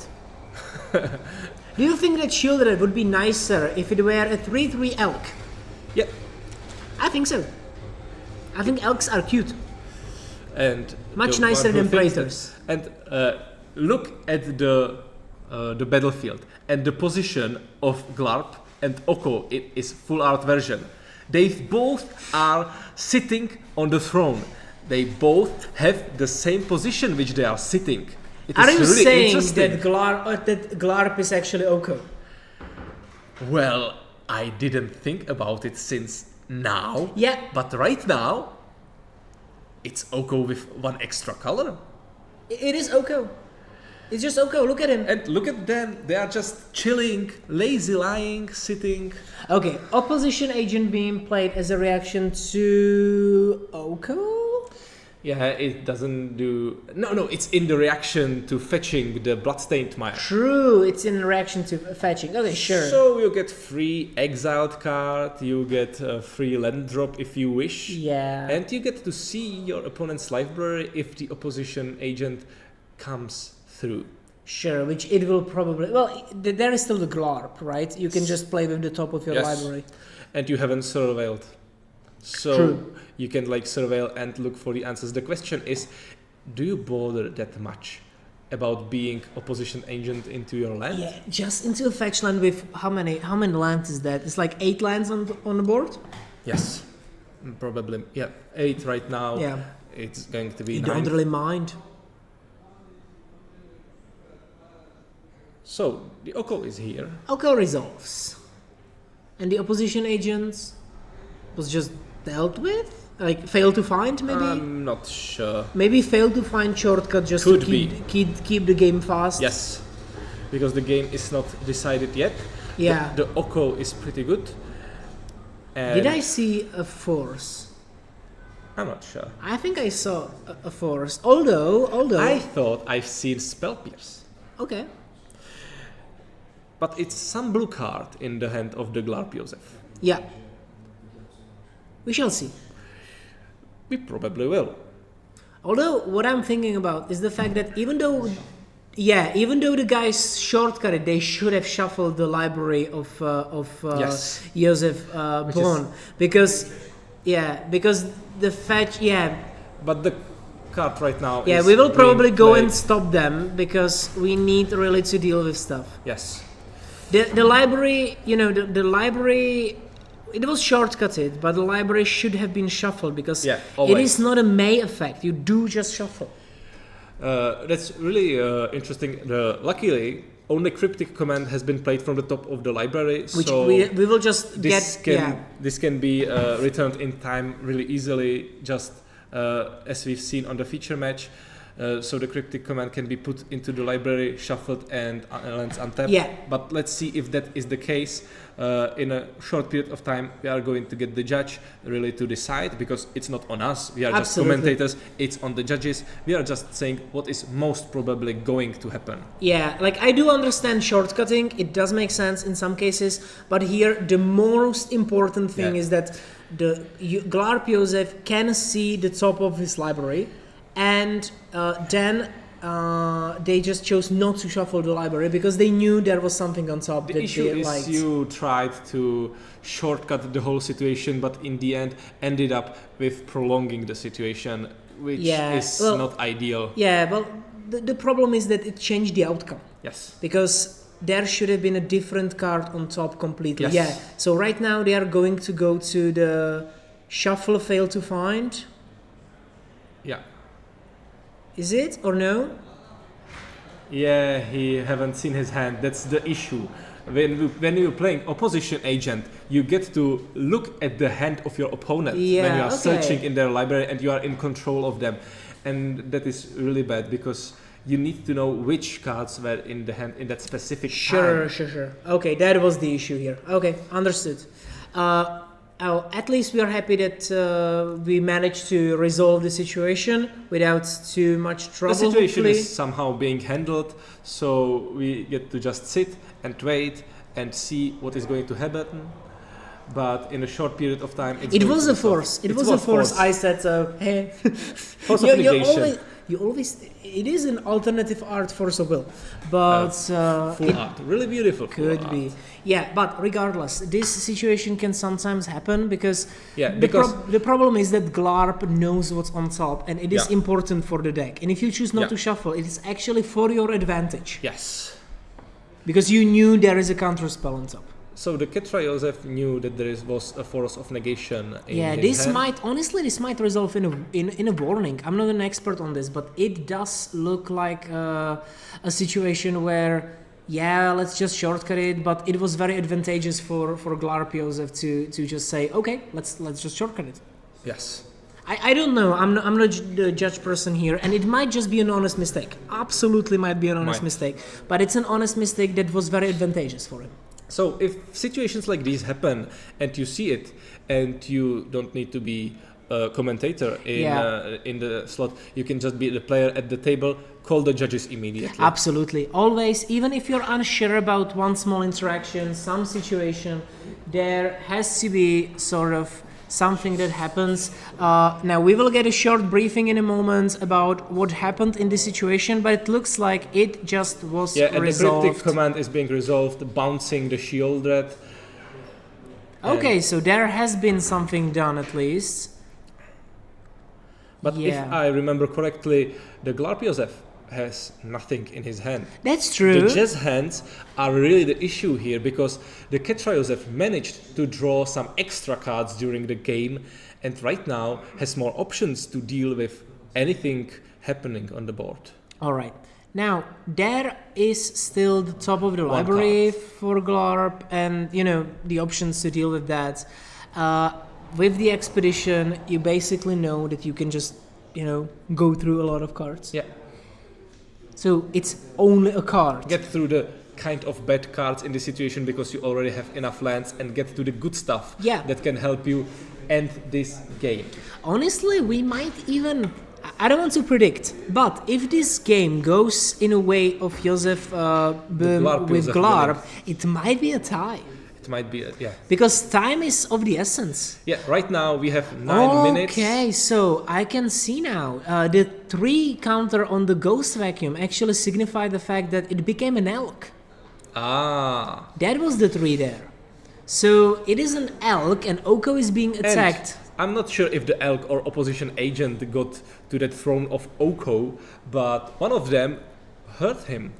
And hurt him really badly. Yeah, and the other one was chomped by the Bowmaster. Yes. Now, Shieldred will be replayed, probably just to be there. Just to make there pressure. And also the Relic of Progenitors, which is a card that once Ketra hits the board... Do you remember the mistake that has been made the last game with Ketramos and Relic of Progenitors? And kids, you should not repeat your mistakes. Yes. So let's try to not do it again.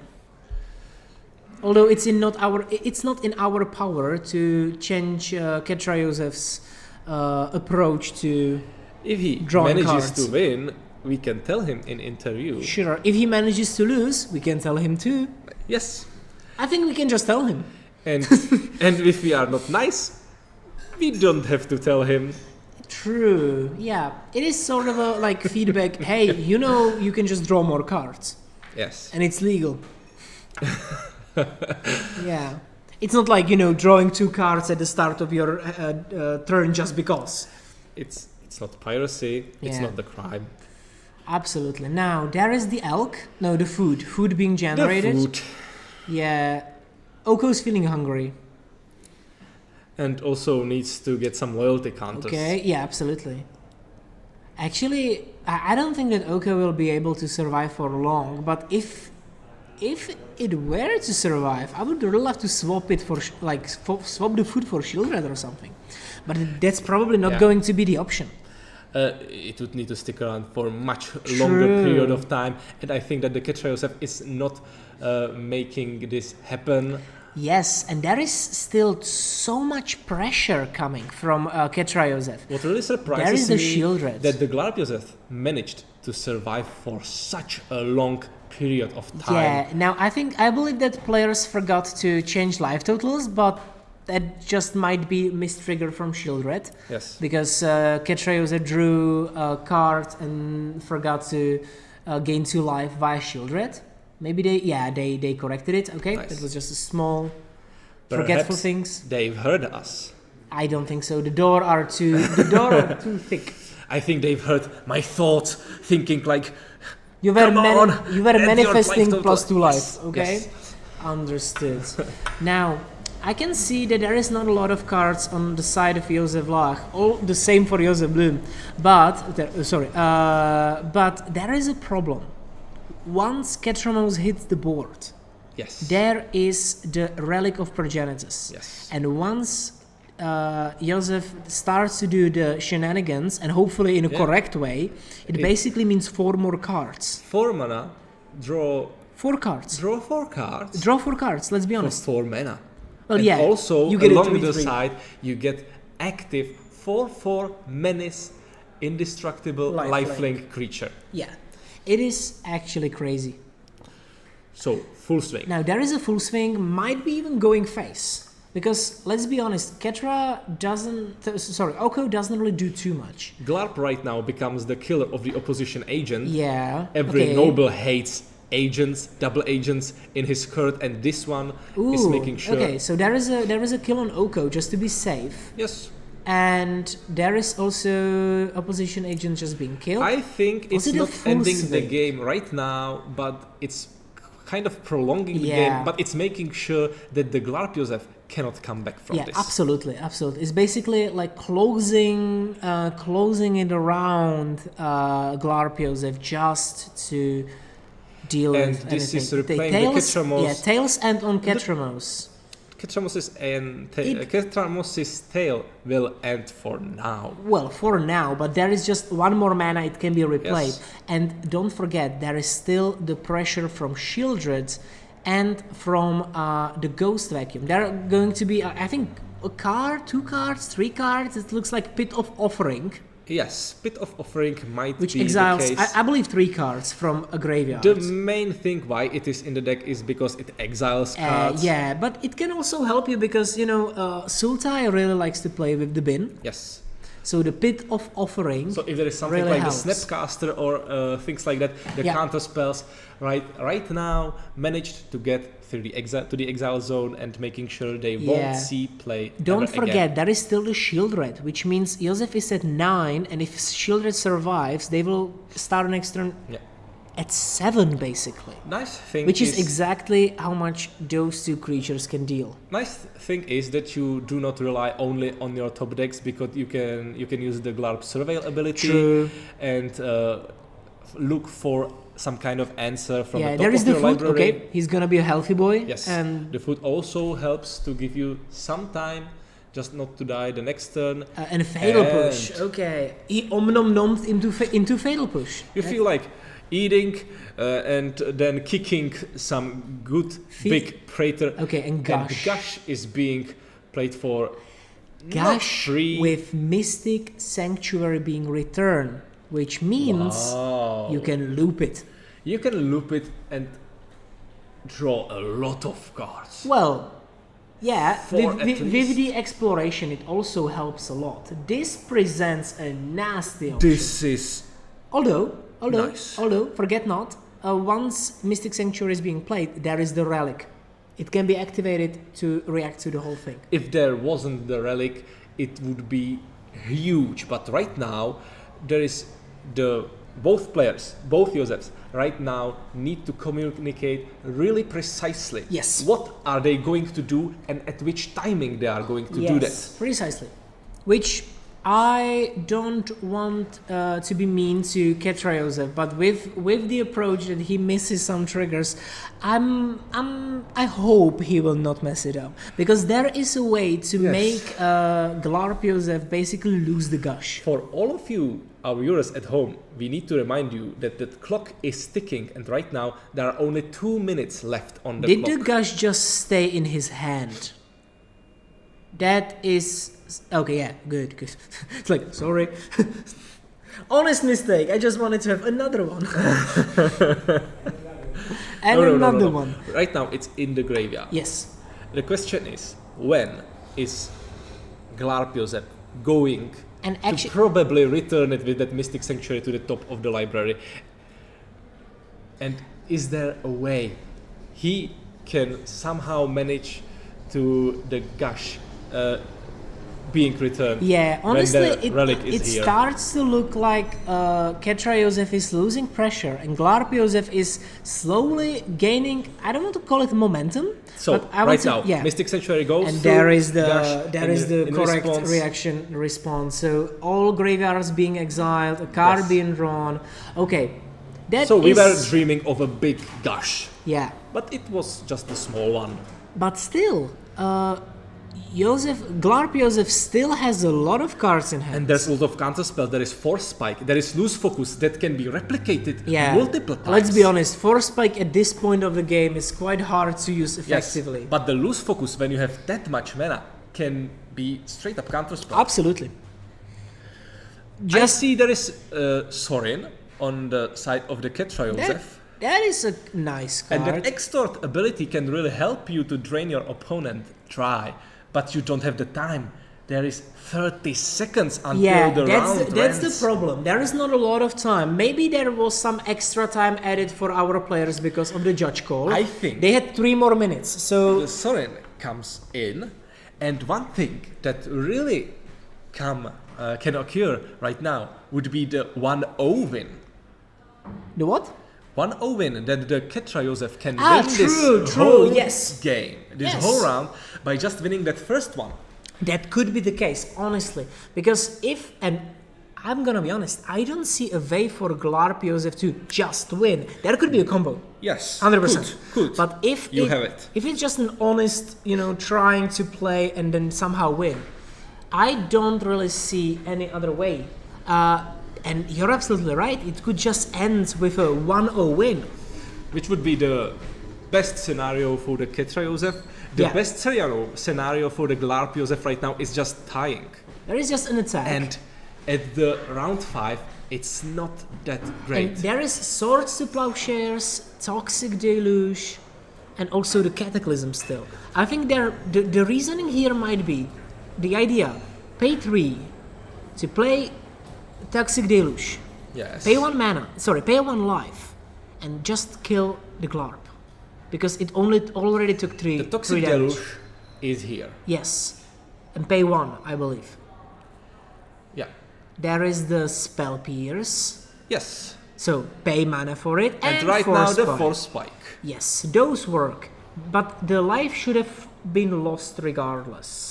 Yes, and it was changed here. Okay, and no mana for Extort was left. Yes. And And the Glarp turned out to be the killer of Elks. how come? I'm not... Glarp is a sure. 2/4. Yes, I'm aware. I am not sure how it happened. There might have been some other effect on it. I don't really know. Okay, there is the Death Rite. Yes. That's a pass. But is it a card that is going to win you the game? Because I don't think so. in the seat of the Glarpiosef, you need to win. yeah, And if you don't win this game, yeah. you are There is still going Swords out to with Plowshare. There are loss. still other stuff. There is the On the Cataclysm side as well. of Ketramos, you just need to survive for the next Okay, few turns. it's And just a pass, probably. Or yeah, a land and a Ketramos. you try to replay the Ketramos. And there is a subtlety, The subtlety from the top top of your of the deck. That is brutal. That can actually close the game.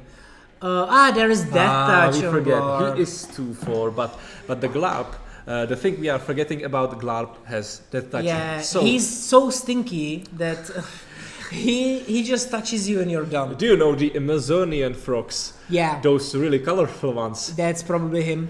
I think that the cousin of Ooh, Glarp okay. should be some car. And now Ketra went on top of the library Yeah. because subtlety. that is all right. You still have those swords to plowshares, but we know what the Yeah. last card in the Glarp hand is, and that's the loose focus. Right. It hasn't been played, so if you Although- try to swords to plowshares anything, I think it's- I think you would be okay with them playing loose focus because then you play the Cataclysm.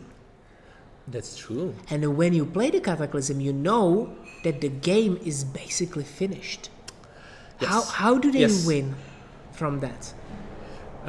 We mentioned that the Glarp in combo with exploration can really get back quickly. Yeah, But- it can get back. That's true, but it can't get back so that it wins in It can't 2 or win. 3 turns.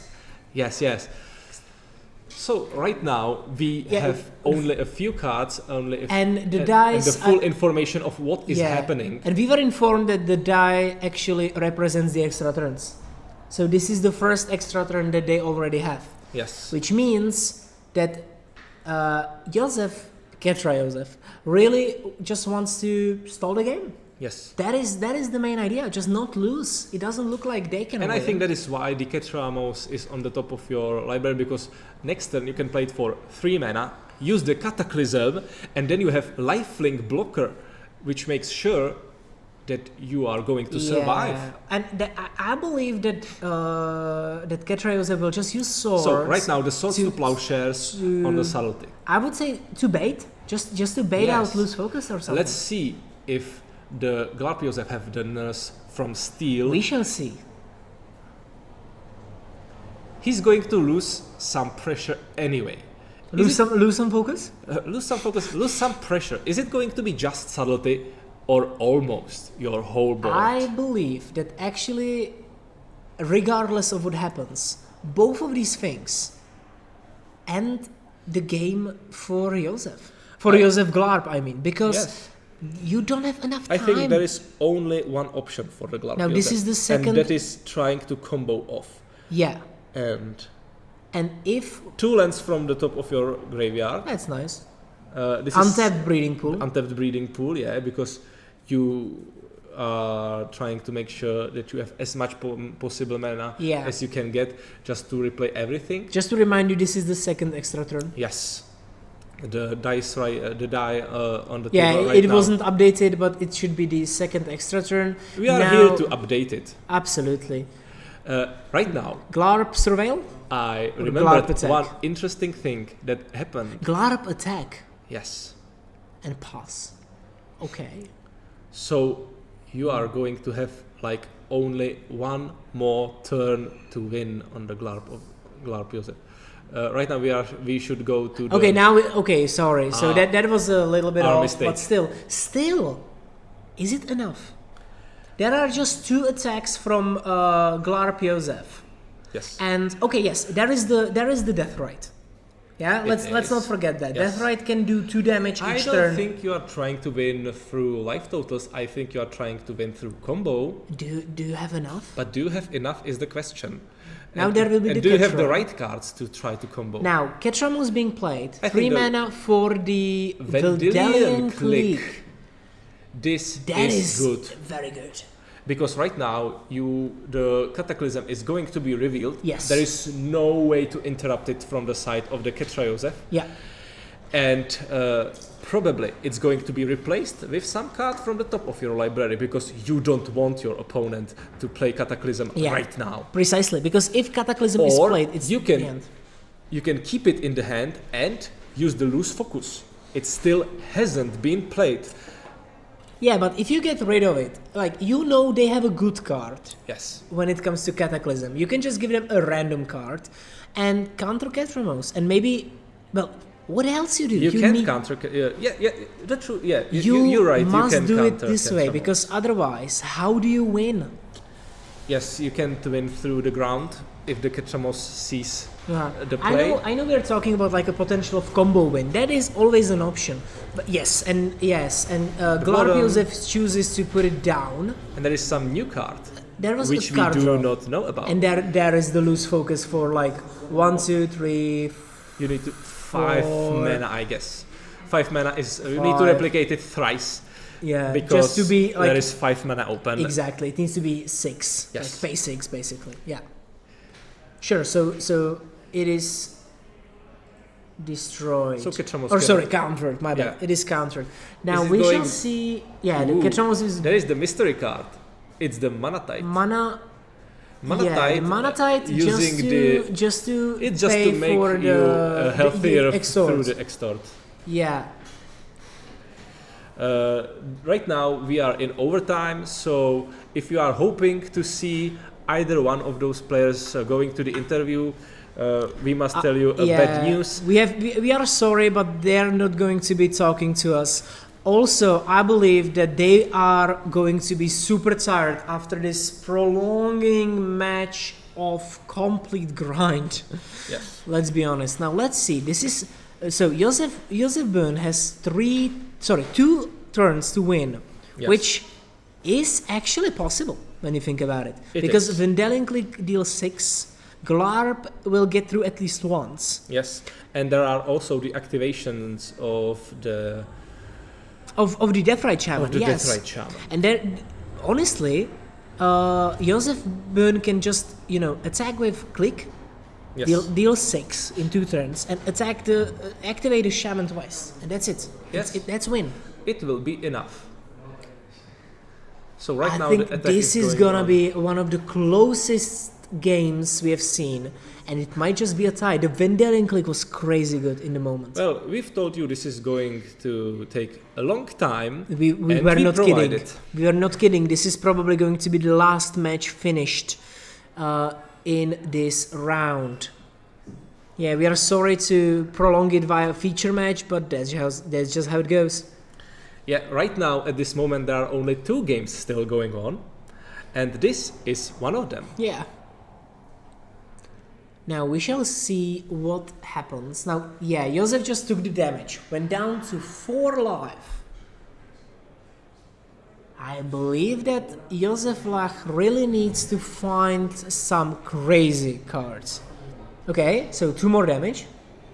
Yeah, 2 more damage via Deathrite Shaman, Yes. The issue, and that's it. issue here is that both players are right now 3 wins and 1 loss, and the draw is not beneficial Yes. for none of them. Yeah, neither of them would like the draw, but I believe that it's still better for Josef Böhn than just to lose. This is unfortunate because in this case, this is not how you want to be eliminated from the possibility to getting to top 16. I believe that if they would just win the rest, they Yeah. can still get top With- 16. With the 5-1-1, you're probably gonna get there, but it's going to be a really hard job. Sure. We shall see, but I believe okay, Yeah, the right hopes now are not dead. it does look like a tie Yes. because it does look that Josef Böhn will just win the game. Yeah, Okay, we don't know what Josef drew, but it probably will be. the question is what is that last card? Yes. And the issue is that the Ketramos has only this card, but the Glarp has more True. possibilities because you can play the cards from the top of your library True. and you're having really a huge amount of mana. So if it's something that can be played, you just play it. If it's land, you have the exploration. You don't need to worry about having like 2 land drops on the top of your library. Absolutely. I believe that we are going to see a tie here. There might be some calculations being done by Josef Lach, but I don't really this is see interesting. any way out of this. I'm not sure how we ended up in this situation. Is that an attack? Yes, the lifelink is True. going on, and And a this is just a land. land. And Ketra trying being to played. replaying the Ketramos. And that's it. And both players right now Yeah, know they realize that the that flying this and the is Deathrite Shaman is it's- going to be enough. Okay, so we saw a tie basically, 1-1 tie in between those 2 super grindy decks. which Yes. is something kind of close to what we expected at the Yeah, start. sometimes this just happens. Yeah. Honestly, we wanted some long games. In Yeah. game number 1, Yeah. it took, I think it was turn 5 where the first spell was played, Yes. which seems nice. And also the turn 5 when the first damage has been spilled. Yeah, it was Uh, via fetch land. So right now this was the last match going. Of round number 5, number and five. we are already probably slowly going to go to the next round The soon thing enough. we would like to know about is the both players. There is still going to be somehow needed to say who gets the mystery sec and who That's gets true. the mystery booster. Okay, I think But they somehow managed decided, to. and they we are managed to going get- to see the booster. Okay, a cat, Yes, a cat. tied out, a drumming bird. That's Drumming a nice bird, one, right? Yeah, we've seen it on the screen and also as an actual card. Okay, Uh, what is The there? Sphinx, the land. Ooh, Trojan that's horse. absolutely great. It's a fabulous card in Commander, If you right? like horses, If you like the Trojan War. yes. Okay, and they just like split something, And maybe? they want to, yeah. Or just show it. or I just don't really show it. know what is the approach. Yeah. But so right now we need to go to the fade out. We need to give you some time to take a break. We want to take a break. This was really a long game going on. But- we are exhausted. Players are exhausted. Everyone is exhausted. Yeah. We need some time. but we will see you in the next one in a couple of moments.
Alright, and we are back here. Hello, just to Jirka. tell you, hi Honza. I know you were watching the game, Of course. and in there, and it was just crazy.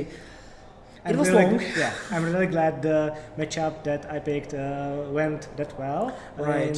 And we saw decks that we haven't seen before. Right, absolutely. And now here, just to show you, there is a couple of decks that you can see today. Actually, Deadpool the trading card, we expected a lot, but it did not really show on the feature matches. Yeah, and I swear we are not avoiding that. Yeah, goal. it's not intentional. At least in the start, we were like choosing some spicy decks, but not intentionally avoiding Deadpool. But we haven't seen it today.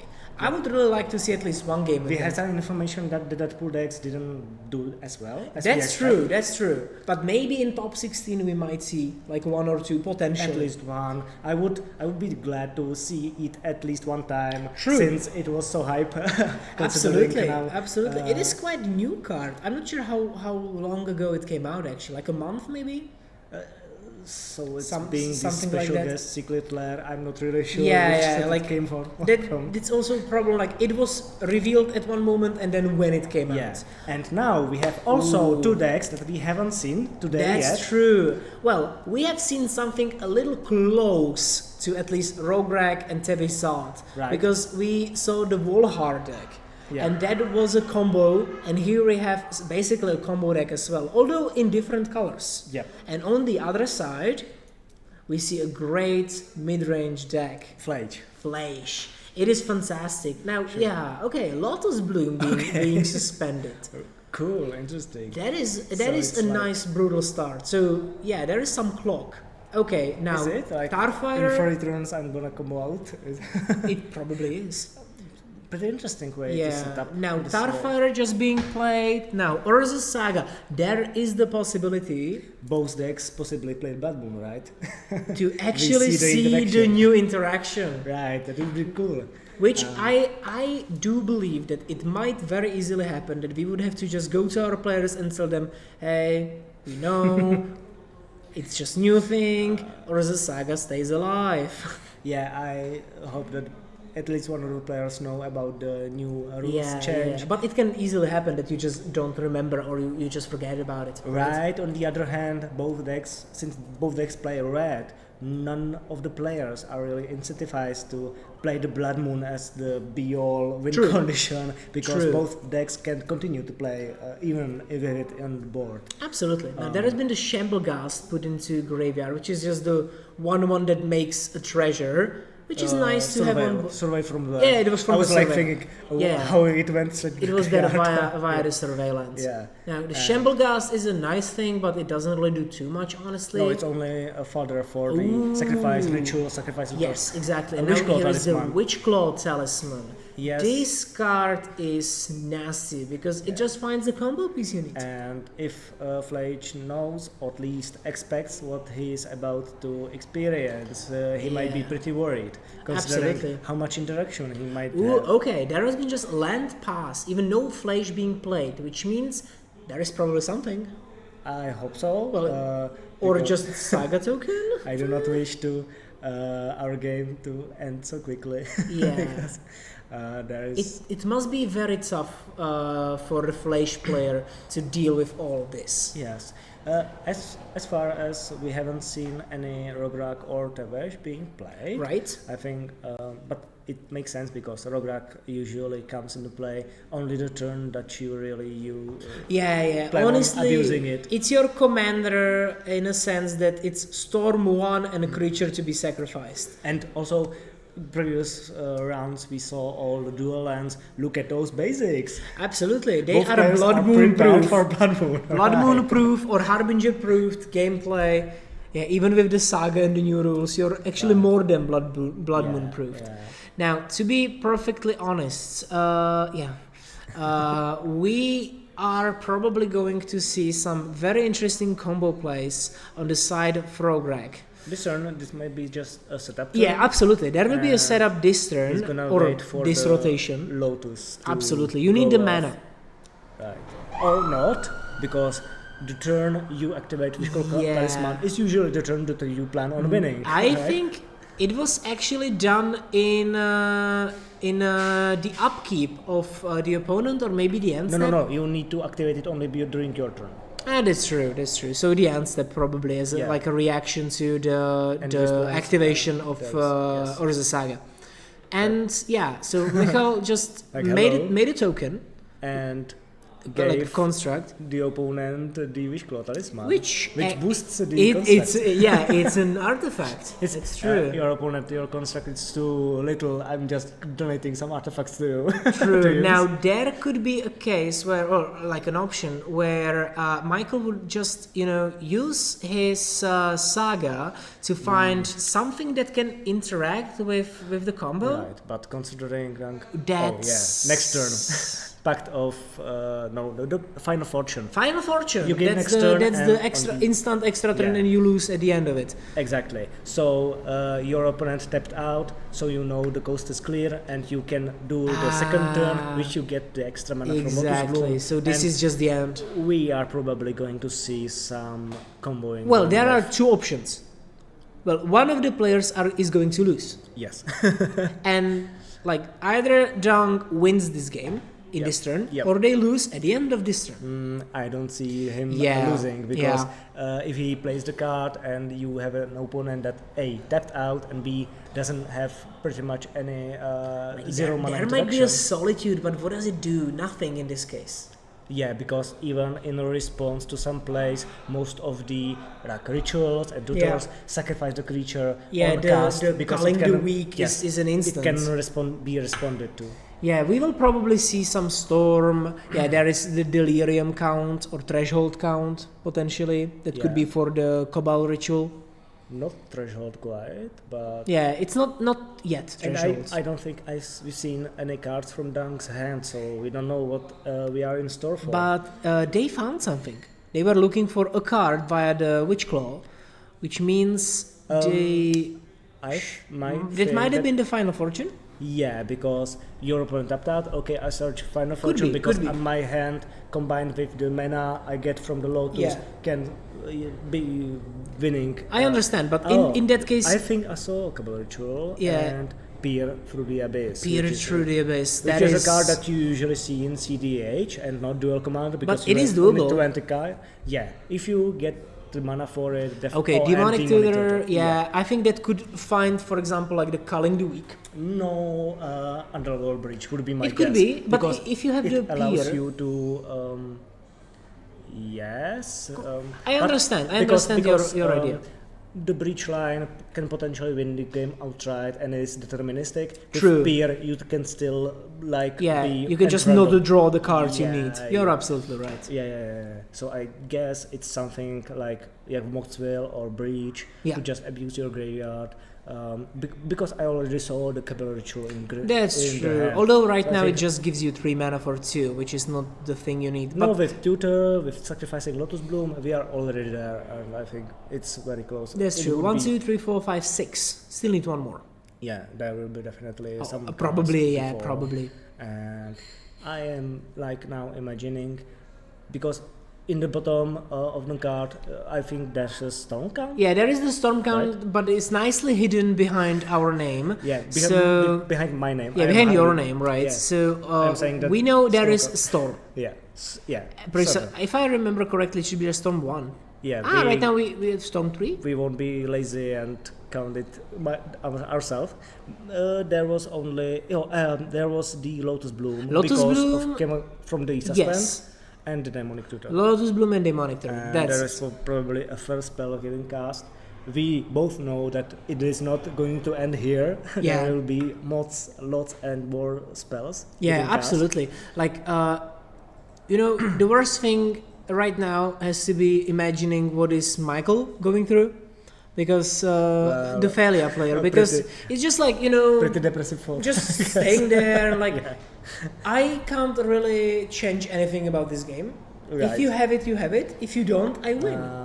I think there was some confirmation that he has no introduction Could by be, yeah. tapping out for the Urza Saga. Maybe he doesn't know the deck, the Rograk. Might be. and So it's like asking what does it do and what is the idea. especially with the Vishkol Talisman. Yeah, there is the Culling the Weak. Right, and there is the threshold. Yeah, 4 black mana. There is the threshold. Now the peer can probably start. Yeah. Yeah, 4 mana, 1 mana still open, 3 mana from the Lotus Bloom. Yeah, and There is the Cabal Ritual, which Cabal Ritual. adds 3 more mana basically. and in this case, I really do believe that we are going to see the peer coming out and getting something done. Yes, that's it. Peer into the abyss. And if there is the chest supplier plus Unravel Breach, the game is over right Yeah, there. absolutely. Like Which right, is a pretty huge chance. right now, it's basically like lose. What was it like?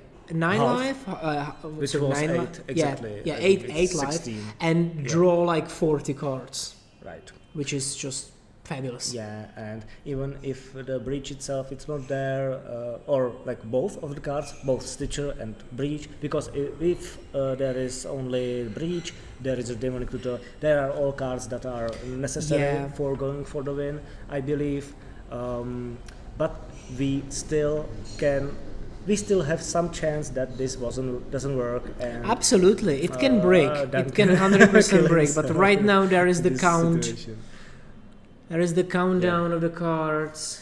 Uh, Strap so- yourselves in. This is gonna Right. take a while. Well, so early in the game you can just count the rest of the cards that are That's outside true. and then you know what is the subtract half. from the Yeah, deck, yeah, yeah. which is usually how it's done in this. 1, 2, 3, set. 4, 5, 6, 7, 8, 9, 10, 11, 12, 13 cards. Plus hand. Plus hand, plus 2 commanders. Yes, And then you just divide it by 2.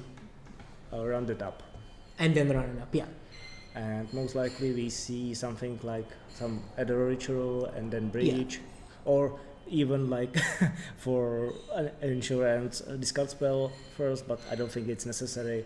I don't think Flage I can do don't really anything. see a way for Flash to interact in this case. Like, there might be, a thing that would be fun would be like Flare of Denial, like the one that says your life total Right. can't change. No. But it can't be played Angel's because Grace, you mean. or Angel's Grace, yeah. Oh but no, the white. the white flare, yeah. yeah. Sorry, the flare of fortitude, maybe Right, it's called. but you need But white yes, non-token creature for that's that. exactly the problem. So even if so that's the Rite of Flame. Rite of Flames. Yes, The card I usually misplay because I think it's an instant and it it is a sorcery. Yeah, It's messing me up so hard. yeah. Oh. It is interesting that actually even a card that for 1 mana gives you 2 Yeah. is played in this sort of deck because Compared you to the Dark Ritual. yeah, which and is compared to the fact that it is almost much strictly better better in more card. copies, right? Yeah, It is yeah. designed to be better in more copies. because you have the one card per deck singleton rule, so you need as much of these similar cards as possible. Absolutely, if you play absolutely. this kind of linear deck. Yeah. Like I do believe that they also play like Desperate Ritual, Piratic Ritual, and other stuff Yeah, like this right, because definitely. you just need to get the mana to play the big payoff spell, ramp up the storm. Yawgmoth's Will is the thing that we will As see, an ultimate and that insurance. is probably going to be it. Honestly, like I don't see a way Definitely. to lose from is this position. Unless there is not Tendrils of Agony in the Yeah, deck, yeah, which I definitely think it is. This is 100% death because there is. Yeah, I think the storm would be enough, Why- like big enough even for Grape Shot. Oh, It, yeah. it will be Yeah, because yeah, there is sure. so many cards, and there is actually the demonic tutor in the You graveyard. have like 40 something cards in hand. There Yeah. is like 6 to 8 cards as I see you can play from your Yeah. graveyard, and then Now there is the Rograk, Calling the Weak. Right. There's just so much mana being generated. just going through the Yeah. motions because everyone here knows Yeah, we that. all want to see how it goes and how it works. It Yeah. is a bit nasty, let's be honest. Like, Right. especially from the side of Michael, because right now he's been sitting there for like And he goes the a tendrils. little more than 5 minutes. Yep, right. And here is the Tendrils of Agony. Sealing the deal. Yeah, And we which have looks the like turn one. tendrils for, Exactly I 10. believe. No, it looks 12? like 12. Oh, So- sorry. so Yeah, s- so was the 26. dice. Yeah, okay. But it could have been much more. Wow, that was really nasty. Yeah. Considering that Dunk, like, knowing that your opponent is probably gonna activate the Urza Saga. And it was tap a good himself call. out. It was a good call. I liked So it. he just passed the turn, Yeah. not saying anything, and once the opponent tapped out, Yeah. okay, I go for it. Absolutely. I search most likely for the final fortune, Yeah. get another turn, and It win was the it game. was fabulous. And Yeah. to be honest, I know it is a bit nasty to say, but Michael did not resolve any spell this turn. Well, he did. The Tire Fire in the Tire face. Fire in face. Sorry, I forgot. It's Tire like, Fire in face. I'm going to die turn Yeah, 3. I just have to do it. I might as well Now play Tire here we Fire. have Dong and Nguyen as our player piloting Rograg. Actually, Yeah. he was also piloting Flash, so he Yeah. knows it from both sides. I believe it's kind of confusing seeing him with Flage, but Yeah. he has not on Flage right now. Yeah, right. And we can see a very nice win rate. 67%, 17 wins, 6 losses, and 5 draws. And the current season position is second. That's Not very known, nice. He attended every single Nayada DC League tournament. Right. So he's really farming it quite attending. nicely. Yeah. Well. Evidently quite well. And him getting the first place with Flage means that he knows very well both coins of this matchup. Right. He knows what he's up against and how Yeah, to play. what can you against that. expect? Exactly. Like, I think that the main idea here that he should try to go for it fast.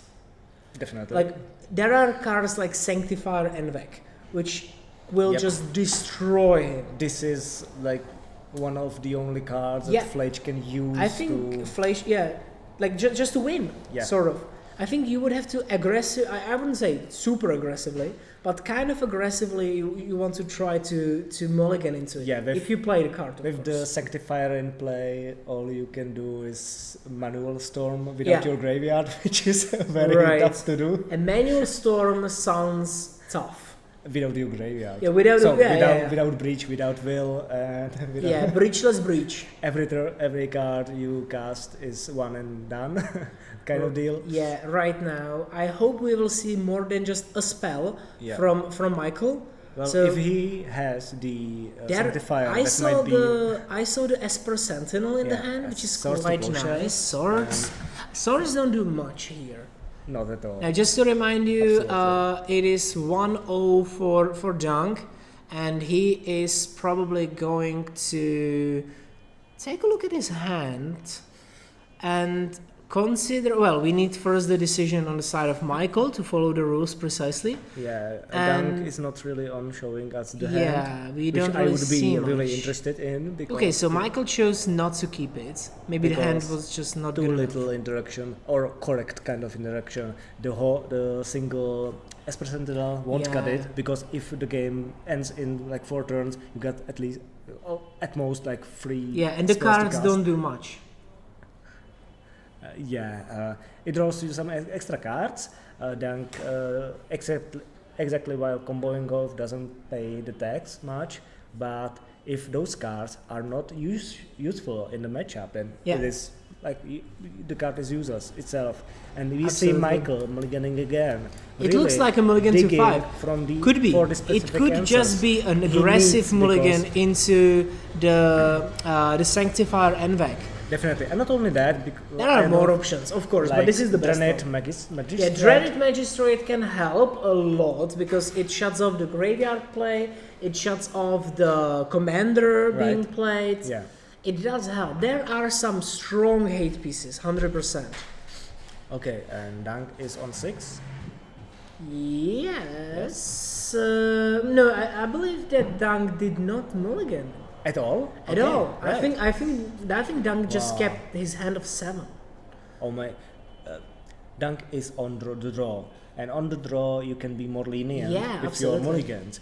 And even because you are up to 1-0, you are leading first game, meaning on Dunk's place you definitely could have mulligan and should have mulligan, even if your yeah. hand is not anything close to perfect. Yeah, So that Maybe it was just fire. right. Just straight up fire. Exactly. That that all those things point towards the fact that Yeah, Dang's hand is most likely. Or was it incredible. just a mulligan to 6 and we might have missed? Yeah, I think we just. Michael mulligan twice. I know that. Okay, for sure. So maybe it was just 2 cards. And he's on 6, I believe. Yeah, and mulligan way before. All right, so there is the Freebooter. Looks like it. And when dies gives you treasure. Yeah, Let's try and one. there is the Mishra's Bubble. Another card to fill up the graveyard. Sure. for Okay, there is the escaping Eagles. And searching your library. So yeah, going through just a your card, deck. just to get planes. And again, we didn't see Rograk turn 1 because you. How unfortunate, You're right? missing. You're playing 0 mana commander and you don't even appreciate it by playing Yeah, it. Such a mistake. Such a mistake. Upping the storm count on turn 1. Right. You know, actually it would be Storm 3. Right, on first turn. What a flex. Then Elvis Spirit Guide, Simeon Spirit Guide, Chatterstorm, like we saw. That With was the actually, flops. yeah, that was fun with the flops. Yeah. Here it would have, like, 4. maybe it could have worked with, like, starting with Dark Ritual and doing stuff like this. Right. You could just go for maybe even Tendrils. Well, against Flage, the pressuring of Light of Total Yeah. isn't that viable. True. Uh, Like, you need to combo off in 1 turn. Yes. Because it doesn't really help if you just slowly grind their life. Okay, so there is the crack of the bubble. Yeah, makes sense. Just digging through the deck. True. Well, I'm really curious to see then what he's about to do now because. And there is... Sanctifier. No, it looks no, like the sorry. Storyteller's Staff. Yeah, right. I got excited there for a second. Yeah, it's not the Sanctifier, it's the Storyteller's Staff or something like that. Staff of the Storyteller. Yeah, Yeah, the other way around. getting you a token. Yeah, and you get a drawing your token, card. you draw cards. Common and deck played in Thalia. More like It is played in Flag- Thalia. It is played in Thalia because you just blink it, you get another spirit. Yeah, and Right. white you can draw cards. Yes, if exactly. you And need. you just tap it for a white, draw a card, then you flick it again, and you Make go it into on. And, tokens. yes, exactly. Pretty It is pretty nice. nice card. It is pretty decent in fact.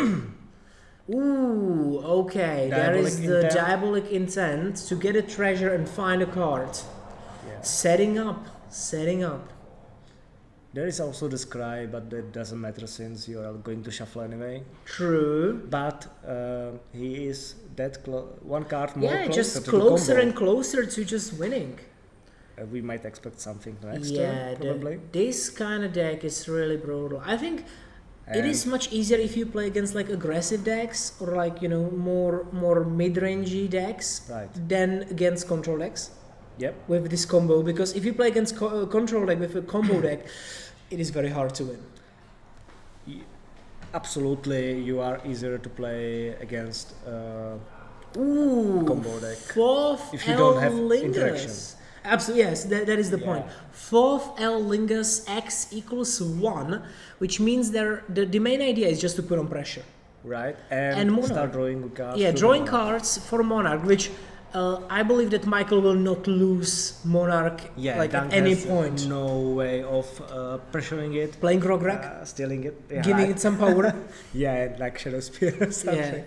Not really. Not Uh, really. That's the way, unless Michael is dead this turn, which is I- also a possibility. It could be, but I don't think there is enough mana. There will still be like a turn or two of setup via Dunk. Rograk And is still not played. That could True. be extra turn plus Landro plus Galink. there and was one it can card. be done definitely. There was one card found via the intent. And if it can be done, and there was a tutor previous turn, and it was a 7 or 6 at least that was kept. Yeah, seven was kept.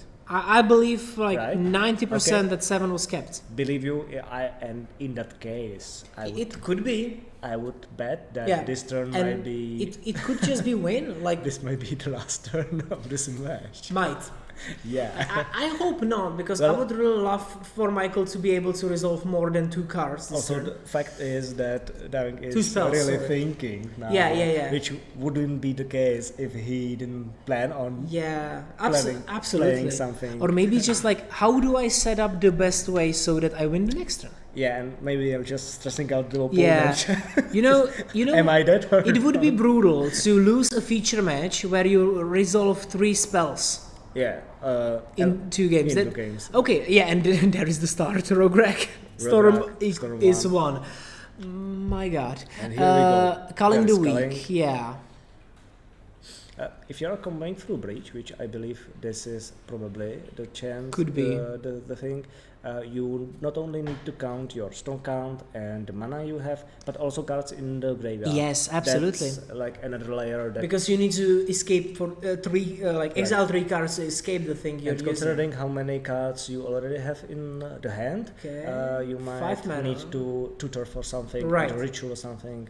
5 mana Dark for Petition. Dark Petition. That's the Okay. tutor that gives you. And free, it has spell mastery, right? So that gives you it 3 mana. 3 mana and uh, you get monsters It is a demonic tutor plus Dark plus Ritual 3 mana. Yeah, like afterwards. 2 things together, more pricey, but Yeah. it's another demonic tutor. For 3 mana worth of cards, Yeah, but very powerful cards. absolutely. For And 5. it is great because right now there could be potentially the either Yawgmoth's Will found Potentially. or Breach, but Will could work better. We don't see Dunk's hand, so we can't say for sure. Yeah. Possibly. The Dark Ritual yeah, being there is the played. Dark Ritual also. So and there is, remember, there is still red mana as an option from the treasure. Right. So plenty of mana, stone Yeah. count is getting high. It looks like and this is gonna be the that- end. It was 1 tutor into the second tutor. Yeah, definitely. Yeah. Dunk wouldn't go for this all this Right, just why would you- to why pass the would- turn. to Right, your it would opponent. be mental to just do all of this and just say, okay, pass. Getting your opponent heart attack. Yeah, and winning although the I have done it a couple of times with Ruby Storm when you just break. You know, you Yeah. just like, you don't, because you play like the exile cards from top and just, Right. okay, yeah, sure. But that wasn't intentional, I believe, Right, well, absolutely not intentional. It's like Storm 8. yeah. Okay, I have nothing more. You play. But right now it looks like, ooh, okay, it's the bargain one. Yeah. So treasure is not used for Treasure mana, was used but for bargain. What is it called? This one? Besiege the Mirror. Yes. Right. Yeah, it just came to my mind. Besiege the Mirror, which is a great card because it allows you to find it, and if you bargain for it, you play it. Okay. If you the Besiege find the it, you Mirror- then bargain for it, and you can just play the cards. Yeah. Besiege the and- Mirror usually finds cards like Yamakumo's Will And I believe Underworld that Breach. Yawgmoth's will be the Or- case. Or here is the Cobalt ritual, and then Yawgmoth's will just from hand. Or remember that- if he yeah. really needs all this mana. True, but remember that I don't know how many Dunk left. already searched for a card with the diabolic intent. Well, it might be the case of him like chaining the tutor spells. Chaining tutors. Yeah, with rituals and to just up your sum count. True, to true. up the cards in the graveyard, and once your grave is fully filled. 3 mana and you have- Yawgmoth's will. Like yes, and then Yawgmoth's will. Yep, Yawg will. And here we go. And that's it. That's gonna be the game. right. let's be honest. We have like Because the kill is there actually. yeah. You can just You use have the tutor rituals. spells, you have rituals. And you can then enough go for to- the either Rograg into Diabolic Intent to find the tendrils, or you can go for a Besiege the Mirror to find the tendrils and then play it. Right, because that is in one card. You don't have anything to bargain with. True, but But you, for example, yeah, the Dark Petition. Petition, you find it, you put it in your hand, you don't lose that Yeah. much mana. It actually just costs 2 mana when you think about it. Because it costs 5, it gives you back 3, so it's basically Dark Ritual. Sorry, Demonic Tutor. Yeah. Yeah, that gives you the free mana back. Yeah. Like it kind of pays back. And when you do it in these chains, it works the same. So the situation is just cast anything you have in the Yeah. graveyard and win from that. And I think only thing to do here is to make sure you don't mess up somehow. Absolutely, yeah. The only thing that can happen is you messing up. Once again, as I mentioned, the Flare of Fortitude again cannot be used via Michael because No there white- are no non-token non-token white creatures. creatures. Yes. Again, only 2 spells resolved this game, which is twice the amount he resolved last game. But still very unfortunate. Both of these games We might were count won- the Eagles as well to be really solider. Okay, 2.5 spell. Yeah, okay. 2 spells Okay. resolved and 1 thing cycled. Well, I chose the Rograk Tevesh to be on a feature match, and I didn't know which deck is it up against, and I didn't know it would be this one. Yeah, as we were discussing it here before the match started, that Rograk playing into Fleisch is very unfortunate for the Fleisch player, and we can see that here it's just very it's just limited brutal. amounts Like of this is too interaction. little too dominant as a stand. Yeah, so there is those 2 being played. Going through the motions, not Yeah, mess just anything up, right. just double check everything. Playing it for the camera. Thank you very much, guys. Yeah, right. Because like I know that Michael could just scoop. The Good. opponent, anything he can do is just Yeah, and Try- that is unmask. Unmask. It's Cool. the Yeah, grief without the yeah, grief. yeah, the original grief. Yes, Okay, and there is just a couple of good cards. Even Ghost Vacuum could be nice, a bunch of good cards. Ghost but Vacuum. none of them impactful in this situation. Well, if the Ghost Vacuum was in the play, Yeah, it might do something. it might have. It might have. Like, getting rid of Culling the Weak or some tutor. Yeah. Too little, too late though. You don't hear the players talking, so. Yeah, but we can just see they are going through the motion. I can see the storm count is 15 now. Now having the artifacts 16. for paying the bargain, Yeah, and there's and it's just a vendors and there's a scoop. GG. All right, that was Wow. brutal. Let's Yeah. be honest. This was one of the most dominant performances we have seen from a combo deck. We actually saw another combo deck here. That was the Volhar. Yeah. But this was much more brutal. Both of these wins basically happened on turn 3. Yes. If I'm counting correctly. Yeah, except the dunk got activating the Wish Claw and gain an extra turn. True. So one of them So was game technically, 4. yes, yeah. Turn 4. From and the opponent's side, it was Yeah. turn 3. so both of them turn 3. One of them kind of turn 4. Right, brutal. Yeah, but it is fun that those decks are really like capable of existing in the meta. Right. Yeah, our players are getting the goodies. Now Dunk is getting booster. the mystery booster, which he is required by law to crack. We forgot to say it is illegal not to crack the pack. Yeah, It's a not punishable on offense camera. here in Prague. Unfortunately. Yeah, you are asking for game loss. Yeah, no, not just the game loss. You'll be excommunicated from the city. Yeah. So if you wish to ever return or even live here, right? Some people are local. You do have to crack the pack on camera. We might get there until the deck is safely in the box.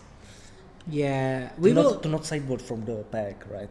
Not change on deck list. Yeah, like playing. It would be fun to just allow booster tutor in Yeah. Duel Commander. I would love that.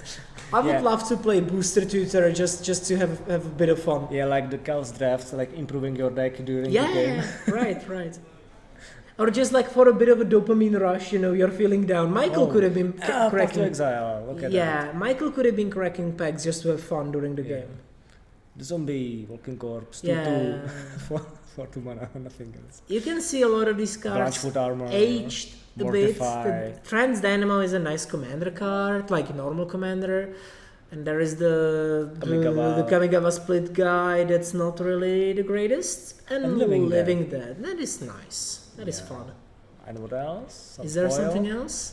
Ooh, Allosaur Rider. Allosaur Riders actually went up recently because of modern Neoform. That might be a bit pricey. It is right? pricey nowadays. That's a good yeah, booster, yeah, right? it is a nice booster because the card, like modern Neoform, really came back because the Grizzlebrand. Grizzlebrand, the Neoform Grizzlebrand thing. Yeah. But it came back The free because spells. there are some new fun stuff to do with it. Yeah. Especially you are finding, I think it's called Galta, the one that just vomits creatures onto the battlefield.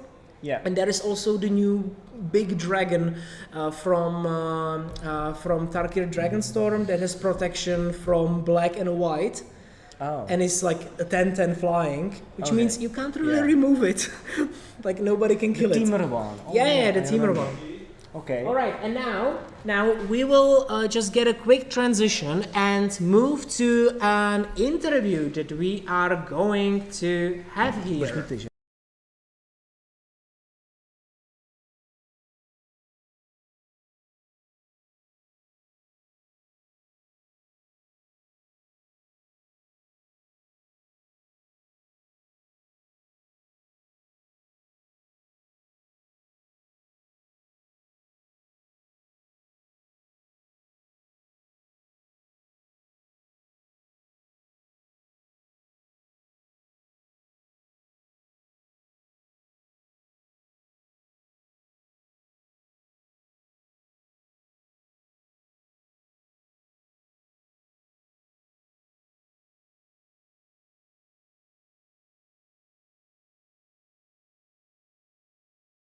Dan, congratulations. It was great. I really loved the game. Honestly, we were talking here about it. It was brutal. The dominating performance. How do you feel about the game? I'm glad that I won. I got the good matchup and I won it. So yeah. Right. You mentioned good matchup. We were talking about it. Can Flash really do something to stop you? There's some like main board. Some cards, right? Graveyard hate, and that's about it. I think. Like playing Sanctifier and Vec, or maybe Dreaded Magistrate or something like this. Also. But that's it. Yeah. Yes, if they play it even. True. If they even, that's right. Some players might not even play it in the deck. We actually were counting the amount of spells that happened from the side of Michael. It was a little brutal because during the first game he resolved one spell, that was the Tarfire, and during the second game it was just 2 spells. Yes. Because you won both games technically on turn 3. In the first one, it was turn 4 via the extra turn. I actually admire the way you played it. It was great because you waited for the activation of the Urza Saga, and then you went for the Wish Claw into Final Fortune. Yes. Or did you have the Final Fortune in hand? I didn't have it. I didn't like. I knew that if I like the next turn, the Saga would search, and I probably could still win through that, but this was like guaranteed. Right, absolutely. And if you can win on the spot, why wait? Yes. Right? Why should you wait? That was fantastic. I really loved it. Tell me, how are you faring with the deck so far? Was there any very tough, bad matchup that you experienced today? No, luckily I didn't have any bad matchups. I just was unlucky in round 1. Okay. And after that, it was almost all like good matchups. All right, that's fantastic. And in the first round, you mentioned that like you were a little unlucky. Was it the problem of the deck just not doing what it's supposed to do, or was it just your opponents yes, on a strong deck? My deck didn't do what it was supposed to do because right. I played against Control Atraxa, and that should be a favorable matchup. Okay. So just I got unlucky a little bit. Right. And we were talking about the fact that there are probably some bad matchups for the combo deck. What are those? Because if it's an aggro, you can just try to kill me, but I will win faster probably. So what is a bad matchup for you? Bad matchups are like also combo decks, but with blue cards. True. And that's what we wanted to ask about, because your choice is Ragda, so going straight for the combo. There is also the Rograk playing basically in Grixis colors, right? So can you tell me why did you choose to go for this build? Because this deck has in the control matchup you have the Planeswalker, the Thresh, and you always threaten them with that, and you bait out counter spells instead of having your counter spells and protecting your combo with right. So it's more like all in on the combo and just trying to squeak around their interaction. it does make sense. Like in this particular case, we just saw a dominant performance. Just like, okay, sure, I win. You can have fun and count the storm at least. that's what you can do about it. But yeah, I do understand this choice. Now, if we are counting correctly, it basically means you should have the top 16 guaranteed, right? What are you thinking about it when you came to the match? I was really glad that I got that matchup. Right. It was the highest chance I could get, and I'm glad that I won. Right. I drew very well. Right. Yeah. My opponent didn't have a chance. That is true. That is true. Okay, that's a nice thing to say. My opponent had no chance. By the way, we saw in other Nayada League tournaments that you actually played Flash, right? Yes, I do. And what made you switch sides, sort of to speak? Because you actually switched teams from Flash to playing this. Yes, Flash was like a very fair deck, and I was kind of afraid that I would lose to this deck. Didn't know how popular it would be. Right. And I didn't want to face like other slow decks that are going over the top. So something like Azusa or something. Flash has really bad matchup. True. So if you play against some basically half the decks here are kind of unfair in a way. So if you were to be playing against something like this, Flash did not really have good matchup against it. Yes, and this deck is very strong right now. Right. It is nice to see that with the way that meta changed in a way, with a lot of the bans and like kind of slow down of a meta sort of in a way, we can see that combo decks are really on the rise. Now there is a new card that really switched the meta around a little bit. And my question we usually ask it here, have you met the card? Have you met the trading cards today, and have you played against Deadpool? Yes, I have. Okay, and how did you manage? You won probably. I won because that is a good matchup for me. Okay. And Deadpool is like I like people playing Deadpool because they beat up on the decks that beat me. True. And I beat them, so true. So Deadpool's to win. I want Deadpool's to win. Right. So Deadpool's bully like the sort of control decks or things that really bully you out, and then you go against them and just like, I don't care you steal abilities. I have no creatures that matter. If I understand it correctly, the only creature is the commander. Probably. No, I have a few creatures. There are some creatures, right? But like they are not core to the combo plan. They're just there to deal with. Yeah, they're just assist. Right, understandable. Okay, now we will probably wish you good luck in the next round. But I don't know if you will even have to play it. You will have to do the calculations on your own, and then best of luck in top 16. Thank you. And I hope I will see you here, maybe not necessarily for the interview, but at least in a feature match, and hopefully to show us another great performance like this. Donk, congratulations, it was fantastic. And we will take a short break, either like 5-10 minutes, and we will see you afterwards for more riveting gameplay, for more magic, and actually we will try to find a match that will be played, because you know how it goes in the last rounds. We will see you in a couple of minutes. Bye for now.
Alright, and welcome back. We are here right now, a little moment before the final round of the before we get to the top 16. Yeah, the base tournament part is almost over.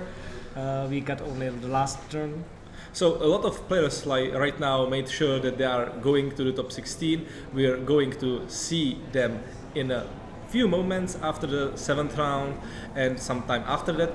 But before it, there are some star players in our Czech Duel Commander community that are performing pretty well.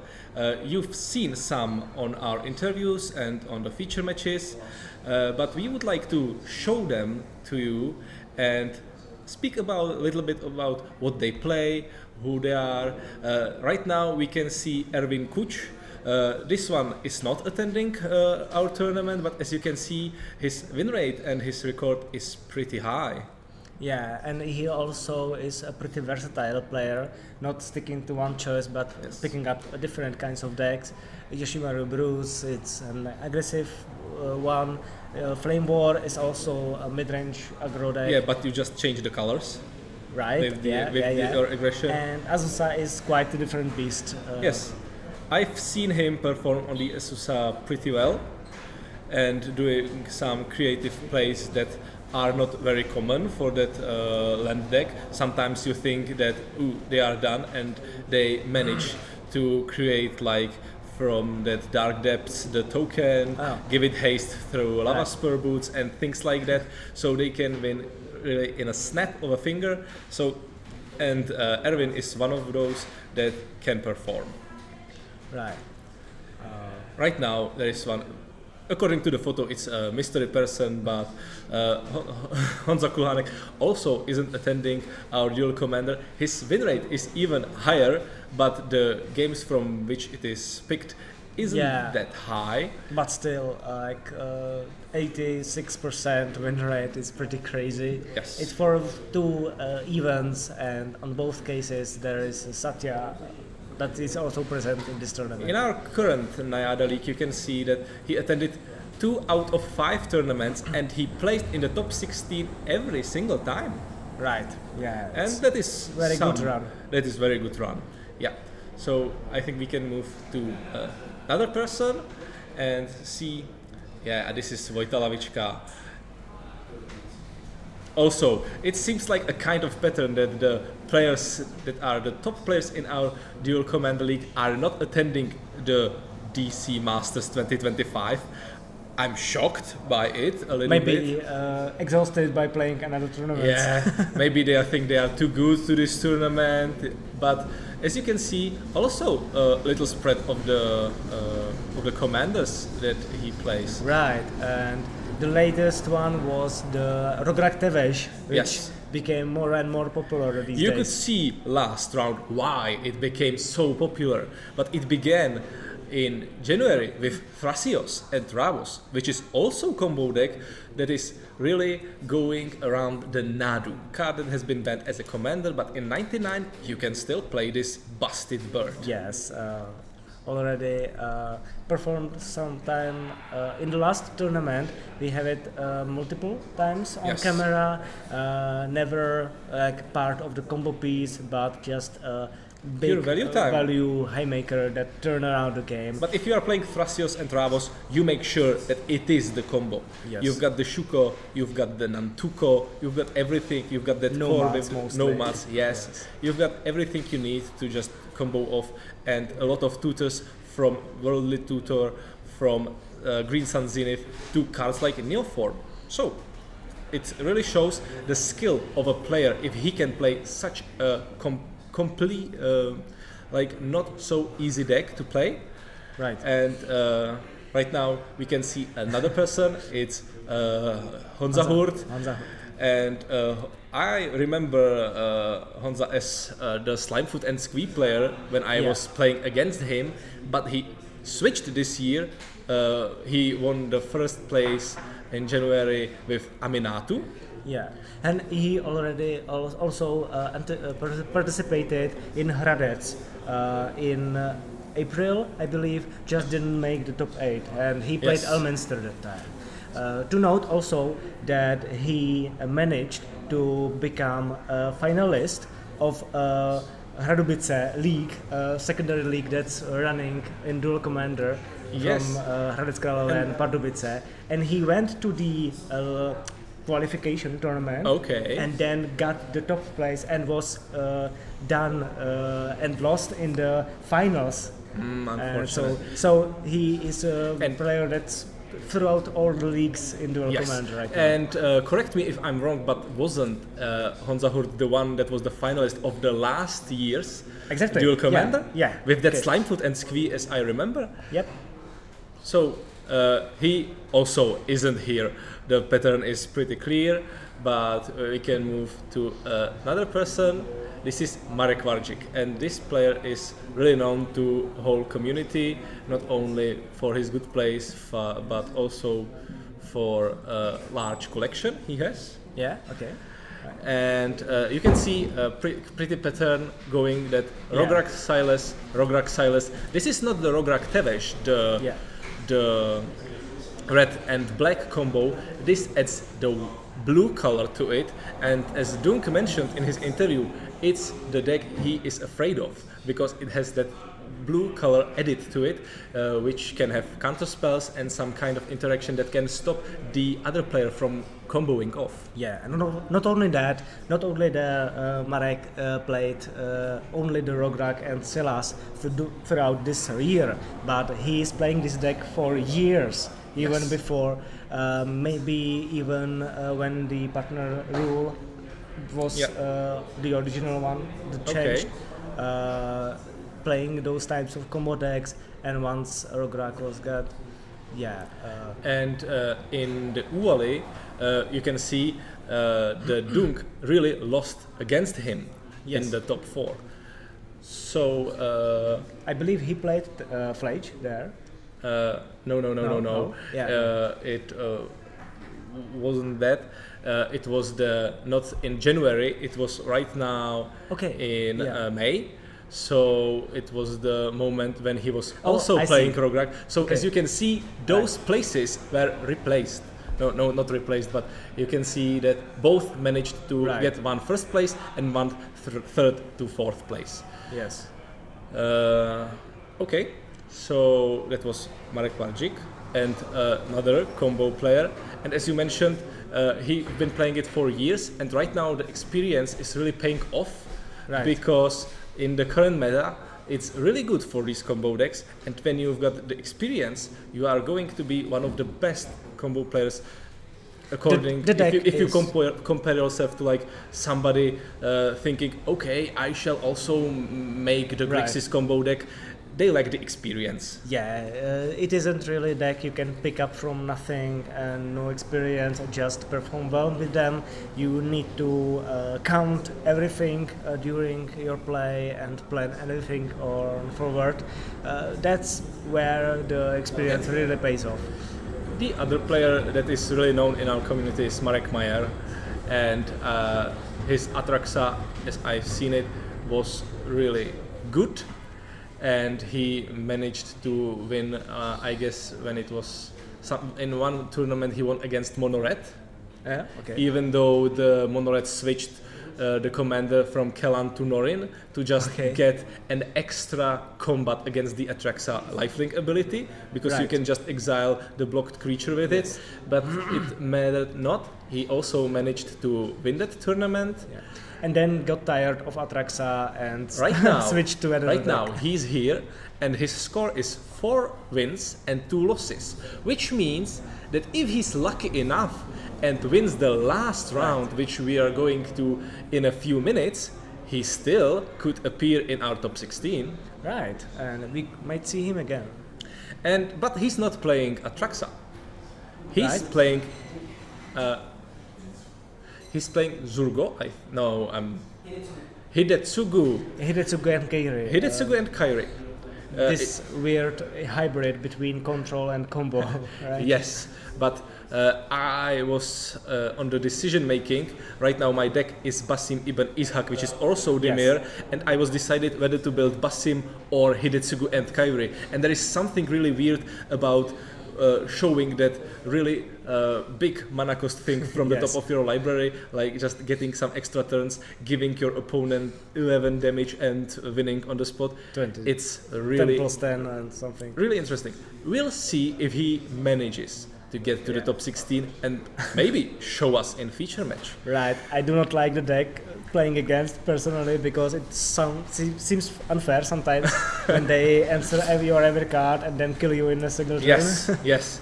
If you are doing everything right and they get the sequencing advantages for them, you can still lose. Nothing you can do really. Yes. So right now you can see the meta spread of our tournament for one more time, where you can see every deck that is being played on our tournament today.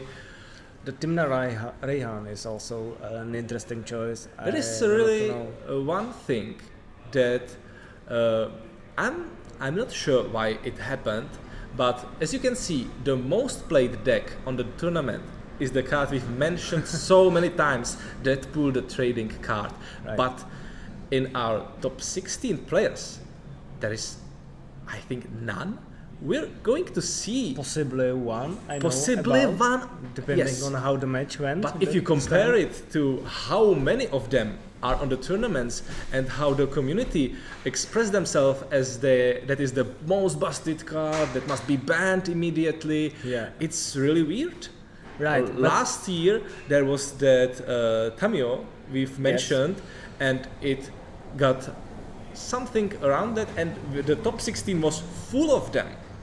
Totally full of them. And as we were going to today, we were expecting the top 16 full of Deadpools, but probably not happening. Well, there is a obvious, very simple explanation. When Tamio costs 1 mana and Deadpool costs 4, which it doesn't really matter that much, or not 100%, how powerful the card is. If it costs 4 times more and 4 mana is very a lot for the commander, the opponent always can play against it. As you saw, there are some matchups, some decks that end the game on turn 3-4. So also counter spells are something that Deadpool doesn't really like. So all the blue decks, which are, there is quite a lot of them, can also stop it. The Mana Screw can stop it. There is a lot of things that can stop the Deadpool, and let's face it, the Rakdos aggro strategy is not one of the best right now.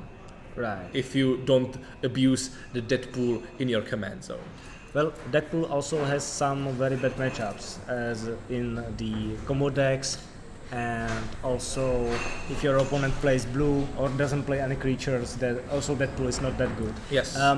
The most of the ban voices that sounded through the community was, in my opinion, not because of the sheer power level of the card, but first thing that it is a rule-wise nightmare to figure out it's which unprecedented card that we haven't seen before, an effect like this.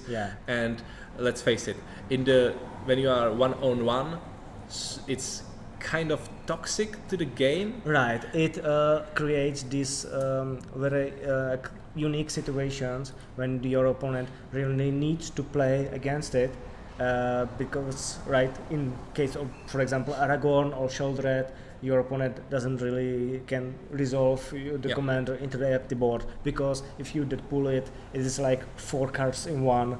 You steal the card, you take the abilities for yourself, you have 5 free body, and you also have permanent that hits your opponent for free every single turn. So right now we've got the pairings for the 7th round, so that means in a short period of time there will be our feature match. We tried to get someone who has a chance to get that last place of the top 16 possible, which means it would be someone with the 4-2, and there is going to be that Hidetsugu and Kairi we were talking about. It's not Marek Myers, Hidetsugu and Kairi, but the other one. So it means that both Hidetsugu and Kairi have the 4-2 score right now, and on the other side we'll see the Wilson Refined Grizzly, which is the creature card that needs to choose a background to add to a color. It doesn't have to, but usually does because you are providing the more colors you play in the Duel Commander, the better it is. Usually, yes. This one has the Sword Coast Sailor, which means it's simic. Yes. And it's only, it doesn't have the pump spells, it also has counter spells, and most likely the cards like Stasis, which can really mean that your opponent has a not good time in this game. I personally thought about the cards like Curiosity, that makes you draw extra cards from opponent Wilson hitting those your opponent. flash cards are also in there. I personally know this player, Václav Peltan, is one of the players that taught me to play Magic the Gathering 13 years ago. When I was just a kid. So for me, it's kind of reminiscent. And you could see one of the most beautiful altars. It's Winnie the Pooh, right? Yes, it's Winnie the Pooh, and on the Sword Coast Sailor, it's a piglet. Right. So it's the famous duo on our really feature match. And can't see it very much, and the opponent is like showing the Kairi and Hidetsugu right now to the right opponent. now. So both players know what they are dealing with. Because Kairi is for I believe some foreign language. Yeah, it might be. Yeah. Okay. Very cool to see the decks we haven't seen before in the match. I have to say that in comparison to the previous tournament, we are nailing the Commander diversity right now. It's really huge. But I wanted to talk about one thing. Yeah. You don't have to pair Wilson with blue background. In most of the cases, players pair it with the red one to make it aggressive, gruel, punchy strategy. And as I was going through the internet, and you can see a lot of things on the internet, I've seen the Celestia, the green and white. Because you can play cards like Mother of Runes Yes. to protect your Wilson even further. Yes. Make it uncounterable. And it wasn't bad either. Yeah. So if you are interested in this small bear which has a lot of text, for 2 mana you get 2/2 that can be countered. It has Vigilance, Reach, Trample, Ward 2, and also the background. If you are interested in it, you can build it many possible ways. Yeah, and that's cool about the Commander. Me personally, I've played also the Dual Commander Pauper variant when I played Wilson plus the black background, the Throne of Shadow, something like that, which was promptly banned in the format because it was really bad, because Wilson got on each attack +1/+1 counter and undestructible and detach, and did incredibly well. Like combines with these already numerous keywords he has. So players are rolling dice, and I think that the Hidetsugu and Kairi got 10, and I've seen only 1 die on the side of Valsav, and it was 2. So it means that Hidetsugu and Kairi are probably winning. Yeah, there is the agent of the Shadow Thieves. This is the one I have meant. So if the agents, some like shadow sneaky thieves hire a bear, it's really dangerous, and you should be worried what you're dealing with.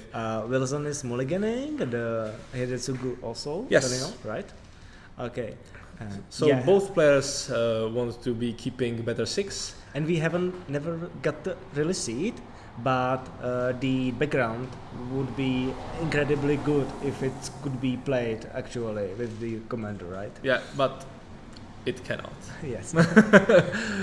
We might get a taste from the Pauper Duel Commander, where their partners are legal to be played both at the same time. Yes. And in Duel Commander, you can also play one of them, which I believe is fair. The partners are still part of the metagame, just not dominating absolutely everything. It just spreads the color pie you are dealing with when you are building the deck. Giving you some choice, like sideboard-wise, which commander you want to play. Sideboard-wise-ish. There are pretty good cards in the side of the Wilson. I've seen the Worldly Tutor, and this is the card. I guess it's the card from the Tarkir. He is really going to put down, which gives a creature flying. Just flying? Or and some pump. I think it's going to be like 1/1 flying. I don't really know the game because I've played the card only in limited. Oh, yeah. So Hidetsugu goes first. So how is this matchup gonna go, right? Wilson will most likely try to close out the game as soon as possible, right? And Hidetsugu plays the control role as long as it can just then in the late game or later stages of the game result the commander and close out the game that way. But right?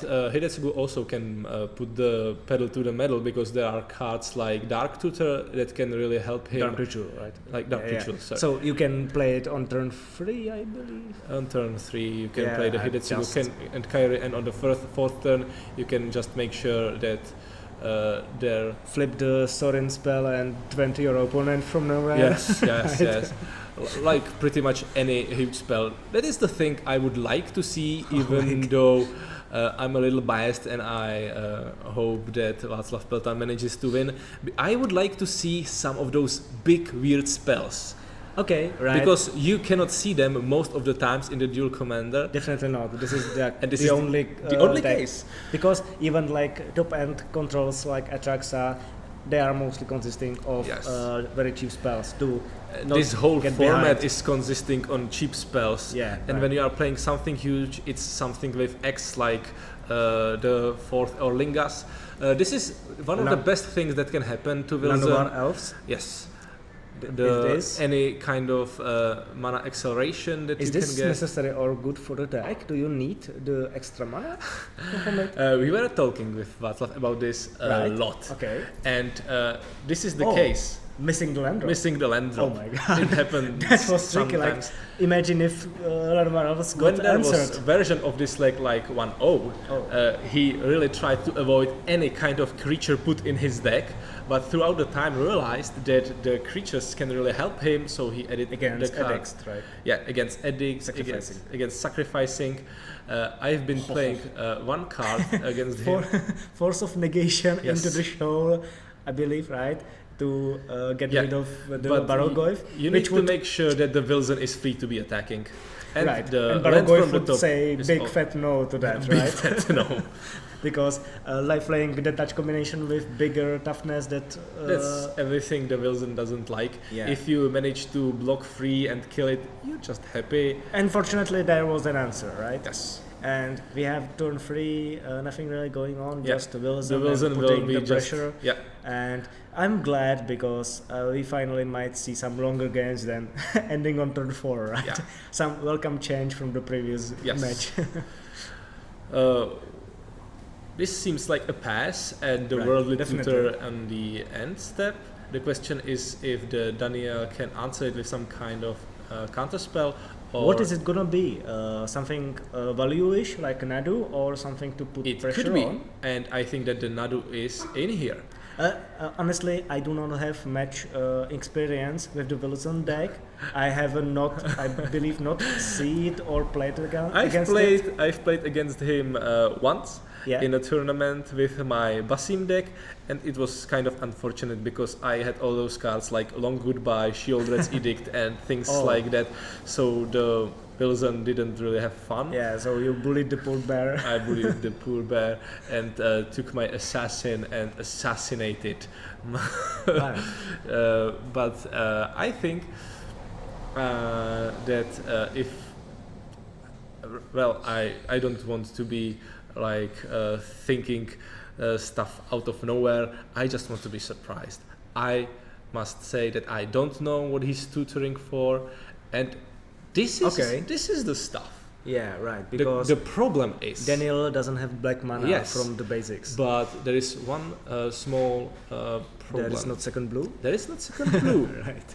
So and if Daniel has all the blue. If you are worldly tutoring, you are not going to top deck it. Right, and he missed the land drop, right? Yes. So we know that there must be an island or some kind of fetch land in the blue spirit guide. Blue spirit guide. Well, I get the blue spirit guide. It's not there. This is cryptic command. Probably. Hopefully not targeting Wilson. Well, hopefully. I think it's going to bounce like the Landovar Elves and draw a card. Or maybe the tropical island to really prevent not having second blue. I'm not sure there is untapping. I don't know what is right now going on. Yeah, because it was during the Václav's turn, so he should have been it's untapped. on the upkeep. Yep. So he passed the turn and then played the Yes. cryptic command on the upkeep. And if it targets the underground sea, I've seen the mana leak in hand, I guess, of Václav. But not The having Blizzard. another land drop, you can still just let it go, right? Yes. And have mana leak ready Yeah. for another threat. Just replay the underground sea, but these It was cards. some different modes, Yes. most likely. Right now, we are seeing again one of those Japanese full arts, and most of the time, let's face it, we don't know what's that card. Yep. Memory lapse. That was Yeah. Okay. right. And the mode cryptic command was played, I believe, was And right now, the red zone, the elves are going to join the combat for the honey with this poo, and let's face it, the honey is sweet, and why wouldn't elves like it? Yeah, right. The cryptic command would just tap creatures and draw a card, possibly. But now Hidetsugu is closing out to the fateful 5th land to play the commander. And there is one mana card. We don't Ponder know what it is. Preordain, I It's, believe. two some cards cantrip- were picked, so I think it's Scry 2 from the top of the library. So I think it is Preordain. Most likely, right? You can, and one is going to the bottom, and one is going to the hand. So it means it will be drawn immediately from the effect. Yeah, And it is Preordain. Preordain. Yeah, We've also- seen the glimpse of Preordain when it Yeah. was going to the graveyard. Some unfortunate glow, maybe from the sleeves. Yes.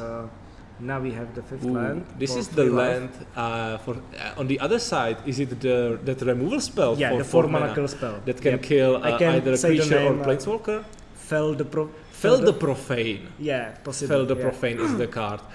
I That's know gonna it. be it. I also played in my Basim deck, so I Right. Yeah. so I'm kind of familiar with it. Okay. But if you are spending the 3 life, you are helping the Wilson to every digit of life that you lose is going to get closer and closer, and this is Brain Search. Yep. We already seen this card on the camera We've before. already commented how it that- works. So this was just attack from Václav and then pass it. I'm wondering why the land that hurts you came untapped if you wanted to There's play one the mana Brain open. Search. Well, Yeah. most likely there is some 1 mana interaction. Could be. And then should really wanted And to the put expectation, it- I think he needed some kind of interaction in case that the The blue Harbinger land would is be gone. top decked and the Harbinger would go in, but till this time, It's not the case. nothing. Just a Wilson putting a really good amount of effort Yeah. to just kill your opponent with 2 damage and 2 damage and 2 damage.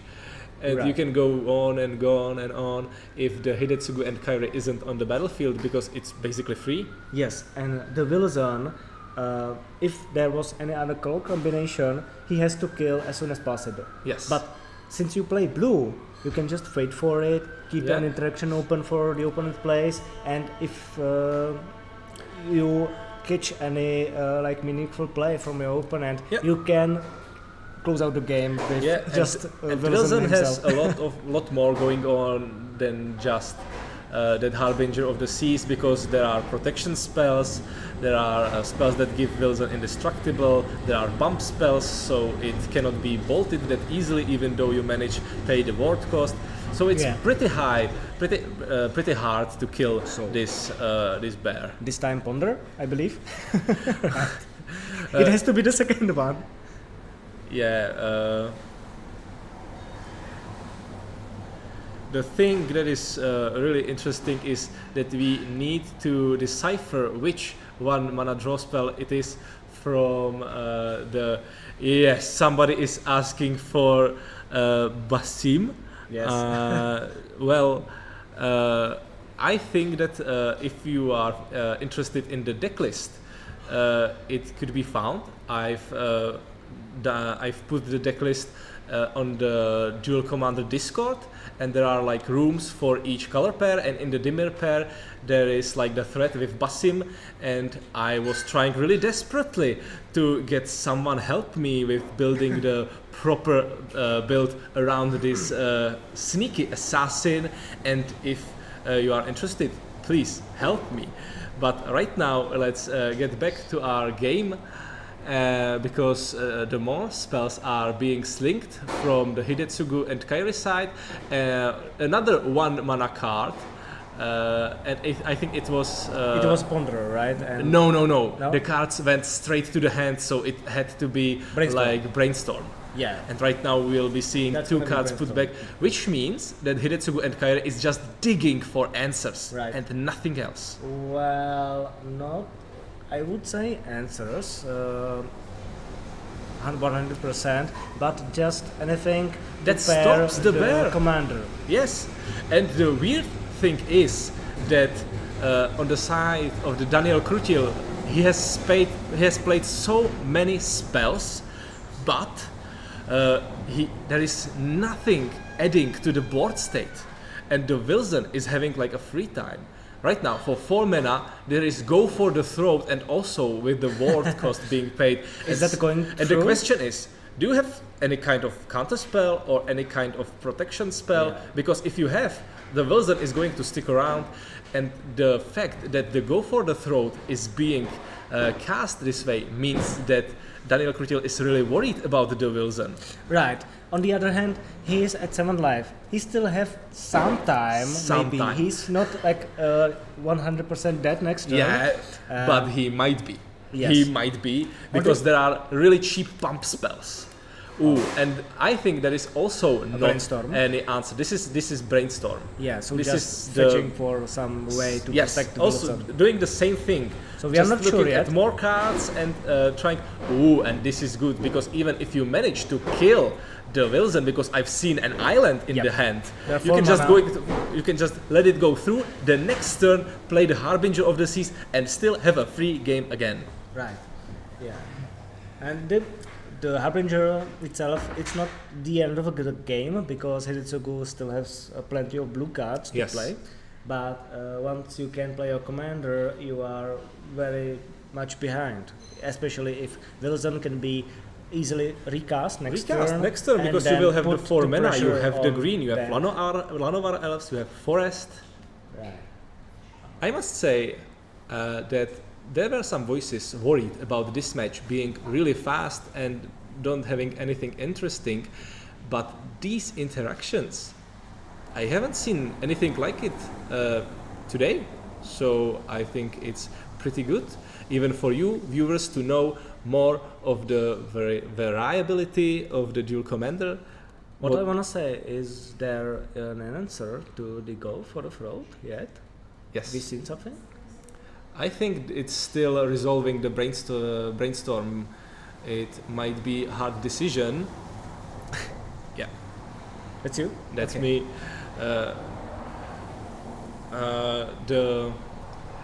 We are trying to fetch for that the decklist of Basim ibn Ishaq, as I mentioned. But basically, because we have some time, I will tell you that I'm trying to build it not around the artifacts as a kind of affinity deck, but around the legendary creature good stuff. And it's really hard to pull off this tempo. For me, it's kind of a puzzle how to build it correctly.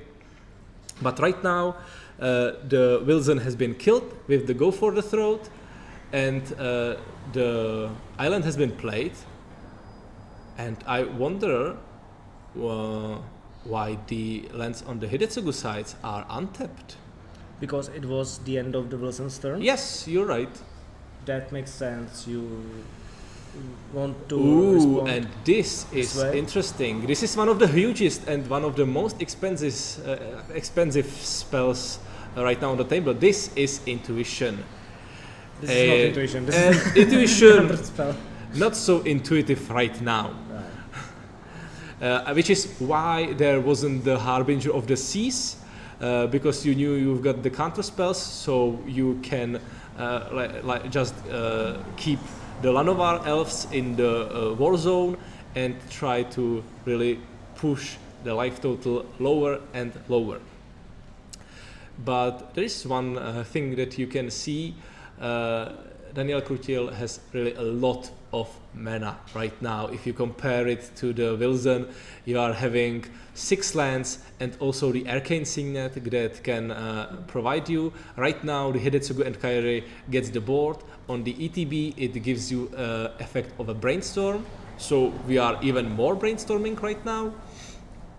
And most likely it does that just to set up the final ability that says that when Hidetsugu and Kairi dies, you can exile the top card and your opponent will immediately get the damage according to its mana cost, and if it's instant or sorcery, you get to play it immediately.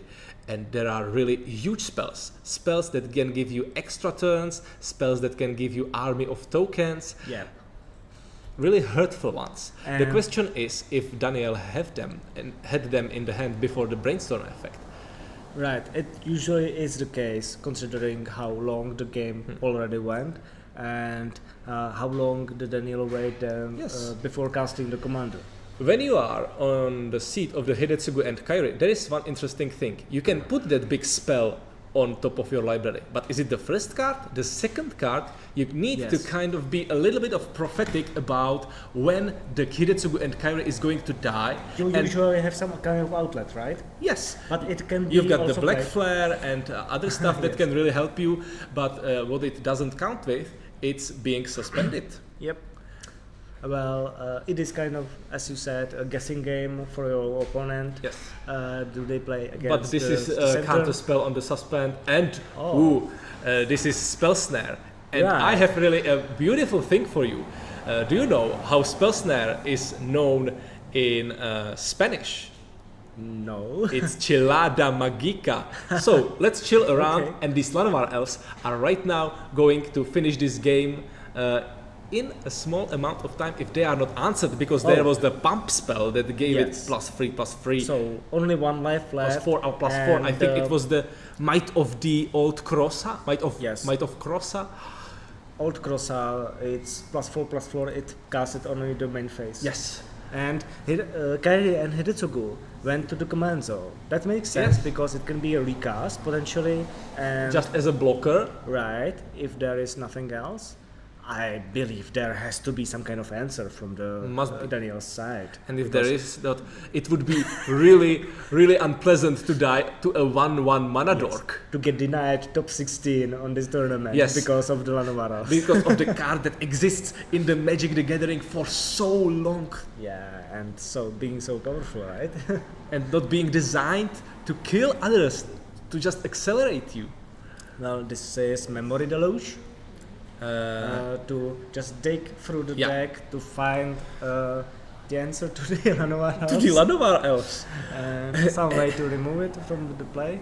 You don't see this every day, doing so desperate plays. And there we go. Just to kill the 1/1 dork. Bowmaster? Yeah, this is long goodbye. We're going to say a long goodbye. This is the spell that you would be happy to play against Wilson. But Wilson is not a threat. But Wilson is not a threat right now. Right now, the thing that could kill you were the Lanovar elves. Right. And we have arrived at some point. And I think that I also have seen the card Force Spike in his hand. Yes, prepared, it was from the Memory Deluge. But right now the land drop came in, so you could go for the Harbinger and don't worry about paying that 1 mana. Truth be told, Hidetsugu has now the Arcane Signet ready to provide the black. Hidetsugu needs 1 or 2 black mana, or it is 1 blue, 2 black, or 2 black, 1 blue, because it matters in this situation. It's 2 blue, 1 black, so you could replay Hidetsugu, but that's basically almost everything. So Harbinger but still, is mostly he's still going for it. Harbinger is an attacker and possibly a killer this turn, right? And right now we see that Hidetsugu and Kairi is trying to be resolved. Okay, so wait, it means that it was into the suspend? Yes, after all. you're right. Okay. Right now we are in the It doesn't upkeep. seem like that because I believed I saw only one counter there. Yeah. But yeah, we see that it makes sense. And to in put upkeep, in it can set. really help you because if you have the kill spell for the Hidetsugu, you can finish the game immediately. Do most of any of the big spells Well, finish the game right away? You get like the armies. I think that the one that gets you the 2 extra turns can do it pretty easily because it hits your opponent for 10 Yes, and you just right. fly 2 times with Hidetsugu and Kairi over the Harbinger. So there are possibilities that even though the Daniel Crutil is at a single digit of a life total, only 1 life, he can still manage to win. But Yeah, there it is seems like Yeah. not that case right now. no killing the commander just yet. No it is killing the ready commander. to be And used there are as a only blocker. 2 cards in hand on the side of Wilson. Can he close out the game? This or- is really a huge game, and I wonder if there was a period in this game where the Lanovar elves were just untapped for the mana and didn't attack. Because if yes, I believe so. 1 turn, yes. it means that 1 life Yeah. is really unfortunate for you. And if you are going to rewatch this game afterwards, you are going to be really sorry about not attacking with the Lanovar elves. Yeah, you did. The Lanovar elves maybe was used to have mana open for Yeah. interaction, but yeah, you don't see it Right in the now, future. you are not trying to win. You are just adding to the board. The Wilson is being played. It can't be countered, So there but are it can be no way- answered. So there was no lethal, arguably, for the Wilson side. So he just played a second creature to have the win Yeah. possible next turn. And this is nice. This is the Mystic Wait, Confluence. but what are you doing? Because you paying for the board, It's- so you bouncing Yeah. both cards. Yeah. Right. Okay. And draw 1. Which is nice. And you are Alright. stalling the game, and you have big flying creature that can end the game in 4 turns. And as far as I know, there is no way for any creature in Václav's deck to give his creatures haste. So you could be probably safe right now Right. by bouncing all those creatures. You also unlocked your black mana, so you can play like multiple black spells in your turn, not just 1. Okay. Hidetsugu goes through.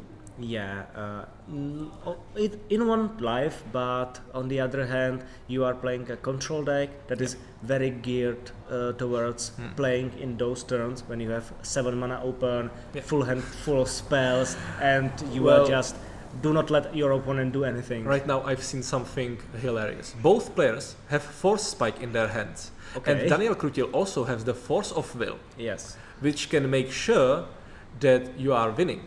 Yeah, but if you are alternative casting, you are losing. Yes, yes, that's right. That's can- the thing I forgot if about. he You possibly have misplays, that then- Force of Will in your hand because you are only at 1 life. Well, you can hardcast it still, but You can. still, if you attempt to. But what would you alternative cast counter? Wilson? Probably not, it- Yeah. because he can't be. Any creature really, just to clear the board. Lightning Graves, Yeah. maybe right here. Uh, End of turn, something big. Yeah, the flashback. yeah, the of Memory Memory Deluge, and there is the Force Spike. For spike being relevant even with your opponent having 7 Yes. mana. That's I wanted to say that the Force Spike doesn't matter at this current state because Yeah. Daniel has a lot of mana, but in the end, it did matter. well. That's a question. How much Daniel needed the Memory Deluge flashback with his Yes. hand being this full? He has to deal with Pilsen to be absolutely sure, absolutely Yes. safe, and then just going for the win. Question is how, because you've put so many cards just answering this bear, long goodbye, it's not there, it's in your graveyard. So how much of the answers do you Yeah. still have in your deck? And you really need to switch your thinking outside of being safe because of Force of Will in hand and not count the mana Yeah, for it because- because you can pay it. Yeah, and You can, somehow but you die. you still need to win the game. Right. There is like free attacks, so free turns from Hiretsugu winning, no way of killing the commander, Yeah. which is kind of awkward situation Yes. to be in. Usually, if I play against this deck, they are ready to kill it immediately and pull out something big and Yeah, end the absolutely. game. But nothing. No Nothing. attacks, no Both players cast. just standing, untapping, and waiting. The Daniel is definitely on a leading side of the board, but since he's at one He's life, still in he a great cannot danger. afford to make a mistake. Definitely. And let's face it, we are in the 7th round. There has been 6 games going on before. You can be really tired. Right. You can be really nervous because you are playing for the opportunity to get to the top 16. Definitely. So if there is a place for mistakes, it's this game. Right. So Harbinger is being, I guess, like memory lapsed on the top of the library. It was the memory lapse. Right. That's a bad situation because you don't really need that. You need anything else. Ooh, Pump and this spell or is something. Sauron's Ransom, Yes. I guess. Another draw spell effect, card Yes. advantage thing. If you are familiar with the card Fact or Fiction, Yes. this is some kind of it. You also are looking at the top cards and spreading them into 2 piles, but one of them is going to be revealed and one of them is going to be face up and one of them is going to be face down. There's explaining right now what's Yeah. going on. It makes sense. It is one mana cheaper the Fact or Fiction that digs only 4 cards instead of 5. And your opponent provides you with a guessing game to figuring out if you are going to provide them with the good cards that are revealed or like tempt them with the cards that are hidden. And it can be some hilarious situation of And hiding something bad and your opponent picking it. Yeah, and not to forget, the ring also tempts you. Yes. So the Hidetsugu and Kairi Not will, sure how much relevant is it right now. pretty irrelevant because the third state gives the creature something, the effect that is Can be basically Skulk. Yes, can be blocked by bigger creatures. Yes, With bigger power. but the Hidetsugu already have like 5 power, so it Unless doesn't care. Wilson gets really pumped up. So if you're not don't know what the counter represents, it's the representation of the Hidetsugu and Kairi being the ring bearer right now according to the ring tempt ability. Yeah. But Václav is still choosing from those 4 cards how to separate them into Maybe something really relevant that you can win or you can lose do the the game. thing when you do some like kind of good card on the open pile and do 3 mystery cards, making your opponent thinking, oh, in these 3 there must be something good. It's free lands, but it's 3 lands, and you could be like, ooh, I was bluffed. Yeah, and you can also do a 1 pile 0 and 1 4. The cards revealed are Gitaxian Probe, which is something you cannot play for free right now because you then don't have the life for it, and the Talisman That space that can be paid only for colorless. Oh, and there's the force. Ooh, he got the Flare of Malice. Flare of Malice. Right. And right now, I think Not only a way to kill Wilson, but also a way to kill your commander. and this is Siphon Soul, I think, the card that looks at the top card, exile the top card of your opponent's graveyard, and you may play it. Siphon Insight. library. Yeah. Library. From the From top the of library, and you can also replay it from your graveyard, so it can provide really a good amount of advantage. It is some Or- sort of draw spell, but from your opponent's And in situations when your opponent is playing Worldly Tutor, it Yes. can really steal the card, which is also interesting. And in this matchup, we already know that the Wilson is playing Worldly Tutor. Right. Not sure if blindly Siphon Insight is so relevant because I don't know how many cards from the Wilson deck is relevant for Kairi Hidetsugu right now. There is the Flare, so that means then Daniel can kill And commander also on one of command. the most busted cards from the Yeah. MT, from the Modern Horizons 3, which is Psychic Frog. No. And the issue with Psychic Frog is that you have a lot of cards in hand and they can immediately become power and you can either die, and the frog is being flared Okay. Nice. just to get rid of the Wilson. Yeah, to be extra sure if there is some pump spell or Yeah, and the protection Hidetsugu is spell still going going through again. and that is the primary win condition. Yeah, it's the march of Hidetsugu and Kairi. Yes. This is also interesting. You have the prismatic vista.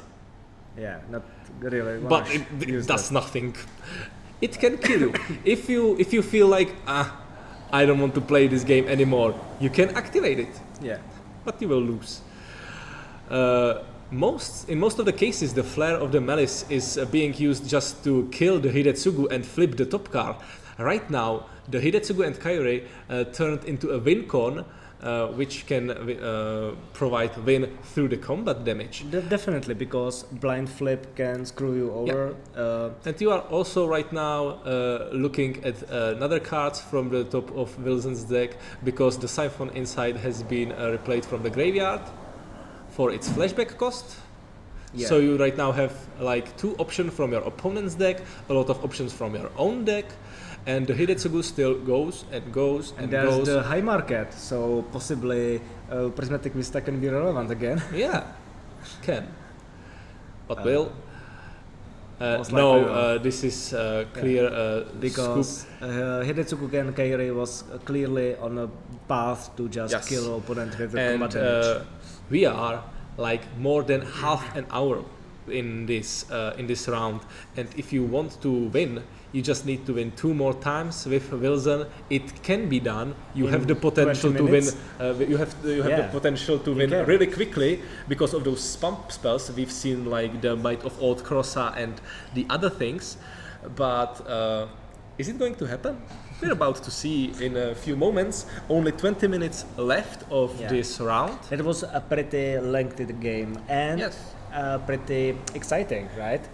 Again, we have a player winning on 1 life. It was really, really close. Cool. And I think I haven't seen a player not being able to cast the Force of Will for free just because they are at 1 life. I think I've experienced that before. Okay. But still, it is not a very rare, very often occurrence. But we need to appreciate one thing: the way how Daniel managed to defend his 1 life for I think like 6-7 turns. Timed the removal spell correctly. Yes, everything. Had been kind of lucky that the go for the throat went through, because if not, next turn it would be the Might of All Cross that would end the game, because that was clearly 7 life finishing off. But we have a game 2. And there's the Disrupting Shoal again. Might do some work here. And a daze? No, Stifle. Or both? No. Maybe both. I've on Wilson's side? For 100%, I've seen the Disrupting Shoal. Yeah, and me too. Maybe even Stifle. Stifle and Force Spike. I see. Right on the bottom. I'm bad at really deciding which card is the Stifle, because I also play in my deck Stifle, but it's the alter art where it's like a beholder on it. Oh, okay. So when I see the normal art, I'm not that familiar with it. Yeah, because this is not the original art as well. This is, I believe, the newer art. Yeah. I use the old one, so I'm used to that. The old one from the Scourge, exactly, I guess. Right. Yeah. Okay, so this is the original double-faced monocolored land, right? Yes, it's the one card. One of those big spells. Yeah. It's Restoration of the Seagate. It's the spell that can really kill your opponent with the Hidetsugu die trigger. And you got still the you get a lot of cards advantage. And unlimited. Yeah. We see right now the land side, which is the Seagate Reborn. And on Hidetsugu's side, I've seen a Dark Ritual in hand. So that means we might see some very early game finishes. But let's focus what is happening right now. Strix the Baleful Strix is one of the best blockers for the Wilson, because you get some damage through. If you pump it, you get more damage, but you are still losing the Wilson, which is the issue. That's a huge issue. Yeah, we know about the Disrupting Shoal, and it is going to be used exiling, I don't know, Spectral Surge. It's like 2/2 and flying. Enchantment Aura.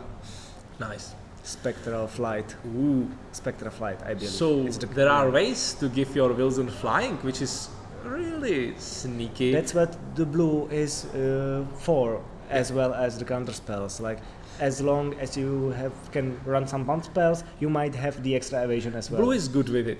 I remember that at one point I was playing at like casual commander the sea creatures, and I had a sneaky card called Levitation in the deck to just make my whales and crabs and krakens flying, and it was beautiful. But right now what is beautiful is the Psychic Frog on the side of Daniel Krutil of Hidetsugu and Kairi. Not for Václav, I believe.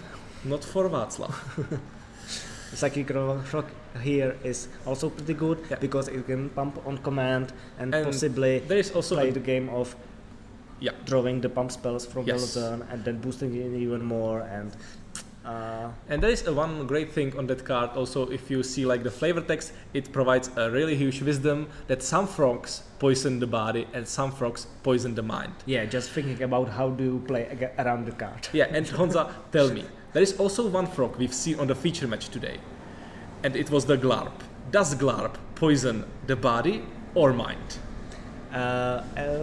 Like considering if you play with it or against it. Yeah. But we seen even one frog today, Flaps, and this one definitely poisoned both because your body is poisoned from all the actions and your mind about thinking about it. Yeah, my mind was poisoned from that squirrel play. If you are on the stream and haven't seen it, you must see it. Go to the round 1 and see how there appeared 4 1/1 squirrels at turn 2 and equipping Shuko to them. Yeah, that was crazy. Nice. But right now there is some special art card. Commander's Plate. Yes, I believe. it's equipment. Yes, it's Commander's Plate. Definitely not sick most card for the version, right? Because you get protections. And not much seen in Dual Commander. Right, because it's usually played in monocolored commanders, and it's not the best equipment in the game after Skull Clamp and Shadow Spear, etc. But it has some uses, definitely. Giving Wilson protection from red, white, black and blue would be really nice. And the pumping is the crucial part here, because Wilson isn't just a 2/2. It has protection on its own, it has uncounterability, it has significant keywords, but the +3/+3 is the relevant part. The issue that might come here is that you still need to equip the Commander's Plate to the Wilson, and it's expensive, and it's the mana you cannot use end of turn on interaction with your opponent. Which the fact that you couldn't do it like the 4th turn, playing for 1 mana and equip it immediately when hopefully your opponent is tapped, is unfortunate. Right. And also what's unfortunate, Psychic Frog went in and drew a card for the Hidetsugu player, meaning Wilson is now significantly behind. Yes. So the amount of answers should probably be high, and we also Demonic Tutor. Demonic Tutor. But I've managed one thing that you were talking about the Dark Ritual in the hand of Hidetsugu, but there is only one land providing black mana. Right. Everything else provides blue, and if you are playing card like Demonic Tutor, you cannot play anything else that is black. Right. So it's probably next turn play, or you are going for the. And I think that the Wilson has a really huge issue because right now he also misses the land drop. Right. Again, the deck isn't really suited for like hitting your land drop up into land 5 or 6. It's unnecessary. Considering how many spells you have, very cheap for 1 and 2. You have, but if the games go for long, as we've seen the last game, it can be really advantageous for you. It can really like kick you in your knees, and especially if Wilson is dealt with and you need to recast it, and you don't have the mana for it. That's the real issue. And if in the need to play him multiple times just makes your potential to win less and less likely. Yes. Right now we got Psychic Frog. Ooh, this is Force Spike on the Demonic Tutor. Right. Just to get your opponent rid of mana. Yeah, I don't know. Because in that case they wouldn't be probably able to answer that Commander's Plate. If I see correctly, there is a Water Tutor on Václav's side, I believe he's setuping to tap Hidetsugu player Daniel in his main phase, so he can World Tour for Harbinger and play it, because Daniel once again has no black mana from basic lands. And so that's possible angle he can win the game. And with only blue, I don't think if there are any answers to the Wilson in just a blue, so it might be the case. Right. So there is the Worldly Tutor. The Force Spike was directly responsible and aimed to tap mana for the Hidetsugu player, reducing the chance of interaction to prevent the Harbinger. Yes. Let's see if the Harbinger is going to resolve. That is crucial about how this game goes, because if it resolves, there's a big trouble, but there is still the Psychic Rock in play. If it doesn't resolve, the game is very much on the Hidetsugu side. Yeah. So we will see. You know that your happen. opponent tutored. Is it wise right now to try Harbinger of the Seas immediately, or do you want to equip the Commander's Plate? I would play the Harbinger as...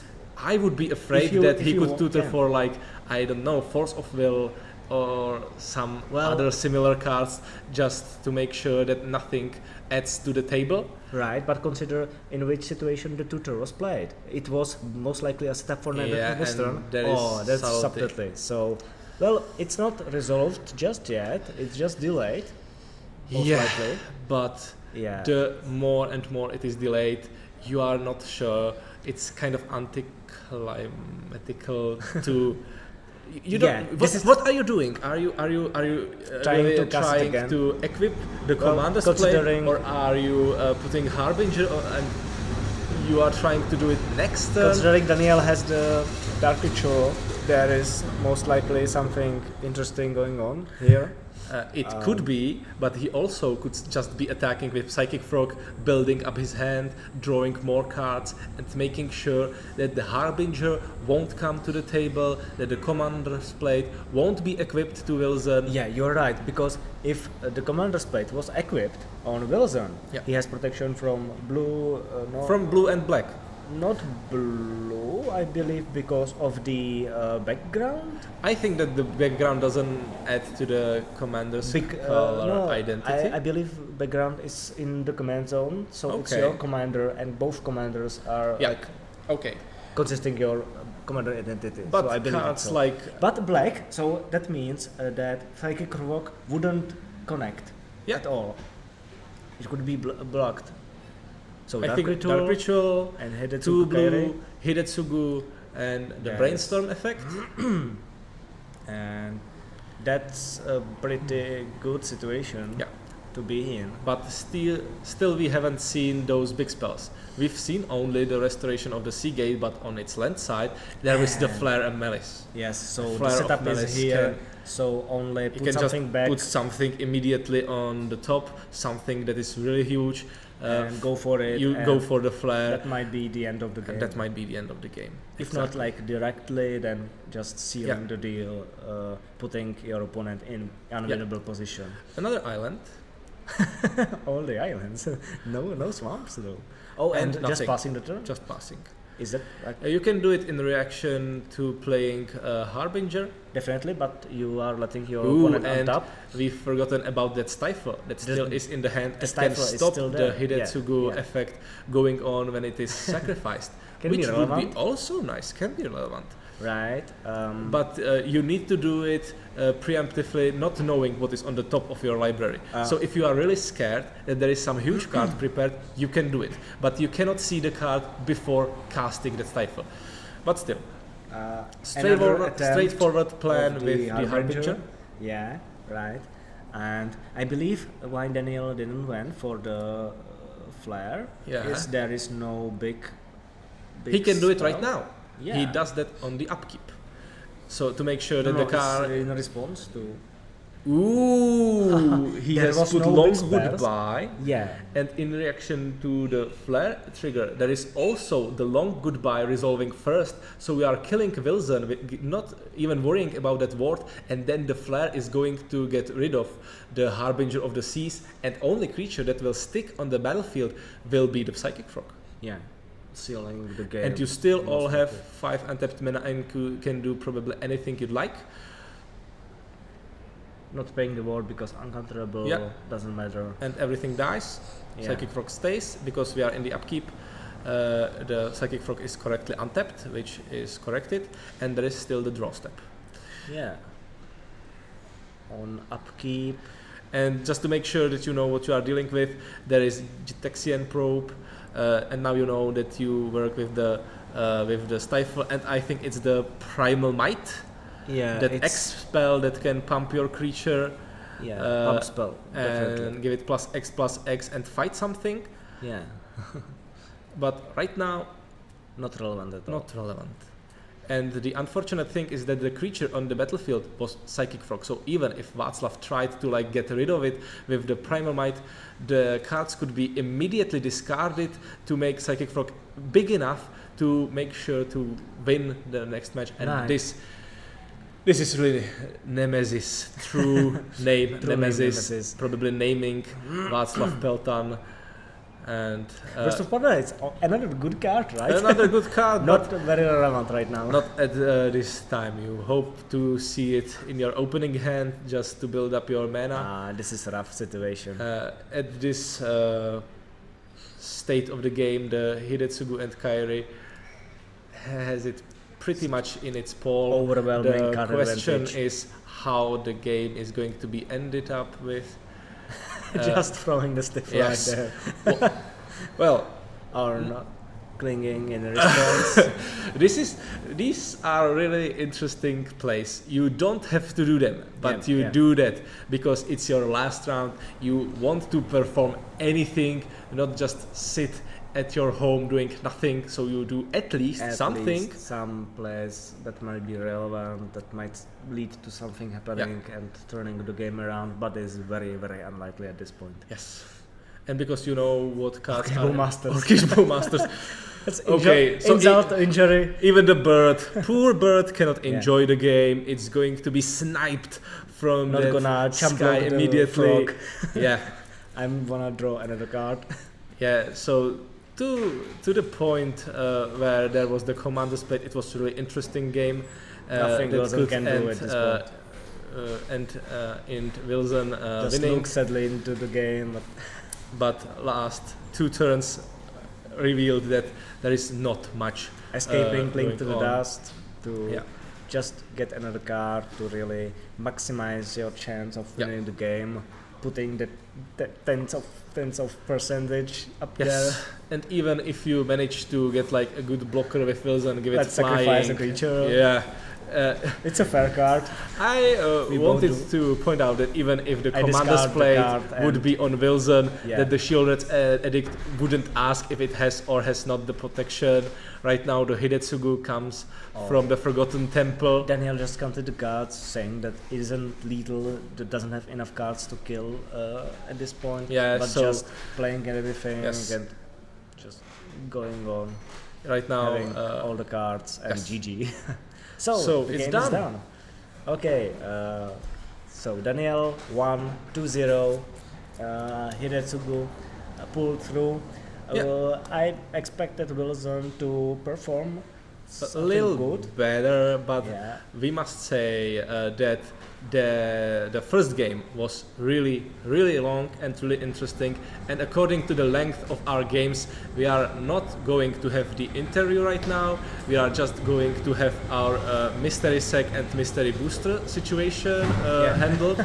So at least if there is going to be some kind of consolation prize for Václav Peltan, question is if it's going to be the booster or the sec. Either way, he's getting something, and most probably will be placed not bad for that for this tournament that has 124 players attending. Right. So the base part of the tournament is almost over. There is some players finishing up the game, and we will be moving towards the top 16. Yeah.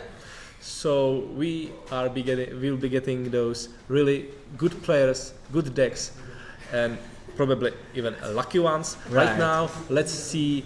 Ninja that deep hours black cat smacked to smithereens the sideboard card. Some spider, that Reap Ritual, and Ooh, Greater Gargaron, and Marchesa, and Marchesa, the original one. the original one. But the Gargarot, that is really interesting. There, if you are familiar with the card, I'm not sure. Jury. Yes. That's I've really played against it. Yeah, the I've Jury been dual killed with commander. this exact combo, sacrificing everything, playing the Gargaron, sacrificing Jury, Yes. and dealing like 8 damage to the face. It's not this Gargarot, it's the red one with the suspend that can sacrifice creatures to just lower the amount of suspend counters on it. But right now we'll have the time out to players to be the top 16 resolved. To have a slight breather, yes. and then we go towards the top 16. So you can expect 5-minute break, and after that we're going to have a breakdown of what happened so far and of what is going to happen next. Yeah. So stay around and see you soon. Hopefully not a mental breakdown. Yes.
welcome back.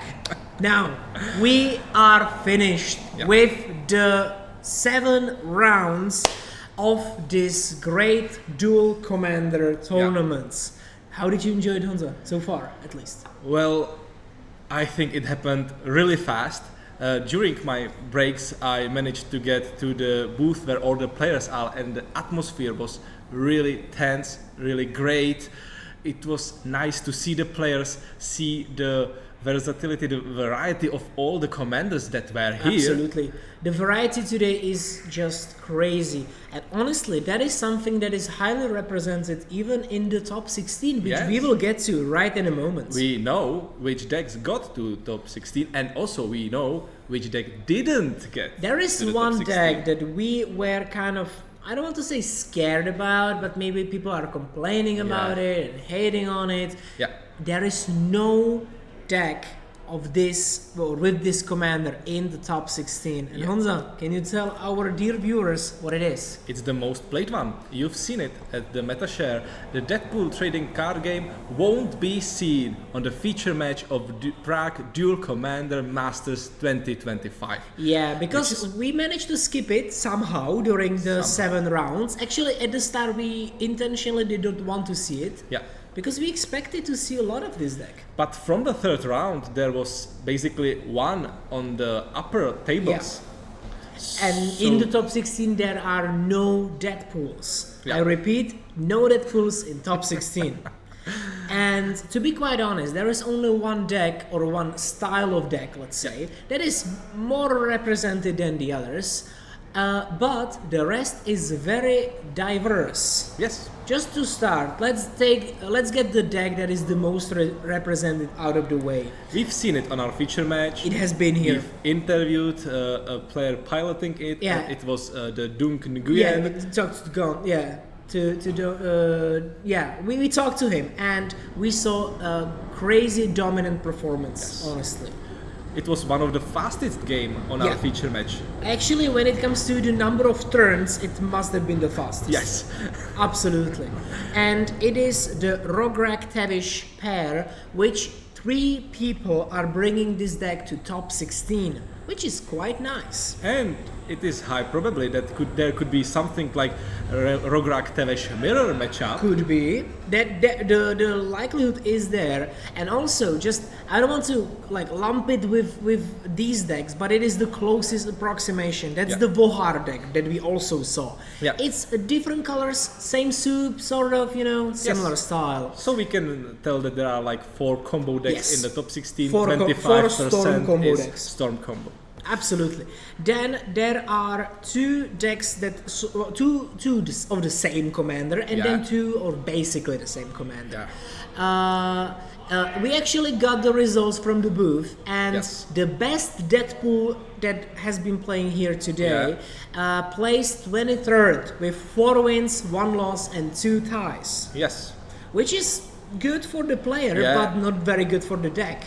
At least when it comes to the representation. And 23 is not 16. Absolutely, it's not top 16, and that is the important thing for us right now. If we get to those other commanders that were represented and are going to be represented in our top 16, we have 2 Atraxas. Which was actually the 2nd most represented deck in the whole meta share. So it could be expected that some would get to the top 16. Yeah. And also we got Yoshi Maru, one with the crown, and the other with Bruce Tarl. Yeah, so we've got double Yoshi. One Yoshi is splashing not just red but also blue. Let's be honest, it's probably just mental misstep, most likely. Yeah. We will see. And then there is the classic Yoshi Bruce build. Yes. Speaking of dogs, Yeah. one Thalia also managed to get to the top 16. Actually, the Thalia player was playing very well, and they got to the highest table right from the round 5, which means they were just chilling for the last couple of turns. So we can say that this player is going to be refreshed and really ready to perform well in the top 16. Hopefully. And then we also have some players that we already saw, that we have already seen here in our booth. One of them is Satya, that we saw already. There will be the Satya player, actually the same Jiří Obraz, who has been playing Satya here, and he will continue to pilot the deck into top 16.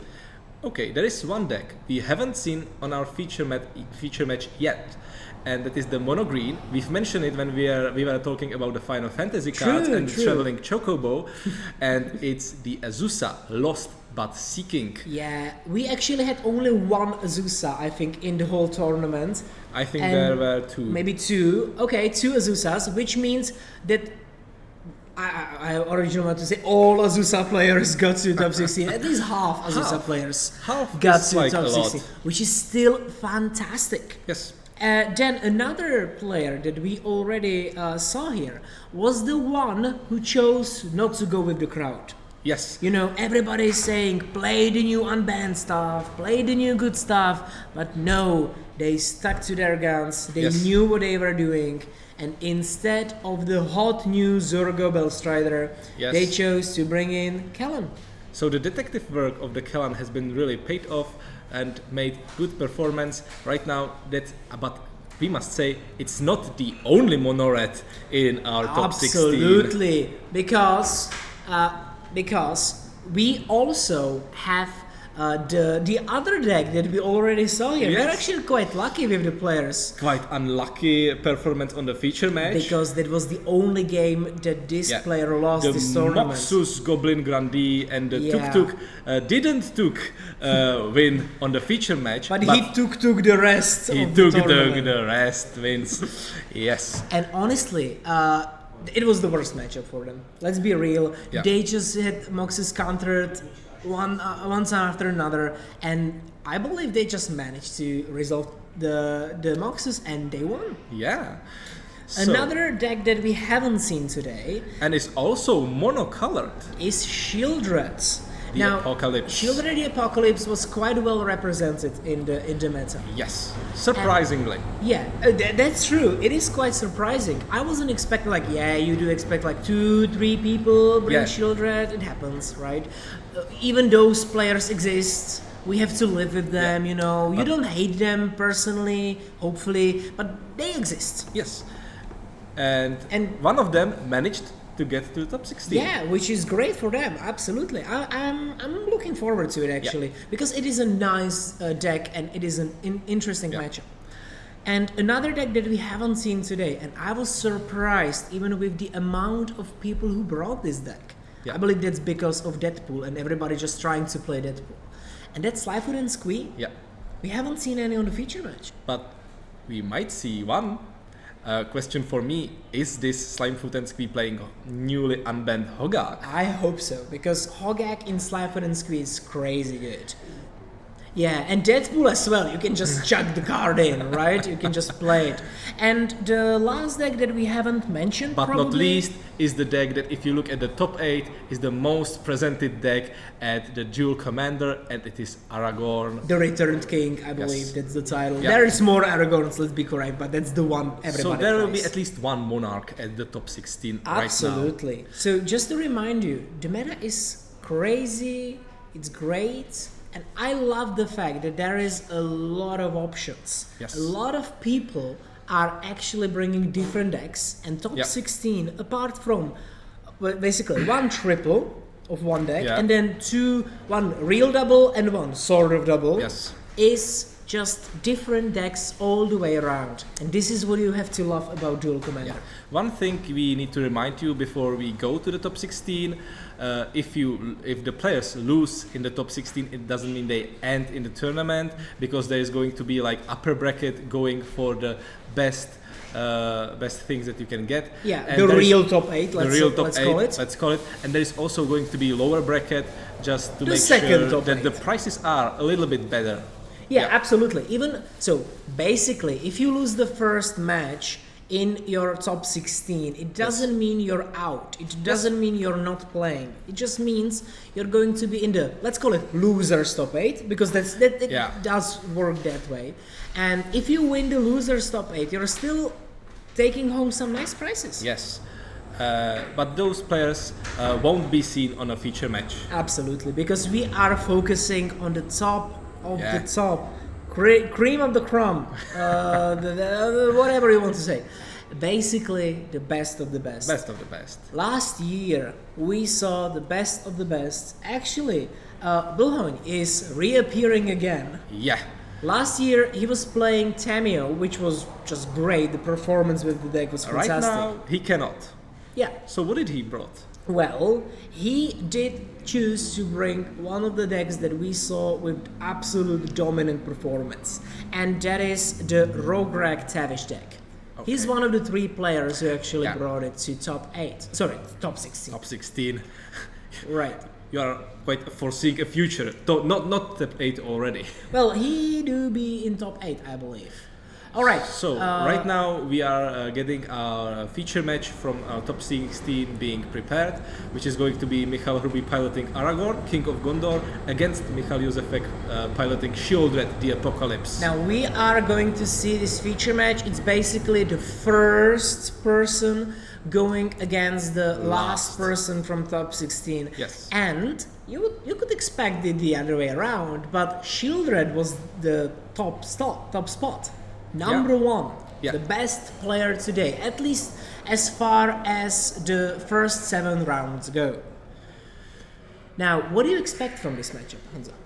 I'm not really sure. I don't see a good matchup for Shieldred because Aragorns have the counter spells, the removal spells. The question is how fast can the Shieldred develop the mana? Yeah. And if the Shieldred can develop mana really fast, she can outrun Aragorn. Absolutely. And make sure that the Monarch doesn't matter. Yeah, once again, just shout out to the names of our players. Once again, we've got Michal against Michal, which is fabulous to comment. But I think that Shieldred Michal will really have a lot of options when it comes to disrupting his opponent.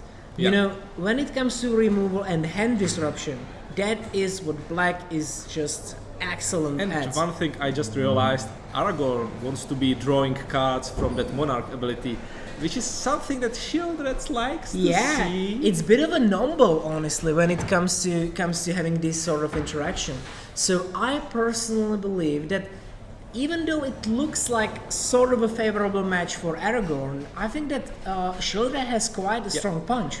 She has, and she might surprise us. Absolutely.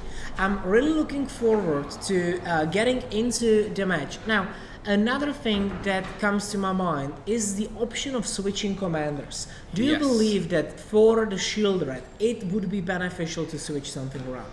Well, I think there will be one card that could be switched for, and it's the card that is legendary and has protection from white. Ooh, you're thinking of Thorak. Yeah, I'm thinking of Thorak. Thorak could actually be very useful in this case. I believe that if you just swap for Thorak, you can just sort of chill. You can still do the same sort of development in the early game, and then when it comes to dealing with the sort of a mid-game state of the game, dealing with your opponent having cards in hand and stuff. And dealing with Aragorn, because you can easily attack through the Aragorn or block him for free, your opponent not gaining any amount of life. Yeah, absolutely. And now we are slowly getting into it. Yeah, our players chose to put their playmats through it, which we will see at least their nice playmats that they have. Actually, on the left, you can see with Michael. Do you know what card it is? Isn't it the show and That's spell? the show and the original spell. one, not the Right. special guest one that you see most of the times. And right now on the Shieldred side, there is the tutor going on, the suspend one. Yes. That's the profane tutor, being just hidden away. Thank you for reminding me. You can actually interact with that quite well because you put it in suspend. But how do you counter that? Well, on the upkeep, when it's Well, being yes, cast, but you can. can. Yes, but you can't really counter it like Right as now. it's getting suspended, right? Okay, now on side of Michael, Aragorn Michael, Aramaic and Shiomaic. Shilmaik and Aramaic. Okay, our Aramaic is developing more lands, just having some interaction ready. Yeah, but I see no red. Yeah, that's true. There is no red. Although, do you need it at the start? I think you just need some interactive spells, maybe some fairy mastermind just to play. And I've seen the mountain in his hand There also. There is a mountain, right? And there was just pass. The dice that is on the profane tutor was the one from the One Ring. So yeah, when it just was on the switched one, around so we can understand it's one suspend counter on it. Yeah. Right now there is some kind of land I cannot read. It's another full art, special art, whatever. It is a land. Yeah. War Room is the thing. It looks like the Fallout version of the War Room. War Room, not wall. Usually rooms have walls, true, but this one is connected to war. Now there is Clink to Dust, exiling the land, which means card is drawn. Yeah. Now we are just slowly developing on the side of Shieldred, but actually stuff are happening. There is development. And Michael with Aragorn is just not doing anything. Ooh, this is one of my favorite cards. Disruptor Flute being played proactively. Now, naming Aragorn, nicely showing us that that is the target. So right now we are not going to see Aragorn till like turn 6. Right, and this was all of it, just to remind our viewers, all of it was just the end step of Michael Hruby. Which means now Shieldred Michael can untap and just start developing their own plan. And even if it fails, even if it gets countered, there is no potential for Aragorn turn 4. There is beautiful card in the saga on the side of Aragorn Mike. There is not the first, not the second, not even the third. It's fourth Orlingas in his hand. Yeah, that is a card that can be quite helpful, but not at this state of the game. Yeah. We need to wait a couple of turns. It's something we need to be worried about later. Because you can just close out the game with that. Like, it can win in 1 or 2 turns if you just play it for like x equals 4, let's say. Yes. That is one of the higher mana value cards that you are actually okay with playing, because it is versatile, because x equals whatever you like. Sometimes you just play it for 2 mana and 2 mana get Monarch. In some decks you are okay with that, or just like 4 mana make 2 creatures. And after the draw, there is a Vendilion Clique. Now Vendilion Clique being played in response to draw, which means that Aragorn Michael will see all the cards that Shieldred Michael drew, and we will also probably take a look at it. Yes. So there's a couple of lands. Ooh, Blast I can see Blast Zone. I can see Memory Jar, Shieldred's Edict, and an old card. Yeah. Yeah. With some kind of demon in its Infernal Darkness. Infernal Darkness. It's not just a demon. It looks like a demon rabbit. Right. So basically, this card just gives you access to a lot of mana, and also it gives you not just gives you access to mana. Yeah. It gives you access to more mana from your lands. You need to pay for it, but basically it's a setup. A problem is it affects also your opponent. That's true, but in this case. It's true. It just gives them extra black. The card, let's take a look at it. Tell me it doesn't look like some kind of 1990s cartoon villain. Yeah. From like a cereal commercial. I can imagine. Yeah. Now we will see what will be taken away. I think that it was already the Infernal Darkness. It was the Infernal Darkness, right. Because there could be the play there when Shio Mike could play a land, just play the Infernal Darkness, and you couldn't play anything when you are Aragorn. Right, and here I believe it's Urborg. Yeah, that's the special art from Lord of the Rings. If we believe enough, it will be Urborg. Yeah, believe in it, and it's gonna be. And Urborg. believe it or not, also Shieldred's the Phyrexian Praetor is going to hit the battlefield. And now First Blood is drawn, and basically, when it comes to the Shieldred deck, this is the first and probably even the only creature you need. But right if it's not able to scream, it doesn't do much. And also, the fourth Orlingas I've mentioned is really going through right now. X equals 1. So, it's 4th turn. You cannot play Aragorn, but you still manage to get the Monarch anyway. actually, Michael with Aragorn really managed to do a lot of things because the Shieldred is basically removed from the game. Yes. And also there is the hit for 5 and a Monarch. This play could be one of those game-winning plays. Absolutely. From this moment onwards, the game is going really more in the way of Michael with Aragorn before this play or before this turn of, let's say. Yes. I really saw Michael with Shieldred as being in an advantageous position. Yeah. But if she's not able to scream, the advantage is probably now, gone. Cobalt coffers, so now the combo is online when it comes to generating a lot of mana.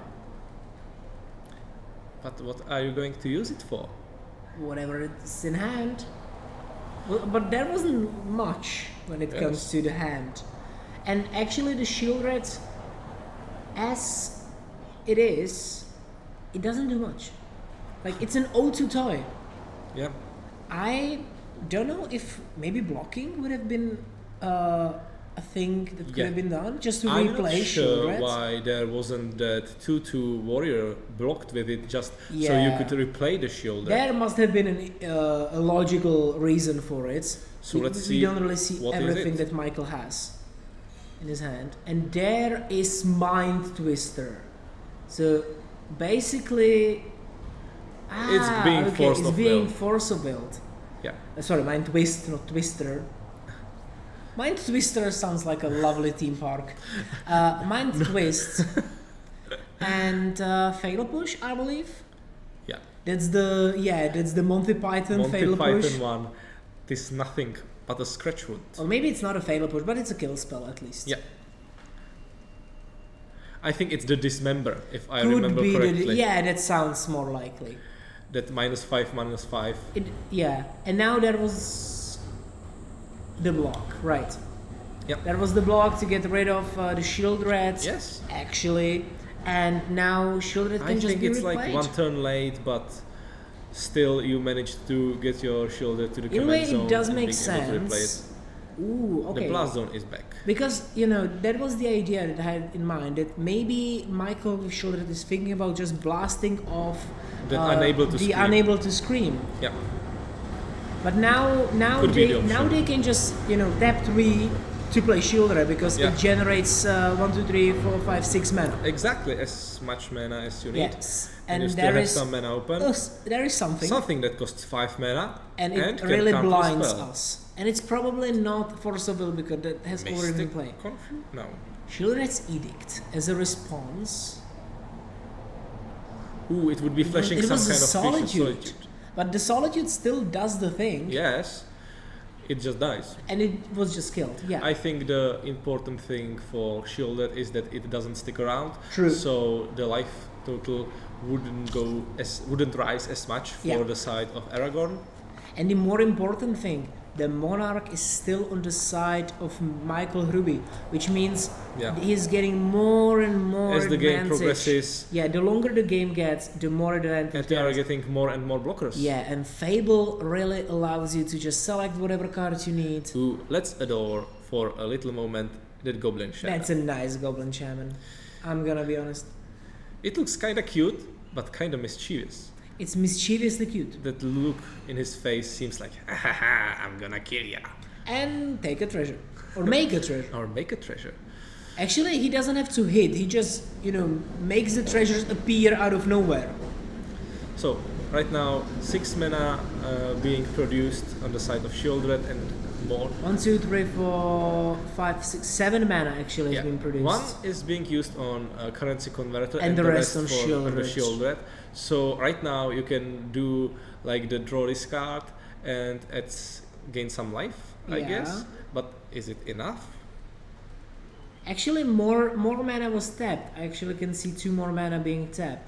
Because you just need to tap 2 mana and the coffers to generate the amount of mana equal to the number Which of is right now lands. 7.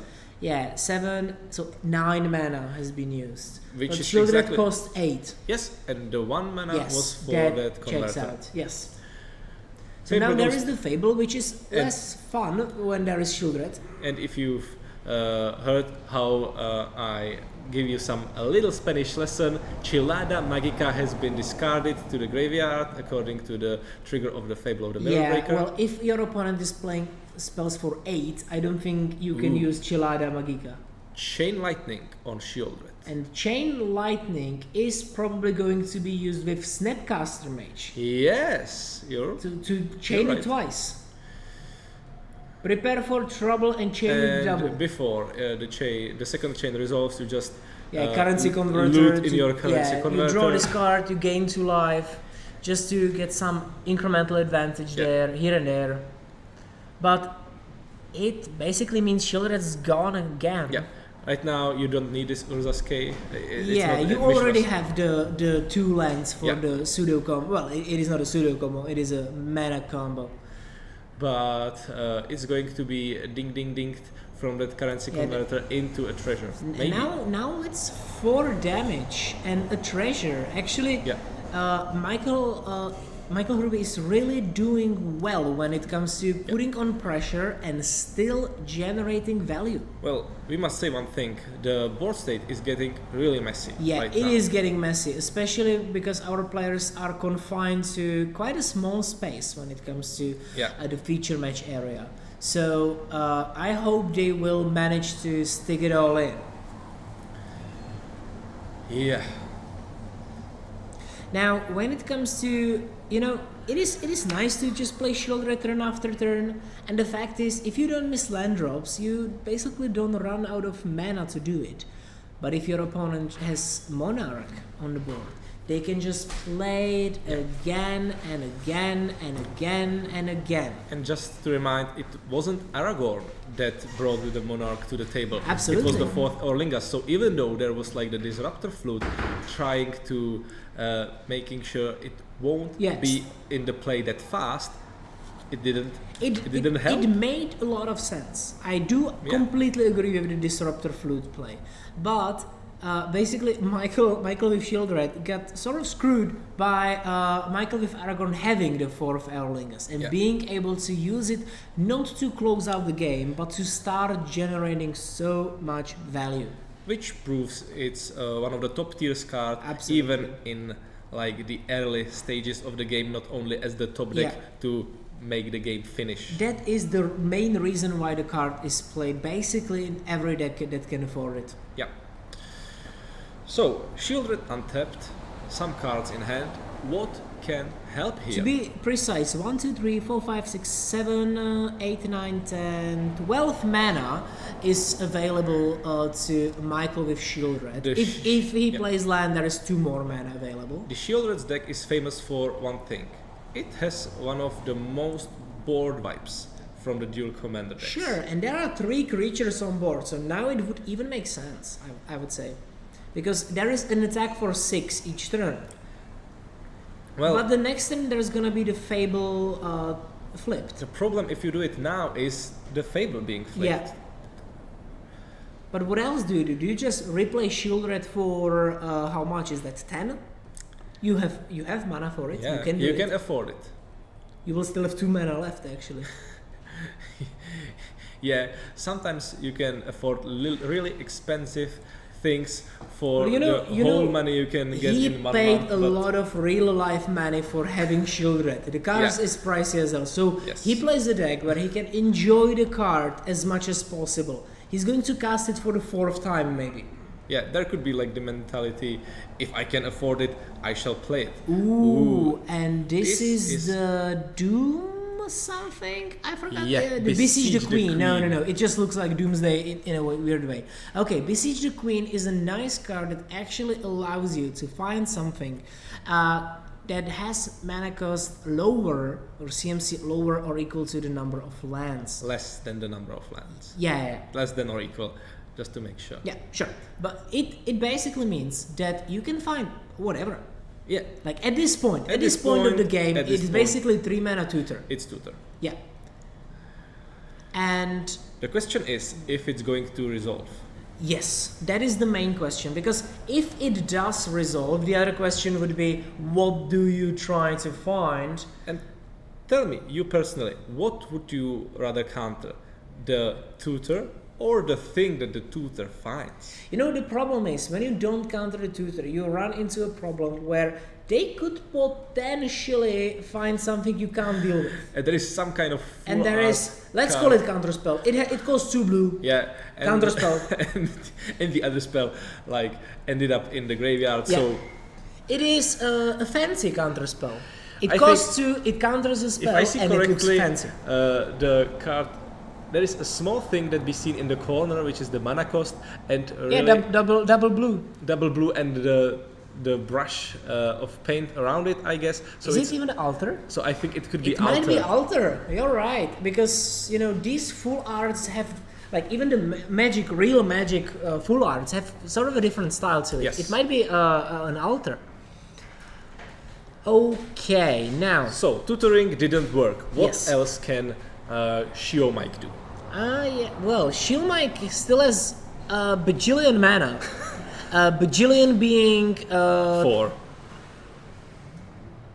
Didn't they just pay 3 mana 3 mana. for Besiege the Queen? You're right. And I said 1, 2, 3, 4, 5, 6, 7, 8, 9, 10. There is some free mana. There should be 4 mana left from the tap of Cobalt Coffers, if I'm counting Now we correctly. can see the trouble with the Lord of the Ring dice, because Yeah. what like, does it represent? does it represent 1? Does it represent 4? Yeah. Does it represent the ring bearer being gone? Who knows? But both players surely know from their conversation what does it represent, Yeah. and when something happens, I think we are also going to find out. Nah, they did not. Yeah. There was a question from the judges if Michael with Shieldred played a land this turn, and they did not play a land. I can attest to it because I was doing the math last turn for the Cobalt Coffers, and now math is mathing again. And according to My that, brain is not braining, but math is mathing. Memory Jar is on the battlefield. Memory jar. Now that can get scary real quickly, because with this amount of mana, you can just play whatever. Yes. Yeah. Key. Just to remind the players, Memory Jar basically gives you a fresh new hand that you will lose at the end of the turn, but you have it for the turn. And if you have, I don't know, about 20 mana, you can do whatever you want. Right now it's 12. Well, yeah, not 20. I'm sorry, it's only 12. 1, 2, 3, 4, 5, 6, 7, 8, 9, 10, 11, 12, 13, 14. 14. And if they play a land, it's gonna be 16. That's good. Yes. But you can just stifle it. If there is Stifle or Tishana's Tidebinder, you can just counter the ability. Or just bounce it. Yeah, you can. And you don't want to activate it in your opponent's turn. That doesn't really work. So the board state is pretty huge. You are going in for 6 damage. Yeah. Honestly, Michael is under a lot of pressure. Which Down to means 4 life. That Shio Mike might be its last turn this first game. Potentially. If they don't manage to deal with it, it is going to be. Just to make more mana, the land is being put into the graveyard just to create a treasure token out of the currency converter. It's true. Now, we had here from our viewer that it is actually lethal with Shieldred. Because you play Shieldred and then you activate it. Yeah, that's true. I forgot the fact that you do draw the 7 cards, which means, thank you very much, Junkie SVK, for reminding us, because you just get destroyed. Yeah. That's like, that's like the Narset Days Undoing, but it kills people. But it has been answered. Yeah, it has been answered, you're right. And the Shieldreds Shieldred costs too much to like play both of these. She costs 10 mana, so to be able to pull this, you need 14 mana. 15, I believe. 10 plus 5. 5, yeah, 10 plus 5, 15 mana. And for your opponents, you have nothing. Yes. Which is hard. It could happen though. Yeah. Right now, 8 mana. Actually, there is 16 mana available. We said, right? 14. 1, 2, 3, 4, 5, 6, 7, 8. So 8, Plus 9, 10, 11, 12, 13, 14 with the treasure. Yeah. Ooh, and there is the... Ooh, I remember... I think it's a board wipe card. It gives -2 to each other creature. I don't remember what it is, but I know it's from the bonus sheet from Outlaws at Thunder Junction. Yes. Yeah, something of woe. Yeah. Oh, okay. Harvester of Misery. Harvester of Misery. Shout out to our chat. Poggers to you as well. Thank you for helping us. Poggers to you as well. Harvester of Misery. Yeah. And now Remand being played on the jar. Yes. Just to slow down the play. But it's not the Remand, it's Reprieve. Reprieve, Remand is the sorry, counter not spell. Yeah. Mukasa, it does the same thing. But the Harvester of Misery could be deciding for this game because, next turn you could have enough mana. And that's what needed to happen for Shieldred Michael to just stop the lethal, because let's be real, there was lethal on board. Yeah. If I would be sitting at the side of Aragorn, I would be really sweaty right now. Don't forget, there is the Arena of Glory. Oh. Which, if I remember correctly, or if I am counting correctly, is 4+3 enough on the side of Michael with Aragorn? Because he can just play Aragorn via Arena of Glory, give it haste. Yes, and go through. And nothing can block, and that's lethal. Yeah. The only question would be if there is some kind of removal spell on the side of Shield. Yes, absolutely. There could be. There is still 3 mana open. 3 black mana, let's not forget. But both players are right now threatening with ending the game really quickly. I love this. It is just the first game in our first round of top 16. Guys, this is why we are here, for the riveting gameplay of the Duel Commander scene here in Prague during the Duel Commander Masters 2025. Yeah. Aragorn is right now surveilling from that elegant parlor he fetched for from the Arid Mesa, and the fact that he's staring at the card for some time and it's exactly 7. Yeah. He's counting down his mana, it's exactly he's 7. Thinking if he needs the card or does not. Yeah, and exactly 7 basically means you can just try to play Aragorn and go for the win. Yeah. And if there is no interaction there is no interaction on the side of Michael. Only one card. Because that's Memory Jar. That's Memory Jar. We know it's Memory Jar. So, let's see how things are being performed if I'm counting correctly, there is just win. Is there the Arena of Glory? Am I just misseeing? Or is there no Arena of Glory? Arena of Glory is still in hand, and the Teferi Time Reveler is going to be played. Right. Yeah, the Teferi to bounce the... Okay, it's just a fancy way of winning. Yes. And that's a win for Michael Michael It's Ruby. not a fancy way of winning, it's just making sure that even if there would be anything in hand, it couldn't be played now, because Teferi Time Reveler really doesn't give any kind of care about that. He knew what was in hand. He knew. There was just one card. He knew about it. It was just... And there is one thing, the shield that is, I guess, being... shuffled in the deck. Yeah, but... it might be switched around. Or might be switched around. It just might be switched around for the Torak, as we spoke about it. Yeah. We can just see Torak game 2 quite easily. So, in that case, there would be some kind of resleeving, I suppose. That's an easy fix. But once again, we can see the power of Modern Horizon 3 cards and the Arena of Glory, which, let's face it finished the game here. Yeah. Without it, the game would probably... It might take longer, or it might not even be won by the Aragorn player. Yes. Because the combination of Memory Jar and Shieldred was still looming. But according to what happened, what interaction Aragorn had, Shieldred still was pretty close with that Memory Jar. It was super close. It was super close as a game. The flute, there was a question, what did flute name? Flute named Aragorn right at the start. And there is the Torak coming as sideboard tech, protection from white, discarding 2 cards. That Call me is Prophet. Brutal. Okay, Prophet Honza, what will happen this turn? I think that turn 2, the Turak is going through, and he will be prepared for anything that Aragorn will have in store. We shall see. We shall see. Now, just to remind our viewers, it's 1-0 for Michael Ruby with Aragorn. We are going into game number 2 in this first round of our top 16. Yeah.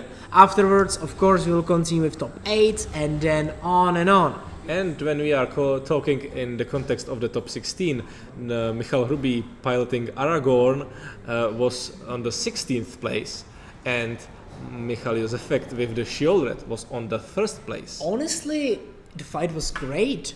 Yeah. Like even from the Aragorn side, even from Shieldred side, I really loved the way that they went for it. Yeah. And I think we actually saw the problem that the Shieldred deck has. It has the main win-con, or like the potential, but the amount of interaction from the side of Aragorn can just be backbreaking. Which is something I've mentioned before the round even started. Yeah, absolutely. Now we shall see how it goes. Michael is probably going to be on the play here, and we shall see how Which one of them? I will not specify. Yeah. We know that Michael will be on play and Michael will be on draw. And also the next turn, if there is like another game, if Michal Josefek manages to win, there will also be. Yeah, Michael Josefek went for a mulligan. It seemed that the hand was not good enough. Now I can see Days in hand of Michael Ruby, so we will see if he chooses to keep. Of course, you can't just keep it for one card. There needs to be some lands as well and stuff. Tishana's Tidebinder as well. There are some nice stuff. And as you can see, there is a really good card, Join the Fight, that really announces you. Yeah, if you are able. Because you should join the fight, our dear viewers, and also join our tournaments here in Nayada League. Yeah. And go into go into Czech cities, go into Tabor, go into Pardubice, and even here in Prague. In July, August, and even in September, there are going to be Duel Commander Tournaments, yeah. And people who you saw today here all the day around, even with the banners and stuff, those are our players who do appear in these Duel Commander tournaments. It's basically like a monthly series that appears that happens all around Czech Republic. Yes, and the first prize usually is the Duel Land, which is really good motivation to come. Absolutely. And even better motivation to win. 100%. So let's get back to our game number 2. Now Shieldred Michael kept a hand of 6. Yeah. And now Michael Ruby has got the Volcanic Island, which means the Days is online and it can be used. There is one thing that is that has been said on Hymn to Turak. Yeah, there's Turak in the command zone, so Hymn to Turak is pretty good resolving it, but you mentioned there is the Days, but he's not. I don't know if you want to do the Days to just get yourself. Depends. Yeah, there is a question. He did not pay 7 for it, for Aragorn, because he used the Teferi to bounce the flute, which basically means he did the same thing that would have been done with paying 3 more mana. As I said, fancy. Just to clarify what happened. Yeah, now we are going to do it like... Okay, I hope they are using dice. They are. Yes, that's the correct way. You should really do it with dice and stuff. Okay, Pyrogoyf going away, and I believe the other card was Snapcaster. Which is quite good. That's nice, getting rid of creatures, which can be threats. I guess we haven't seen Pyrogoyf on our feature Actually, match that's today. the first time I've seen Pyrogoyf today. It is a crazy good card. People just did not draw it. From the beginning, it was some kind of but we sleeper. may see Pyrogoyf because that's the Emperor of Bones. Emperor of Bones is just wonderful.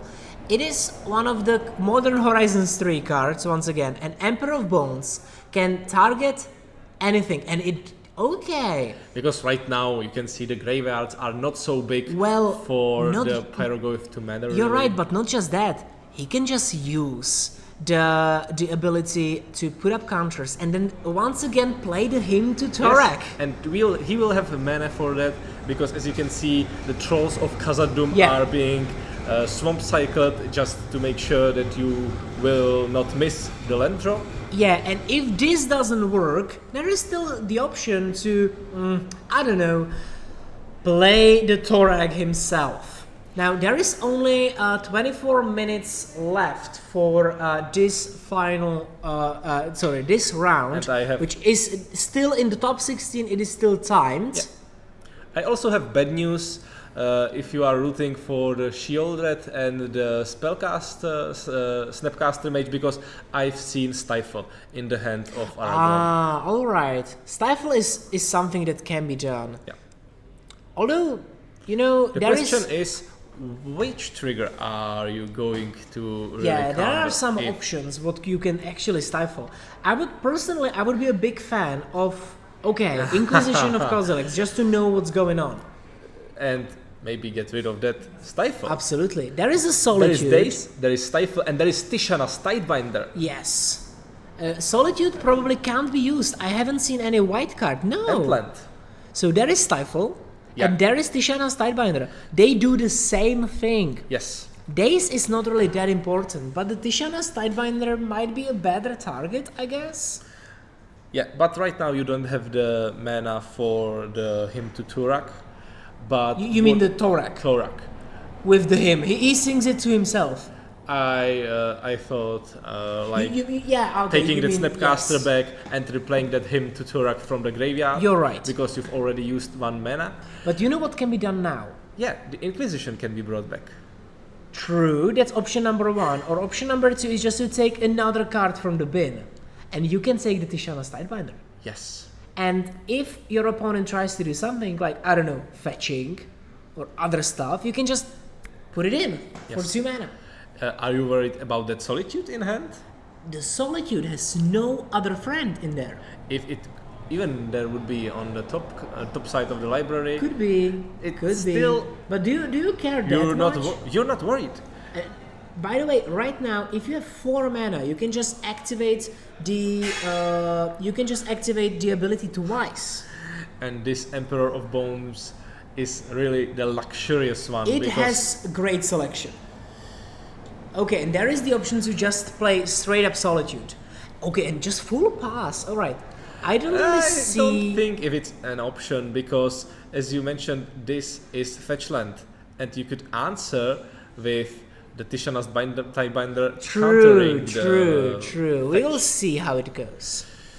But right now, Emperor of Bones is getting more bones. Game of attrition, and also great game of just straight up nerves. But Michael with Shieldred is kind of winning the race, although there is not enough pressure. It's a measly 2/2. Well, that measly 2/2 can, in a really small amount of time, become quite huge. And the thing you can do is you can do the adapt. Yeah. The adapt could be answered by Stifle or I think the Solitude, but in reaction to it, you can adapt again. Yes, exactly. That was my idea. But I don't really know what is the plan here. I think the plan is just to wait what Michael Ruby with Aragorn is going to do. And I think that the Troll of Khazad-dûm is there just because of the triple menace thing. Yeah. Making sure that you can finish the game. And once again, just untap. Okay, this is really a long game of chicken. But even though it's a long game of chicken, Michael with Shieldred is basically winning because the life total is going down, the pressure is on, and the Daze and Stifle are not really doing much. And this Emperor of Bones is really working hard? Yeah, absolutely. And it's eating quite nicely. The problem is it's kind of nombo with the Pyroglyph if you are interested in playing it. Alright, Solitude's coming down. So, what will be done now? Yeah, Solitude targeting this. Now, there is the black counter spell for creatures. That is the one pay 3 life counter target creature. Okay. Yeah, that's an old interrupt spell, and it's basically a black, what is it called? Essence Scatter, but you need to pay 3 life for it. Yeah. That was absolutely Withering massive. Boon. Yeah, Withering Boon. And actually, this really allowed This art is Michael spooky. to. Yeah, it is. I don't really want to. No, I don't want to know what's that. Illustrated by Robert Bliss, but I think that this artist wasn't that much blissful when Yeah. he has drawn something like this. Right. Okay. Now we can see. Emperor of Bones is carrying the game, and there will probably be a lot of fight connected to it. So, There is actually next turn. There could be the Solitude coming from it. yes. And do you know what the Solitude can get rid of? Yeah. The Aragorn Just that the just hit Aragorn. the battlefield. Absolutely. Or you can just, use the Paraglyph. Or you can just get the Troll, and Yes. the Troll is just crazy strong. Although you can't forget, Ooh. and that's the That's the -4/-4 spell Yeah. for mana that also was at the Beholder Secret Lair. I'm not really sure which is it the one. 1 mana -4/-4? I It sounds too. guess. I guess so. Isn't it the? It looks like -4/-4. Ah, yes, that's true. So it's -1/-1 equal to the number of swamps, which is called. It's from Modern Horizons 1, and I'm not recalling the name. Yeah. But it's from the first Modern Horizons, and it The gets crucial information yeah, for defile. us. That's the word. Defile. That's the one. The crucial information for us is that there is no blocker. Yeah, absolutely. And there is still the stifle. True. But if Marek with Children tries to fight for it, let's say activate the Emperor of Bones, I believe there can be some fight for real pressure on board. I think you don't have to do it right now. Right now you could just kick the Turach, Yeah. because there is only the days which you can afford to pay, That's and true. the stifle, and if the effect is getting stifled, you are still added to the board creature with protection Yeah. 2 white. On the other hand, there is no removal. Okay, so the Monarch is stolen. Yeah. Michael with Aragorn is at 10. And which creature would be better to prevent the Aragorn gaining the Monarch back than the Turach himself? Yeah, well, Torak would be a bit problematic, because if you play it, your opponent can just stifle the effect, but you take away the stifle. Yeah, and you also end up with 2/1 with protection to white. True. That can really be protecting that freshly gained Monarch. Or just smacking the red zone, because 9 life is not Yeah. that much. Right now, the Trolls of Khazad-dûm are really, really scary. They didn't manage to kill Frodo, but they might kill Aragorn. Might be. In this might case. be the case. Yeah, the Emperor of Bones seems to be very much capable of just winning everything. The card is deceptively strong. Yeah. It doesn't seem that good, but when you think about all the implications it can do, you know that it's basically the only creature on the side. Okay, Yeah. and that looks like maybe It's the go for the throne. Yeah, let's go for the throne. Throne, not throne. Go but for the he's throne. actually going for the throne because he stole the monarchy. Yeah.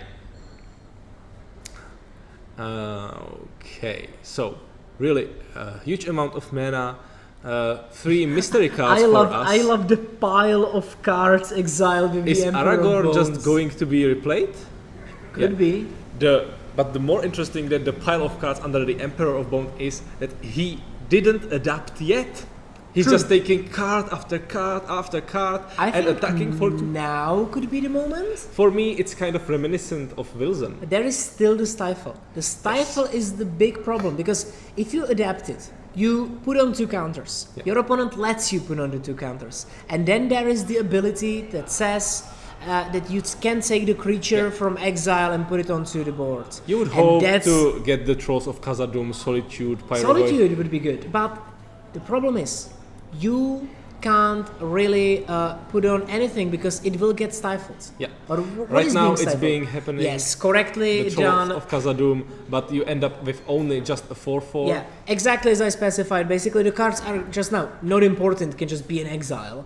Yeah. And there is just the 4/4. And the question is, are you going to block with your Aragorn? You might. No. You might. Like, do you want to protect the monarch? Yeah. You might. Might. Depends on what will be played now. There is the day still. Thorak hasn't been played yet. And there are still some cards. That's the... It's a removal spell. You can make your opponent draw a card. I think it's Baneful something. Yeah, you can just play it for cheaper, but you'll give your opponent a card. If you pay enough mana, you won't give him anything. Not the Force. It's a Baleful Mastery. Baleful Thank you very Mastery, much, yes. chat. Shout out to our chat on Twitch.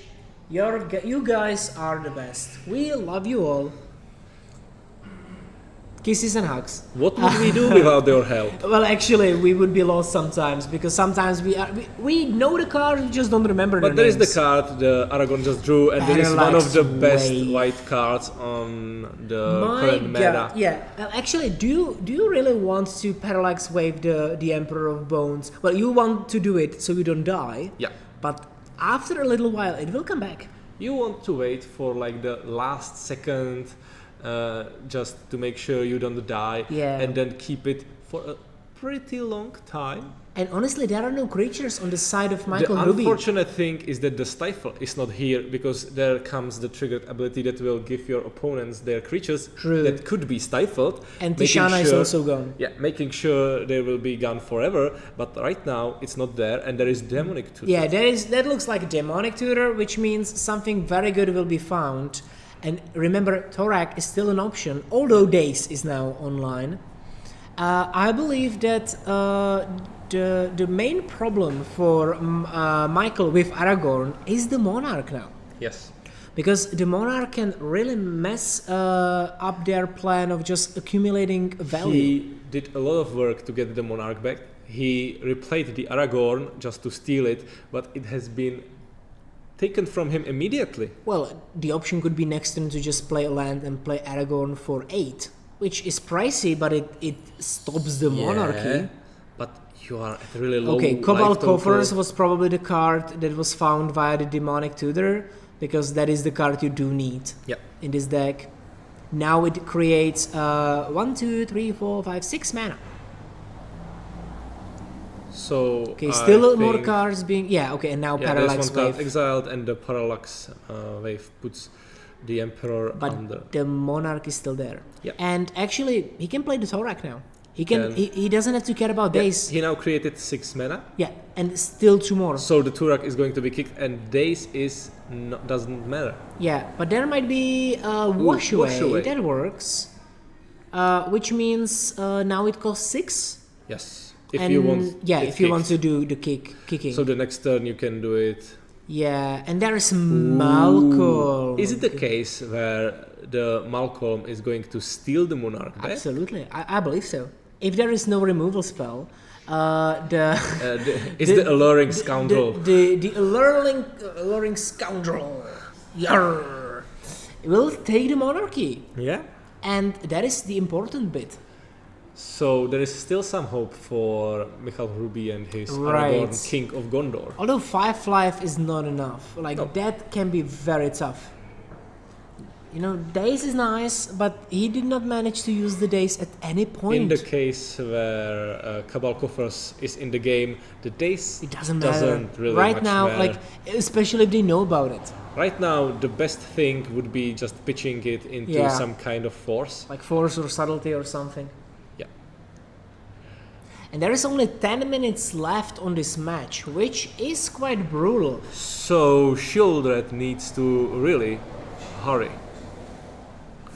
Because in the case, let's say that that Michael will win, right? Let's say Michael with Shieldred will win. In that case, we are most likely.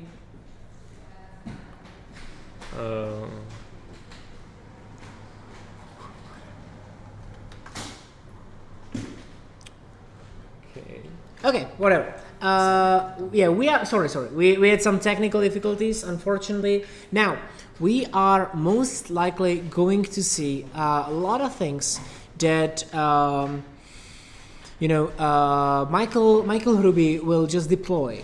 Yeah. Some more creatures, some more pressure, and I'm not sure if Michael with Shieldred will be able to deal with that. And even if he would, Yeah. The thing that would come up after it would be kind of problematic. Well, because we do need a result. Yeah, we are in the top 16, We so need there cannot a be result. tie. Which, would mean that even with that, we do need to find The something. Aragon is being replayed for 8 mana, making sure that the life gain can make you a little healthier. And Yeah, absolutely. Like, if you get to this point where you are not being threatened right away, immediately by your opponents, just somehow finding some damage, I think you are in a better spot. This could very easily be a I'm not saying close, but coming win for Michael Hruby. if I count correctly, there is 7 black mana from the coffers plus 5, which is 12. 12 mana is quite nice. And it could be enough for that memory jar and shieldred or some kind of... Yeah, although in this case you would just have to naturally draw the combo, which is quite brutal. But there are other things you can do. Yeah. You can just find stuff, you can just dump your mana into other mana sinks. Yes. You can just replay Thorak. But replay Thorak doesn't really do as much. Yeah. In the best case, you get every card in Michal Hruby's hand apart from the days. Okay, that looks like the Dark Partition, I believe. Yeah, Dark Petition. Petition. Yeah, Dark Petition, which is, let's face it, just a demonic tutor. Yeah. It finds a shield root, and there might be the memory jar, I guess. There's still some mana for it. Yeah, because it did. There was the spell mastery, which means it did refund the 2 mana. Yeah. So right now there is still 1 mana left, Yeah. and there is the memory jar. And as I've said, That's it's right there. Yeah, and that's it. Like, you just activate it. Yeah, the activation comes through. And that's true. That's true. Yeah, that's something that we kind of forgot about. There is still, there is still the parallax wave, which means Michael Hruby is going to continue into top 8 and the quarterfinals. Yes. It doesn't mean the end for Michael Jozefek, though, even though he started from the first place. It doesn't mean the end for him, because he's going to continue into the lower, let's call it losers bracket. Yes, losers bracket. That's the second top 8 we will have there. So yeah, that was a great game, honestly. I did enjoy a lot of it from the shield red. It was fantastic. Now there might be an option of the interview. Of having the interview. We just will need just to check with which the time, time. It probably looks like the more likely scenario to just give our players and even us commentators a short break in between the rounds is to take a short break for a little while, and we shall see you in the real top 8 of the winners bracket. Yeah. Of our Duel Commander tournament today. Yeah. And I really hope you're enjoying this. We are so thankful for our viewers reminding us of the names of the cards, which is sometimes really needed. And even asking questions, because sometimes there are things that needs to be clarified. So if you want to ask something or remind us of something, it's fantastic. We are so thankful. So we will see you in a couple of minutes after a short break, and we will bring you the top 8. See you in a moment. Bye.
Alright, so guys, welcome back. We just had a short break and we needed to just find the players and get to know where everyone here is. also. Yeah, we also have a second Honza, we have two of them, right?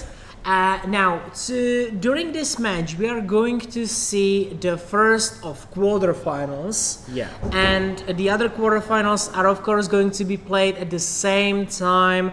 There is also, as you can see on screen, the winners bracket and the losers bracket.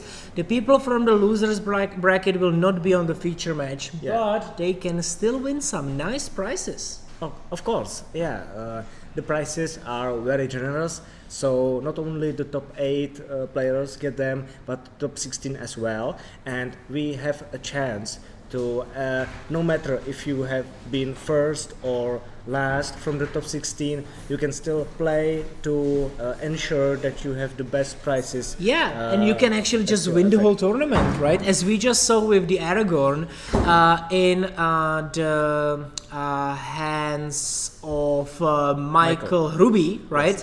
We just saw that even though he went from the 16th place, he just beat the first one. It was? Yes, Oh, it was the first against the last place, and the last place won the whole thing. Yeah, that's a really nice example. Absolutely. If you recall, last tournament we've been here, Lukáš Blohoň was the last player on the top 16 as well. And he won the whole thing. Yes, okay, so that we is might fabulous. be... you could see the same thing with Michal Ruby, why not? Now, just to get something out of the way, there is also going to be the semifinals, and we already know the decks, if I'm not wrong. We will see one deck that we were quite excited about, and we haven't seen it today. Now tell me, how do you feel about it? The Azusa Lost Pot Sea King. I don't like the deck very much. It's not my favorite. You can say it, it's fine. Kind of very interesting deck to play because it is basically your commander is used to accelerate you to basically skip the from turn 3 or 2 onwards to turn 5, 6. So you deploy your commander, you put extra 2 lands into play, and you can start putting out those big threats in the board. Absolutely. Doing the land-based shenanigans, playing from the graveyard, etc. Yeah, just ramp and just play the big stuff, right? And that's how you win the game. It kind of works in that way. Compared to Azusa, I think that the Loot, the mono-green one, is kind of a better commander. Okay. Because it offers a few upsides compared to Azusa. It has a bigger butt, two more toughness. It's more resilient, it's let's say. 1/4. That means it can block way more stuff. Right. It also doesn't die to like Bolt or Chain Lightning or Helix and stuff like that. Its effect is slightly nerfed compared to Azusa.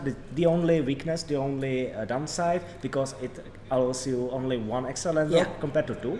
But the biggest difference, in my opinion, that can also reflect in what the deck looks like is it has this big activated ability. If you can just spin the wheel of top 6 and you're trying to find something that according to the number of amount lands? of lands, the same mana cost of the creature you're putting into play. Same or lower CMC. And you're just trying to basically find something. But it's like a tutor, sort of. Right. Spinning the wheel. Well, basically, in this deck you can play mana dorks. So turn 1 you can play mana dork. Turn 2 you can add another mana and play loot. And another land drop. And on turn 3 you can, because you have already 4 mana, then you can 5, 6 land drops. 2 and lands. Start activating the ability and putting Primeval Titans into play from turn 3 onwards. Or just the biggest the upside of this commander is because you have not only the acceleration but also the payoff in a single card. We saw exactly for comparison that the video of Jan Hurt versus the Azusa, I don't recall the name, but he was on the top 16 from the Nayada, and the 2 of the games that pool won against the Azusa, he played a very well-timed discard spell. Discard the only payoff the Azusa had before they can play that. And it was game over because Absolutely. you had only Azusa and bunch of lands. And if that deck, if that commander was loot, they can still activate the ability, put value into play, and you still have. But all you need is your commander, and then you can play whatever and not be dependent on what. I like what you're saying. Like, I understand the idea. Although 2 lands is not the same as 1 land. Some people could quite like disagree, especially if they really love to play Azusa. But to be quite honest, I think that it can happen, and we might see this. Although on the other side, we have Marek Voracek with Rograk and Tevish Saad, a deck we already know quite a lot about because we have seen it. And the big question is, will the history repeat itself? That is a will big we question. have next turn 3, turn 4 kills, which Azusa have very limited amounts of interaction to work against? I don't want to have favorites. Yeah. I don't like to do that before we start playing. But to be quite honest, this might be really there. It might happen quite easily that Rograg will just run away with the game. Yeah, because this is the matchup Azusa really doesn't want to play against. With Azusa, you have a pretty good matchup. For example, against control decks, because if they resolve Azusa, they can just put value through your lands, which control decks can have very limited capability of interacting with. But if your opponent just kills you and even disregards combat, so you cannot save yourself with things like Glacial Chasm. It's a pretty bad situation. That's true, because the kill in this case comes from a combo either like Tendrils or Grape Shot, and because it's not playing blue, there is no like I will mill myself and then win. So in this case it's just these 2 cards. Yeah, pretty much. The only interaction Azusa can have is to touching the graveyard. Yeah, and Bajuka Bog is a nice thing, but you can't really have that in Azusa. Well, you kinda can. There is the pit. The Pit of Offering, that is a good and option. You can, for example, put it into play at instant speed. You can do the crop, you can crop rotation, Urza's Cave, which and other stuff. Might be the only saving grace for Azusa to have some say in this matchup. True. We will see what is possible. Now, to be quite honest, our players have a lot of time to deal with these turns because they are giving an hour and a half of a timer because these are semifinals, quarterfinals, but still it's top 8. So I'm really looking forward to see how this turns out and what decks will actually get to the semis.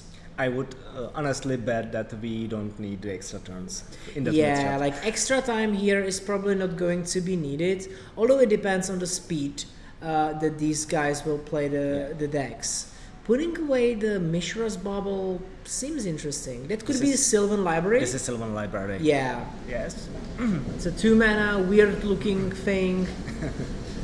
In Japanese or Chinese, yes, definitely Sylvan Library. Slightly less recognizable than the old art. Yeah, of course. But still quite powerful, especially in this matchup where, you're not really under pressure from board. You can just, pretty easily just lose life. But you are like easing the Tendrils of Agony. True, you're allowing your opponent to just go for a lesser storm, let's say. And they have to kill easier. Is there already going to be turn? No way. Just that would be insane. A Rograk play? Well, you usually play the Rograk as we said earlier in this tournament. The turn you wanna use it in some capacity. True, but I don't understand. Like, what is the advantage? Do you want to attack with that? Well, sometimes maybe like instant speed or nauseam. Could be.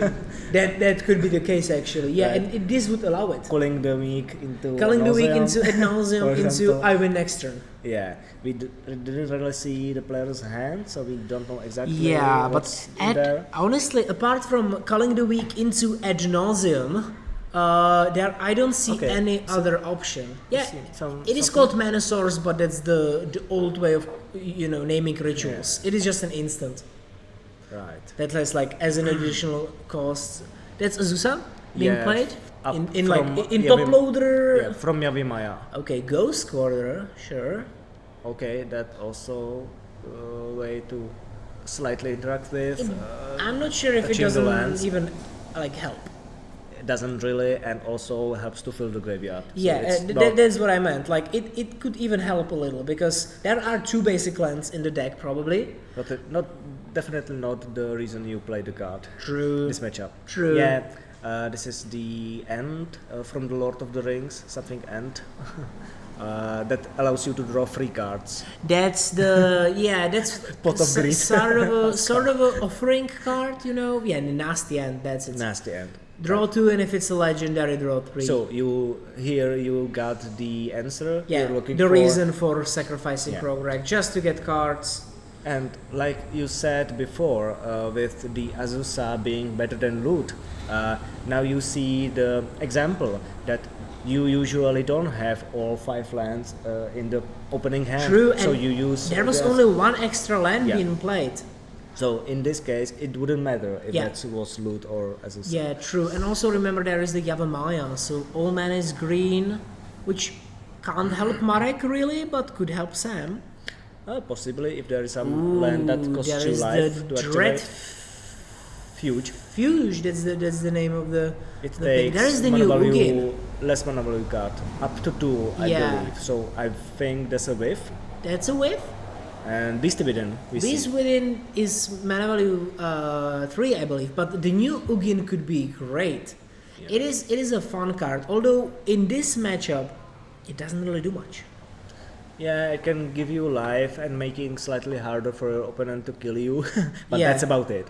Really. Yeah, exactly. Like, okay, if you get to the ultimate, all right, but I don't believe that your opponent will let you get there. Not only the card advantage is kind of worthless, and the ramping ability, it also usually you don't have anything to hit with the exile. The removal spell trigger. That is the exact reason why it doesn't really do much. There is also the Crucible of Graphics, which can help a little bit, I guess. Cursor of Graphics. Yeah, sorry, the console. Cursor and Cursor of Graphics and Oracle of Muldaya. Both they kind of do the same thing, right? Original land-based RPGs staples. Yeah, and like Beast Within also is not a card that can really help you in this case. And City of Traitors on the Rograk side to help ramp a little. Yeah, there is there's a Skull Clan. There's a Skull Clan, yes. And then just Rograg being replayed just to get more cards. Right. We will see if Azusa will finally get some extra cards from the Sylvan Library. Yeah. That would be the situation to help. Yeah, the problematic thing is that you can just get locked behind the Sylvan Library. Like, you are not drawing anything that's useful. That's why you take it all. Right. Well, that's why you just take it all and just try to find something better. And that's the graphics. Cursor of Graphics. Cursor of Graphics. Ooh, a land. And this is the old version of the cards that let you play lands from the top of your deck. Yeah. And this one reveals the top card to your opponent as well. Yeah. That's the biggest distinction. And Oracle of Muldaya does the same thing. It reveals the top. True. Like these cards, nowadays, why would you show it to your opponent? Just play it. Extra land drop, the first for a turn, Horizon of Progress. Yeah, and now this card is basically the Crucible Worlds for lands, the one that's on top. I think that's the one from March of the Machine that does a similar thing. Yeah, that allows you then to cast a permanent card from your graveyard. Could be, something like that. It has a graveyard replaying I just don't effect. recall the name. Ooh, combat, Red Zone. Well, it is damage. First blood. Why didn't Sam get more cards from the Sylvan Library if he's going to I think he like drew that? 1 extra. Yeah, that's too little. Why not to 2? Do anything. Maybe the idea was it's a land, so he will just play the land from the. Maybe there's something useful in the hidden cards, but could be. Like this, he can do anything. Right.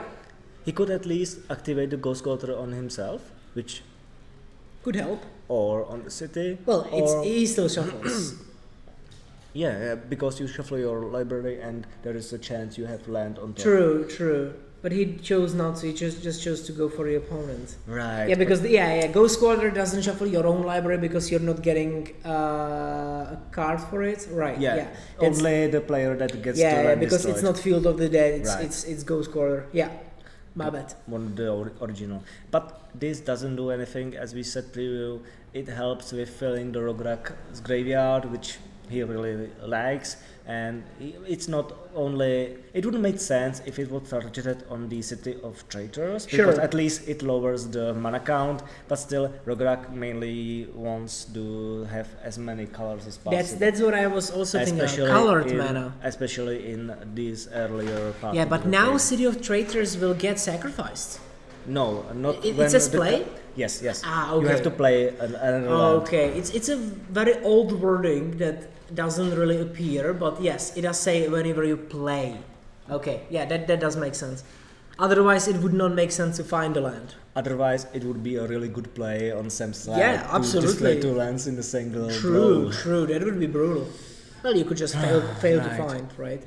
So, does Azusa have anything to, or just is like that is clearly open to Rograk? That is a good question. Off? I believe, honestly, even if Rograk would not combo now, because if you don't have anything, why not take everything from Silver Library to have at least a chance to get something from the top?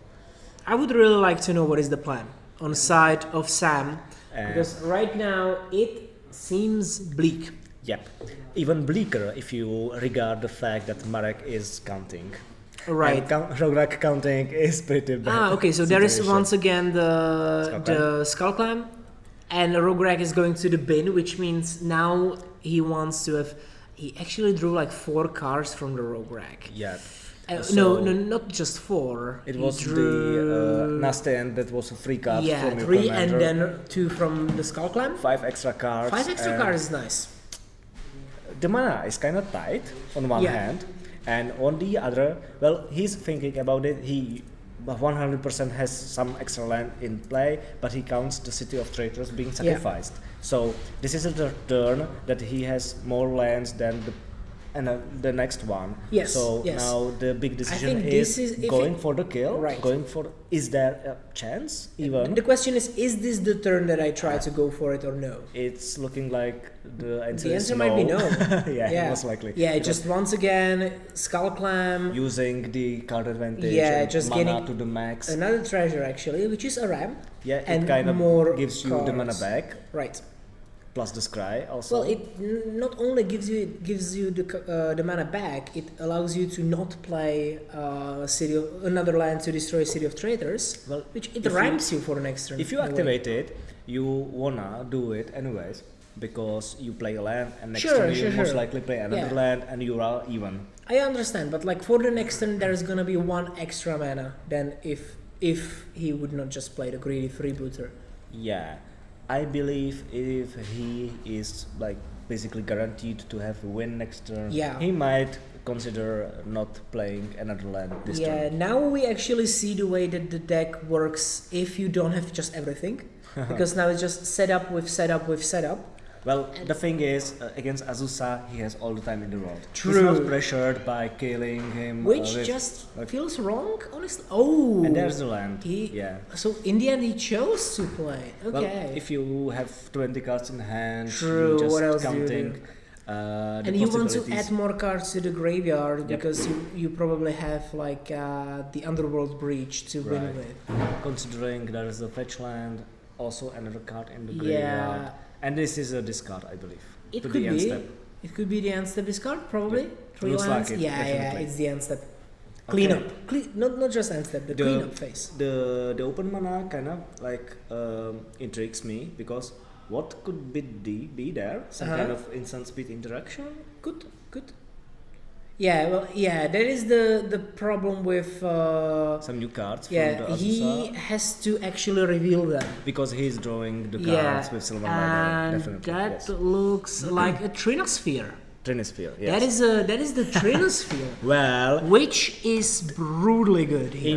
Incredibly interesting. This Yes. is also a card that was played on the video I seen Jan Hurt versus Azusa. And this is the card we were talking about that Sam needs? Yeah, I didn't recollect that Azusa can play the card. Yeah. And this is exactly what it wants. Sounds because good. once you force your opponent to pay 3 mana for everything, you cannot storm off because you can't possibly have that much mana. Yeah, and I don't really know how much interaction they have in the deck for this kind of thing. Well, there has to be something. Probably. Only also getting to there. Yeah. Because playing a tutor for 3 Cost mana 3. to cast something for free. Yeah. To remove the It's Trinosphere. just brutal. It's setting And the opponent behind so much. And Sam will now have a lot of time and potentially enough time to just start going off, even with Ugin maybe, or something else. Azusa just just combat bought, for 4. I don't know Sorry, how 3. many terms. Yeah, turns, well, it's 3 damage for a him. turn, so good work. Yeah. It is a clock.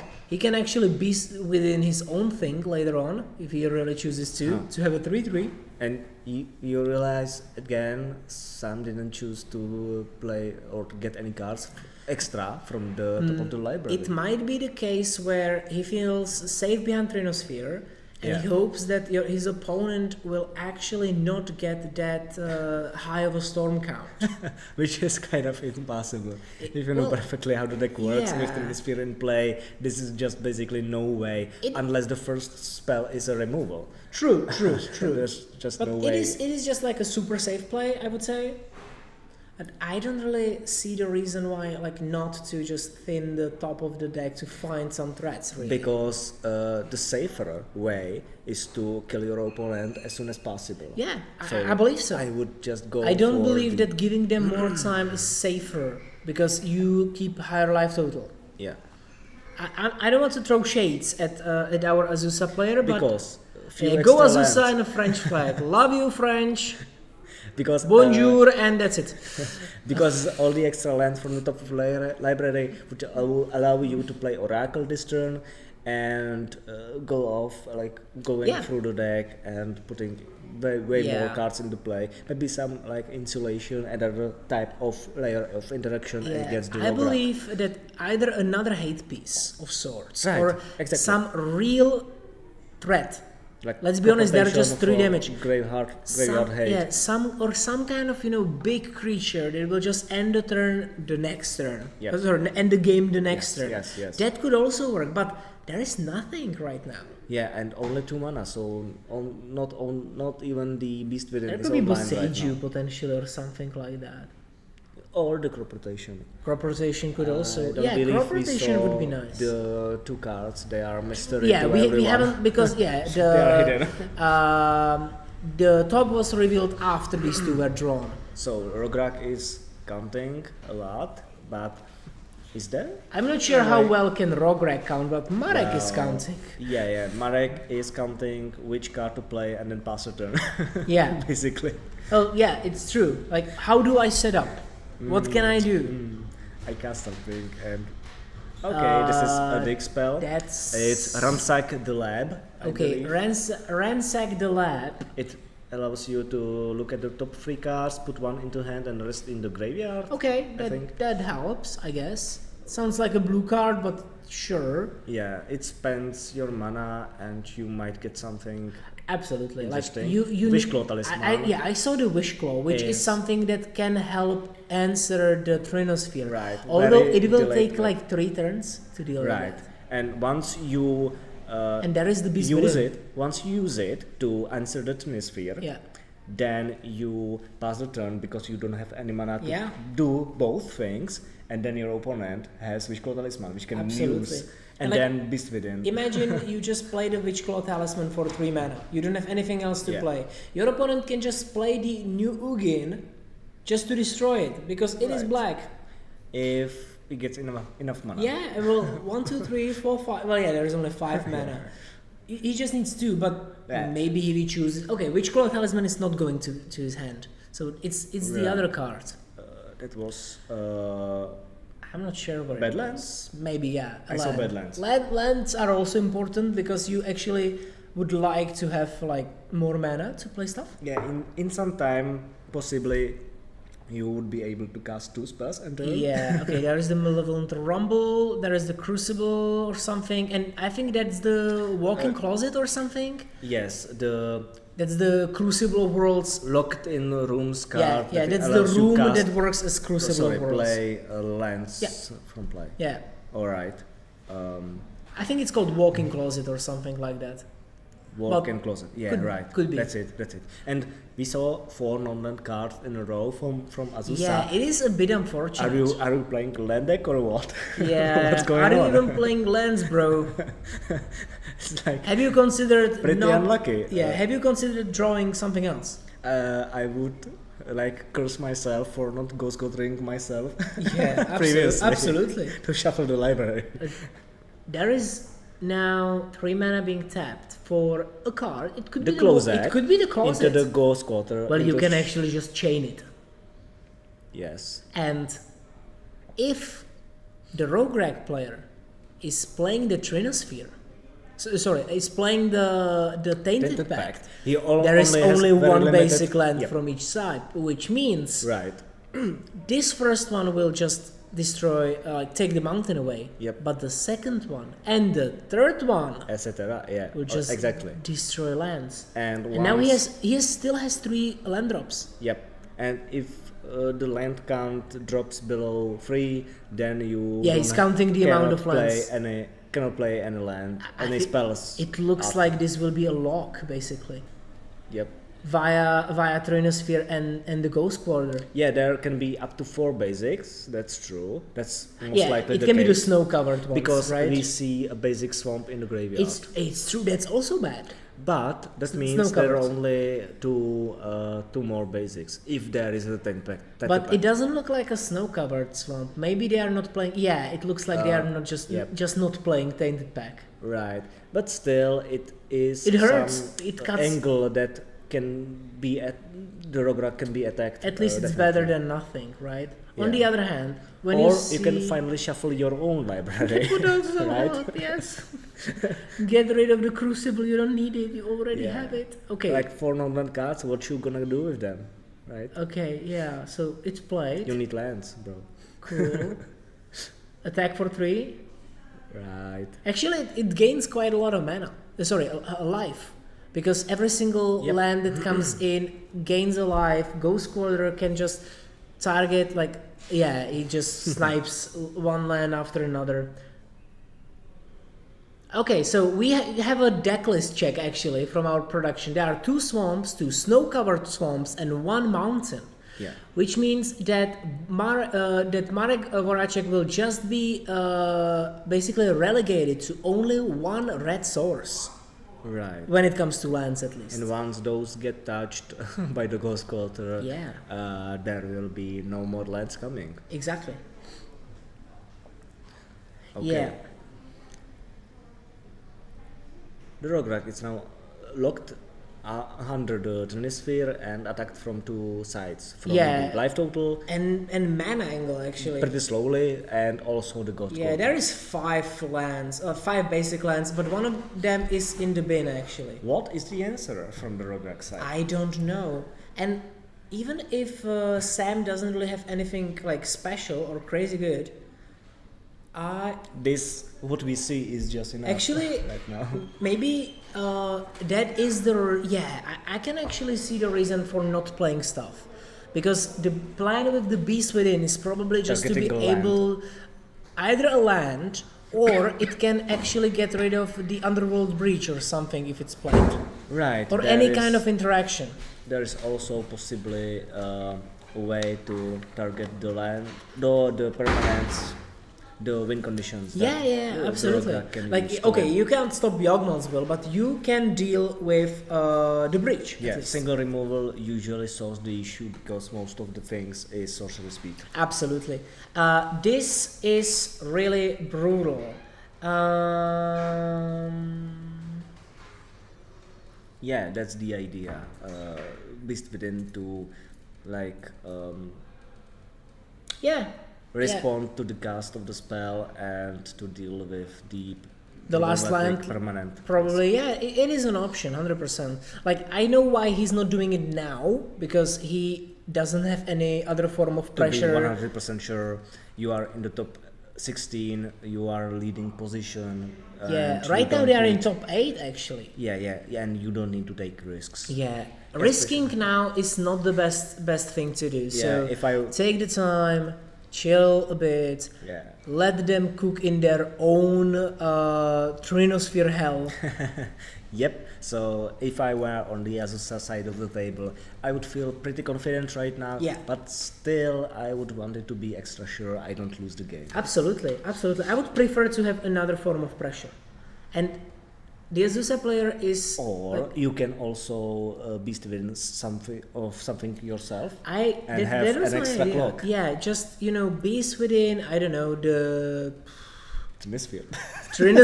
Beast within your own Trinosphere would be mental. Not a good idea. But maybe the Sylvan or a land. You can just be within a land, right? You don't need the land. Because you can replay them. Yep, sure. Yeah, so exactly. if you would just beast within your own land just to replay it, you gain life. I believe Sam is just waiting what's going to be just this being turn, extra cautious. And if there is nothing from the roguelike stack, then maybe the beast within can be finally used to to some extent. Although, yeah, that is probably the reason, because otherwise, why wouldn't he just play the Malevolent Rumble, right? Or Ghost Ghosting one more time, I believe he could. I Also, think there he was was some missed land. Yeah, I wasn't sure why he did not.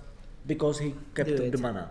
True. Because after that he wouldn't. Well, he can just do it in the end step, right? To go Squadron again. But I think. Yeah. Or the Beast Within. There are two options. There are options for Sam. Yeah, I don't really know what angle can Marek take in this case. The Trinosphere is a brutal lock piece that is actually not super common in Commander. Well, in Duel I Commander. haven't seen Trinosphere in Duel Commander, I believe, like ever. This is the first appearance I've seen, one of the first, and this is most likely exactly against those decks. Absolutely, and in Azusa it works. Yep, because you have no other choice. Yeah.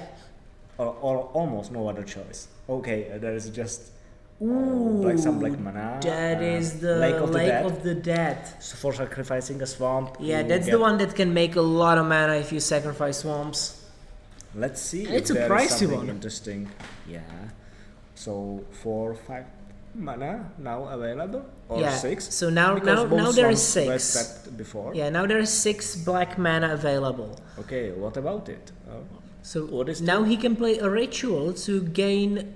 For example, Dark Ritual now is a great card. Yeah. Pay 3 to gain 3. To add a storm count. Yes, Storm +1. Yeah. That's basically it. Region of the card, definitely. Yeah. Some sort of, if there was a removal to the Trinosphere and then will, could be a game over. I don't know. Are you playing stuff like Aberrate? Aberrate could be the thing. Is Black? most likely suspect. Yeah. Ooh. Or it's tutor for 3 cards. I think with some so. Condition, but I don't recall the name. I saw this card in Behold the Beyond. Behold the Beyond could be the name. I saw this card in Lotus Field decks in Pioneer. Yeah. Behold the Beyond. Right. Yeah, it is just a you crazy discard thing. hand and search for 3 cards. And just put them in your hand. There has to be an answer in those 3 cards, right? Well, yes. And removal, ritual. But I would don't say have any mana. I would say it's for next turn probably, right? You just get the removal. Right. You get a ritual. Yeah. And you get Breach or Will. Probably Yawgmoth's Will, because you know about the Beast Within. The thing is, you will not have much mana next turn, because the Lake of the Dead won't survive the Ghost Water Onslaught. That's true. And actually, I think that Marek will just run out of basic lands. Yes, this is exactly what I wanted to say.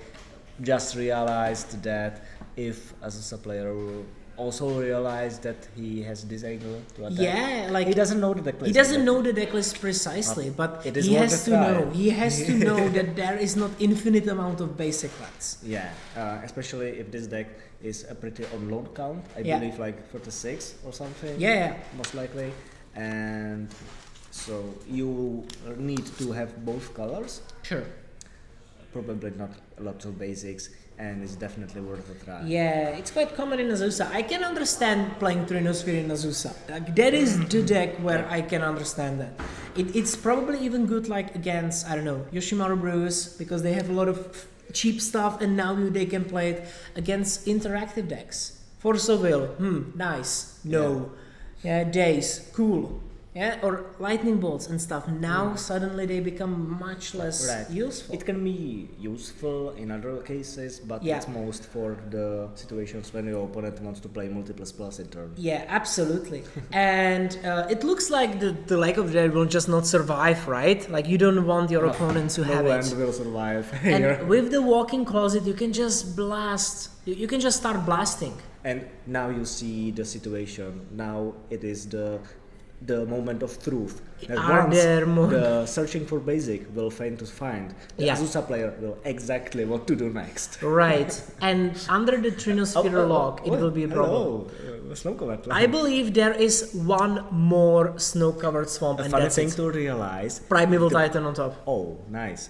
One thing to realize: the player went through most of the deck to search for the one basic. Yes. That can alone tell that there is not many basics left.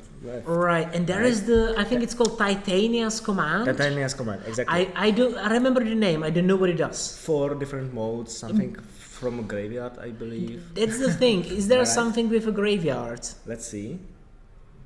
Exile target player's graveyard. What a nice coincidence, right? Yeah, Ghost Quarter hits a land. Does it not say non-basic?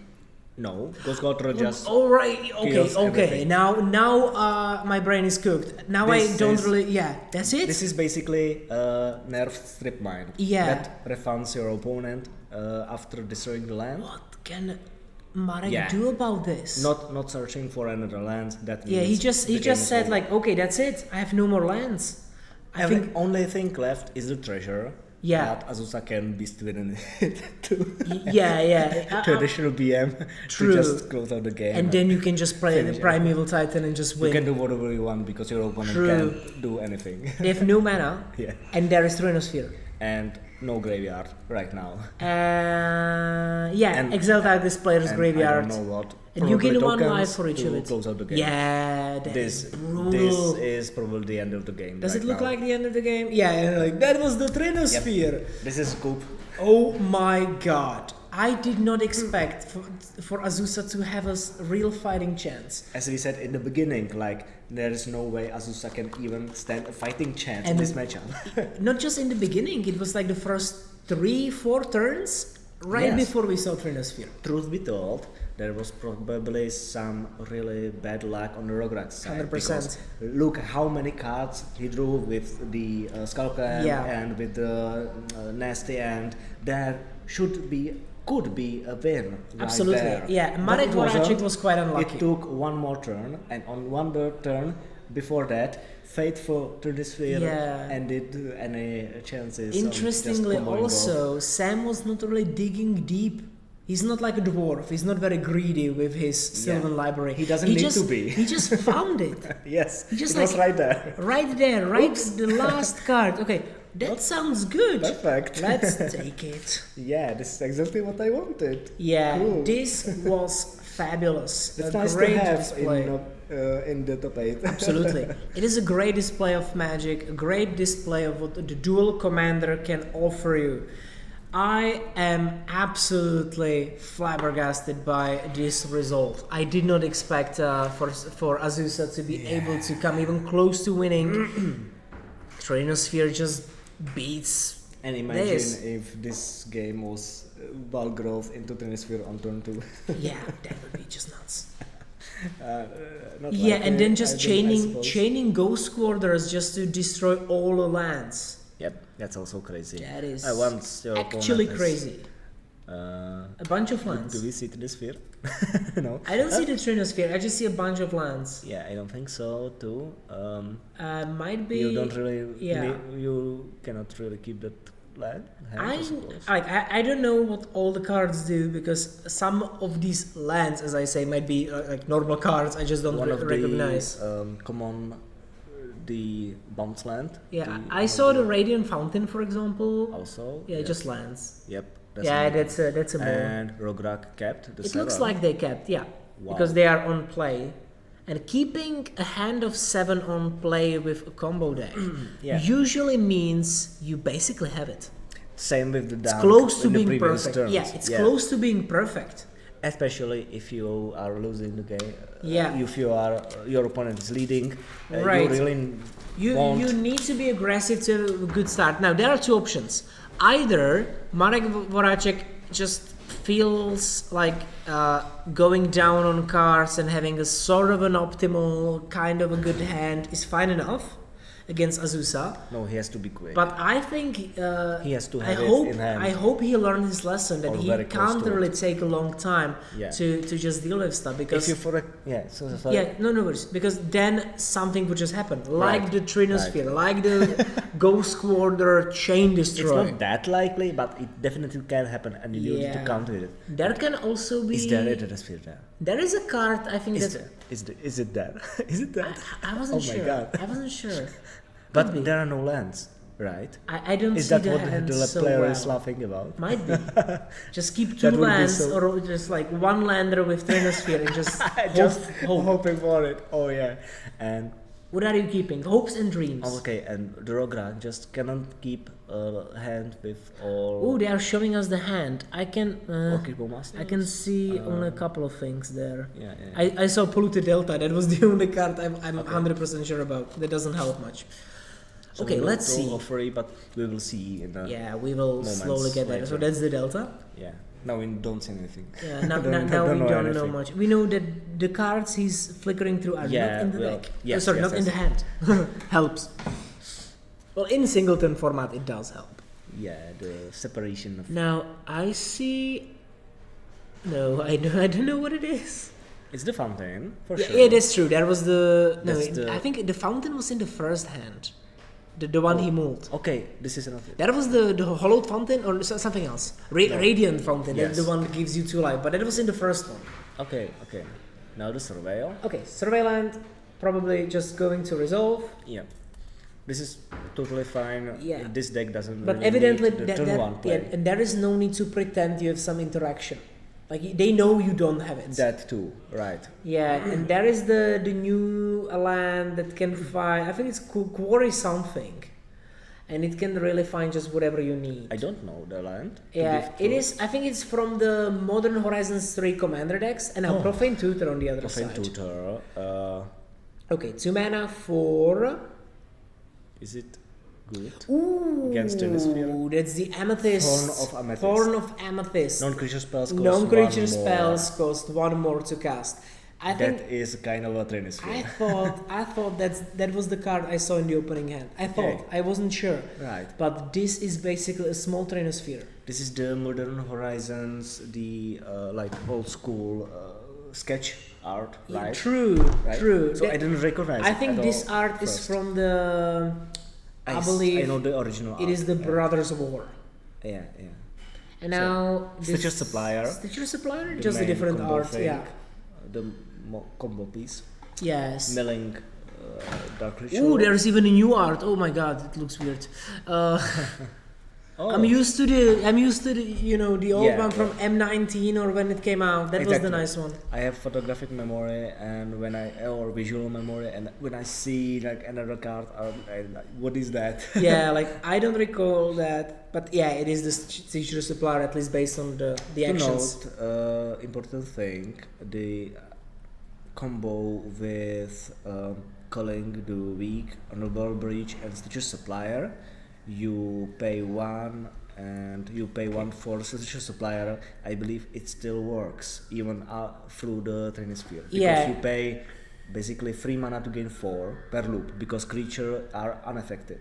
With this one, yes. Through the Trinosphere, no. And you gain, yes, definitely not. Through the Thorn, it works. Yeah.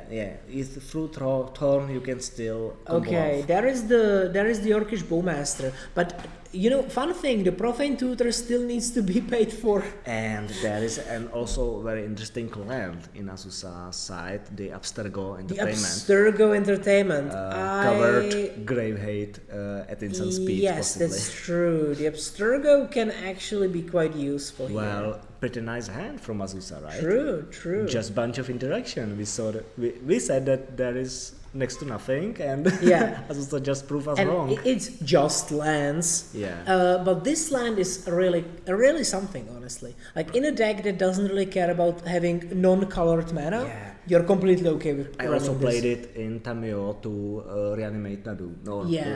It works. It works, right? And I was didn't thinking about don't running this in Yoshimaru, but usually in Yoshimaru you can't afford to have non-colored mana. Colorless land. Or colorless lands. But it is legendary, right? It is, that is the upside. It is legendary. I was really thinking about it, but Yeah. then I was checking other deck lists and nobody plays it. Well, you can be the first. Planar Nexus is the card that we saw in there. So if we can take a look at Planar Nexus. I recall what it does. It's just each non-basic land type at the same time. True. So or is it each land type? No, basic. Every non-basic land Non-basic. type. Because if it was a basic land also, it would gain it would be like 5 color land. True, and if it's each non-basic land type, what does it help with? It's Is it like cave and gate, plant, etc. So it works with Urza lands? No, because they refer to exact names of the cards. Do they? Yes. There are some like land types, I believe, but it refers to the Okay, types alright, of the cards. alright. Regardless. If I recall. I don't play modern, so Right. I know them only. Yeah, and like, this is not a more legal card, Yes. right? This is just a commander thing. But I think that I saw some people discussing this, that it should work with the Urza lands, because Really? it just asks, do you have an Urza's plant? And- Not the Urza's plant, but a card that has the type Urza's plant. Yeah, because It does. they have the name as well as And the the type. type, yes. Oh, that's So really basically, interesting. turn 1 days, turn to Urza's Tower for mana. Other than that, I don't know how many like practical uses it has in the Azusa deck. Yeah, it works with Urza. Thank you very much for saying that. Nice. Also, Cloud Post also. And also desert for the Lasso Tap Yeah, Quarry. and deserts as well. Yeah, it works. As you say, cave. There are some cave synergies as well. It is fun. Yeah, sounds really good. Some. Yeah, I don't know how many does Cool. Zusa play, but maybe some synergies connected to it. There needs to be a reason for it. Wait, so if you have the Planar Nexus and Urza's Tower, so both taps for 3 mana? No, Or just what? the tower, because the tower Oh, says yeah. Okay, you tap right, it for mana. This right, one right. is all the types, but it doesn't have any text. Yeah, we still are resolving the Profane Tutor. If Right. we go back to the game. Yeah, and the Profane Tutor, as I mentioned before, has to be paid for. Yep. You need to pay the 1 mana because it costs 1 more, It even costs though 0 you suspend it. plus 1. Exactly. Yeah. So, and what's he gonna do? I Yeah. believe finding a removal spell. Might be Is there a chance? the removal for the Thorn. Because this is definitely a Like, thorn yeah. in his side. It has to be a Thorn on his side. Cool. Yeah, right. That is cool. That is Interesting cool. interaction The with Planar Nexus actually has a lot of fun interactions. Right. And Azusa is a land deck, so Yep. yeah, you can use that. Now, when it comes to the hate pieces from the side of Sam and Azusa, actually both games have some really strong hate pieces against the Marek Velashek and Rograg and Tavish. So Yeah. what that's can pretty be done painful. here? Are there any good removals? Well, as I said, if there is a breach plus Culling the Weak, he can just go for it right here. Look at it. He has the Okay, Culling. okay. There is Oh, there is wow. the thing that we needed. If he's going to go and combo through could be. the Thorn of Amethyst, that would be pretty crazy. And he kind of has to, because there is the Abstergo just waiting for exiling his graveyard. The next turn, the graveyard is gone, and all the key pieces you need are gone as well. But wait. 3 mana for Breach. Yeah. And 2... No. Okay, Cabal Ritual oh my god. for 3 mana that will give 5. I just counted and so it was not enough, but now you need 3 mana for playing the Breach. 1 mana for playing the Stitcher, so that's 4, and 2 mana for playing the Culling, so that's 6. Now he has 1 extra mana actually. Or you can just play Tevesh. Just play Tevesh. And just go for the grindy value. That's true, there is no pressure really. Yeah. So Tevesh Zard will actually be played here. To plus and to steal Azusa. True. That's the game plan, right? Yeah, it is. Well, yes. No. So drawing cards. You can into an answer or into win. It's true, but I meant like you can just slowly plus it and then take care of stuff of your opponents. Azusa right now cannot pressure it very effectively. But sooner or later there will be some payoff in the Azusa side. Absolutely. And I think drawing cards is the most important thing you need here, because you are getting closer and closer to having the combo. Also the +2, making a troll or 2 trolls actually, is something that you can combo together with the Culling the Weak. And those cards that sacrifice creatures and draw you. like the nasty ants and other stuff. Yeah. And it's actually blockers. Trinisphere time. Oh my god, it was Trinisphere. Which basically means that all non-creature spells cost 4. Yes. At minimum, because it says the Thorn of Amethyst makes it cost... I don't believe so, because as you cast the spell, you can choose the order of the effects. How it applies. Whenever it applies the... Okay. Trinisphere. Yeah, because if you cast a spell, you add the plus, what it does. True. And then it checks if it's free or less. Right, you have to pay the rest. Or right. if it's not... So in my perfect world of hate pieces, it could have worked better, but in the reality of Magic rules, it just costs 3. Judge call? Moment call. Alright, we will have a small... Yeah, there was a call, so we will just get a judge. It might be for this the exact thing. Of the Trinisphere and Thorn of Amethyst which, Trinispheres are commonly... it is a common thing for judge calls, and it's actually the fastest judge call ever. How much does it cost? 3. What if I do 3? Yep. And if I have this discount, it costs 3. Yes, everything is free. Trinosphere is so simple yet so complicated sometimes. But the simplest answer is basically this. Are you trying to make it cost less than 3? Cool, it costs 3. Okay. Yeah, it is true. I wasn't entirely correct. You cannot choose to pay more than 4 mana. I love the small paper that says help, Judge Co. Yeah, this is the correct way to solve the situation. Clarify what you want, and to be 100% sure, especially if you are in the top 8. 100%. And guys, never forget, if you're unsure about something, if you don't know, call the judges. They are there just to help you. Yeah, the fingers, they do. Yeah. 3 mana. Everything. 3 mana, everything. Right. Basically what I was saying here. How much does it cost? 3. What if I do the discount? It costs 3. What if it's the Thorn of Amethyst? It costs more. No, it's 3. Yeah. 3 is the answer. It's called Trinosphere, not 4-nosphere or 2-nosphere. Although the Thorn is basically 2-nosphere in a way. 2-nosphere, but it doesn't matter sphere. Yeah, it doesn't matter sphere. Well, combination with it actually does matter in this case, because if Marek finds an answer for the Trinosphere, there is still the Thorn. It's like less of a Thorn in the side, because Trinosphere is true. Now Trinosphere is the bad thing, but the bigger you Thorn. need to solve both before you start comboing. Well, as I said, with Breach, you don't care about the Thorn of Amethyst. You can go through. But with Trinisphere, that's a stop. Absolutely. Trinisphere, you can do anything. You can't combo through that, because you generate 4 mana and it costs 6. every ritual is wrong, except if, for example, the Cabal ritual, you pay 3, you gain 5, but it is like one of the glaring exceptions. Most of it is just you don't gain extra mana, so you cast. I think we will just try, just for our viewers at home and also for us, just to have a quick check of the deck list of Marek Voracek.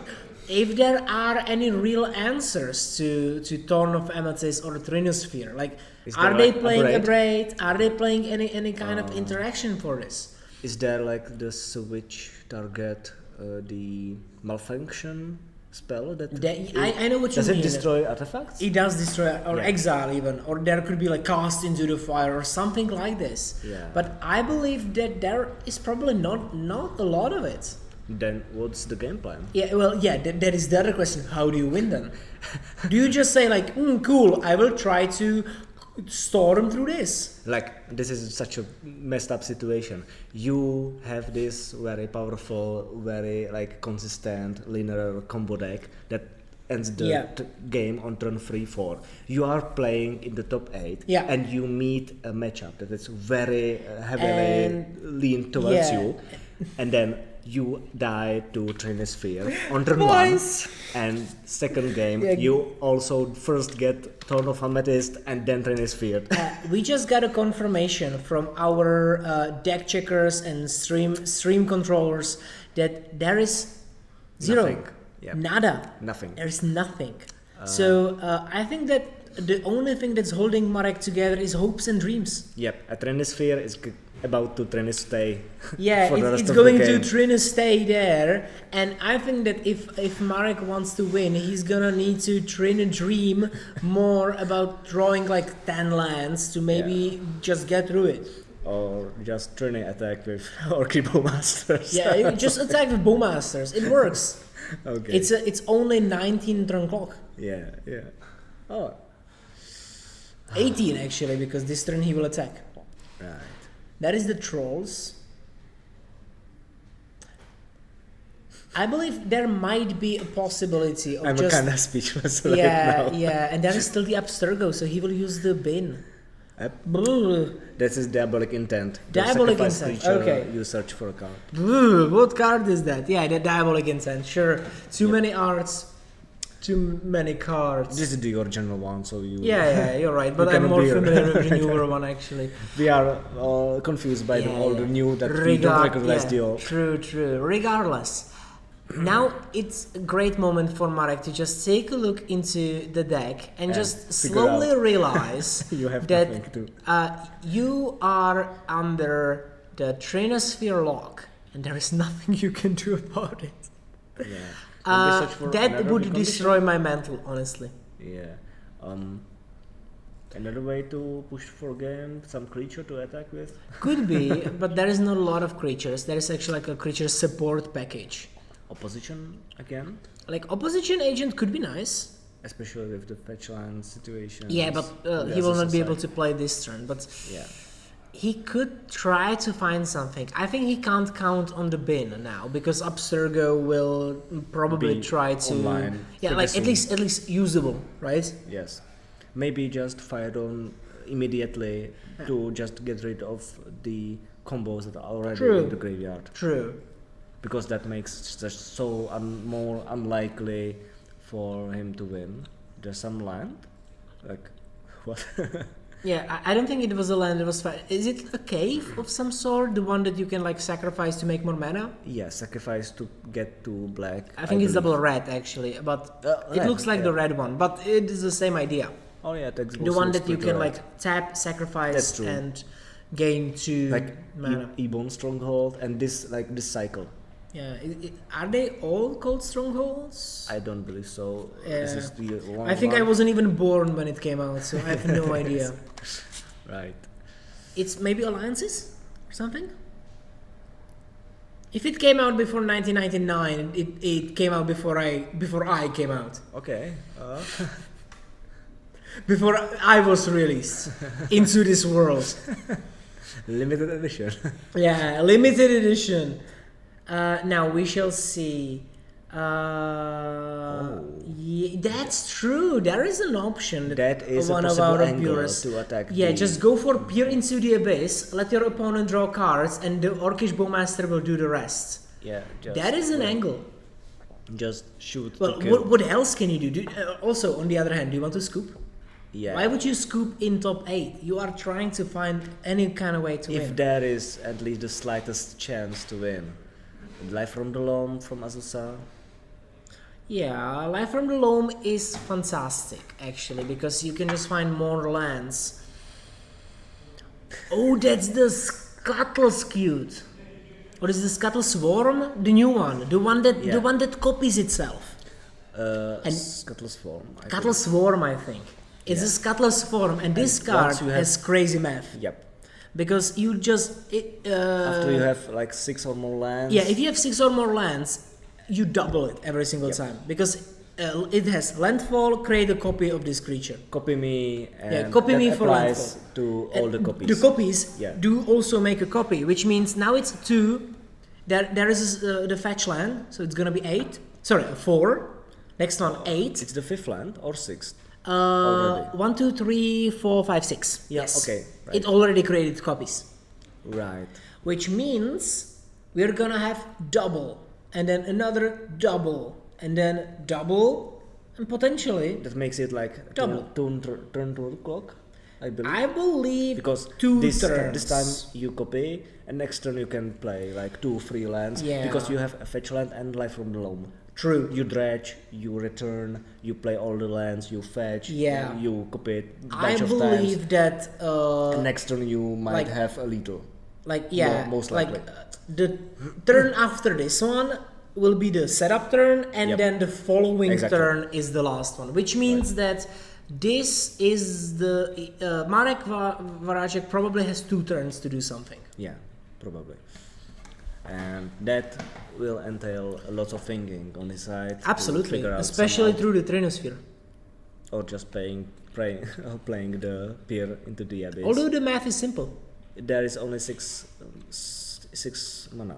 1, 2, 3, 4, 5, 6. Yes. 1 mana left. That would be pretty unlucky but funny. Yeah. To be 1 mana short. True. Of winning. Yes. And actually, there are 2 things in the graveyard that could do more mana.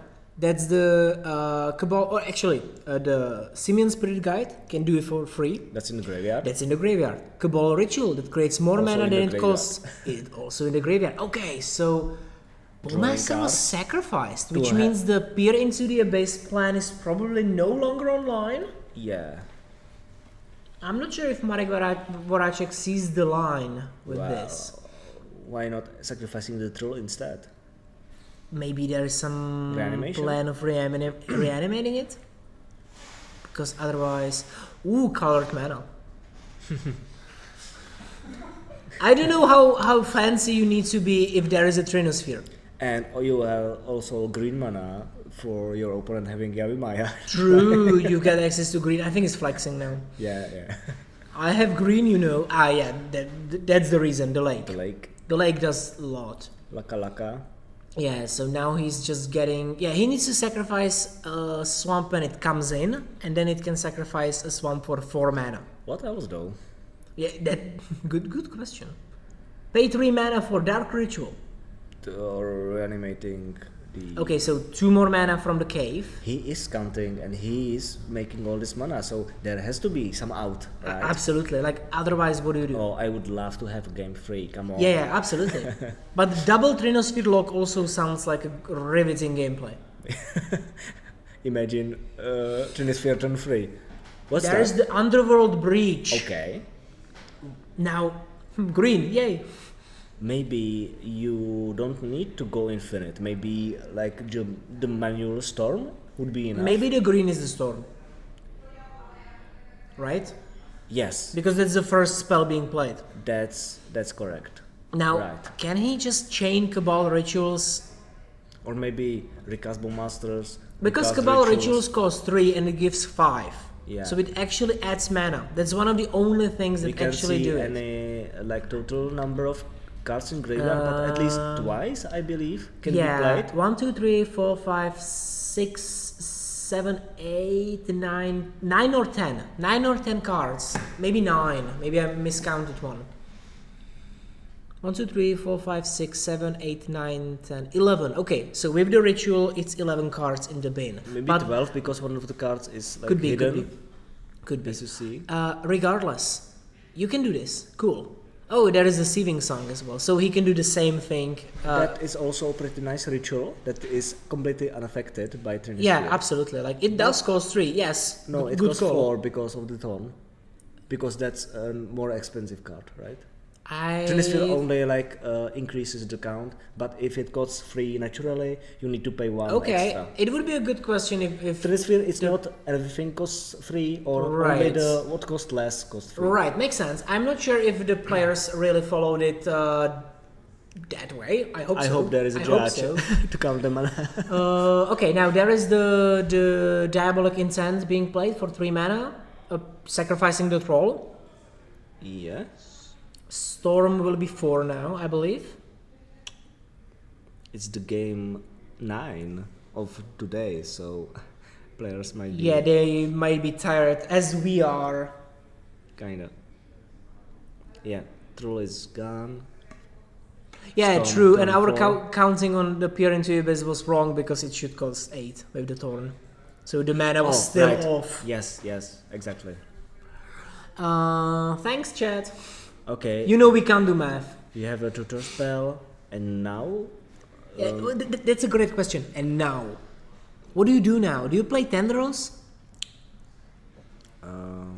Nope. Like you now he has 3 6 mana, right? That's not enough, simply. He can play Cabal Ritual to just get like 2 more. And since Stitcher Supplier costs also 3... You can't go for the Stitcher Supplier line. Yeah, it doesn't work here. Yeah, it needs to be something else. Yeah. Yeah, so paying for it, now getting... The problem is... Is this a threshold? You're running out of threshold. But it is still threshold. 1, 2, 3, 4, 5, exactly, 6, 7. right? Exact threshold. Yeah. And now what? Maybe going for Tendril play? Now More paying more 4 mana, please. to gain 1 more. Yeah, but exiling some cards. Yeah, he needs Tendrils for 9. Might if as I'm well counting hit correctly. the Cabal Ritual since the... it doesn't matter. It does not matter truly. It's gonna be almost all, everything. Let's see. Now, what is the play here? Playing bunch of rituals into Constitution. Yeah, No, just a bunch of rituals into I just... believe... Okay, Pyretic from hand. Yeah, just upping the So storm count. it doesn't really do anything, it just ups the storm count, 3 right? for 3. The same with, okay, the same with Just bunch of rituals. Pyretic and Desperate Ritual, so another Storm. And Storm 8. Storm is And 8. if he has Tendrils, One more. that's it? Yes. Tendrils are Oh my GG. For 5 mana, right? Yes. Well, 5 technically. 5, But he yeah. does have enough. Ooh, that's the Storm Scale Dragon. And the Final Fortune. Wait, is there a That's miscount with the... Yeah, the mana is not mathing here right now. I think we should have a check with... Well, they are scooping, that's too late. Yeah.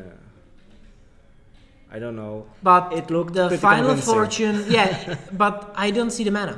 Because the Final Fortune... Cause... No, maybe... Yeah, and also as our players are saying, missing the tags on the either Trinosphere and also the other things, but the things already happened. Guys scooped. We will see how the players want to resolve this, because this is a bit problematic. If there is some miscounting. Yeah, but also on the other hand, it's not only up to Marek to remember the stacks piece. It is up to Sam to remind him that no, you can't play it for 2. It costs 1 more. I couldn't follow every single mana. There has been little too much play, but if it was played correctly or not. I think that our viewers are correct that he wasn't paying for the extra mana for receiving song when it comes to the Thorn of Amethyst. Or did it? Yeah. Yeah. Okay. There has been some confirmation that it was worked. legit. It was legit, sort of. It did not seem to us to actually check out when it comes to mana, but we might have miscounted. On the other hand, the Storm Scale Scion, even without the Final Fortune, would work. Let's be honest. It does not, but it would just win the next game, the next turn. And there would be 9 flying copies of. How big is that? It's 12. And 9 flying copies of a 12. Right.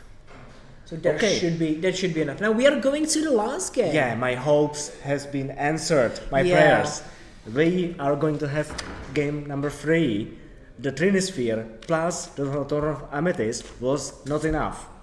Yeah. Rograk, and this is really a testament to the strength of the deck, managed to win through all those stacks. You're right. Although I do have to agree with the chat that I might have seen a couple of moments where I thought that only 3 mana was played for the Seething Song. Yeah, it is very hard to tell if you don't see the players or you don't hear the players talking. Yeah, exactly. And also the mana on the counter is hard to see. They might not roll the dice, might communicate verbally, the mana changes. Yeah, so absolutely. We can't confirm 100%, although there were no judge calls from Sam, and as far as it goes, it went according to what should have been done. Right. So, turn 3, let's see if Azusa is going to have Trinisphere once again. Yeah, I really hope for it. I want to sick. see another Trinisphere. I can see 6. I can see Ghost Quarter. Yeah, but not Trinisphere. Yeah. Right? 6 doesn't really do enough. The Ghost Quarter is fun, but only if you have the lock. The Bridge, Fight Spell, MDC, and this is a Mulligan spell. Not good enough. No Trinisphere, no keep. I think you really have to dig for one of these 2 hate pieces. Yeah. Is there any else? The Trinosphere and the Torn. Yeah, and except of those 2? That's a good question. Except the grave hating lands, for example. Yeah, I think there is not much more, but maybe we could take a look into Sam's deck list just to see if there is some other form of hate piece that could be used to fight Marek. But I believe that Trinosphere and the Thorn are the main things that he can use. Right, but apart from Graveyard. As we saw, they are not enough. Sometimes, Sam also needs to have enough pressure to close the game out quick enough. True. Because every stack piece is going down to 5. Yes, not in digging in, evidently digging in. All the stack pieces are prolonging the game and denying. And also you can't miss your taxes, as chat is pointing out. If you forget to collect your taxes, it is a bit sad.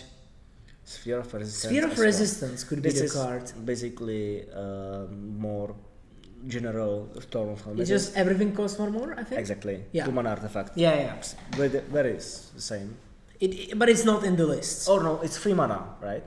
Yeah, but the card is not in the list, if I believe so. Yeah. So Sphere of Resistance is not part of Sam's deck list. Okay. Well, obviously 2 swag pieces are enough for Sam. Well, they were not, evidently, in this case. Right. Because you need the pressure as well. Now, as I see the hand, I haven't seen of Sam. I haven't seen any real stacks pieces. Marek is mulliganing as well, I believe. I believe Marek did. Yeah, Oblivion Stone. Okay, Oblivion Stone is in the deck evidently, but I don't really see what it can do. It's speed destroying Breach, but that's it. It can destroy Breach, and that's it. There can be much else. Right. There's only very limited amount of cards. True, that's the same as the new Ugin, for example. It's great against creature decks, but here, what does it do? Nothing, and that's why it's going to the bottom of library. Yes. It's not really useful. Yeah, keeping 5 cards that are not really great. Or maybe he's keeping the Ugin? Yeah, he is keeping it. Just for the card draw? I don't know. Maybe even worse cards are going down. Yeah, because Azusa pretty much needs at least 1 payoff card. Can keep only lands and Azusa, but so there it leads nowhere. Yeah. It needs to have at least one big thing you can play and just starting to get some value going on. Sure. Which No. Yugen does through the mana, through card. Okay, again the planetary expanse. A planar nexus. Planar Nexus, was it called? Yeah, Planar Nexus. Well, Yes. yeah, Planar Nexus. That's the name. Close enough. Never mind. Yeah. So there is a cave and desert and and town. tower And town. Yes. with From Final now on, Fantasy. it's technically speaking, the set is not legal, but all names and things from it should be, which means it's technically town. Well, It doesn't matter at all, but yeah. it is a town. yes, it is a town. And you know that this town ain't big enough. Yeah. But But the card, that's not the card that could appear in Sam's list. It's a blue card. yeah, there's just a hub to any other land. Right. Yeah, I love the comment here. He didn't miss anything. He only added one extra mana after resolving each That's song. most likely what happened Could since be, both yeah. players like agreed and That's didn't potentially the have case. any trouble with It's resolving sometimes it. hard to follow it all. Oh, so Okay, there is Marek, we see the exact thing we spoke about. The Urza's Urza's Tower, Tower. and it works together. and hello, what? Yeah. So he taps it, Wait, then he this makes is green turn mana. to Azusa. Yes, turn to Azusa. Wow, that's a crazy And just introduction. slams in lands.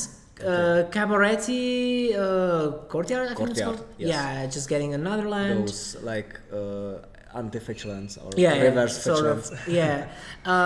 In my region, I know it might sound insensitive to our Slovak players, but we do call these fetch lands like Košice fetch lands. Yes. Which is something that we grown to call like bad fetch lands. Yeah. Just some cheap fetch lands, right? Right. Some you don't have to pay too much This money is for. pretty quick beginning. Yeah, From absolutely. Azusa's side, there might be Ugin coming next turn. Maybe With the amount of mana. 3, 4, 5, 6, 7, maybe 2 lands extra.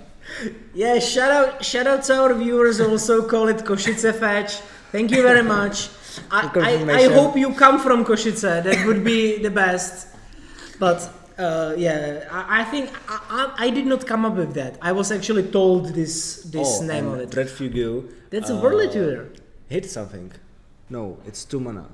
It's Sylvan's Crying. yeah, it's a tutor spell for land. It's Sylvan's Crying. You can find any land with it, which is sort of a combo piece, kind of, could be. You can find some tutor for combo piece. graveyard hitting things. Yeah, and the only Yugin remains in hand, and the player is 2 lands far Right. from it. Anything relevant? Sure.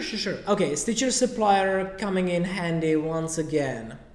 Yeah, that is the strength of the deck. Also, it has technically possible turn 2 kill. Yeah. If you play Stitcher Supplier on turn 1, on turn 2 you have 1 black, 1 red land. From the black one you play Culling the Weak. Mm-hmm. From the red one you cast Breach, and then you just True, combo and you can +1 just go for it. and Right. Kill on turn 2. Yeah, technically. absolutely. If you have everything in hand. Sure. Now Oh. let's see what will happen on the side of Sam. There's a land, so the phasing out. Yeah, and so there's gonna be a fetch into basic lands and then just exile. Oh, have we all- miscounted? Is 3, both 4, of the 5, lands 6, 7. are It's 7. plus? Yeah. No. Because Three? Urza's Tower gets 3, Oh. 4, 5, 6, 7. Right. I And, somehow yeah. thought that it is exactly No for worries. Azusa, but And no, it's this is 4. actually important because the It exiles the Stitcher yeah, Supplier. the Stitcher Supplier Okay, is that's huge. exiled and not in graveyards, which can really just cut away one of the options. Yes. And honestly, if Sam just has some time to ramp up the Ugin into the 11, you just win on spot basically. If you have enough colorless things, and Do you actually, like close out the game? you can there are play some like nice, like Trinisphere and Trinosphere get all the stacked and pieces in the Dawn play. and right? other, you can play both the stacked pieces and also some threats. Yeah. For example, some of the Emrakuls are in the Could list, be. right? That basically close out the game. Yeah, 100%. It is very much possible that we will get there basically next turn. Yeah. Because right now it's at 9. So the following turn it will be at 11, right? Yes. And And next turn it can ultimate. So isn't it now on 11 though? Or did I just miss a turn? No, it has to be on 9 because it came into play. Yeah, it came in and then it went up. Yeah, right. I'm just misremembering. That's on me. And Rograk is counting again. Rograk's counting. You don't like to see that when you play on the other side, but that's just how the deck works. It's for people who like math. Yeah, it is interesting because Rograk definitely has one more turn. Yeah. But after that, it's just done. There will be the stacks pieces on board. Yeah, but he can wait a turn more. And that's the setup turn probably. Yes, because you just for some you find, for example, Yawgmoth's Will or something. Well, and you not could with any rituals. I'm just saying maybe, yeah, right. And like you're finding the thing you're missing. Maybe you're missing a ritual, maybe you're missing the Yawgmoth's Will, and then you go for it the next turn. Yes, if you play a ritual spell or tutorial spells as this deck, you can anticipate when going in next turn. Yeah. With this teacher supplier is kind of painful. It being to in lose. exile is not very nice, but if you are able to win the next turn, it's probably it. The two dragons facing each other Definitely depends what day is and night. in hand.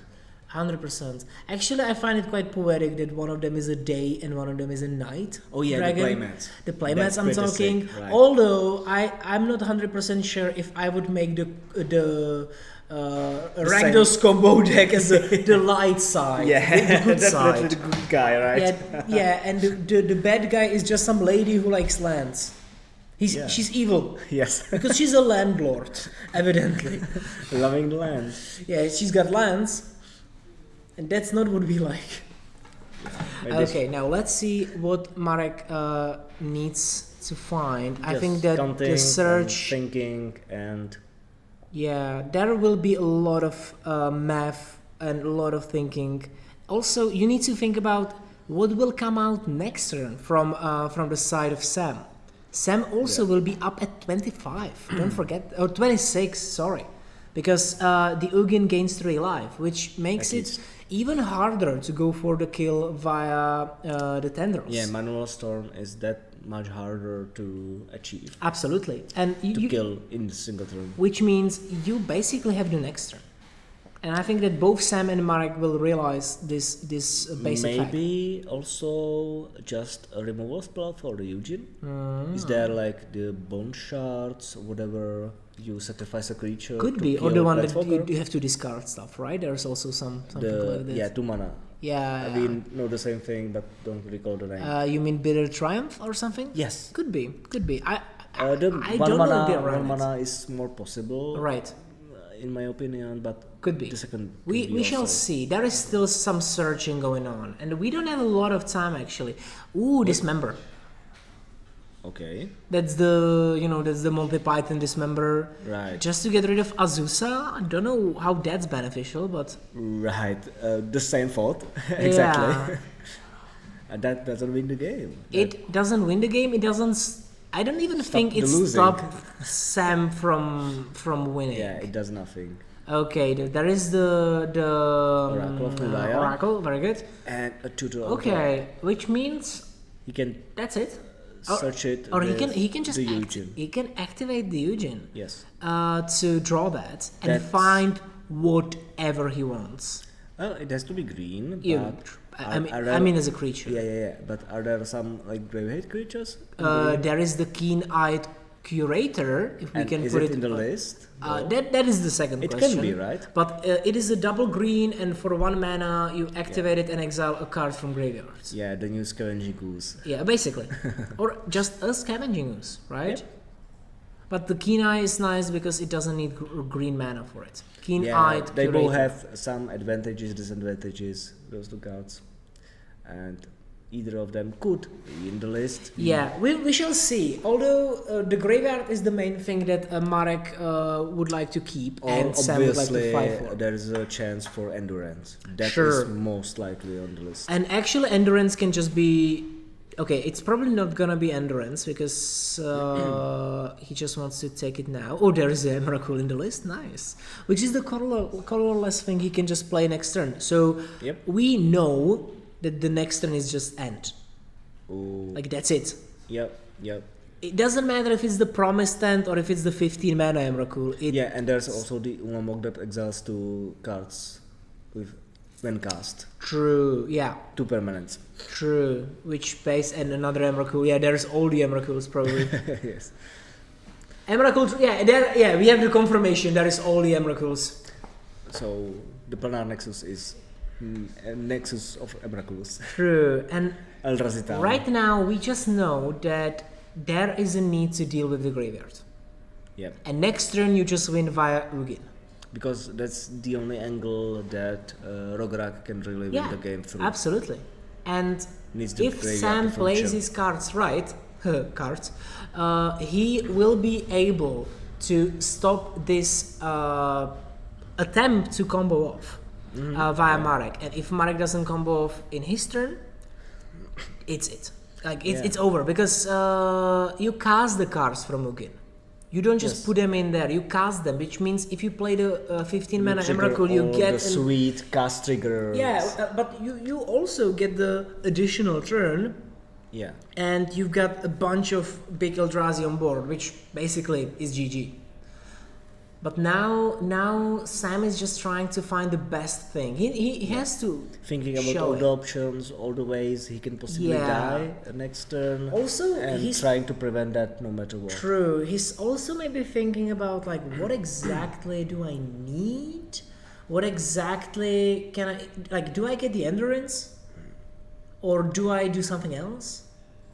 Or Ramunap. He got the Ramunap Excavator. Yeah, the one that allows you Crucible. to play lands Crucible from graveyard. Yes. Okay, how does that help with the bin of your opponent? It lets you get through more cards because it lets you recast Azusa, recast land from the graveyard and go through another cards. I don't know if that's the right call I would make. And single hate piece would not be more powerful. Maybe there are like no real graveyards answers. That could also be the case. Like Endurance would be the thing that I would go for. That is most likely in the deck list also. Yeah, I would believe that playing Endurance is something that you should need. Okay, now there is the Excavator, so we will get some lands. There is also not a lot of time for this match. Yes. Only sub 10 minutes to go. So there is the first land for turn being played. How does it help? Okay, fetching. Doesn't need the Crucible, especially with Ramunap on board. Anything else I don't better. really know what was the advantage of finding the Crucible. Just like the Ramunap Excavator. Yeah, just letting your opponent go do whatever he wants. Yeah, like you basically said like, okay, if you have it, you have it. Yes. I don't know if maybe it's the case that there is just nothing. Or he just counted that there is no way he can die on this turn, possibly. How can you be sure about this? Well, Statue Supplier is exiled. There is limited cards in the graveyard. I don't agree with that. Definitely not. But okay, there is some sort of activation. Azusa being played again. Okay. Yeah. For the second time, to have additional land drops. Two additional lands, which he can just replay from the bin. There's nothing useful. Okay, so there is the Cabaretti that's probably going to be played twice, just to gain 2 life. Which, it makes you more of a healthy boy, and it allows you to survive even another copy of Tendrils. Yes. Which does isolate. Increases the odds of just surviving. Yeah, it increases the odds. Although if they just have the full storm, just doesn't matter. Shuffle the library. Thank you. Yeah, that like would be nice. Earlier today. Right, which was kind of big deal actually. Yeah. Right, another Crucible on top of library. Okay, that's what a chance. Great. And another Cabaretti. Yeah, probably just replay the Cabaretti to get the land drop number 4 for this turn. just to get another land, go up to 28, and just be ready to see if Marek has it. Yeah, eating up to what? 19 tendrils? Sure, yes. You 19? Yes, I'm that is the number. Definitely. You're overdoing it. 14. Yeah, exactly. He would need 13 storm and then the tendrils. But 19 would be good too, right? Sure, 19 would so win. I'm not wrong. Yeah, 19 would win, but he needs at least 14. Yes, and once the 14 tendrils is there, the game would end. Can Rograk do it? Yeah, we shall see, because there is only 6 minutes in this round left, so we will have to probably get to it. Well, I don't think it would matter, because in extra turns... let's be honest. Even with the extra turns, there is either the Eugen ultimate and win, or there is the combo and win. So, during the next 2 turns, we know who's the winner. Yes. Actually, during the next turn. Yes. Because if Marek doesn't find it, we know who wins. Yes. With Eugen on board. Yes. So the next turn shall decide the fate of this game. And on the top, please. Another crucible? No. Well, it kind of works like it, actually. It kind of works the same as the Oracle, yeah. Right. Ogre of Summer, I think, is the card on top. Yes, 6 cards. Yeah. Well, today we see multiple times when the players could pull off some incredible stuff. Absolutely. And win the game seemingly out of nowhere. Can Rograk do it now? Yeah, I believe there is an option for it. I believe that it could happen. I am not 100% sure if Rograk has all it takes, but does it really matter what I think? They either have it or they don't. Well, now they play the transmute of the shred memory, searching for a 2 mana cost card. How does that help in this position? Well, not with 1 mana in play. But yeah. If there is some ritual. And well, yes, ritual, that's true. That's true. Ritual. You can find. There is still Rograk available. Cabal, yes. So we can go for Rograk into Calling Ritual into. Wait, no, Dark he's Ritual. passing the turn. So that's it. It might be. Like, if let's imagine this following situation: we're just dumb. It happens. We are people. We have been doing commentary for a long time. He's just. But in what world do not just forget about it? Use the Eugen ultimate and just